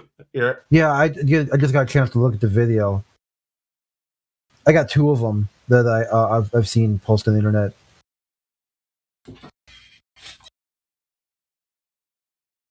So look at this. The one. It's kind of unintuitive. Like you'd think that the item would stay at the top of the bottle because it's all falling at the same rate, like everything in the bottle. But it's not. No, because the piece of metal still has a downward vector. The metal piece does, regardless. Yeah, but it's like the piece of metal doesn't care that the bottle is falling. It's just doing what it would do anyway inside of the water. In water, yeah, I agree. And it's only the bottle's relationship to that's changing. Well, the liquid doesn't have much place to go anyway, right? And it works perfectly on a flat Earth. Oh yeah, for sure. Yeah. It's just the other guy was kind of taking this experiment to say something about gravity and the ball Earth. And I figured I'd show it and see how we can analyze this and see what it tells us, Yeah, you see, look at the 2 slinky ones. When you got the slinky stretched out, it's trying to pull itself together. And that force to wind itself back up is much faster before gravity even does anything at all.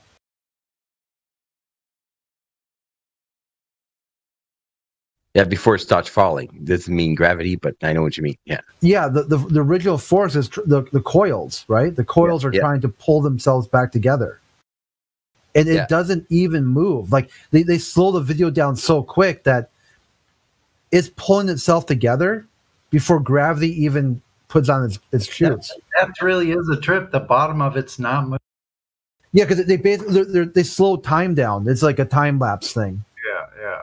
So you can see how much quicker an actual force is instead of a fictitious force. Uh-huh.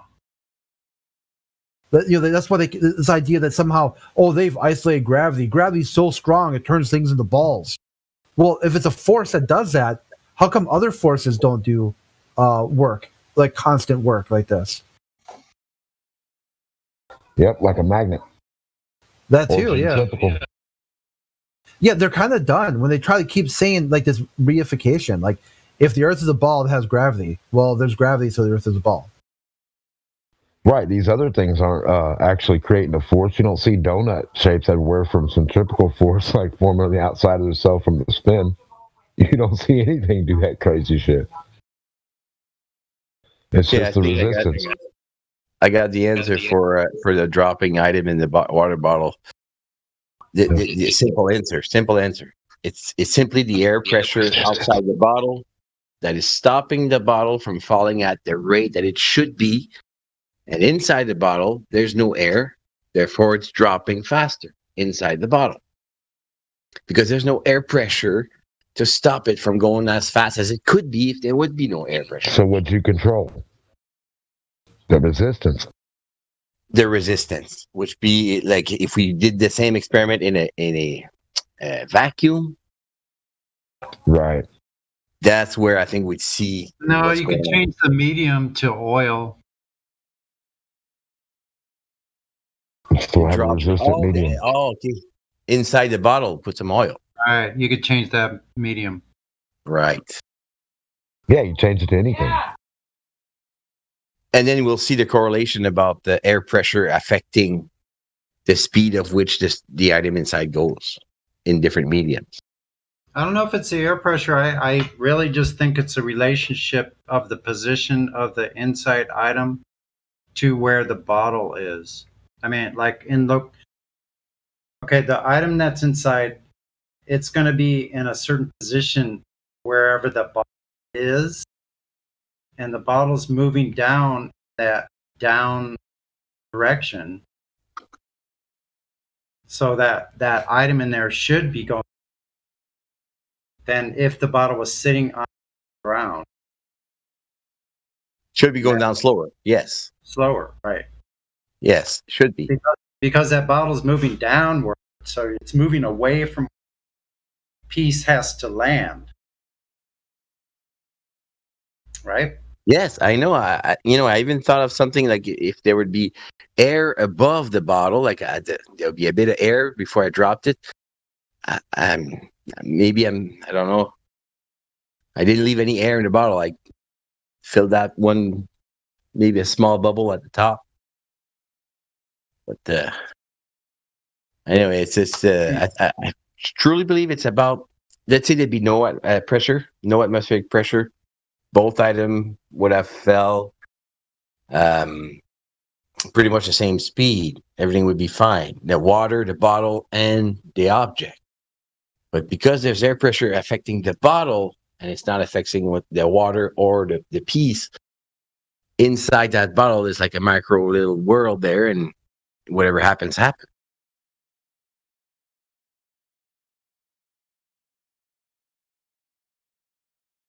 It's fucked up. I don't know. Okay, move on.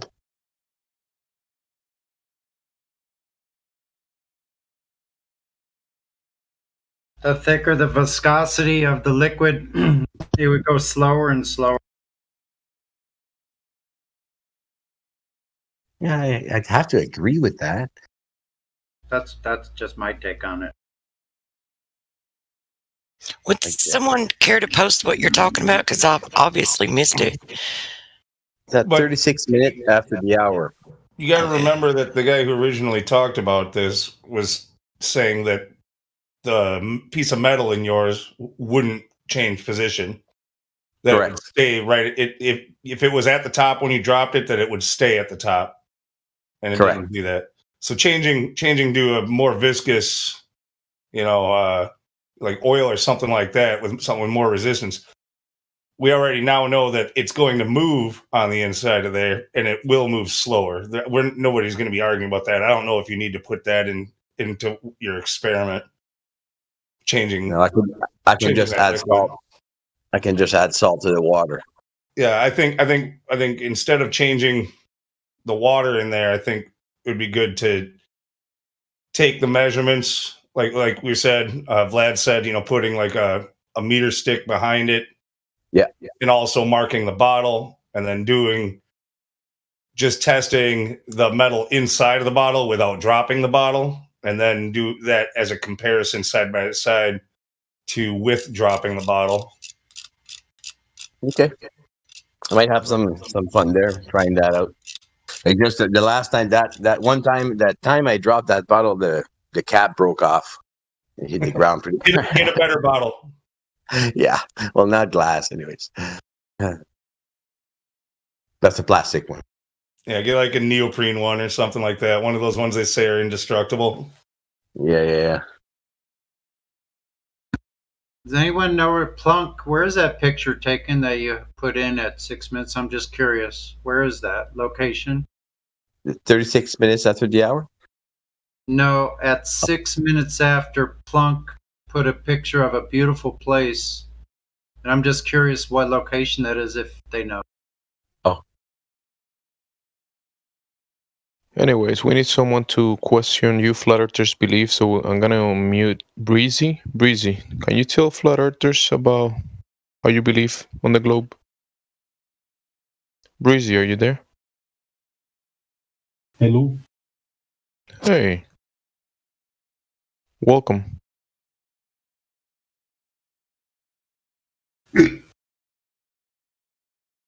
He left. He couldn't hold it.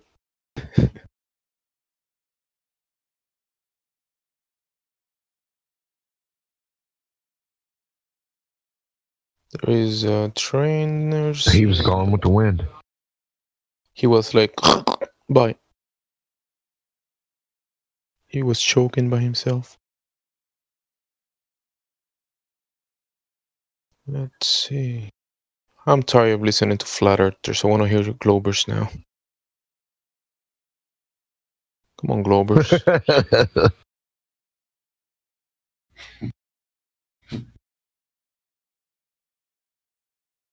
Where's the Globers? Are they like all gone? I thought there was more Glovers than flat earthers. Sure used to be.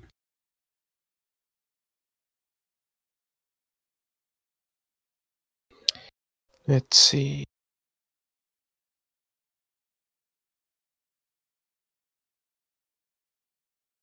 Well, I think there's like two types of Globers. It's just people who have, they kind of reject everything we say, and then other ones who haven't really looked into stuff we said, and they're a bit more open to the information. I think anybody with common sense and the comprehension and the ability for to understand truth would all be for it. But that's it. There's always a counter argument. There's always an excuse for say to the arguments. But I don't know. It's a lot of work. There's exceptions to the rule too. 99% of the time, you're right. Which is good because I've had heaps of debates and just their comebacks or their counter arguments. Just it's good because then we can formulate better explanations.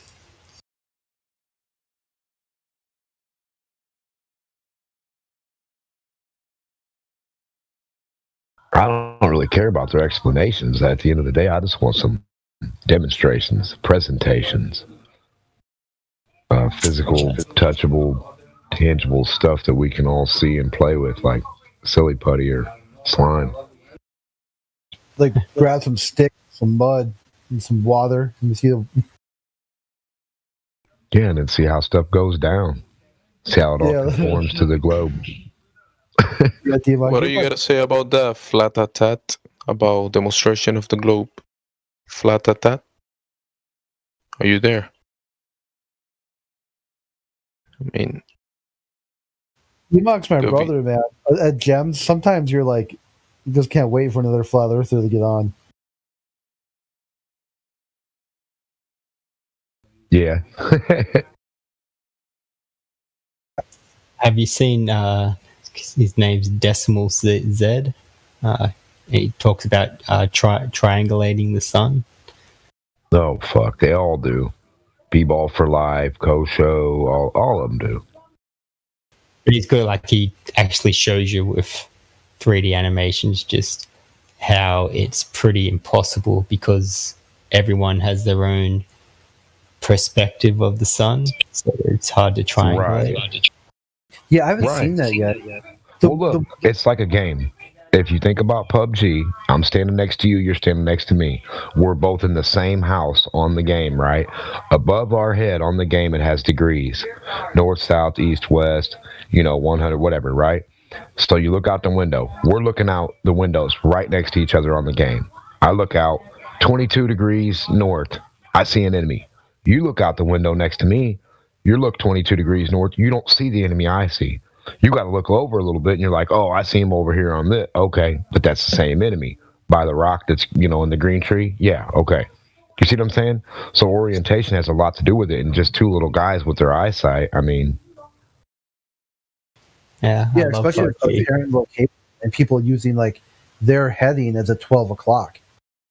If someone's if we're both walking the same, kind of the same direction, and I tell you, hey, 3 o'clock, that's really kind of 4 o'clock for you. If you're over, to my left or something like that. Yeah, another explanation was if we're standing at the beach and the sun comes to your feet, but I don't see the sun going to your feet. I only see it coming to my feet. The thing too, when they try to triangulate. Oh, go ahead, Sonny. I was going to say, isn't it? That's really very peculiar, isn't it? Right? It's like we each have our own personal sun. You are so lucky QE left a few minutes ago. He just slammed me for that, huh? No, he's all bark. It's all bark. It's no bite. Okay. I have to say about the sun reflecting on water coming to your feet. I'm pretty sure it doesn't always happen. Sometimes it's a little off. There's 10 It's suns. not- I've seen some things myself there. I don't think it's always on you. Sometimes it could be a little to the side. What do you mean? It seems to be a preconception that every time we see the sun reflecting on water on the beach, that it comes to your feet. But then there's other things that can happen. I don't know what, but the sun sometimes doesn't go to your feet. It goes a little off to the side of you. It's not right on you. Or the moon. Can't say I've experienced that. It was Antonio Subirats that was pointing that out a few years ago.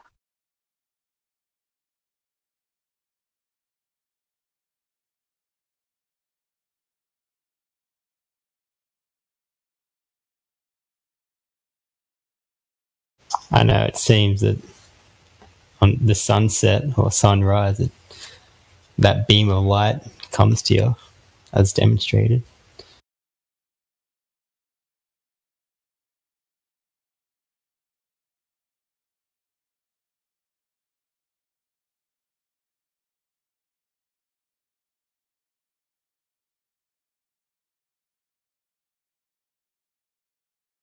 Could be simply because if you're filming it, sometimes if your camera lens is angled a little bit, it might not appear like it's coming to your feet.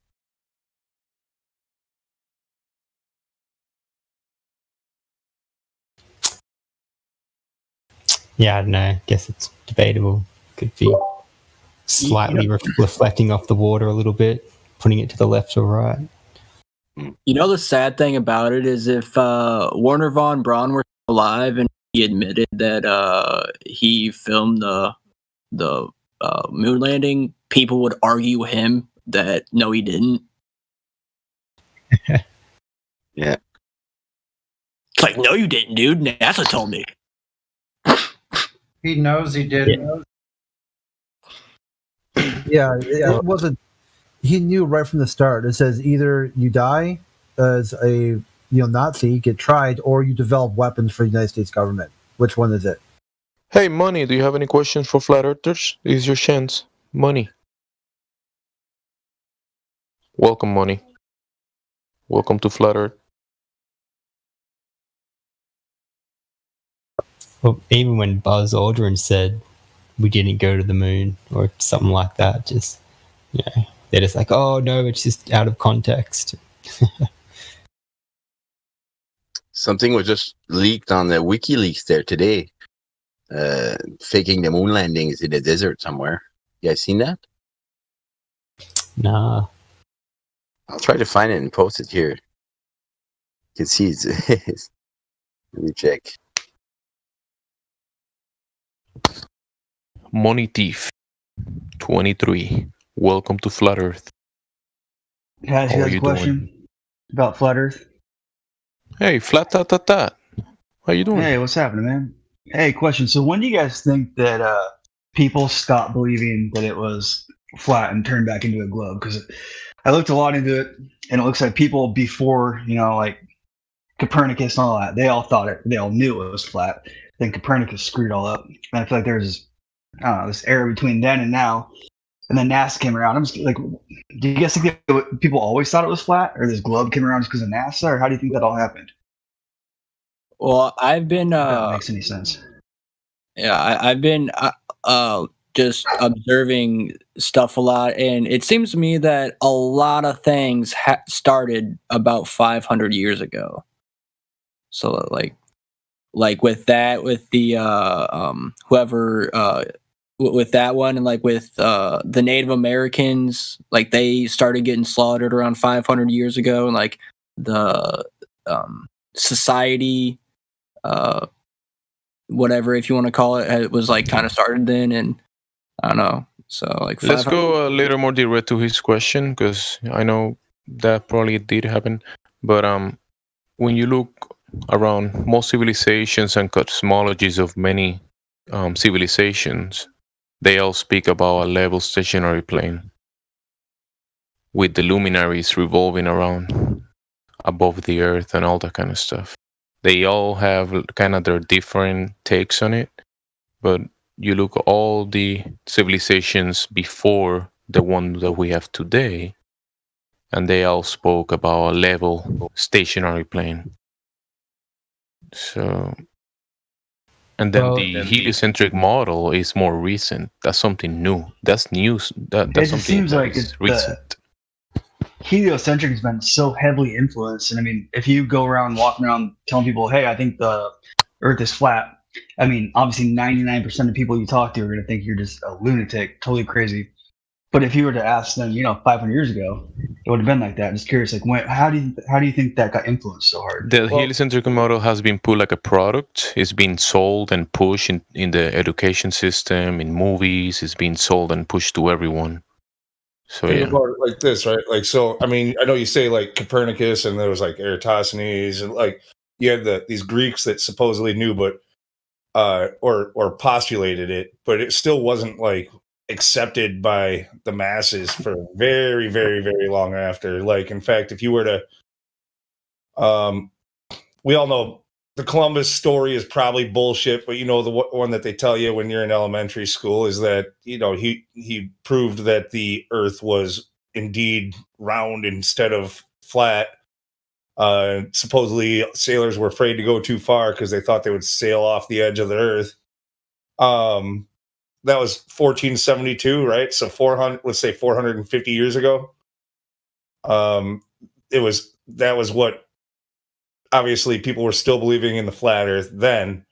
And we also know, at least according to that woman that David Weiss interviewed, that very old lady, she claims in the 1900s going to public school and being taught that the Earth was flat. So this is it's still really pretty new, actually, this whole thing about the globe Earth. Yeah, the globe is very recent. Wasn't it? Early. Yeah, the 100-year-old David Weiss. Yeah, in the early 1900s. Yeah, she said that she was. I mean, who knows? She might be senile or something, but she didn't seem like it. She's just very old. Nah, there's been a few like that. But then apparently, in the 1940s, the Rockefellers or someone took over the educational system. The idea has been there for a long time, but the general public, that knowledge into everybody believing the globe Earth is not that long. It's not that long ago. Yeah, it's like even if you just say this globe Earth, it like the current one, they did it March last year. It's been constantly updated since Copernicus. Copernicus himself, it's always changing. Yeah, Copernicus himself presented 16 different models, and people would laugh. His original idea was that the sun was the center of the galaxy. I mean, people would say, "What? These heliocentrics are that's ridiculous." Yeah, it started off ridiculous, and it's still ridiculous. All right, guys, just to mention here, 27 minutes after the hour, I shared the WikiLeaks public scene of moon landings that was fabricated in a desert. So this is, I guess, fairly new. I don't know. You want to check it out later because it's like 15 minutes long, but pretty compelling evidence. That's pretty cool. You found that in WikiLeaks? Yeah.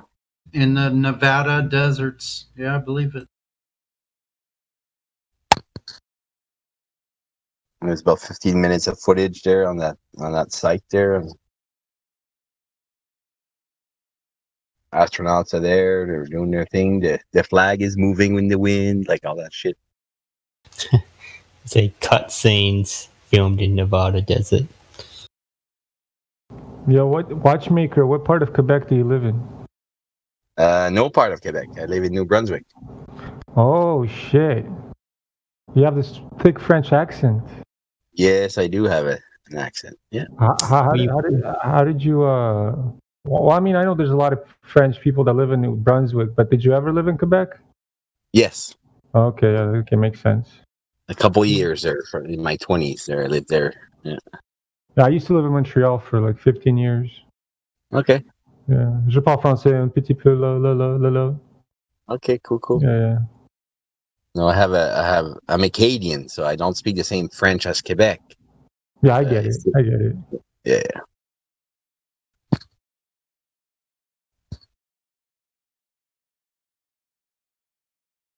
We got a person that claims the earth is flat. A person. You can open your mic and introduce yourself if you like. Hey, you muted yourself. You said the earth is flat, so can you tell us why? I mean, you can be a glober. You don't have to say the earth is flat. It's okay to be a glober. A person. If you speak Russian, Vlad is here. You don't understand what I'm saying. Yeah. Oh, yo, back to Watchmaker, that little experiment that you're doing with the bottle and the metal thing, right? Yeah. A person is scared. I'm gonna mute her. Mute him. What that shows us essentially, what the result is, it just shows us that it's all relationship of the medium, right? It's pretty much it. Yeah. So that's the answer. Like QE was asking you that question, like what's the conclusion? Well, the conclusion is that it just shows us that it's the item based on the relationship of the medium, and that's it. Or the object and the medium it's in, and that's it. So simple. Density, buoyancy. You can get into that, yeah. But I mean, the one thing I really want you to do is do it without water, and I want to see if the rock will fall at the same rate or not without water, because you need to have the same mediums. You know, if you could do the same experiment or whatever, and not use water, just magnet on top, just air inside and air outside, and just let it go and see what happens. Is it going to stay the same, or is the rock going to fall faster through the air? Because I assume the rock should, but then again, the rock is so dense that it might not. You know, so that's where the interesting thing is. You could even, you might need to use another kind of bottle, of course, but if you could create a vacuum inside of that bottle and see if it goes even faster, that would be interesting too. There's a bunch of stuff you could do with that. Yeah, or you can go like a density tower type thing, like oil on top, water on the bottom, right? And just see what happens. Is the oil gonna like mix in with the water, or is it just gonna stay the same above the thing? You know what I mean? And then drop the rock in through the oil and through the water, and see how is it gonna slow down in the oil? Is it gonna go faster in the water? You know what I mean? Like there's different types of variables you can add to it. But look, I'm gonna leave it open for you guys. You guys seem to have great ideas. Go mad, guys! Do it. Well, have you seen the helium balloon in a vacuum? This is what Kiwi was saying about you need to commit to something. You did it, now you're like, I'm just going to hand it over to you guys. Have fun. Come on, man. No, come up with something to present. It's not about me. It's nothing about me. It's about the other guy who brought that experiment up. And I did it just to show, and then let's evaluate, see what we can do. I don't have time to spend 3 hours just trying to do this. Yes, you do. I'm not expecting you guys to have the time either. You've been on here tonight for at least 3 hours. Yeah, we got a global pandemic shutdown. Come on, bro. You got 3 hours. Yeah, I have a shop, I have a business. I'm at the shop right now. I'm in between conversation. I'm working, but and then I did that experiment because I thought it was good job, bro. That was good. Thank you for that. Yeah, I just said for about 4 or 5 hours. Sorry for cutting you off. I just thought that'd be kind of interesting to know. I don't know. What's that? Oh, I just said that I've been listening for about 4 or 5 hours. I don't know. Yeah. Kind of cool to know that I've been here for that long. I don't know. Well, yeah, I've been here that long. I've been listening for that long because I'm working around the shop and I'm doing all kinds of shit anyways. But I'm listening at least.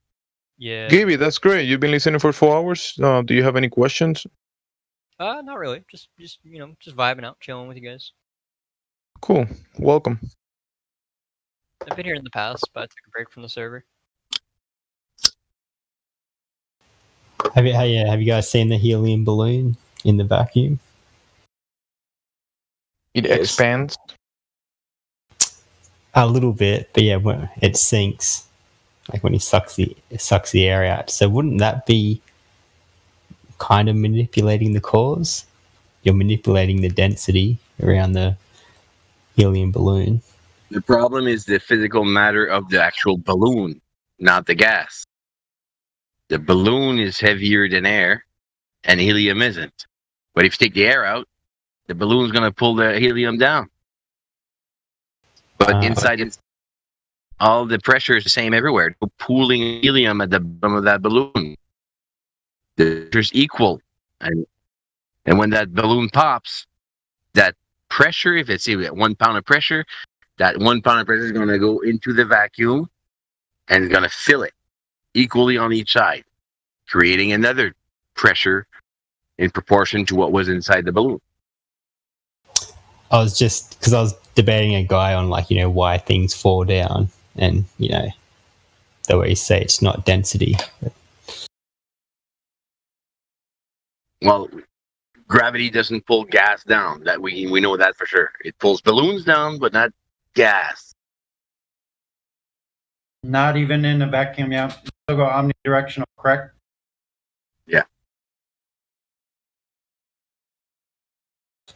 Yeah, I just thought it's just, I don't know, a good demonstration of, I don't know, maybe, you suck the air out and it falls down. Is that, manipulating the cores? I don't know. No, you're manipulating the medium that it's in.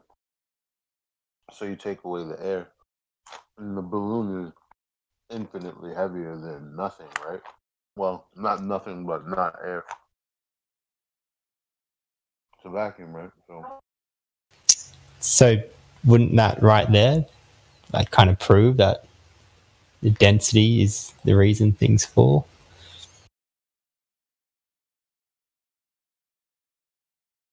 I'd agree with that. Yeah, for most of us in here, that seems pretty clear, but it takes a while to try to get that through somebody's thick skull with years of indoctrination.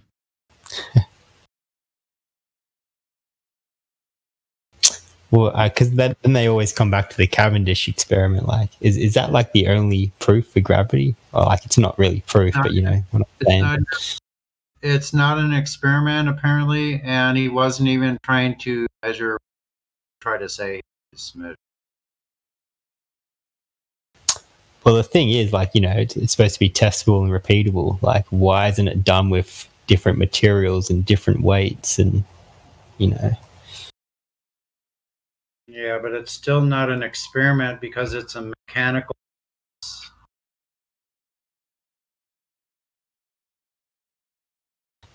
Yeah, I agree. It's not observed in nature, and it's a mechanical thing made by man. So there's a lot of factors. He's not manipulating the IV, the gravity. He's not manipulating that at all.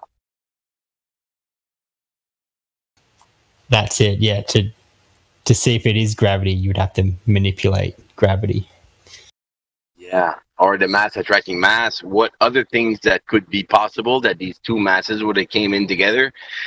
Well, the thing was made of wood, you know, and then there's air pressure that changes. And there's all kinds of things that can happen that these two little balls would have gotten closer together. Maybe static energy, maybe magnetic. I don't know. There's all kinds of, if you measured something for real, but the thing is, it's never been replicated. Yeah, I've seen how a lot of the experiments, like, they vary a lot in results. Yeah, the results, if it's done properly and it's something that happens every time, meaning it's repeatable, then you should get the same results every time, like at least extremely close. And I'm pretty sure, even though, you know, they're doing this in like college laboratories all the time and with a wide array of like different results, like. That's it, you know, yeah. If someone does it and the balls come together in 2 hours, then someone else does it and the balls come together in 6 hours, like, what does that mean?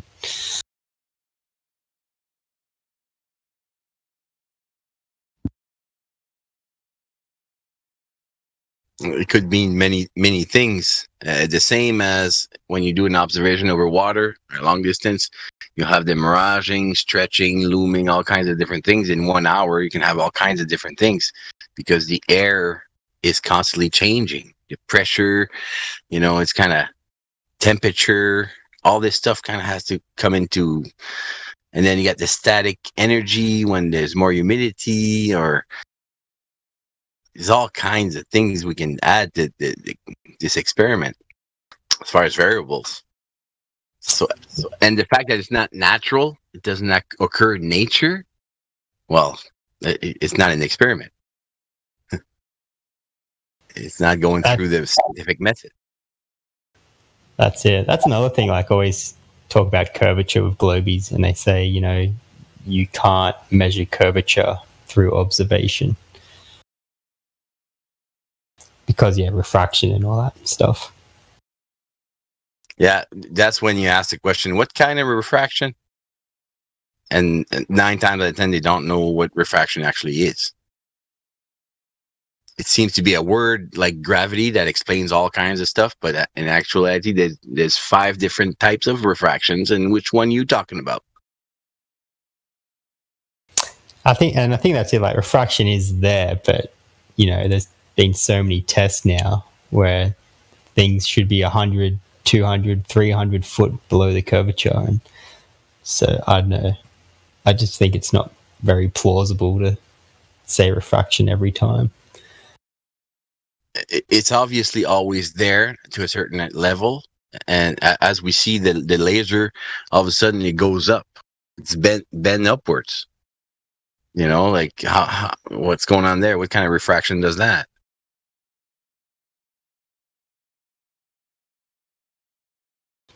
Yeah, I've seen that.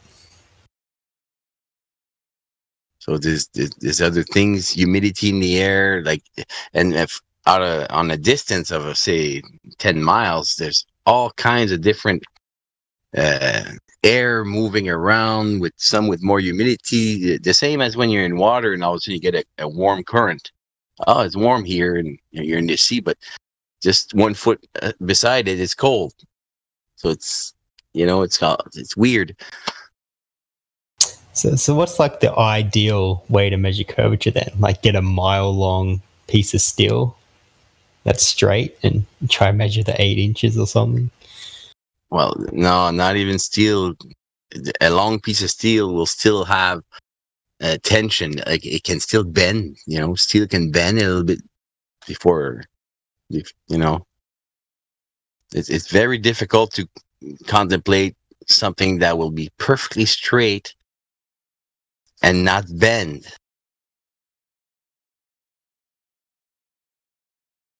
Like ice, you know, on a frozen lake, the ice would be flat, and it is. It's been measured. Yeah, true that. But it's just like every time I tell that to a globe, you know, it's just always, you know, refraction, and you can't measure curvature with observation. Like, I don't know, there has to be something that just makes everyone happy. Yeah. It's a funny thing because just go up in altitude, on a drone or in a helicopter, and the horizon should be dropping. It's just a concept of a ball. It's simple. It should be dropping a little bit. We should be measuring the drop of the horizon. But we don't see that even at 240,000 feet. Yes, because I seen one with Soundly or something. He was in his aeroplane and he's got his, is it theodolite? And there's like a 3-degree drop or something at 30,000 feet. But then someone put something up at 120,000 feet and it still had the 3-degree drop. Like, which, yeah, it should have been more. That's what I'm saying. Like, I know who you're talking about, that footage. And it was obvious that he was making it. I don't know how, but didn't make any sense anyways. Because of what you're saying, there's other footage at higher altitude that either has no drop or the same, depending on the lens you're using. I don't know. Yeah, that's it. It comes the lens and parallax and look at Jay Tolan's footage from the airplanes. He's looking friggin', I don't know, 300-400 miles away, and you can make out that there's a lake over there. Like, holy shit! An infrared there. Yeah, I saw that. It was like 1,200 miles away or something. Oh, it's crazy. Like, it's impossible. Impossible. On a ball, it's not possible.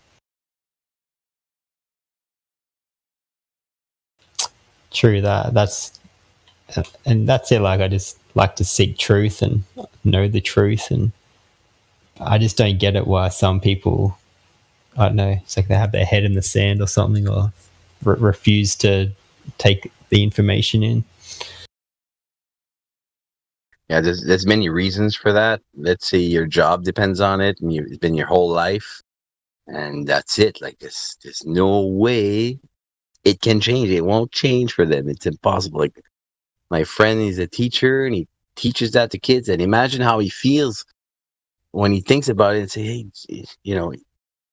I don't want this to be a lie. It needs to be true. All these years. Think of the children. Yeah. And then if he goes against the school and the education system, he can lose his job. They'll take his job away. So now what? Crazy. Yeah, he told me about the meeting. Because last year they were talking quite a bit in the schools about flat Earth, because many people are looking into it, and they were told what to say, and they can't agree with it, and they have to ridicule. And he told me about that meeting. What? Yeah. The teachers, they getting told what to do with certain topics there. It's crazy. Yeah. I'd still teach, keep your job, teach the globe, but then put in little subtle hints in there for flatness. Yeah. Beat the system. You're right. When you're teaching gravity in a ball Earth at a younger age, you can't mix in thermodynamics. You can't talk about pressure. You got to wait a few years, and then you can talk about pressure a little bit. But you never say container with pressure. You say something else, gravity. That's it. Well, have you seen the 3-body problem with gravity? The 3-body problem? No, what? Yeah, okay. I'll post a video, but it's like in a computer they do like a 2-body system with gravity, and it works perfect, and the things go around each other. But as soon as they introduce a 3rd body, like a moon, then it gets chaotic and just doesn't work. Okay, that makes sense too. Yeah, of course. You just think about 3 magnets. You bring the one closer, one's gonna want to pop in, the other one's gonna wait, and boom, then come in. depending on the distance. So yeah, that's all the like the sun should have pulled in the moon by now and all this other stuff.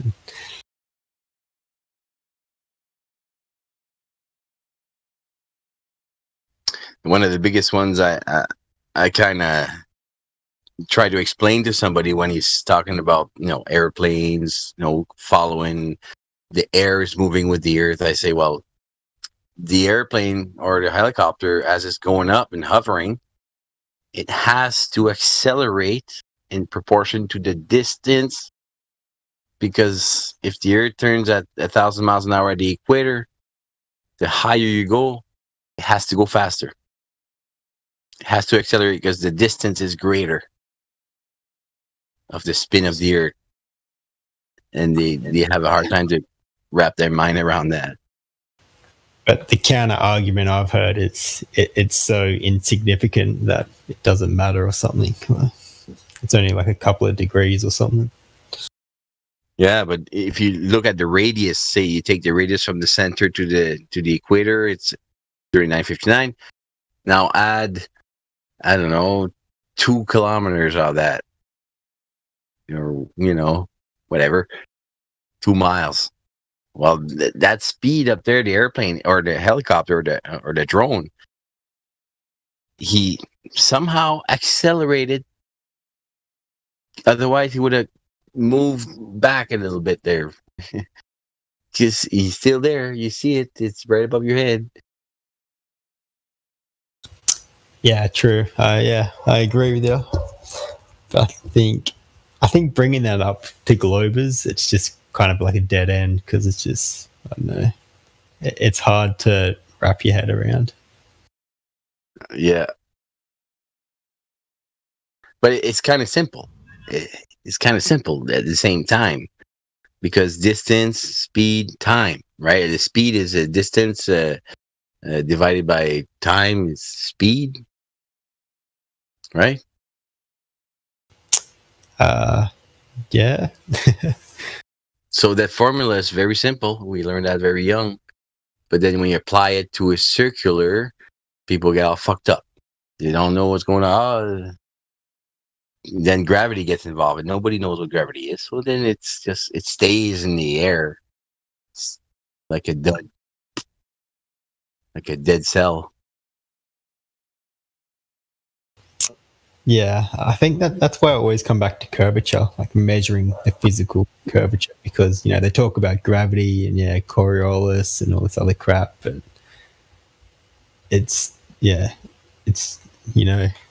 main thing is curvature. None of that works if you can't measure curvature. Yeah, because there's none to measure. That's why.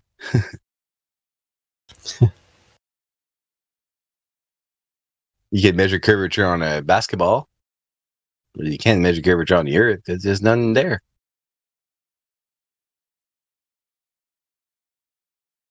Simple.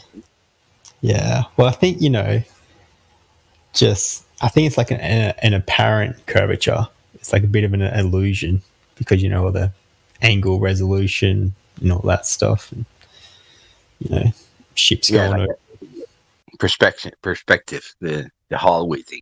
Everything drops down to your point of everything disappears. Yeah. I've seen all the flat surfaces test where things disappear on the bottom up on a flat surface. So.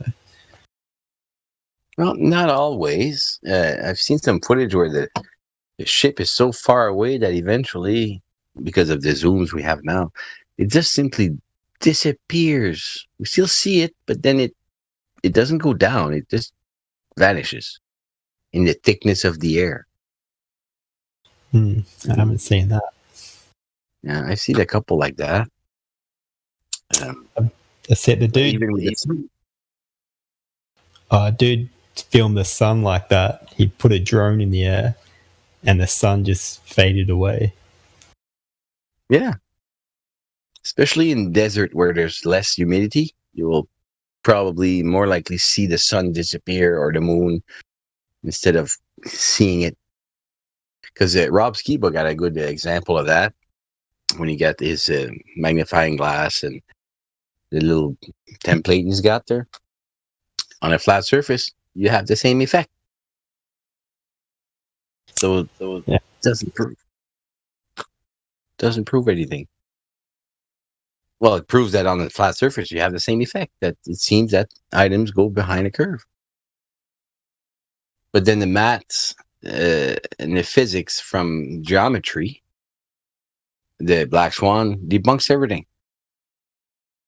1.22 mile times the height of the observer in feet. Square. Yeah, true. I got a photo on that on different days, and I can find it. Yeah, you guys talked to Gibby yet? Me? Yeah, Gibby. Are you a flat earther or a globe earther? To be honest, I don't know. Okay. So personally, I think like the Earth, if it was globe, I think the Earth would be too large to like estimate on curvature and stuff like that to like kind of see that. How do you know that? Say again? Well, how would you know that? Also, Well, I mean, like, listen, you're saying it's too large. Do you know the radius at least? no. Okay, so then how can you assume or come to that conclusion if you don't even know the radius of the ball? Well, like, Regardless of your conclusion, they've already told us their numbers. Right, so I mean, Gibby, do me a favor. Just go Google what's the radius of the Earth. All right, 1 minute.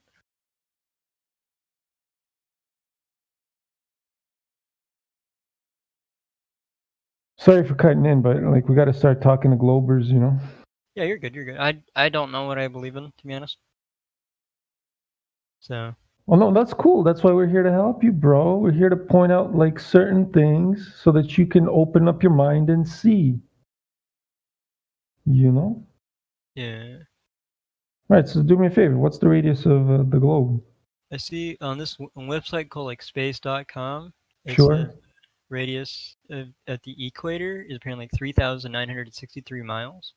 Yeah, okay. So knowing that radius, do you think we can calculate the rate of fall, the drop value, or the curvature rate?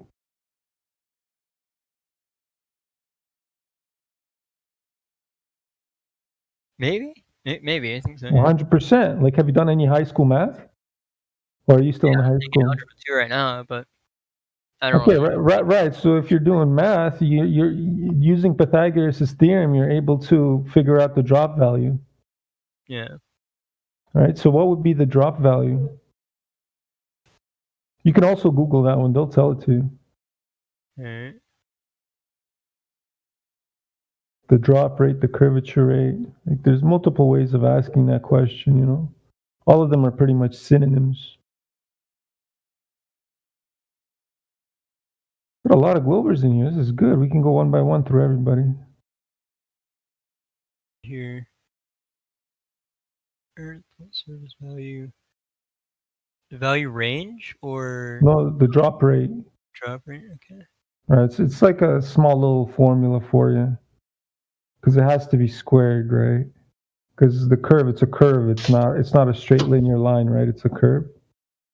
I can't find that, so if you do know it, then Well, it's 8 inches per mile squared, right? inches per mile. So if you're standing on point A, right?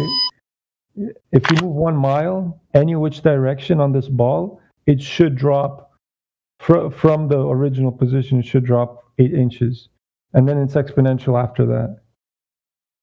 So, like, my idea was Yo, flatter. You're making noise. I want to understand these. gonna use. Oh, he didn't fizzle. Darn. Sorry, I must be playing a video game at the same time.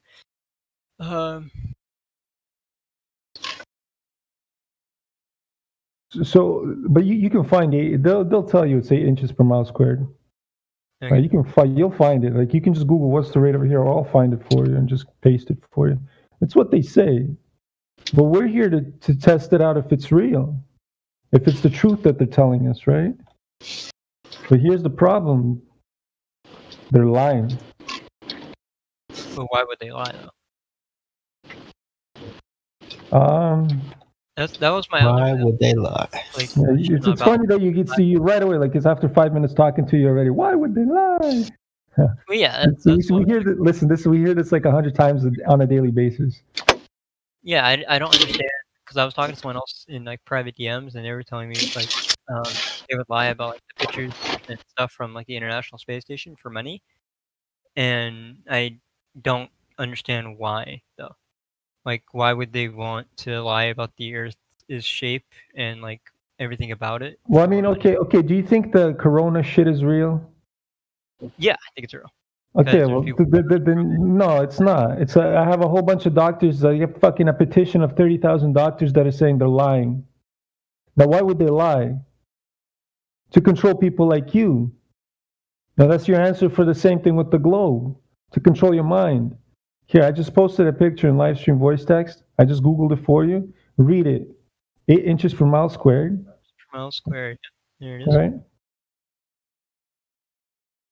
Right. So if it's 8 inches per, don't you think it's measurable? Yeah. Okay. Then yeah, it would be measurable. It will be measurable, right? It is such a drastic rate of curvature. If you're looking out into the ocean, your peripherals can see like 50 miles, no problem. You should be able to see some kind of bend, even standing on just the shoreline, right? And now if you start moving away, let's say getting into a plane, and you're starting to move away from an object, what happens to that curvature if you're, let's say, sitting on a ball? It's going to predominantly show itself more and more, right? Okay, but I have another question about that. So, if the Earth is like flat and stuff like that, as people say, and you guys say and stuff, and I'm standing on a beach and I can see a boat, right? And it's going out on the horizon. Why can't I continue seeing that boat? Yes, you can. It disappears. No, it disappears bottom up with your eyes. Okay, cool. Then take out a pair of binoculars, like some Navy binoculars that can see 20 miles. So you increase your angle of view, and then you can bring that ship back to view. And then, okay, so it goes away again. You can do it so many times just using different types of optics. All you do is you increase your optical zoom, and you'll see it back into view all the time. Okay. Right. So what you just said is completely irrelevant, right?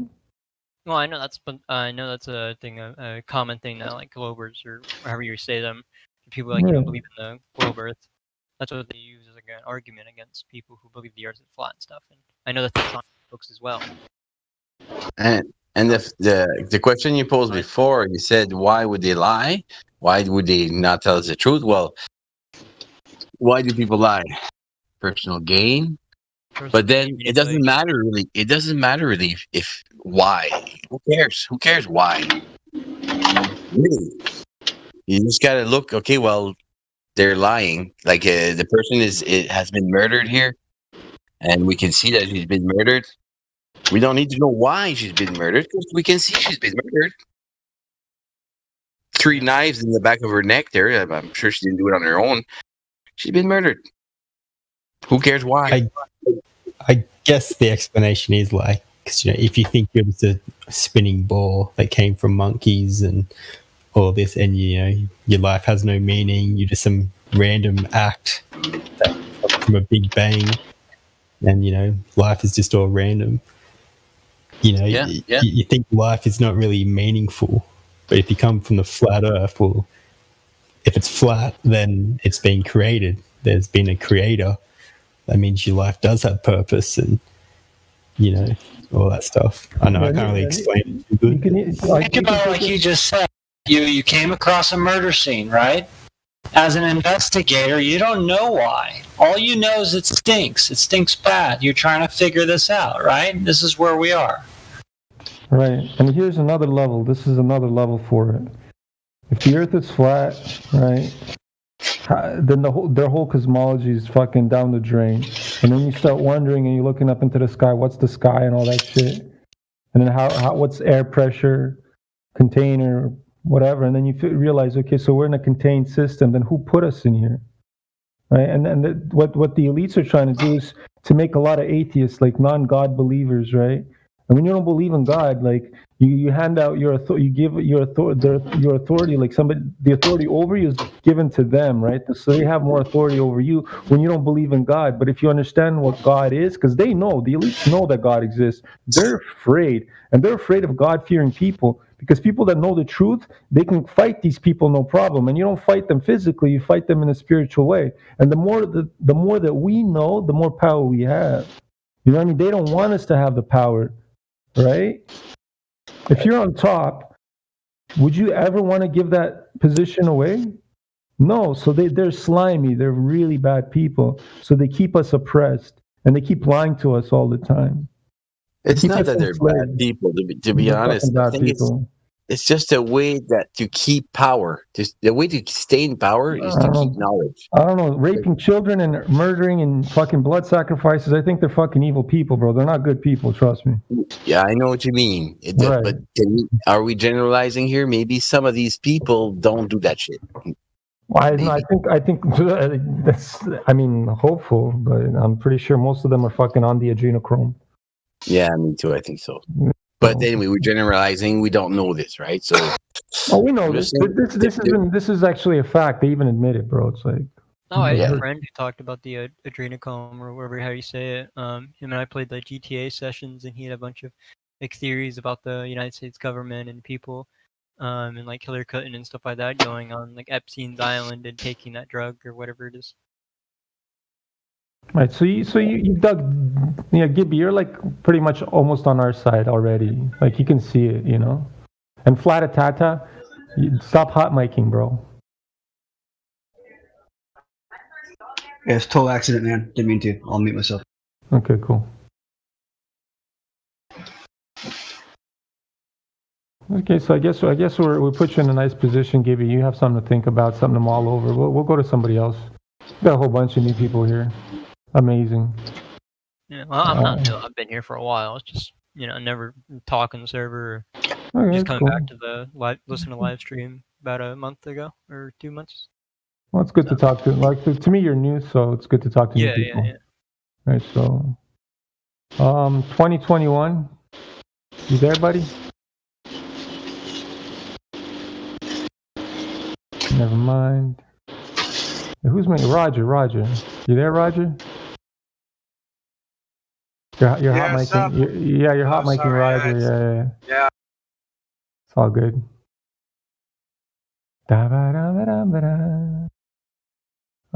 Well, okay. Cobber Ihan, I'm gonna unmute you. You're not VC verified, but you're gonna be able to speak right now. If you make some weird noises or shit, you're gonna get a fucking quick ban, okay? Yo, Cobber, you there?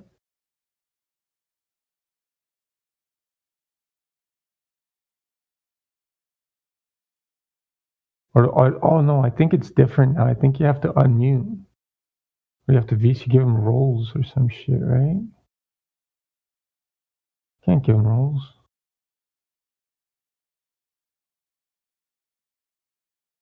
Anybody remember the command? Oh, Cobber, you there? You're lighting up, but I can't hear you.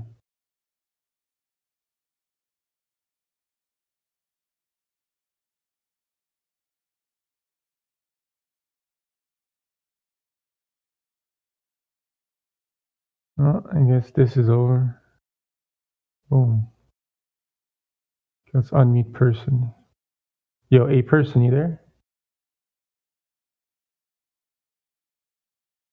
No, there's a lot of shy people. I get it, man. You guys are scared being put on the spot.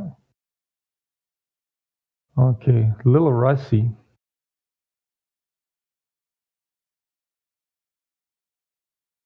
Okay, there you go, True. Thank you. Thank you so much.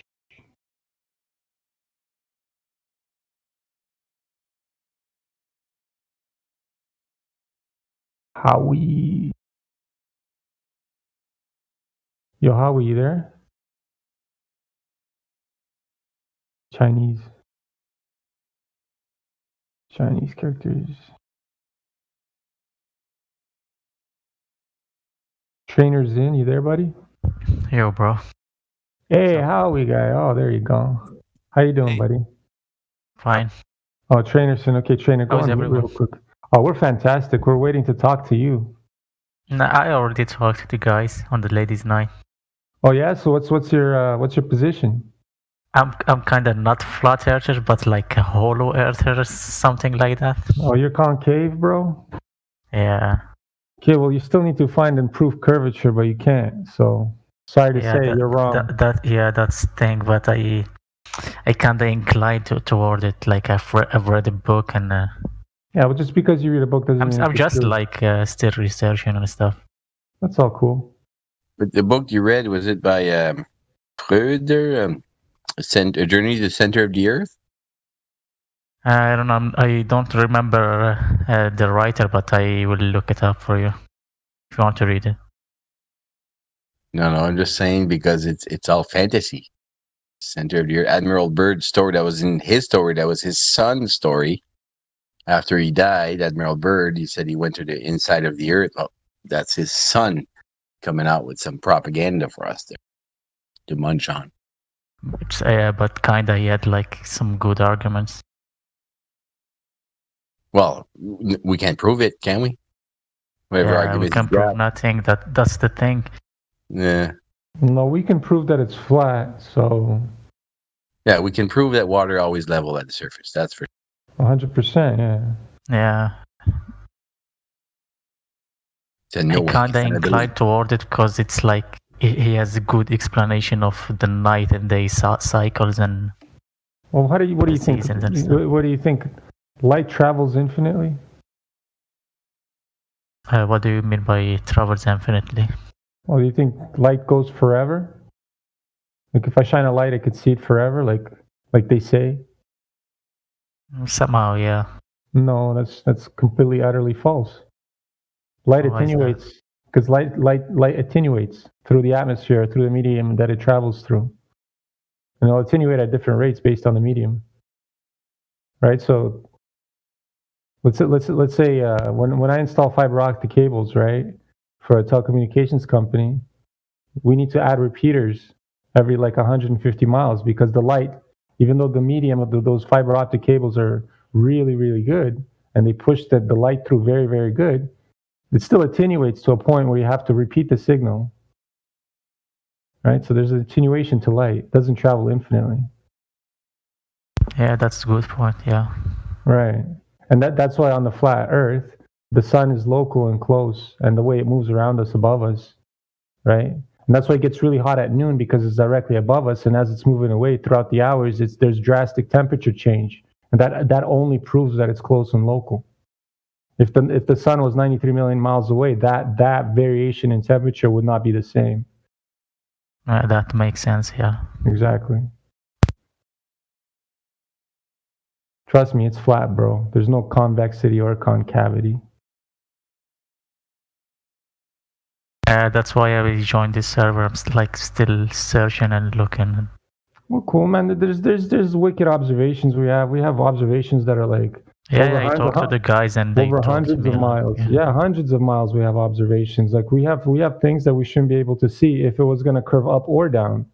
Right? And they showed me the Black Swan example. And stuff. That's a good one. That just reinforces our whole argument. Yeah, because you see the horizon path. Yeah, it's really good. It changed my view and stuff. Good. Exactly. And you can see it with your own eyes. You can do the same experience by yourself. Just go outside these are observations, not experiments. So yeah, you just go outside on a large body of water and then do them yourself, or just to prove it to yourself. And then if you want to go take it one step further, and this doesn't really prove a lot, but it proves that they're lying to you about the sun. The angular position of the sun every day. I did it like throughout the year. I would go on my balcony and I would see the position of the sun at high noon. And then you can see the pattern that it draws in the sky. Right? And you can see, and then you understand how the seasons work because the sun rotates closer towards the North Star Polaris. That's why it gets hotter in the north during the summer, and then during the winter it goes towards the Tropic of Capricorn, right? And it's not on the globe; it's over a flat plane. It does that.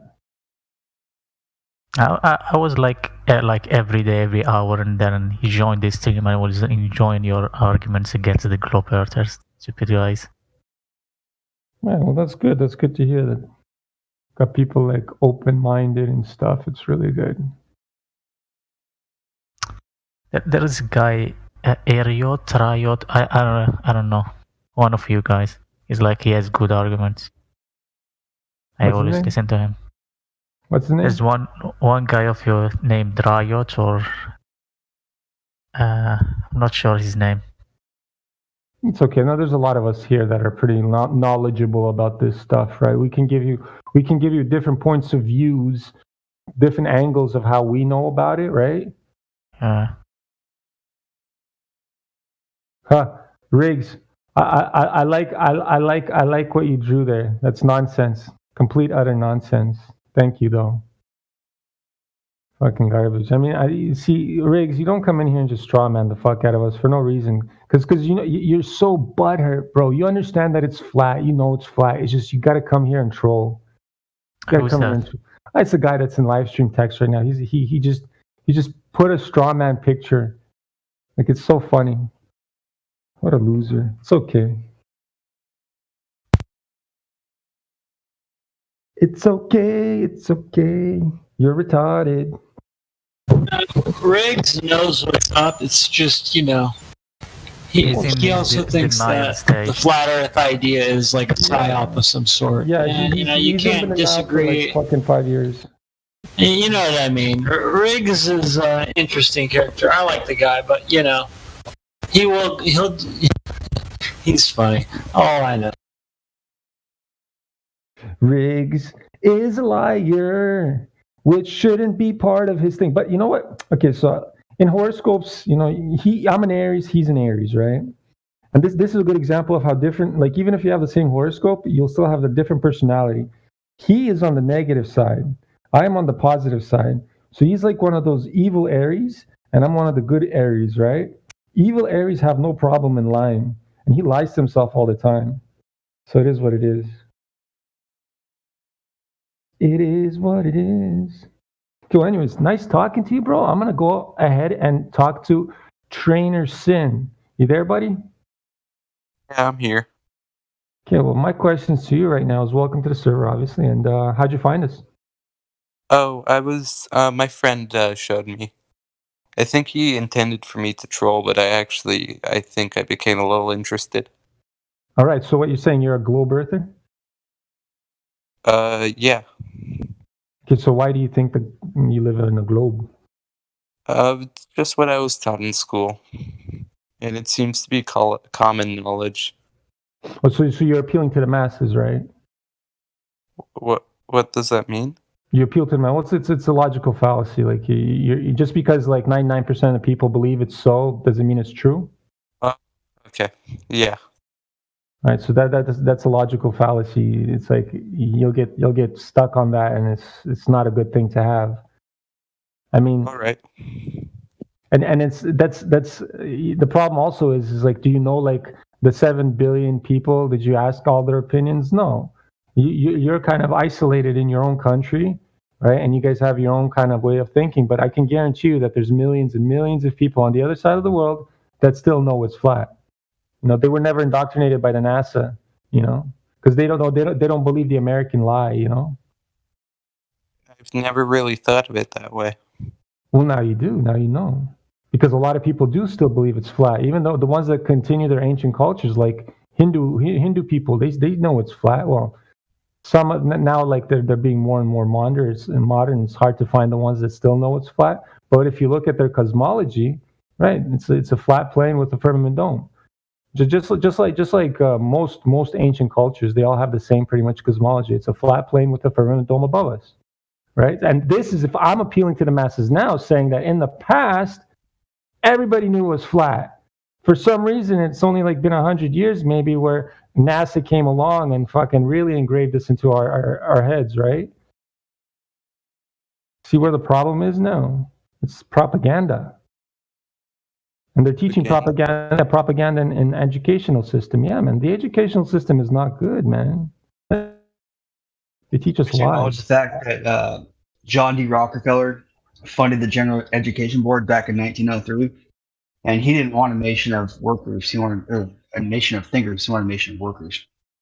So there's no doubt.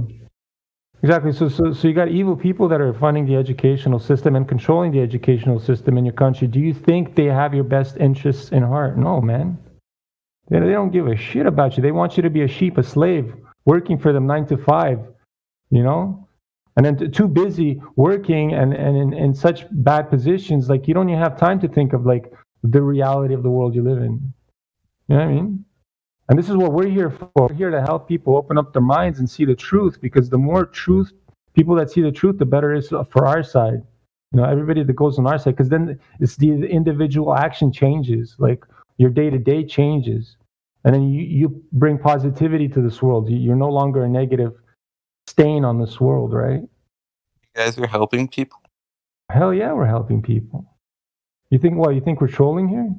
We're trying to teach the truth to people, bring people closer to God, you know? Because I'm pretty sure you're an atheist. You don't believe in God. I'm a Jew. Oh. But like what kind? Are you like practice Jew, or are you just Jew because your parents are Jews? Second one. Okay, so you're Jew, exactly. So you don't really know. But if you've ever read the Torah or the Talmud or whatever, they teach you in the fucking Torah that it's flat. I mean, if you really understand that, like if you can go, they all know it's flat. They just lie to the people. It does? Yeah, man. In all the scriptures, it says it's flat. It's a flat station. You're playing with a firmament dome above. Yeah, just look at your Hebrew cosmology. Just type in Hebrew cosmology, Google it, and it'll show you the cosmology of the Hebrew thinkers. Here, let me just pull it up. I'll fucking do it for you. Don't worry. Hebrew cosmology. There you go. I'm pretty sure you would have seen this somewhere. Like this is pretty much copy image. Here. Are you in live stream voice text? Yeah, I'm in it. Okay, here. This is it. This is their cosmology. The Earth is the flat with the firmament dome above. If you really were a Jew, you would know this. But again, you said you're the second one, so you're not really Jewish. You're not practiced. You're just because you're born in the Jewish family, pretty much. Participate in all the stuff. I try to do the best. I mean, but the deception goes even bad, like because they like there's Jewish people, right? And then there's the evil Jewish people, right? And even in Christianity, there's evil Christians too. Like, but they're all controlled pretty much. All those, they branch out into like the same. They all came from the same point, you know. The Muslims, the Christians, and the Jews, they all came pretty much from the same place, right? They just spread it out. Like the religion was controlled, and it was made to do like war and stuff like that. You know, division caused division. But if everybody knew the same thing, we wouldn't be doing this.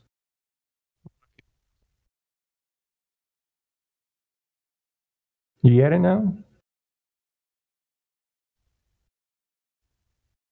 Is there anything that's sinking in, or trainer? It's confusing. It could be confusing at first, but okay, so let's go straight directly to the math of this all, right? So what's the size of this ball they teach us? I think it's like surface area. No, I'm talking about more like the radius, the circumference, the diameter, whichever way you want. The radius, I think it's like 3,961 kilometers or something like that. Yeah, that's good. See, truth prevails. If you look, this just reinforces what I said before. Like in live stream again, truth prevails just posted a picture for you, and the Greek, the Navajo, the Babylonians, the Mesa, the Japanese, the Persians, pretty much all the cultures, the ancient cultures in the past knew the exact same cosmology, bro. Isn't that crazy? And NASA's the only one that's the odd man out.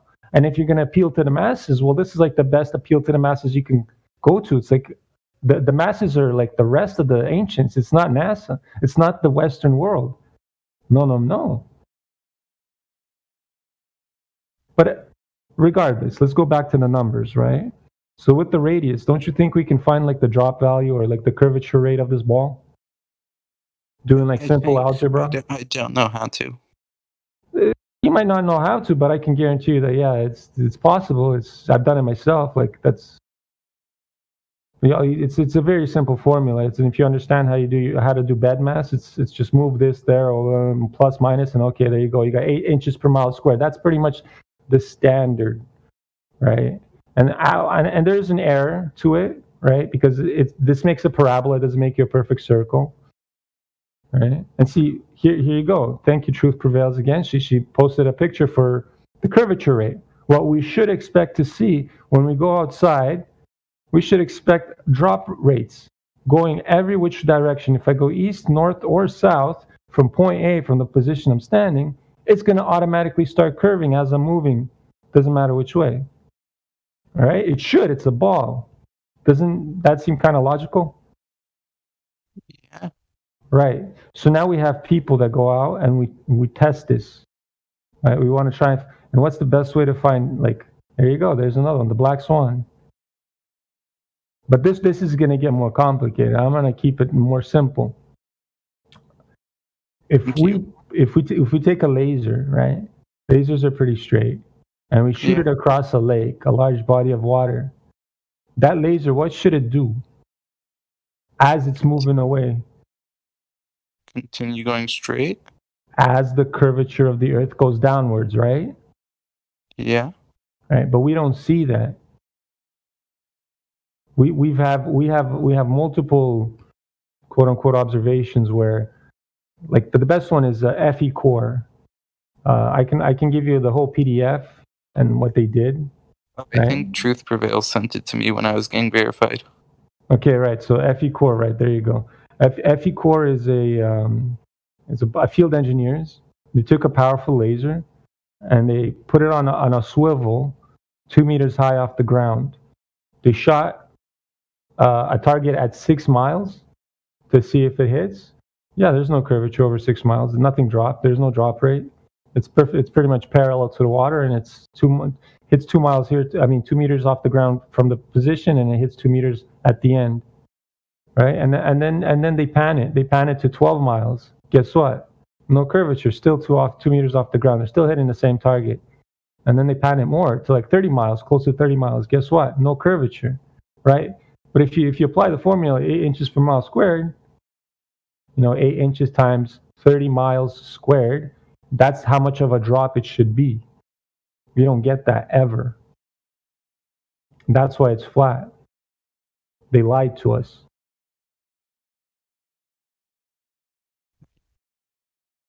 You get it? Kind of. Right. And then just to reinforce that, let's go back to the black swan. Right? Sure.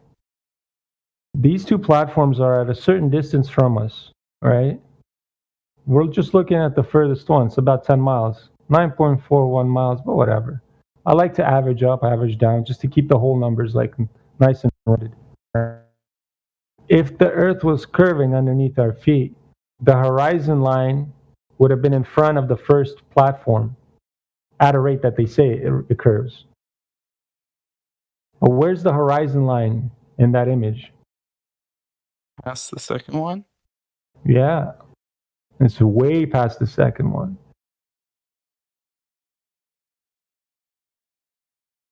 Doesn't that seem strange?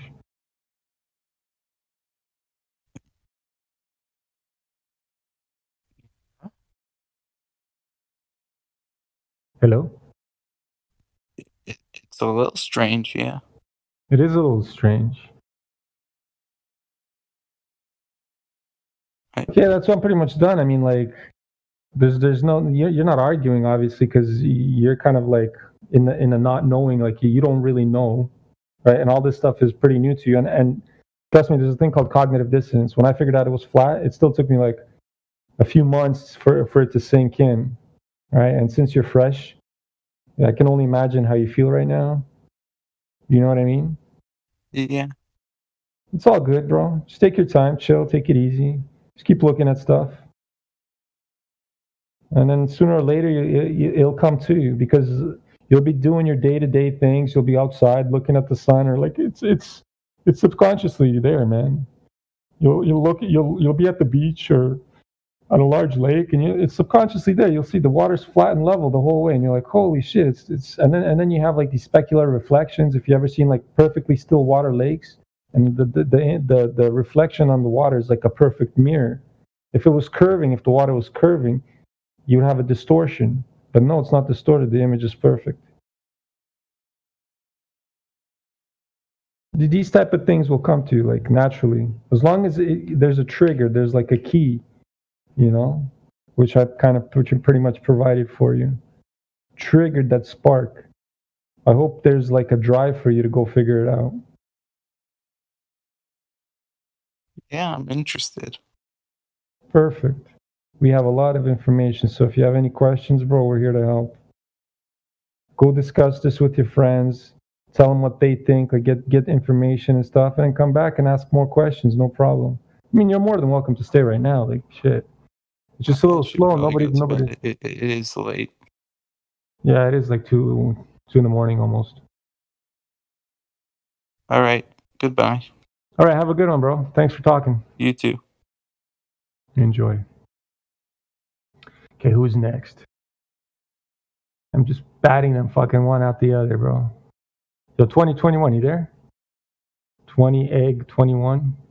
I don't call you egg. Pretty smooth, Vlad. This is Vlad 2.0. I take it. No, this is just Vlad. I'm always smooth. What are you talking about, Truth? I didn't say you wasn't. I just said it was smooth. I'm very smooth. I'm very smooth Is with the this ladies. Brad too. Vlad from FTFE's debates that I've seen recently? No. The same Vlad? No. No, I'm different. Oh, okay, just I check. know that guy, but Oh, no. okay. I'm just a better Vlad. Trust me, I'm not that Vlad. I am the one Vlad. That's it. Nobody else. Fuck everybody else. Anybody No, you else that sound has like you know your Vlad? shit, man. No, for Oh, yeah. sure. You sound like you know your shit. I love it. That's awesome. No, I like to bring it layman's. Like I like to bring it down and use simple terms and stuff like that, you know, and make sure that the person understands, you know. I hate when people overcomplicate shit because it doesn't have to be. It has to be nice and simple, so it's easy for them to sink it in. Like psychology, man. I'm not even a psychology major, but I've really studied the psychology of people. Oh shit! No, you sound like you did a good job though with the last guy. You didn't scare him off. It sounds like he's gonna go look into it. You weren't just like telling him he was wrong. No, I think you did a good job right there. That was awesome. Thanks, bro. Thanks. Okay, we got a guy named Pistol Pete in this motherfucker guy. God damn. I'm gonna unmute you, buddy. Are you ready? Pistol Pete, you there? Hell yeah. Oh shit. So what is your well, how'd you find us? Let's see. First of all, how'd you find the server? Google search. Why would you Google search this? I was doing research. I like to do research on a variety of topics, and I figured one of these days I ought to search into the real truth, whether it's flat or round. Oh hell So I yes. came across this server. So let me take it. You're on the fence? Yeah. Okay, so you're not really a Glober because they're lying to us. They always lie. Let's be honest here. There you go. Okay, so there you go. Perfect. So this is easy. This is very easy. All right. How so? Well, they give us a dimension of this ball, do they not? Yeah. Right? So then what do we do with this ball? Well, we test it. We test these dimensions, whether we see them outside in real life. Right, so what's the radius of the ball they tell us? Oh, I couldn't tell you off the top of my head there, mate. Well, you can just Google it. It's a simple Google search. What's the radius of Earth? Yeah, so. Since you're what do you call it? A Google master. I mean, I wouldn't say that. But Well, I'm just joking because... just joking, bro. I know. It's because they don't know how to use it. No, I get it. No, didn't mean to sound. Yeah. 4,000 miles. Good. I like the rounded number. Amazing. So based on that number, do you think we can figure out the drop value, the curvature rate? Yeah. Right. So what's the curvature rate of Earth at that point? Or should be? So the circumference of Earth? No, the curvature rate. The degree curvature. of curvature. Well, the drop rate, meaning like if I'm standing at point A, right, and I'm moving towards point B, how much am I dropping? Respective. Oh, okay, I got Yeah, you get what I'm saying? How much? If I'm moving like a mile, how much did I drop moving 1 mile any direction on this ball? 8 inches. Right. But it's 8 inches per mile squared. You got to complete the formula. It wouldn't be per mile squared. It'd be per mile because you're moving linearly. You're moving in a straight line, so there would be no miles squared. Listen. No. It's a ball. It's a curve. There's no. Yeah. It's not a line. A curved line is still a line, though. Okay. Do you know how parabola? The formula for a parabola is? Yeah. It's x squared. Yes. Right. Now take 4 parabolas, position them properly, and what do you get? A circle. But here's the thing, though. The formula for a circle is completely different than 4 parabola formulas. If you don't believe me that it's squared here's your Google. I think I still have it. Hold on.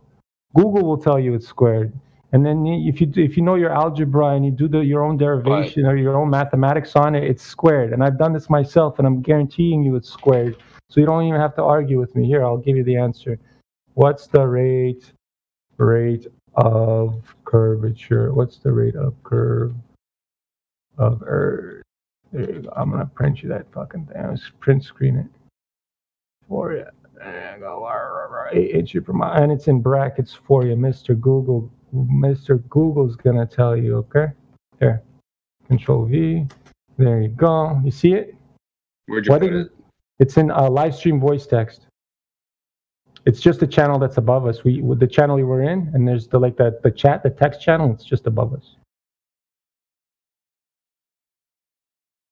Yeah. Oh, okay. No, wait.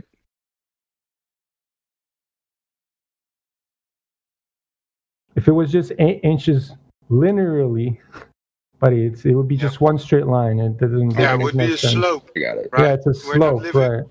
We're not living on a slope. It's a ball, right? They Exactly. claim it's a ball, right? And this formula is precise up to 2,000 miles. I always have to make this disclaimer. Okay? No. Oh, you know what? That's my bad. Right. It is your bad, so it's okay. Yeah, now you don't get. Yeah, they Go don't ahead. teach you these things, right? Because if they I'm just kinda do, stupid. you would know. You would know that there should be curvature, measurable, observably. But you never ever experience curvature, never. Because Well, observably is a little hard to say because our vision and the coastline can only be so far, right? Like we can't physically see curvature given how the curvature. Okay, hold on, Pistol. We're gonna get there. Hold on, Roger. We're gonna get there step by step. But do you agree? Do you agree it's 8 inches per mile squared at this point? Yeah, I get that now. Yes. Okay. Right. So let's say if I take a high-powered laser and I take it to a large body of water, what should I expect to see if I shoot that laser parallel to the water from point A? Parallel from the water, it should be above the water. More so. Right, but let's say about a mile away. It should be 8 inches higher a mile away. Right, but what about 2 miles away? How much higher should it be? 16 inches. Okay, and then what about 3 miles? 3 times 24. squared. Yeah. I'm not good with Well, yeah, I know. Whatever. No, I mean, like you're getting the point, right? You get the point. It's gonna the Earth will be going downwards, but the light will still go straight, right? Yeah. Guess what? We have laser tests or whatever you want to call them, observations, experiments, semantics. I don't give a shit about. The thing is, we shoot lasers across over 30 miles. And we shoot them at like maybe 2 meters off the ground, right? And guess what? It's getting hit at 2 meters off the ground over 30 miles. There's no curvature, period. But what about the fact that this is more sciencey, but light is affected by gravity, so a laser pointer would also be affected by gravity. Wrong. That's not wrong. That's science. Wrong. No, that's wrong. Complete garbage. Pseudoscience. Garbage. That's like Discovery Channel garbage. Nonsense. Never been proven. Discovery Channel's pretty good. I like their No, garbage. That's propaganda. Pure garbage. What? Nature documentary? Most of it is garbage. Yeah, where did you see that light is affected by gravity? Are you talking High about school physics? Wrong. Completely wrong. Utterly wrong. Are you talking about a black hole now? Well, yeah. What else are we Where talking do we about? see this? Where do we see lights being affected by gravity? What? Rephrase your question. Where do we see lights being affected by gravity? I couldn't tell you. You have the answer. What is it? Never, right? Never, bro. And when you claim it's a black hole, then you have to substantiate the black hole. So And on top of that, okay, we're going into the weeds for no reason. Here, Roger. Yeah. Gravity was never even fucking proven. Gravity's still a theory in their fucking model. It's But then what? Hold on. If gravity's still a theory, if I drop something, what causes it to fall? Well, the less dense medium. problem. It's the medium that it's in. It's not dense enough to hold it up. Okay, if I drop a helium balloon, I'm dropping. What's happening to the helium balloon? Well, that's going to be affected by buoyancy. Buoyancy density, right? There's no gravity involved in this. It's the object and the medium that's surrounding and the relationship between the object, right? So let's say if I'm falling, I jump, right? I'm falling, but then I jump into a pool of water. Am I gonna sink all the way down to the water, down to the bottom of the water? No, man. There's no gravity. No, it's the medium changes. So this is what the gravity was never proven, and they like to teach this shit to high school kids. And this is like the whole. This comes back to why would they lie, and then like who controls the educational system, blah blah blah. They're creating a whole bunch of sheep in the educational system. So they're teaching kids a whole bunch of fucking lies. That's the problem here. Right, the first step would be confirming and validating that there's curvature, because if there's no curvature, there cannot be a globe. What about You documented understand? trips around the world in airplanes? Yeah, you can circumnavigate a flat plane easily, just like you would as on a globe. It's But the same documented proof shows them going around a sphere, not a. No, that's wrong. No, that's wrong, right? Nobody uses a globe to navigate. So everybody uses a flat map to navigate. And when you circumnavigate on a globe and on a flat plane, you would put your compass and follow east or west, but your shoulder, right, will always face north. So you will be always correcting to north. It's not a straight line going west or east. It's always correcting to north. And that will be the same on a globe. Mm-hmm. And then again, when they're flying, they're not doing one 24-hour trip in the sky, man. They're going to specific locations, so they map out their positions, right? And they all fly in straight lines all the time anyways. They'll go from point A to point B in a straight line over a flat plane. And then The longest, there was an article by a video by Flat Earth Banjo, and he described the longest woman flight ever. It was a fully woman crew. It was done like a month ago by an India company, and they flew 16,000 miles from America to India over the North Pole. And when you map it out on a flat map, on an azimuthal equidistal projection, it goes in a straight line over the North Pole, man. With a Airplanes what? don't- So the plane went in a straight line over the North Pole from America to India? Yeah. But wouldn't that, in theory, if the globe was true, you could draw a straight line from America and India and go over the top. It just doesn't make sense. That's the problem here. Are you looking at the live stream voice text right now? No, hold on. Look at it. We're showing. See, this is the map, the AE map, the azimuthal equidistant map that we use, right? It's not 100% accurate because no map is accurate because it just is. It's just how it works. Nothing's 100% accurate, but this is the closest thing to reality that we have. Look, it's flat. It's circular. We do not know the extremities of the circle. Essentially, we do not know, quote unquote, these edges or like where it ends or if it goes on to infinity, because we're not allowed to explore it because the governing bodies of this world do not allow us to do it. You know what I mean? This is going to get further down into masonry and blah blah blah. We're not going to go there. I'm just telling you, this is the closest map. And if you map out what Roger just said, like flight paths make a lot more sense on this map Then if you go look at like Flight Tracker Radar 24 and you see these parabolic curves that these planes are taking, but if you put them on this map, they're all perfectly straight lines from point A.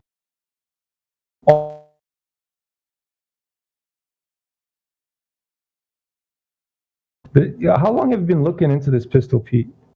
About a week now. Okay, so you're fresh. There's a lot of more information. No, yeah, for sure. That's why I'm asking these questions. Yeah, there's a lot more information that should.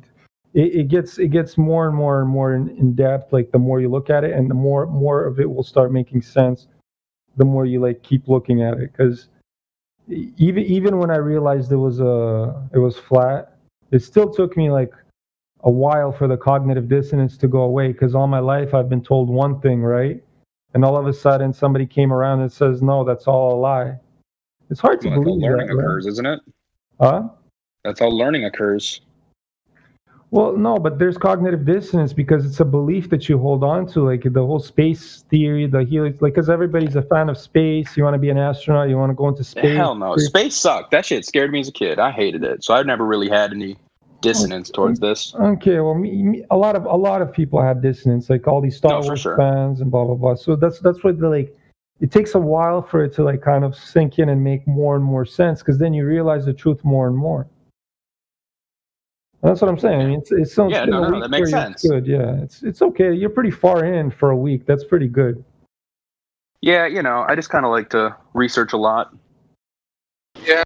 So, bro, if you don't have any connections with space, because these days people really love space, right? They want to go to space and spaceships, and they love it, right? But if you don't have any connection, well, it's much easier.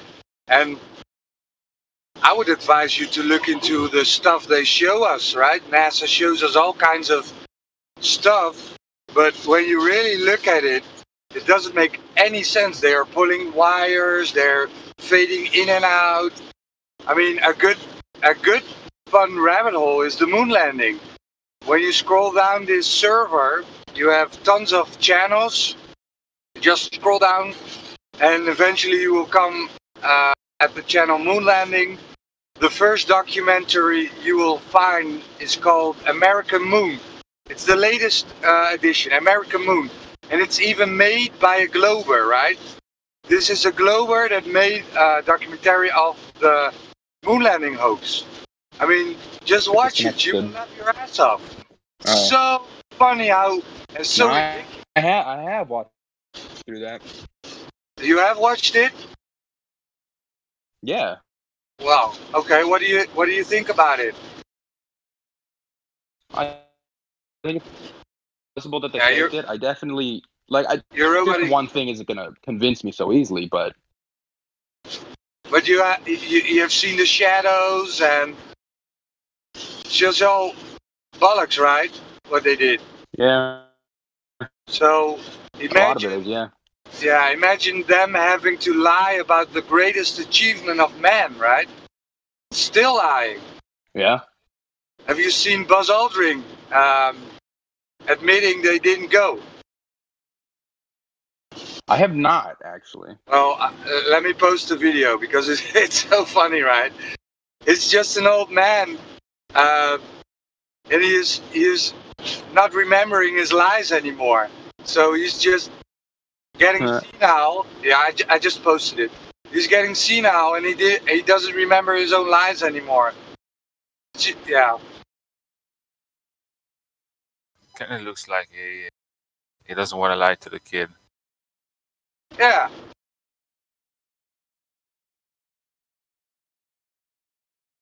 Yeah, eventually he tries to correct himself at the end, right? But he starts with, well, we didn't go, and if we go, then I'd like to know how it happened, right?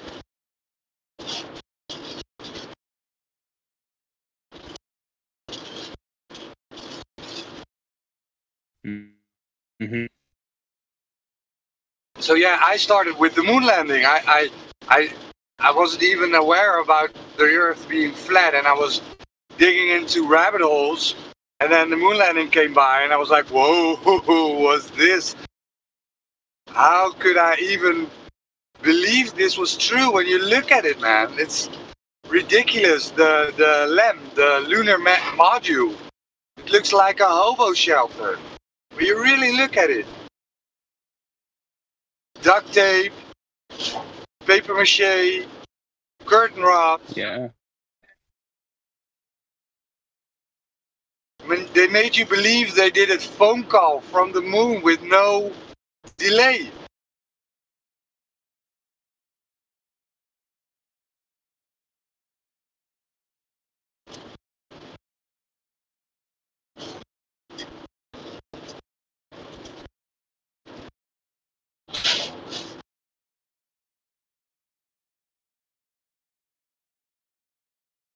So when you, and then Globus will claim, well, they couldn't have faked it, right? They couldn't have faked it, but do you know the movie Space Odyssey 2001? Right. Space Odyssey 2001, Stanley Kubrick. It's a classic.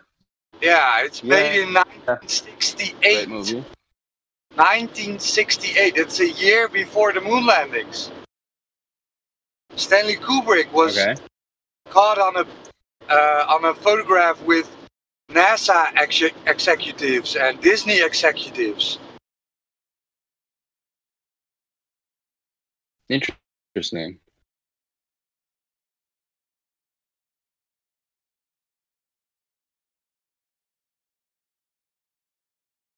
Thing is, we now have the means to really scrutinize these images and videos they gave us, right? We can zoom in, we can filter, we can make the images way better, so we can really see what's happening now. And when we look at the shadows, we look at the position of the Earth.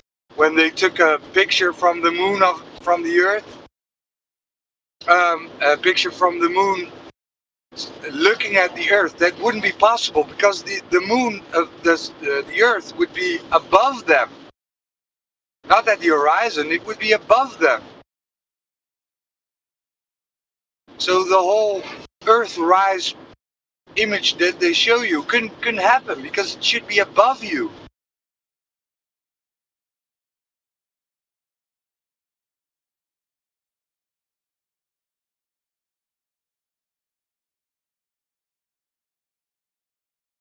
Sorry guys if I'm coming in real shitty because it's raining cats and dogs here, man. It's terrible. But yeah, Vlad, you there? Hello? Mic check? What's up, guy? I just stepped away. What happened? Oh, sorry, no, nothing. I'm driving, so it's. Oh, okay. Hey, what happened to the guy? He left? I don't know. I don't know who I was talking to. Oh, okay, no. So he just stopped talking altogether? I don't know. Yeah, that's Is it good. Pistol Pete, wasn't it? Yeah, it was Pistol Pete. Did he leave? Think Yes, so. Houston. The Eagle has landed. Oh, Jin. What's up, Jin? Hey, Jin. How you doing, guys? Guys and dolls. Jen. Hello, Jin. Yeah. Jin, the famous Jin. Everybody's there, eh? Everybody's famous here. Oh yeah, man, super fucking famous guy. They know me, trust me, they all know me. Yeah, man. The moon landing. Yeah. Funny, isn't it? That's hilarious. Yeah, bro. they're landing with their hobo shelter on the moon, talking to Houston. Not a sound, right? The engine is like a big ass rocket. They're sitting next to the bloody rocket, man. That's right. That thing was inside the LEM, and they're just talking to the Houston. Yeah, I'm about to land. Houston, we touched down. Nothing of it all. Not a sound of a rocket. Nothing. Nothing. Exactly. Not even when it's landing. Did it? It didn't have a crater blast, from underneath. No the sound. The 2,000-pound thrust engines left no dust at all on the landing pads or anything. Didn't kick up any dust whatsoever. And they will tell you when you really look at the images and listen to what they said, right? Yeah. They would tell you the dust is amazing, right? There's so much dust, everywhere is dust, but not when the LEM landed, right? There's when no the dust. LEM landed. No way, man. It has a kind of like a powdery texture. Much the same as we get in the US, Arizona. Beep. You know? That'd be Neil Armstrong describing it. Well, this dust sticks everywhere, man, they tell you. Yeah. Everywhere it does.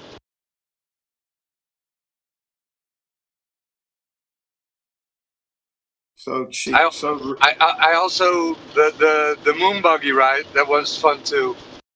You see, it's a model. It's just a tiny car that they put in a studio, right? The guy in the pup, right? They used just how you call this? Just a kind of tiny astronaut model. They put it into an RC car. Yes, that's right.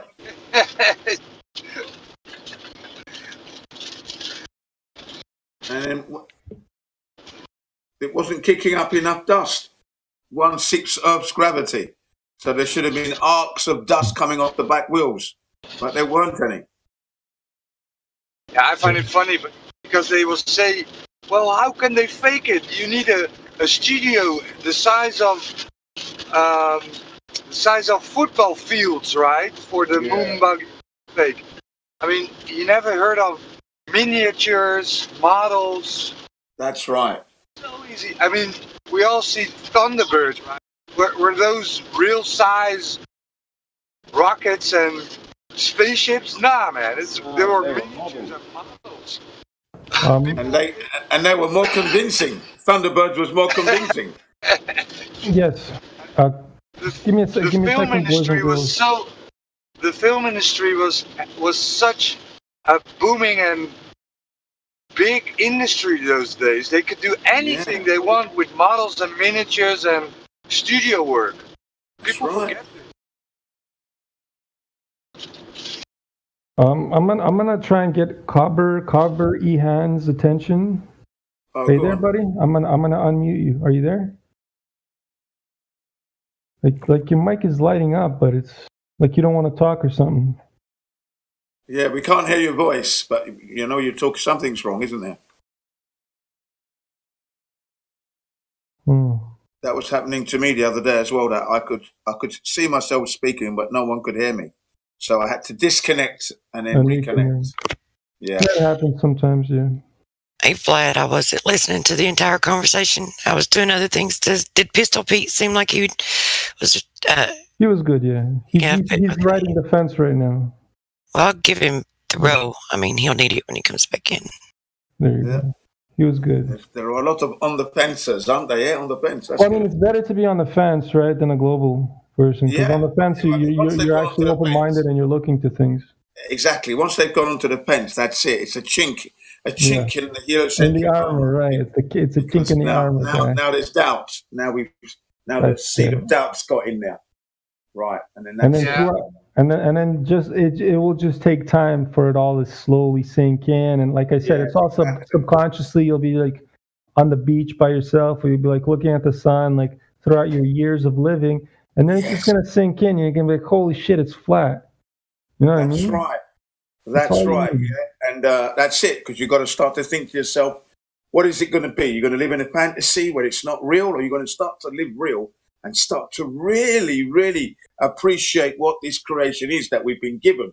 Yeah, because at the moment, you've been living a life that's been programmed through the TV, without a doubt. You've been living the television life, no doubt. You can't even begin to say you haven't been.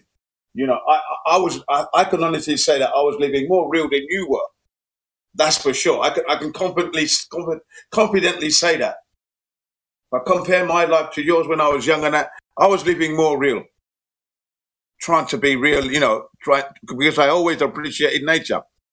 Nature wasn't secondary; it was first and foremost in my life, not second.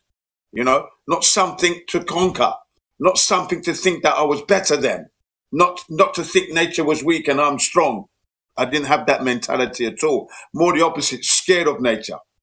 I don't know, you know, what can these bugs kill me kind of thing, you know? Can this plant, if I touch it, give me a poison that I'm going to drop down on the floor thick? You see what I mean? Because when you're traveling around Africa and places like that now, you start to think and wonder, you know? So you have a respect for nature rather than a disrespect.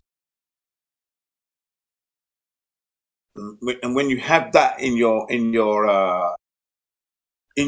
consciousness with that, when I finally heard it was flat, it was within 5 minutes I realized, because I never divorced myself from nature. I never put myself as outside of nature. I was always in there.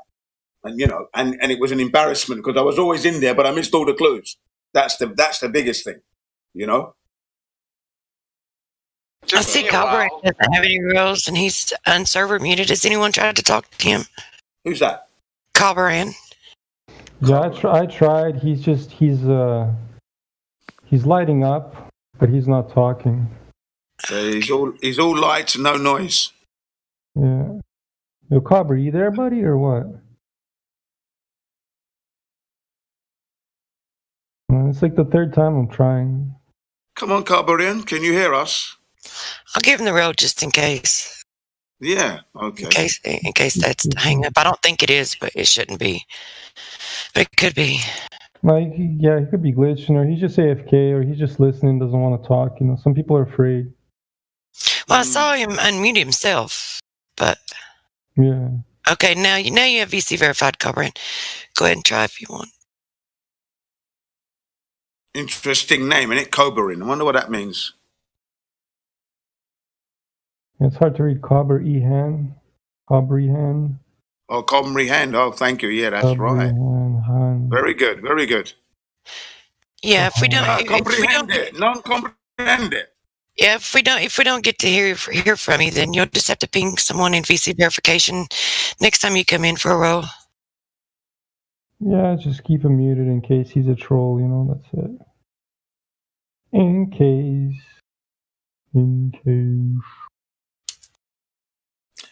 Yeah, but another thing about the space, 2001: A Space Odyssey, that is and was voted the best science fiction of all time by Stanley Kubrick. I think it was in 1950. 58, 59 movie, 68. Sorry, yeah, 68. Thank you. Yeah, 1 year before the moon landing. That's right. 1 year before the moon landing. So it was voted the best science fiction movie of all time. And when you compare that movie to the moon landings of Apollo 11, there are a lot of similarities going on, which makes you wonder.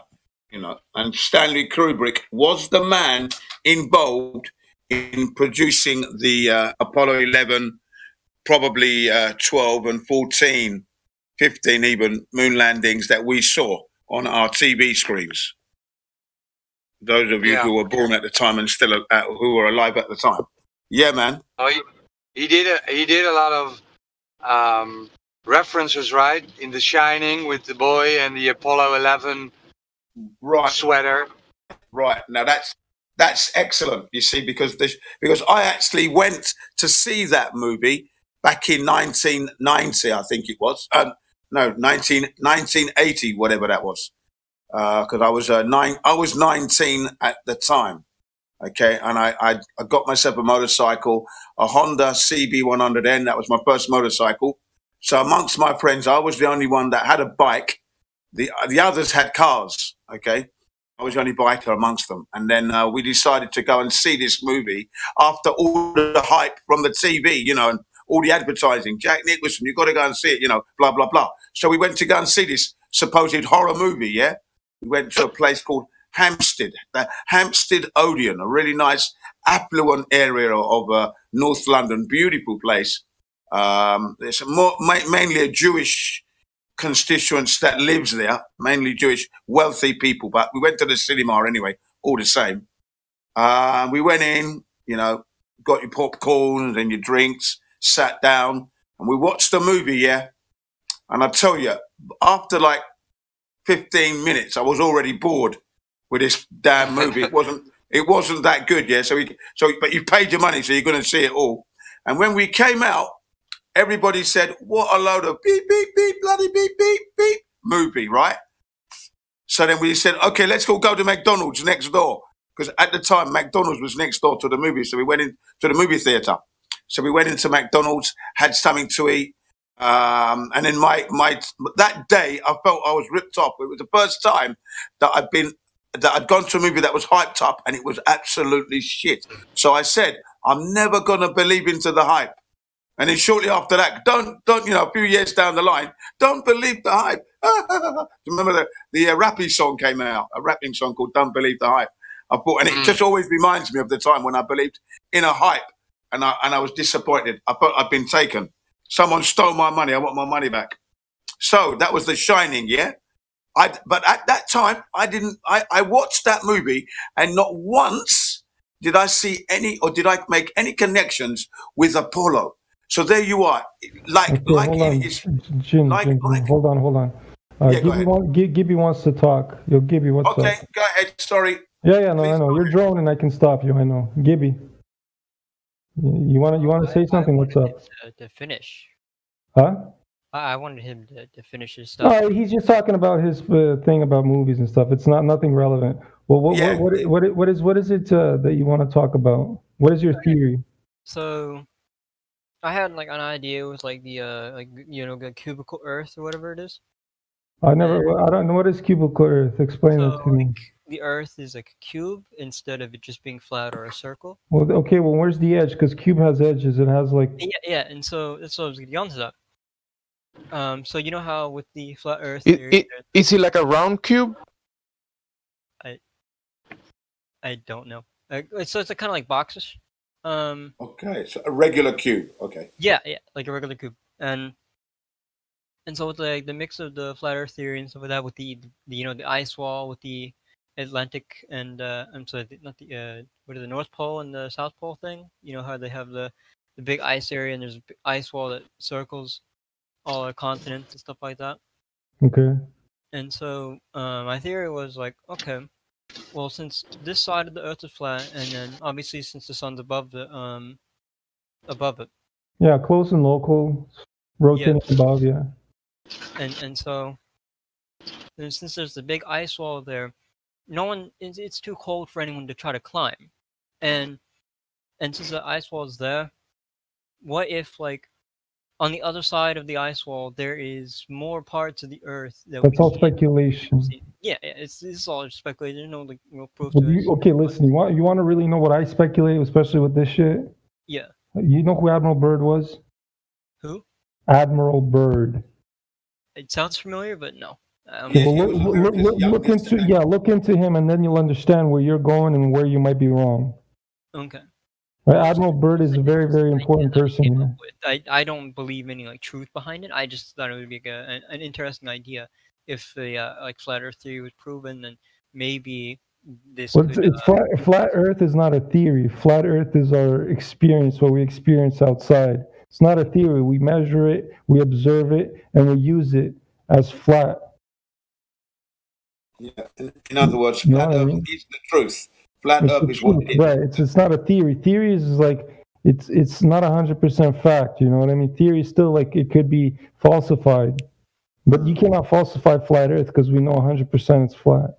Well, that's why I came up with my idea with the cubical Earth and because Hey man, you should start a server and call it Cubicle Earth. See how many people you're getting. Maybe. Yeah, the problem, Gibby, is why would you say something like that, right? Well, because I was. Why would you say you're living on a cube? What makes you think this? Whenever people say this, my troll says that. No, he's not a troll. He's not a troll. No, he's cool. This guy. He's a Jewish kid.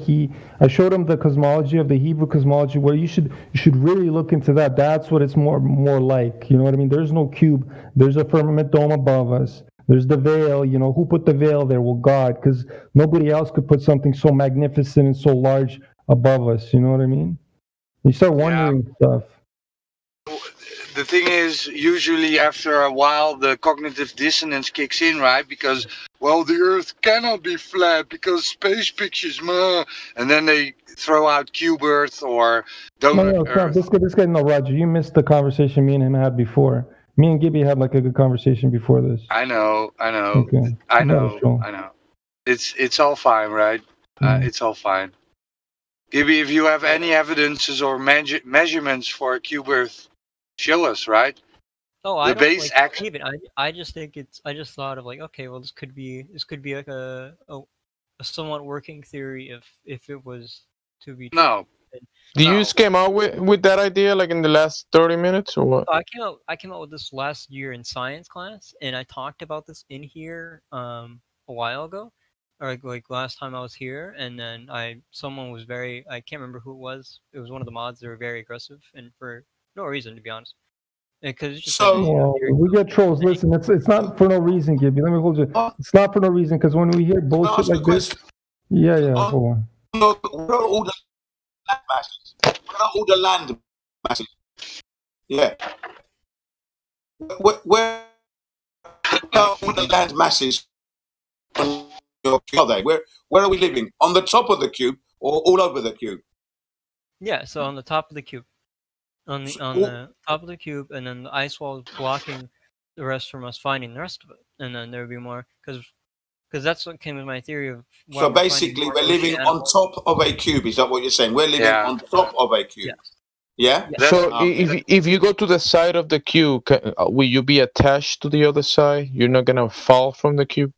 Yeah, so like if you climb like the ice wall and you get past that, then you can see the other side, and because no one's been able to get past that area, no one's been able to get past the ice wall. We don't have. Well, so what's gonna hold you to the cube? What's gonna hold you? Gravity? Yeah, that's where that theory of gravity comes from. With that, Right. So you're mixing two cosmologies again. So you really want to hold on gravity and you want to hold on space because pictures of space, right?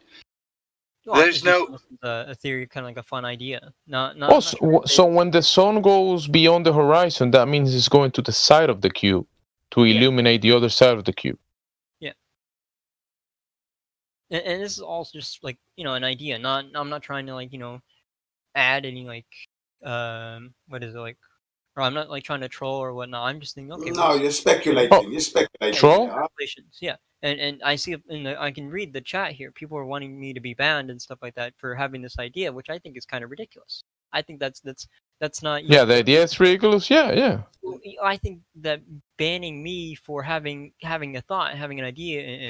Nobody wants to ban you. Who said who wants to ban you? There's nobody wants to ban you. You're not going to get banned for that. I mean, no need to be banned because you know yourself that we don't experience. Yeah. It isn't the first time. It isn't the first time that we have an interesting conversation with a person like yourself, right? And you're being open and you're listening, and that's all fine, right? You sound like a cool guy, but then the cognitive dissonance kicks in because people cannot believe that the Earth measures flat and is stationary, so they will spout out stuff like, "Well, it's a donut, it's a cube," right? Just to an upside down pyramid. It's not the Well, I first got an idea. It might be a triangle. Yeah. What about an upside down pyramid? Because we're not saying shape here, right, Gibby? We're saying flat. Flat is not a shape. This is what a lot of people are having a problem with. That's right. We don't have shape here. We know it's flat, and flat is not a shape. Okay. You get what I'm saying? We don't know the shape because we cannot get outside of our domain. We cannot look from the outside in. We cannot see the totality of what we are living in. So we cannot speculate shape. We don't. We know that there's a firmament dome, though, because you cannot have contained. structure without a container. Exactly. We are contained. We're contained. What you're thinking about the cube outside of the container is just speculation. Can't prove that. I wasn't saying that I could prove or anything like this. I wasn't saying that at all. I was just. No, that's right. That's right. So who gave you this idea? Where you got this idea from? Oh, I thought about myself. Just that's it? You made it up? Yeah, I made it up when I was in science class, and I told my science teacher about it, and she laughed because it's ridiculous. And I Shit, know buddy, the globe is ridiculous. So I mean, you're not that far off. I mean, the globe is ridiculous. Trust me. You should laugh at your teacher for teaching the globe. Yeah, because that's the number one ridiculous, rather than the cube. Exactly. Oh, we're living on a ball. Yeah, come on, think about it. Really? At least the cube, you can definitely have, the way you described it. At least there's no falling off. But on a ball, how can you live on a spinning ball? You know. Well, my teacher actually never taught us in science class. Well, at least this is my high school science teacher. She never taught us about the circle Earth and stuff like that. She never taught us about the ball Earth. She never did that. Oh right, yeah, too ridiculous to teach. That's probably why. So, Gibby, can you answer this? Why will you lie? Why would I lie about what? Yeah, about the cube idea and telling your teacher about it. I didn't. I did tell her about that. I was actually, when I was coming home, because I was in my car, I was like, hey, well, let's kind of come out with an idea, because we find new species of animals in the ocean and in our water system more than we do on land and stuff, because we explore more of the land than we have the ocean.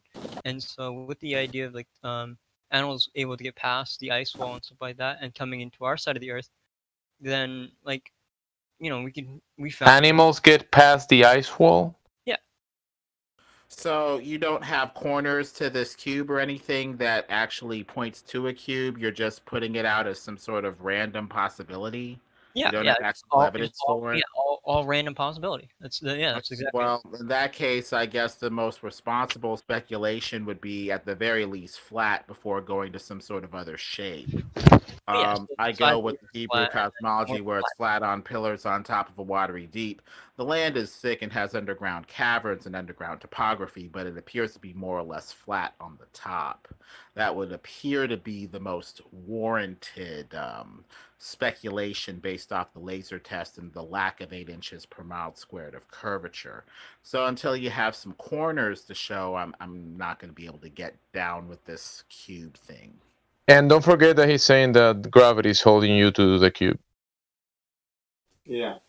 You're also going to need to account for cube-formed gravity, because in the conception of gravity that we typically have, it tends to pull stuff into a ball, not a cube. But if gravity is not pulling stuff into a spherical shape, perhaps the surface is externally pressed and or flat. Yeah, it is said that gravity pulls things to the center. We don't have that. That's what it is said. It's not actually a reality that we have proven yet, but that's what's said. Maybe it's a depressed. Core of the spherical ball. So the It's a cube would- depressed ball that looks like a cube. cube core. Would it not? A core in the center of the cube, which is putting everything to the core of the cube. Yeah, that'd be, yeah. I would we could go with it, imagine. yeah. You guys giving him a lot of good ideas. Think. Yeah, we're helping him with the idea. The cube. Well, it's Yeah, fun we're to open-minded. speculate and to That's what think we of are. We're very ideas. open-minded, Not yeah. everything has to be true and proven. You know, it's your Yeah. free-spirited mind. and No. we're all Pretty human. obvious troll. Gladly think about imaginary things, and that's one of the things I came up with. I thought it'd be really fun. And to be honest, I think it's a really fun idea because Yeah, Gibby, man, if you believe in a globe, that's all fine, right? It's no problem. Why I would don't know you? what I believe in. Why to be would honest, you? because I wanted No, I was going to ask him. Let's ask him. Does he believe in the globe? Do you believe that the Earth is a spherical ball at this moment I in think time? I think it could be anything. I think it Okay, Could be anything, yeah. So then you think it's a globe then at this until point? I am shown proven evidence of it either being a globe or flat, and you guys have shown evidence of it being flat with the Well, we can take you through that. We can you know, actually stuff take like you that. through that now. And the We can curvature actually and stuff take you like that. through that now. Can someone do the 3-point question? Someone with already him? did. Someone already did. I can't remember who it was, but when I was doing my Hades run on Wizard 101, someone already did that when they asked me to talk. Someone already they did their speech on how the Earth is flat and stuff like that. Well, okay, hang on. So were you asked about how they worked out curvature of the Earth? Were you asked that question? How did they in ancient times figure out the curvature of the Earth? No, I wasn't. No, I don't think they talked about that. I don't Right. know. Okay. Well, here we go then. So the question to you is this: how did they back then or even now today, do they know that the Earth is curved, and how did they work it out? Do you know that? No. No, you don't. So basically, you believe that someone else has done that, and therefore the Earth is curved, yeah? Because you haven't seen it for yourself. Is that correct? It could be a possibility that the Earth is curved. Or Okay, flat. so it's a possibility, which means it's a possibility that you believe in, yeah? Yeah. Okay, fair enough. So that's a belief that you have. You believe that someone else has actually done all the maths, then it worked it all out to prove that the Earth is curved, but you haven't checked it yourself, yeah? No, You have heard of... I'm not saying that. I'm sorry if I heard you wrong. I'm just saying, like, I think that the Earth could be like I don't know. There's because obviously, with like pictures of the globe outside, people can see that as fake, or some people can see that as real, and that until that's proven of real evidence of what the So basically what looks like outside, then I'll believe what the shape is. Yeah. So Can you do me a favor when you're speaking into your mic? Can you make sure you're speaking directly into your mic, because your audio volume goes up and down, and that makes it difficult to hear me. I have to keep lending an ear to my mic to hear you. So please speak clearly into your mic. Now I'm going to put it to you again like this. My mic better. That's much better. Now I'm going to put it to you. Sorry, it was below my chin. Right. Yeah. So just get it there. Right. That's much better. Now I'm going to put it to you like this. At the moment, when it comes to the globe with its curvature, have you heard of a guy called Aristophanes? Yeah? Yes. Right. Now, Yeah, he I've was heard of supposedly the guy, who put the two sticks in the ground and worked out from the... they had to assume the distance to the sun in order to get their measurements, okay? So basically, they're working from a premise that the Earth was already a globe. Do you understand that? Because the results that you get from Aristophanes' supposed observation, it can be gained, the same result can be got if you move that sun local to the Earth. You get the same results, okay? So that's not really any evidence for proof of curvature, because they're assuming that Earth is already curved. I feel like that you believe that I believe that the Earth is a circle, like a cube, and well, yeah, that's what I'm saying. That's That's what I was asking. Are you a firm believer? That's what I'm trying to find out. Yeah, exactly. No. I think that no. Until I'm shown evidence of what that person's out in space and they have real proof of what the Earth looks like, then I will believe on what the shape is. If it's cubed, or if it's curved, or if it's flat. I want real evidence of it. Okay, so basically you're on the fence then, it sounds like, the model of the globe. Yeah, I'm open-minded on what the Earth looks like. Okay. Let's just carry on anyway. And then we've got the actual rotation of the globe itself. At the equator, it's said to be rotating at 1,036 miles per hour. So the question is then, how did they work that out? And do you actually feel the spin of the Earth? Can you feel that spin? Well, if that were to be true, I think the Earth would be moving too fast and be too large of an object to feel that spin. Like, you don't really feel the a plane when you're flying in a plane. You don't really feel that unless it's air turbulence and stuff. Well, I mean, again, you would feel that because I've been on a plane hundreds of times, and basically, when you close your eyes, for example, you can notice when the plane banks left or banks right, when it ascends in altitude and when it descends in altitude, plus all the vibration from the actual operation of the said aircraft. You'd notice it. There is no way you cannot notice you're on a plane. That would be impossible. Okay? It's just... Yeah, bro, have you ever been on a plane? No, I've not. I have never flown before. That's why. That would explain why then, because it's just impossible to not notice. I'm too afraid of heights to go on a plane, and also I don't have the kind of money to take a plane ticket. And don't forget, you're Jewish. What do you mean you're too poor? No, I'm not Jewish. I don't know who came up with the idea that I was Jewish. No. Okay. All right, that was my mistake. Yeah, and talking about your aircraft, your airplane, you're actually making a conscious decision to get on it, so you know. But when you're born on the Earth, you're born on the Earth. Okay? So you're not actually getting on it. And there's nowhere on this earth that I've ever felt the earth move except for here in Japan when we have earthquakes. I'm talking to you from Japan.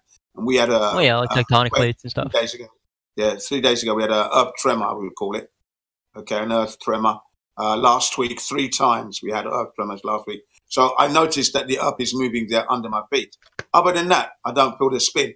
And the funny thing is, you said the larger, it's too large, right, that you wouldn't notice it. But unfortunately for you, the bigger that ball is, okay, the stronger the linear speed is going to be. That's the linear speed is like the centrifugal force of that ball, yeah? The linear speed, okay? You wouldn't be able to stand on the earth if it was spinning even 1,036, no matter how large it was. It is. Because it's like a torque value. That centrifugal force would be exaggerated even more the bigger the ball is. Well, Okay? aren't there some objects, like I can't remember on the top of my head on which exactly ones, aren't there like, some objects that move so quickly that you can't really see them like move or whatever? I don't know of what objects you speak of, to be honest. I mean, I'll tell you one that's a hoax, that ISS would be one of those. So Yes. you think the International Space Station's a hoax? Or the ISS? Oh yeah. I can talk to you. I can tell you why afterwards, right? So basically, yeah, you don't know. So you don't have any proof of the Earth spinning, do you? No. No, right. So that would be a belief similar to the curvature one. Yeah. Okay, what about with the yeah, okay. But also with like the Earth not, if the Earth wasn't moving and stuff, what about the seasons? Well, okay. So the seasons of the Earth. Well, the seasons, as described in the heliocentric model, work perfectly well on the flat Earth. You see what I mean? Because okay, if they you work have the as well with sun, if you have the sun and the moon above the Earth, the flat Earth, when the sun is in the southern hemisphere or hemisphere, those who are on the ball, that's the summer for the Australia and South America, South Africa, if you will. Okay. Then when the sun moves towards the Tropic of Capricorn, then you get like Europe and parts of America are getting it their summer. Okay, so it works the same way in the same pattern. Okay, the Earth, the sun is moving toward the Earth in a kind of like, it moves like in a kind of a figure of 8 apparently. Okay, but there it is. It works perfectly on top, as it's always done for eons of years. Okay, that's how it works. Because like we're saying, we haven't got any evidence of this globe. This is why we're talking, right? So, it works both ways. So that would be a belief that the Earth actually spins, would it not? Yeah. Because you don't have any concrete evidence for the Earth spinning. It's an assumption and a belief, yeah? Yeah. Yeah, okay, that's fine. Yeah, because that's what it is. There is no evidence. Even Einstein said that no optical experiment can be conducted to determine or detect Earth's motion or rotation. Okay, so he was exasperated trying to find a way. Then there's a video known as 5 famous experiments that prove a motionless Earth, and you have Michelson-Morley, Snagnack, and 3 others that I keep forgetting, but there are 5 scientists out there. We should have learnt this at school, but we didn't get it. And they proved that the Earth is not indeed moving. Anyway, so the last point now is the Earth in the vacuum of space. Now, Earth is said to have pressure, and the vacuum of space is supposed to be 10 to the minus 17 torr. So the question is, how can you have Earth in the vacuum of space spinning without a barrier to contain Earth's air pressure? Can you explain that? No, but no, right. But what about so do you think that like Earth and like Mars and other like planets like rotate around the sun? If there was no like spinning, how do they rotate around the sun and stuff? Well, I don't really know for sure if they rotate around the sun as such myself. I haven't really observed Mars moving all around the sun. It doesn't doesn't do that. That's what I'm saying. I've never actually witnessed that myself. All I do is when I've looked out through a telescope, I see a kind of like a pinkish blob that shimmers, but pulsating. That's all I've seen. I haven't actually seen Mars as a physical spherical ball with topography, North Cap, iced up, Southern Cap, iced up. I've never seen that through any telescope that I've looked through. Never have I seen that. So I can't say that Mars. He's mixing two cosmologies together, right? So you're saying the Earth is flat, but everything around us is a sphere. That doesn't make any sense. So, well, that's what I've been told by a lot of other like flat earthers that they. No, believe no. We don't speak like that. I mean, that's trolling, man. Well, I'm not saying that you guys. I'm just saying that I've talked to a bunch of other people about this and about like flat Earth. Where did you hear these ridiculous things? To be honest, I can't remember. I know I've heard stuff on like YouTube or. No, nobody says this. Not even on YouTube, mate. You won't be hearing flat the only guy who says this is Neil deGrasse Tyson, right? He builds up a straw man saying, well, they claim the Earth is flat, but everything around us is a sphere. And then he says, yeah, you have the lunar eclipse, and you would see a stripe going around across the moon. This is called a straw man.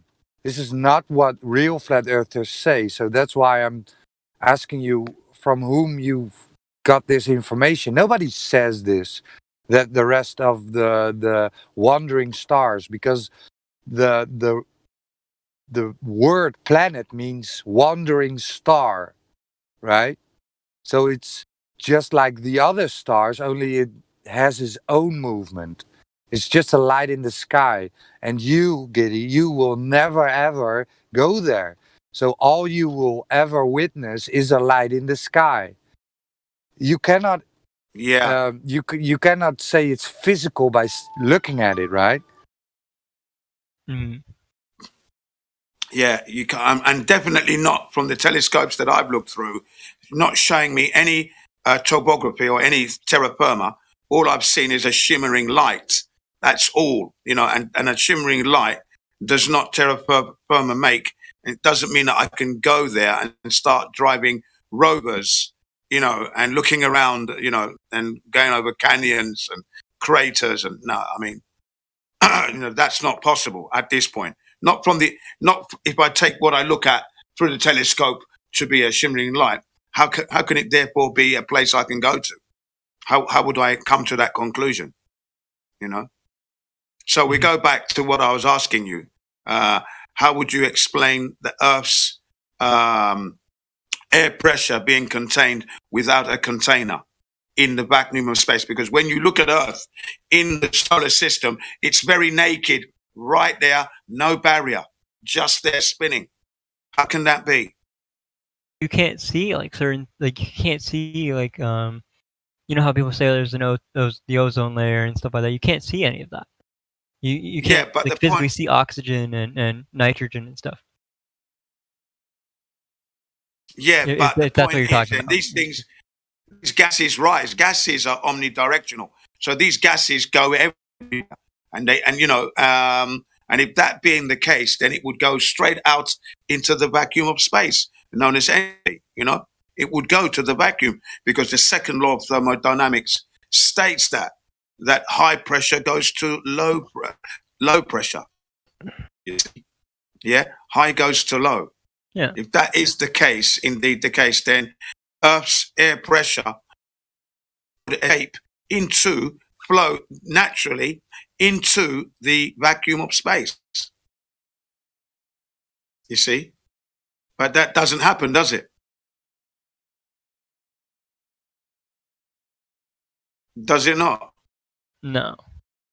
Right. So therefore, Earth being in space, in the vacuum of space without a barrier, that would also be a belief, wouldn't it? Because there's no scientific evidence for that to be happening. Do you agree?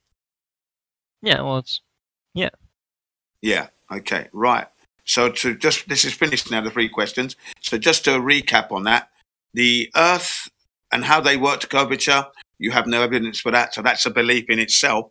even though you're on the fence with that. That's why you're on the fence as such, because it's all belief, no hardcore proof.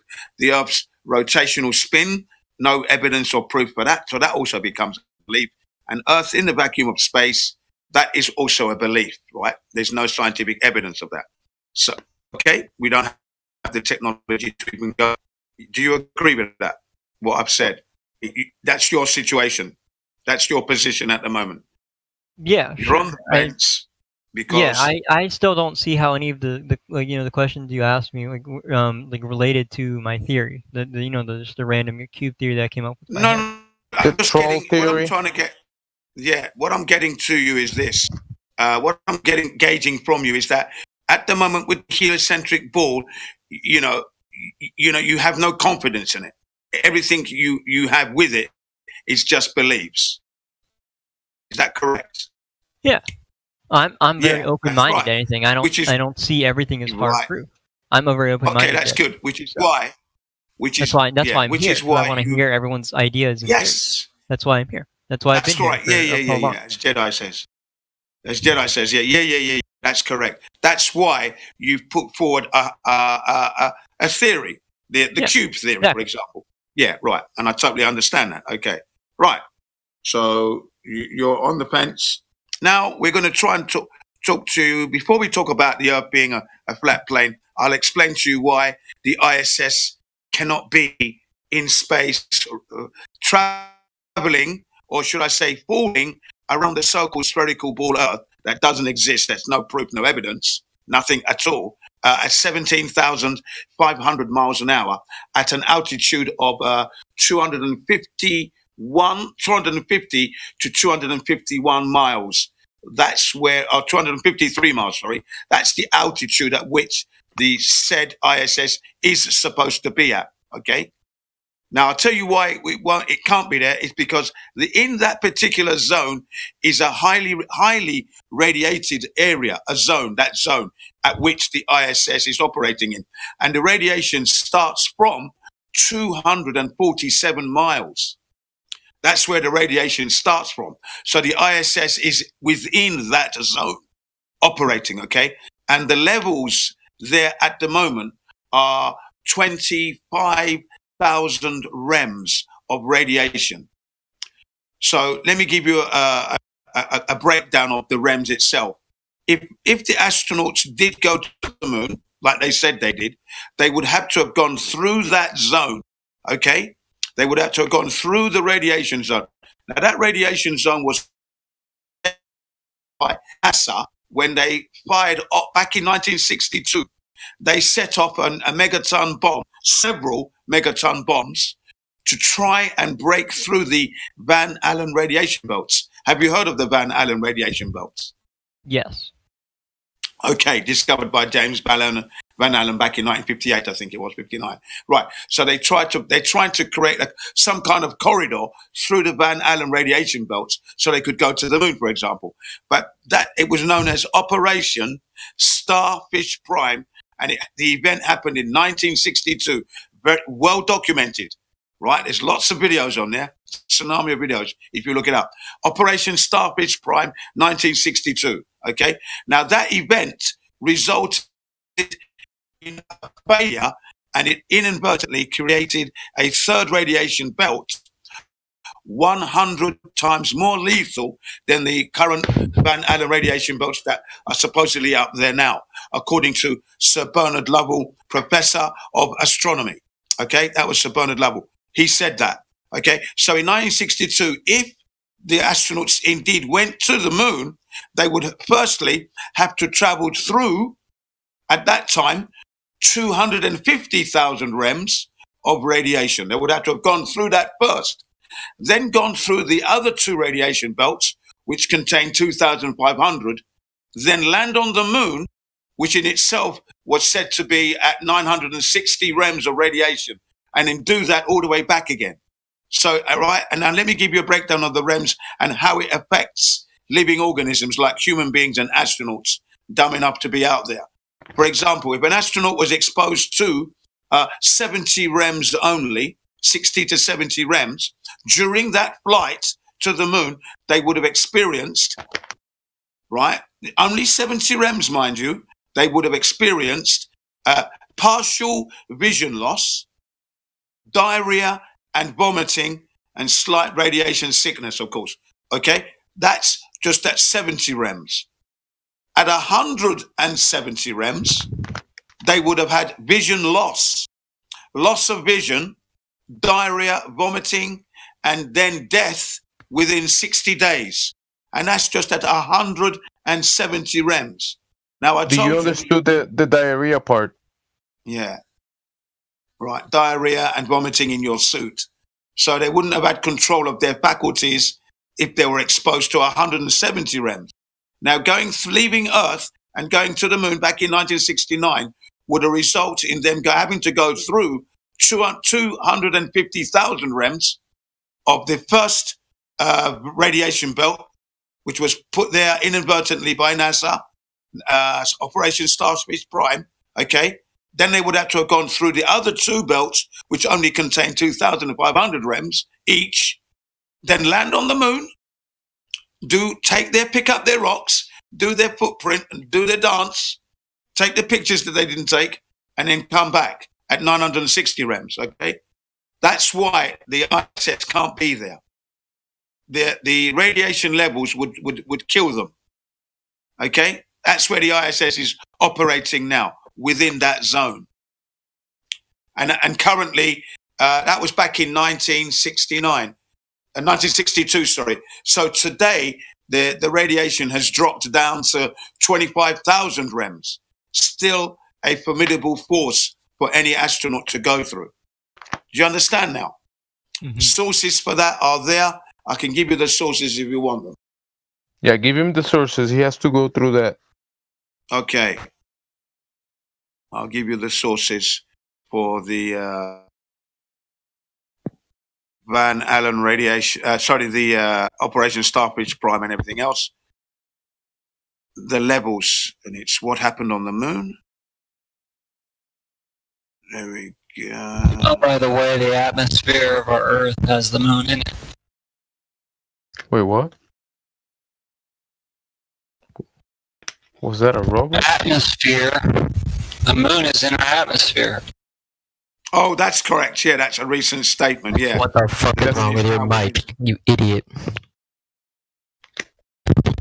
Excuse me, did you hear what I said? Yeah. That's. Or you just want to call me an idiot? Who was that? Yeah, let's not be abusive if we can. There's no need to be throwing out abuse at the moment. Yeah, guys who's being involved. abusive? Excuse Yeah. you. Yeah, I'll take the opportunity to apologise for that, as it's on my watch at the moment. Yeah, sorry about that. I don't know who that was, but yeah, no, you're not an idiot. You're a concerned human being about the heliocentric model and what the Earth is, and that's very good. Now, I have posted for your delight what's known as What Happened on the Moon Part 2. Now, that there deals with the problems with radiation and how it affects human life, and the rocket technology, and how it's not possible for us to go to the moon with the technology we have now, or what they had back then. Okay, it's a two-part one. That one, part 2 and part 3 combined in one. Part 1, unfortunately, has been removed. I discovered this last weekend, just on, because parts about the photographic anomalies and how the radiation affects photographs. But I can give you some of the excerpts of that, because like me, a wise old monkey, I actually took pictures of the said parts that I'm talking about from part 1, which I will now upload in the live stream voice text for your delight to feast your eyes on. You got to wake up early to catch gin out, mate, I'll tell you. I get up early and sparrows fart. That is early. I'm so early, I can hear those sparrows farting in the trees. So yeah, I hope you can see it in the live stream voice text, the video that I posted for you. Can you see that? Yeah, I see it. Yeah, that is a brilliant video. It's a British and an American collaboration. They came together to make that video. It's brilliant. Okay, one of the best on YouTube. That's why I'm giving it to you. Mm-hmm. So I'm not giving you something that's going to waste your time. No, not at all. It's going to be very educational for you. You'll be hard pushed to find this information in any other video. They go through it like a Sherlock Holmes forensic scientist, each step of the way. And So once you, I have a question. So because Yeah, you go don't believe in the International Space Station. That's correct. Yes. What about the man Scott Kelly who apparently He's a spent lying, like no a good year? scumbag. He's a lying, no good scumbag, and I'll say that to his face with his little somersault on a harness. No, he's not anybody that I would ever promote as anybody honest, honourable. Morally, nah. He's just a no good scumbag. That's what he is, Mr. Kelly. And the videos and like pictures he took. He's a of that. lying, no good scumbag. I mean, that says it all, doesn't it? I mean, come on. What more how can you improve on that? Whatever video he's in, he's a lying, no good scumbag. That's what he is. That's it. All right. That's it. In a nutshell. I mean, what more can be said? Thank you, Roger, for the link there. Yeah, it's 20 minutes. It's a real gem because it shows Chris Hadfield brushing his teeth while sped up, and his bag of water isn't sped up, right? It just shows you the trickery, and it goes further into the anomalies that they show on the ISS, them pulling on wires and stuff like that. So yeah, look into it, man. Once you see it, you never can unsee it again. It's amazing how they trick you with these things. But I have to go. Thanks for the chat. Yeah, this one is a real gem. 3:00 in the morning. I got school in the morning today, so I'm head to bed. But okay, yeah, I'll definitely Well tune in done. tomorrow. Thanks for listening anyway. Yeah. I'll post some images for you in the live stream voice text that you can look Alright. at, dealing Yeah, with make sure you radiation save all the links and go through all the information. You're gonna be tested tomorrow. Oh, I'm gonna be tested tomorrow. What if I don't watch them because I'm busy with school? Oh, yeah, No, you watch it at next your week. leisure. Next week. Watch it at your leisure. I say watch it at your leisure. Take your time. Don't rush it at all. It's a lot of information to take in. I'm gonna take my time and I'm gonna look into everything before I get tested or whatnot. I'd rather spend I like would a year or appreciate two that. looking into research and looking into things and listening to you guys more and stuff like that and being open-minded about everything because that's what I am. I'm open-minded about everything. So that's why Absolutely. I'd much rather not be tested because fuck school. So I don't care about like the learning system and stuff like that. I want to learn on my own. Does that Yeah, make any sense? absolutely perfect. Absolutely. All right. Well, I'll see you guys later. Have a great time. Yeah, I'll catch you later. You as well. Thanks for listening. You were very good. I think I've been here for about 10 hours. So. Wow, you've been here that long. I don't know. Maybe I've been here about 10 hours. I have no idea. Maybe close to that. You can do 3 more hours. Well, you've been very amicable, and thanks I need for to your sleep, so. hypothesis as well. Thanks for dropping down the hypothesis. Okay. I'll come up with more and I'll talk about them. Yeah, great. And you're not an idiot, so don't worry. So that's been retracted. Whoever said that. Yeah. That wasn't for him. That was for Warmer. Warmer. Yeah. Well, Sorry. I don't It really was, care. Never thought I was an idiot. Anyway, so. That was the denial guy, but I guess he left the server. I was looking for him, but he's he not was, here. He's not with us anymore. Be an asshole. Yeah. But I don't mind like petty insults and stuff. Wherever people call me, I don't really care. So, this is a Yeah, lot that better. wasn't. No, you was calling me the idiot. Oh yeah, I know.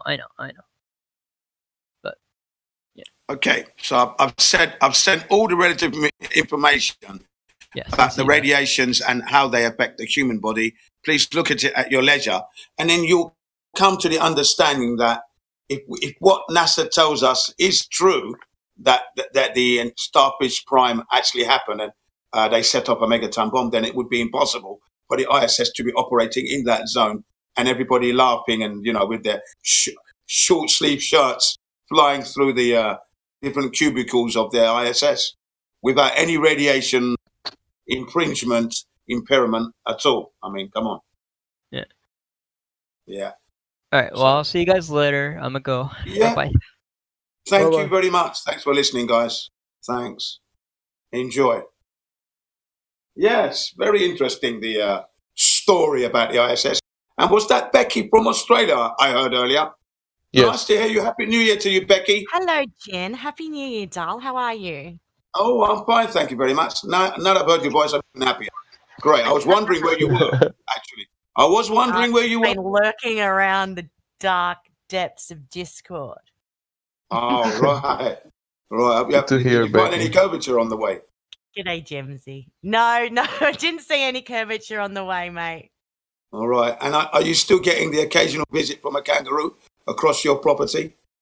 Yeah, we've seen a few kangaroos lately. I saw a couple Yeah. yesterday, actually. They're on the sports field just down the road. They're so cute.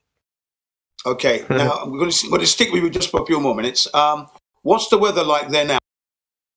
It's really mild here this evening. It's overcast and mild, actually. But we've had a couple of warm days. But for the most part, this summer's been pretty mild. Hasn't been Yeah. too bad. Okay. Now, this is going to be a shocker. Maybe you already... But I heard yesterday that Australia is thinking of keeping its border closed for the rest of the year, not allowing anyone to come into your country.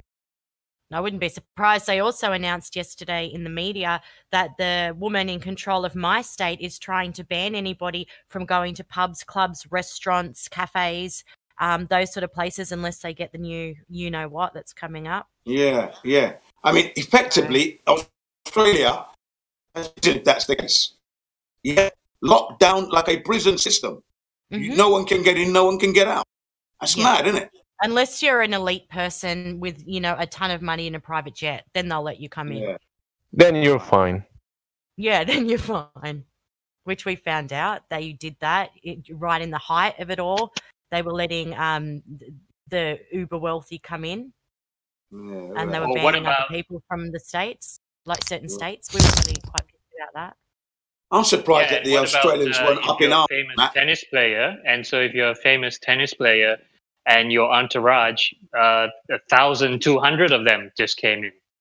So where's all the restrictions on that? Because they have to have the big Australian Open tennis event, right? That's correct. Yeah, that's right. That's So what I was 1,000 talking people about. can just come in when others are dying to come in, almost literally or whatever.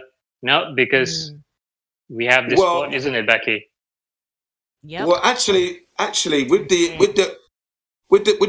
Australian Opens, they're saying that the tennis players have to come in and they got to do 2 weeks quarantine. Okay, and now the tennis players themselves are worried because they're not going to get any practice, and then they're going to go straight into a tournament. Right, Yeah, that's what they're it's saying. wild. Yeah. So I have been keeping an eye on what's going on in Australia. Whilst you haven't been in the place, I thought, well, where's Becky? You can answer my questions. Locked down. They've locked us out of each other's states. Like if I wanted to go down and visit Rig right now in Melbourne, I couldn't get through to see him. I mean, it's just crazy.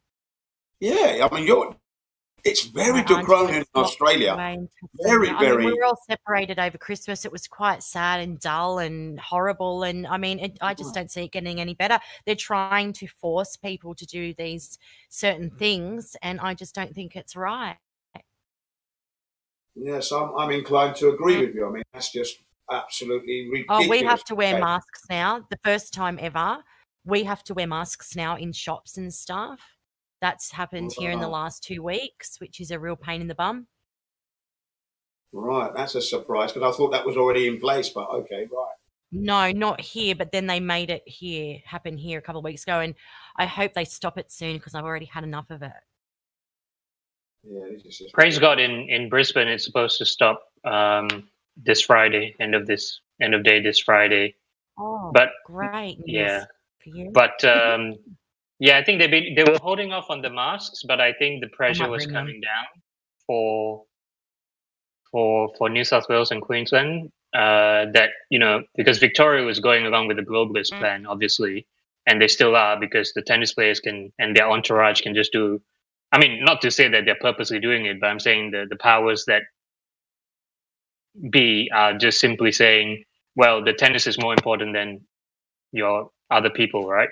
So anyway, for New South Wales and Queensland, it appears that the pressures come down to say, well, you got to start doing these things, getting people used to wearing masks, and taking that injectable when it comes. Yeah, that's what they're trying to force people here to take the injectable. Otherwise, they're threatening to ban us from, going about basic life. So I won't be able to go to a restaurant or a cafe or a police station to report a crime. I won't be able to live in society as a normal person would. It infringes on my basic human rights. So I hope enough people complain, because I sent a letter yesterday to the Prime Minister of Australia and the Premier of New South Wales expressing my disgust. So I hope somebody else did yesterday, because I was ropeable when I saw it in my Facebook news feed, mind you. The title is "No Jab, No Pub." That was the title of the story, pretty much like no jab, no pub. You don't go and get your jab, you can't go and have a drink with your mates. Trying to threaten and force people into it. But then the Prime Minister saying publicly, oh, it's a voluntary thing. How is that even voluntary? Yeah, how is it voluntary? So that's what's going on in Australia right now. It's not voluntary. It's not. Yeah, because it's called discrimination. Because if you don't have it done, you can't do this. That's what it is. Medical.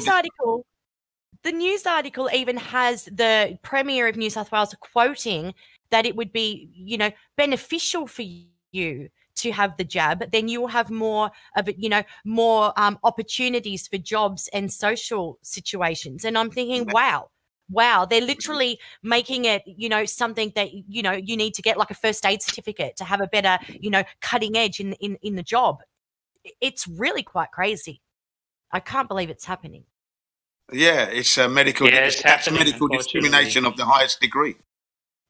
Yeah, unfortunately, it is happening because, and it's really sad because I found out from my brother here that in Queensland anyway, that if you don't get your injectables, your children can't go to regular schools. So that's been happening for a long time. Yes, and that then has now, been happening for a long time. And then now for adults, it's going to be like, well, you want a nice job, you want to work here, you want to go to the pub, you want to go to the restaurant. Yeah, it's and the public, there's the level of dissent is for Australia has been shockingly low, I would say, based on what I would have expected from what I knew of Australia 10, 20 years ago. The level of dissent the past year has been so little. It's just, yeah, I'm speechless actually. Yeah, well, I just hope some other people got in touch with the Prime Minister yesterday, because they are giving us mixed signals and telling us two different stories. One, the leader of the country is telling us, no, you will not have to take this thing. And then the leader of the state that I live in is telling me, you're going to have to take that if you want to go about your normal business. And I don't think that that's the same message. So somebody's lying here, and I want to know who. Yeah. So we'll just see what happens. I might be on the outskirts already, I mightn't be able to go and have, any kind of social life anymore, because I'll be, not allowed to enter the premises. I'll have to just sit in the park and hope somebody walks by. Yeah, they're going to probably enforce a curfew tonight in the Netherlands. Oh my goodness. Yeah, there's been talks about this all week, and the Germans and the Belgians have a curfew, I think. So of course we can't stay back, right? So yeah, I'm not hoping. Why is no one standing up to this? How is a curfew going to help, hinder, or do anything to a Nothing. virus? That's so crazy. Because everything is closed already, right? Pubs are closed, restaurants are closed. They are saying, well, you bad people, you go visit your friends now. So that's bad. And we need to, yeah. Apparently here in Ontario, if you buy beer after 8 o'clock now in the stores, it's danger you get corona. You used to be able to buy it till about an hour, 10 o'clock. But now they've rolled back the time. You can still buy other stuff after 8 o'clock, but no more beer, or you might get corona.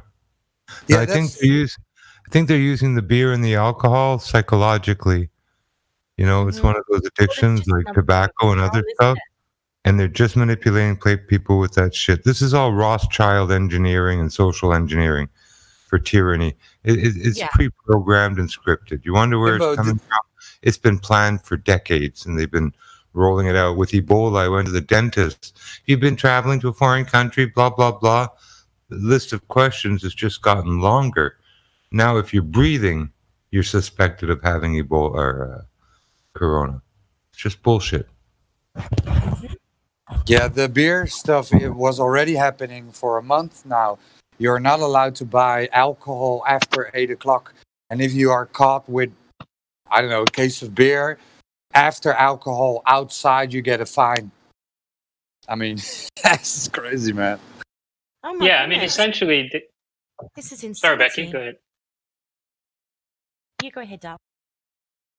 Yeah, I mean, essentially, they've been able to use this to basically have martial law, to say that once we've declared it, that's why they had to use the P word, starting with P, ending with C, for the C ending with D. And then now they can just make arbitrary rules, right? Which in Western countries is really shocking, because now in so-called civilized first world countries, they can just start making arbitrary rules. Today you wear a mask, tomorrow you don't. Today you go home at 8, tomorrow you don't. Today you can go to work, tomorrow you have to work from home. And then, oh, sorry. Yeah. I was just going to say, you've made an excellent point, because in our country, we went, and you are in our country, in our country, we were put under ministerial law, which was they declared a bio-emergency. So we entered into something called ministerial law. And now we have all these weird rules, regulations that we cannot do things. We have to walk in one direction, walk out the other, do all these crazy stuff. So it is very much the same as what people would expect martial law to be, but they call it ministerial law, and they're using it under the guise of there's a bio-emergency. Yep, and that's the excuse that they've used to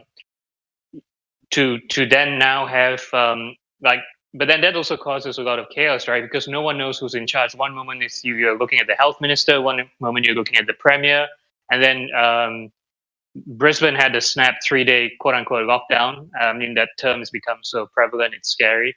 And that was apparently after a national meeting.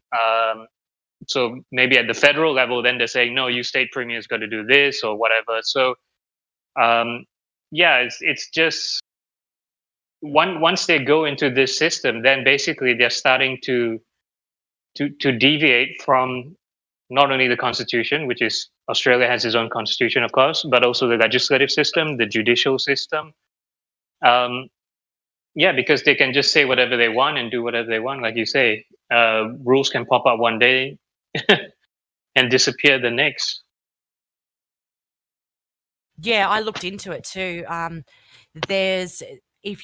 We've been ordered to wear masks in my area of New South Wales, and I went and got online to see what the legal requirements for these masks are. And there's several lawful reasons that you are not wearing a mask, and if someone approaches you who is a police officer or a marshal, anyone like that, and asks you why you are not wearing a mask, and you give them a lawful reason, you are not required by law to present any documentation. You just have to state the lawful reason you're not wearing the mask, and you can be on your way, and they cannot fine you. So people need to look up what rights we have left, basically, in this situation, because at the moment people are so scared to not wear a mask because they're going to get fined. I think it's around $200.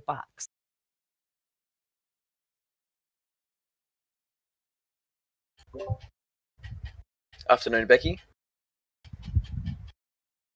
Hey mate, how are you? Good, how's yourself? Yeah, not bad at all. What's been happening? Not a whole lot. Hey, just the start of the new year and all. Hey, I wanted to ask you a question. Mm-hmm. Do you know a fellow that lives in Richmond, New South Wales, by the name of Tom Barnett? Barnett sounds familiar. I know that some Barnetts went to Windsor High School, which is near there. Did you say Tom? Tom, that's correct, yep. Yeah, I don't think I do know Tom, no. Alrighty. I might have That to. is right near where I live. Does he know me? No. He's just I'm don't even know what to call him. I'll send him a link to his YouTube channel and what he does and whatnot. I thought Yeah. you might like to look into him. He's pretty interesting. I would. Thank you very much. I appreciate that. Yeah, Becky, very interesting. I was looking it up. So, the Biosecurity Act of 2015.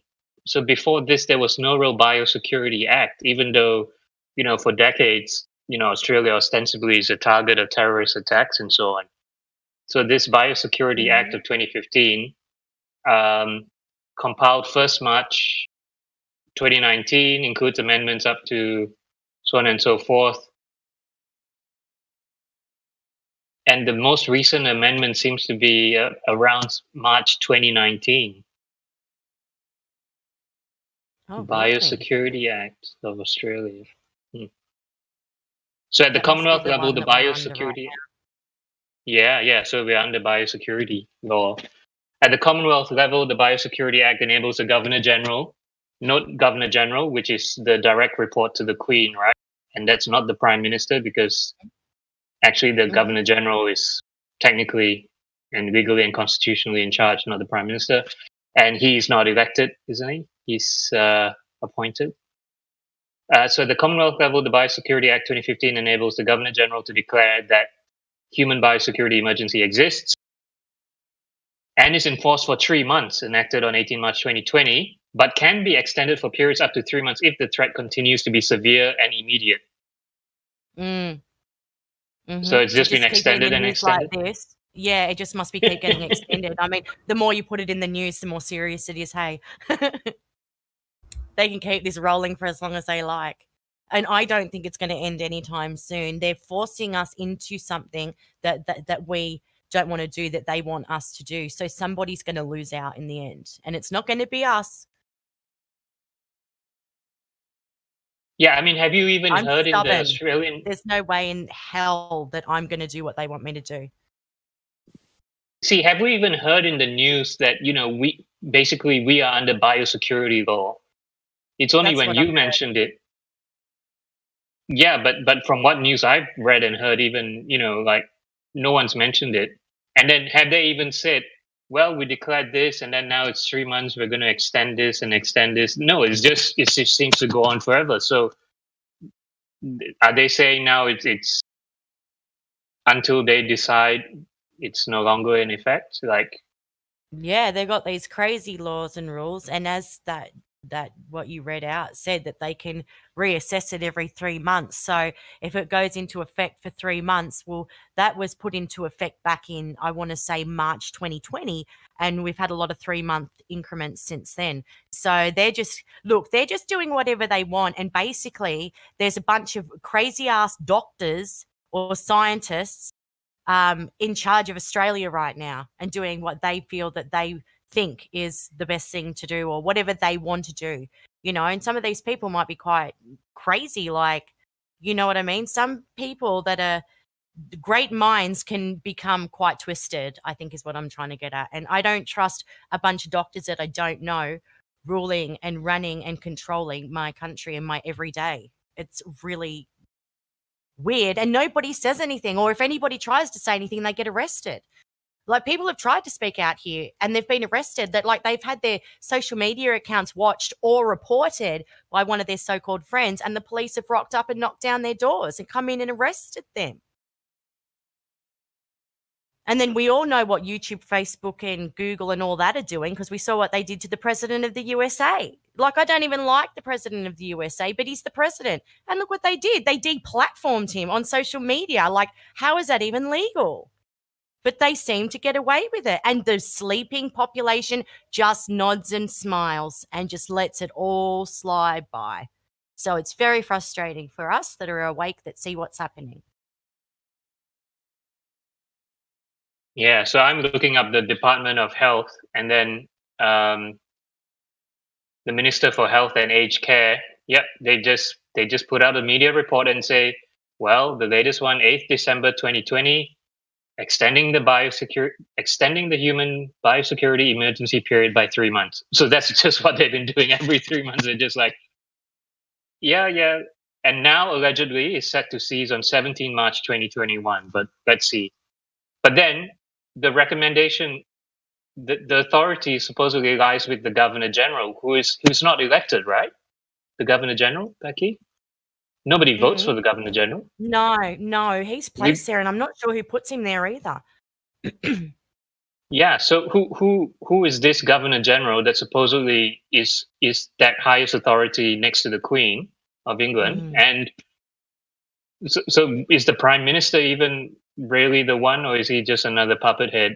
I mean, we know they're puppets of the globalists, but sounds like he's even legally, right down the ranks. Even when he says something and then one of the premiers goes against him, it shows that he has no power, really, because that's happened a few times. There's been these kind of disagreements publicly over the last 12 months, and these, especially that Anna woman from Queensland, the Premier of Queensland, Anna P, whatever her name is, she was just like radical.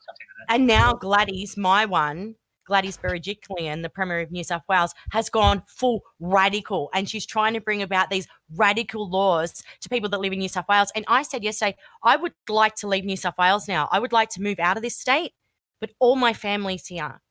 The majority of my family are here. I have family that I could flee to Tasmania to right now, but I don't know if this craziness is going to follow me state to state. You know, I could hop around the country and these laws could follow me everywhere I go. So at the moment, I'm just registering with the government my distaste by a formal letter that I do not consent to what they're doing. And then I guess I just wait it out and see what happens. But I could be evicted or banned from society, basically. Not even allowed to have a cup of coffee in a cafe anymore, which is crazy. Yeah, because, I'm not a criminal. It's not right.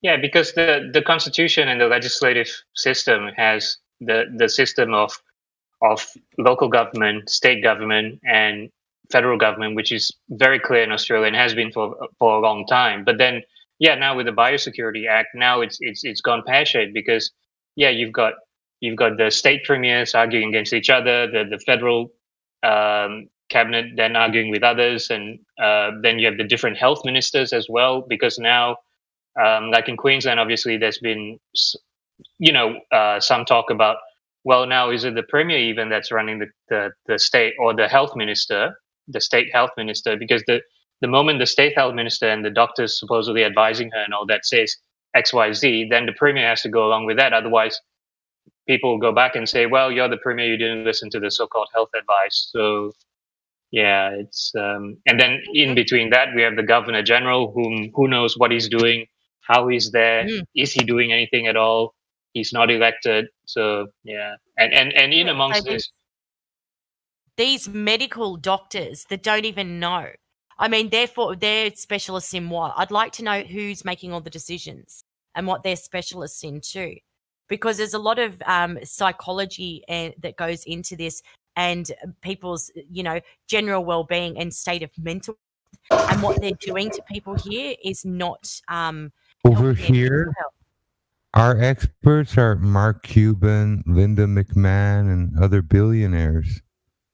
Their billions of dollars dictate that, wow, when they speak, even if they're not doctors, wow, they know when it's safe to go back to work, when it's safe for two wrestlers to wrestle. See, wrestling is an essential industry, right? I mean, that's who's making the decisions here are a few sports billionaires. Oh, well. Yeah, I mean, it's sad to hear that. And just to summarize for Australia before we move on to that point, Jimbo, which is a great point, of course. So Australia is essentially under a medical biosecurity tyranny dictatorship system, because the individual representation for right to free speech, right to representative representation in legislation and the judiciary is being removed by this biosecurity medical industrial complex dictating what we can and cannot do. Yeah, go ahead, Jimbo. Just finishing that point.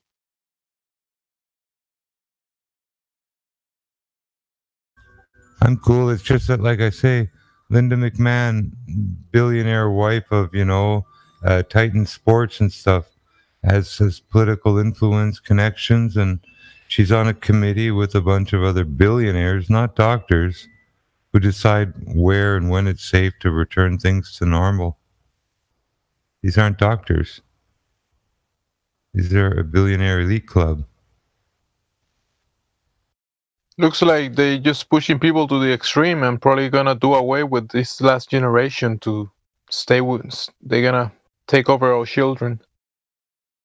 Yeah, it's very sad. But they're doing it through fear. It's always been a fear-based mind control, trauma-based mind control. It's brainwashing. The best way to brainwash the nations is to frighten the living hell out of them.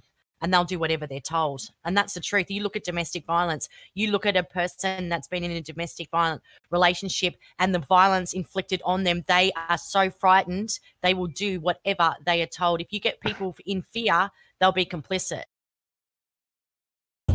Let's face it, the state has been our gaslighter. End of story.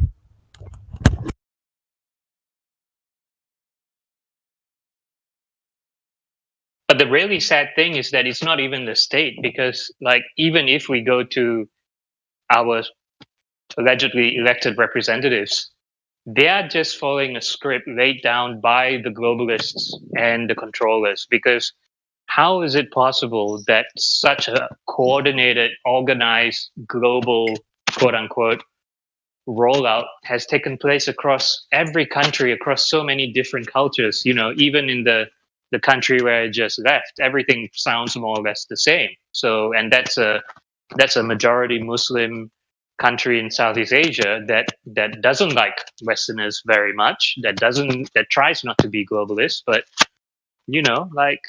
so who's really in charge? Like, who's running the show? Like you say, even the billionaires. For me, when I saw a picture of some Amazonian kids in the jungle, in their loincloths with face masks, I thought, wow, the propaganda or the spread of this is just really, really wild.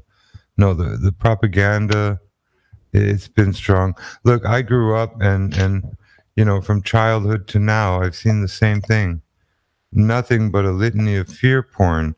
If they don't want you to think that there's a meteor going to crash and kill us, then it's the weather and the ecology and acid rain and toxic shock to our lakes and carbon footprints. And it's been just one litany of marketing of fear porn at every level.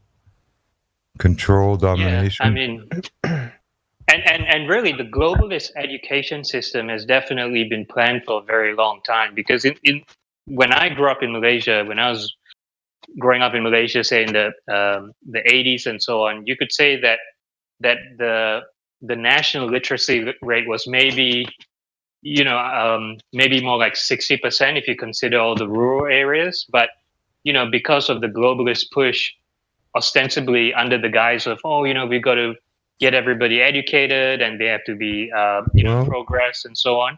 And they don't even use English as the main curriculum language. If you look at the word kindergarten, it's from German and it means to spark or set a light. We see images of little devils with bifurcated tail and red skins and flame. Why would you want to burn or brent or, set something alight, They refer to the imagination and stuff or whatever for learning, but in reality, that's not what they want to kinder.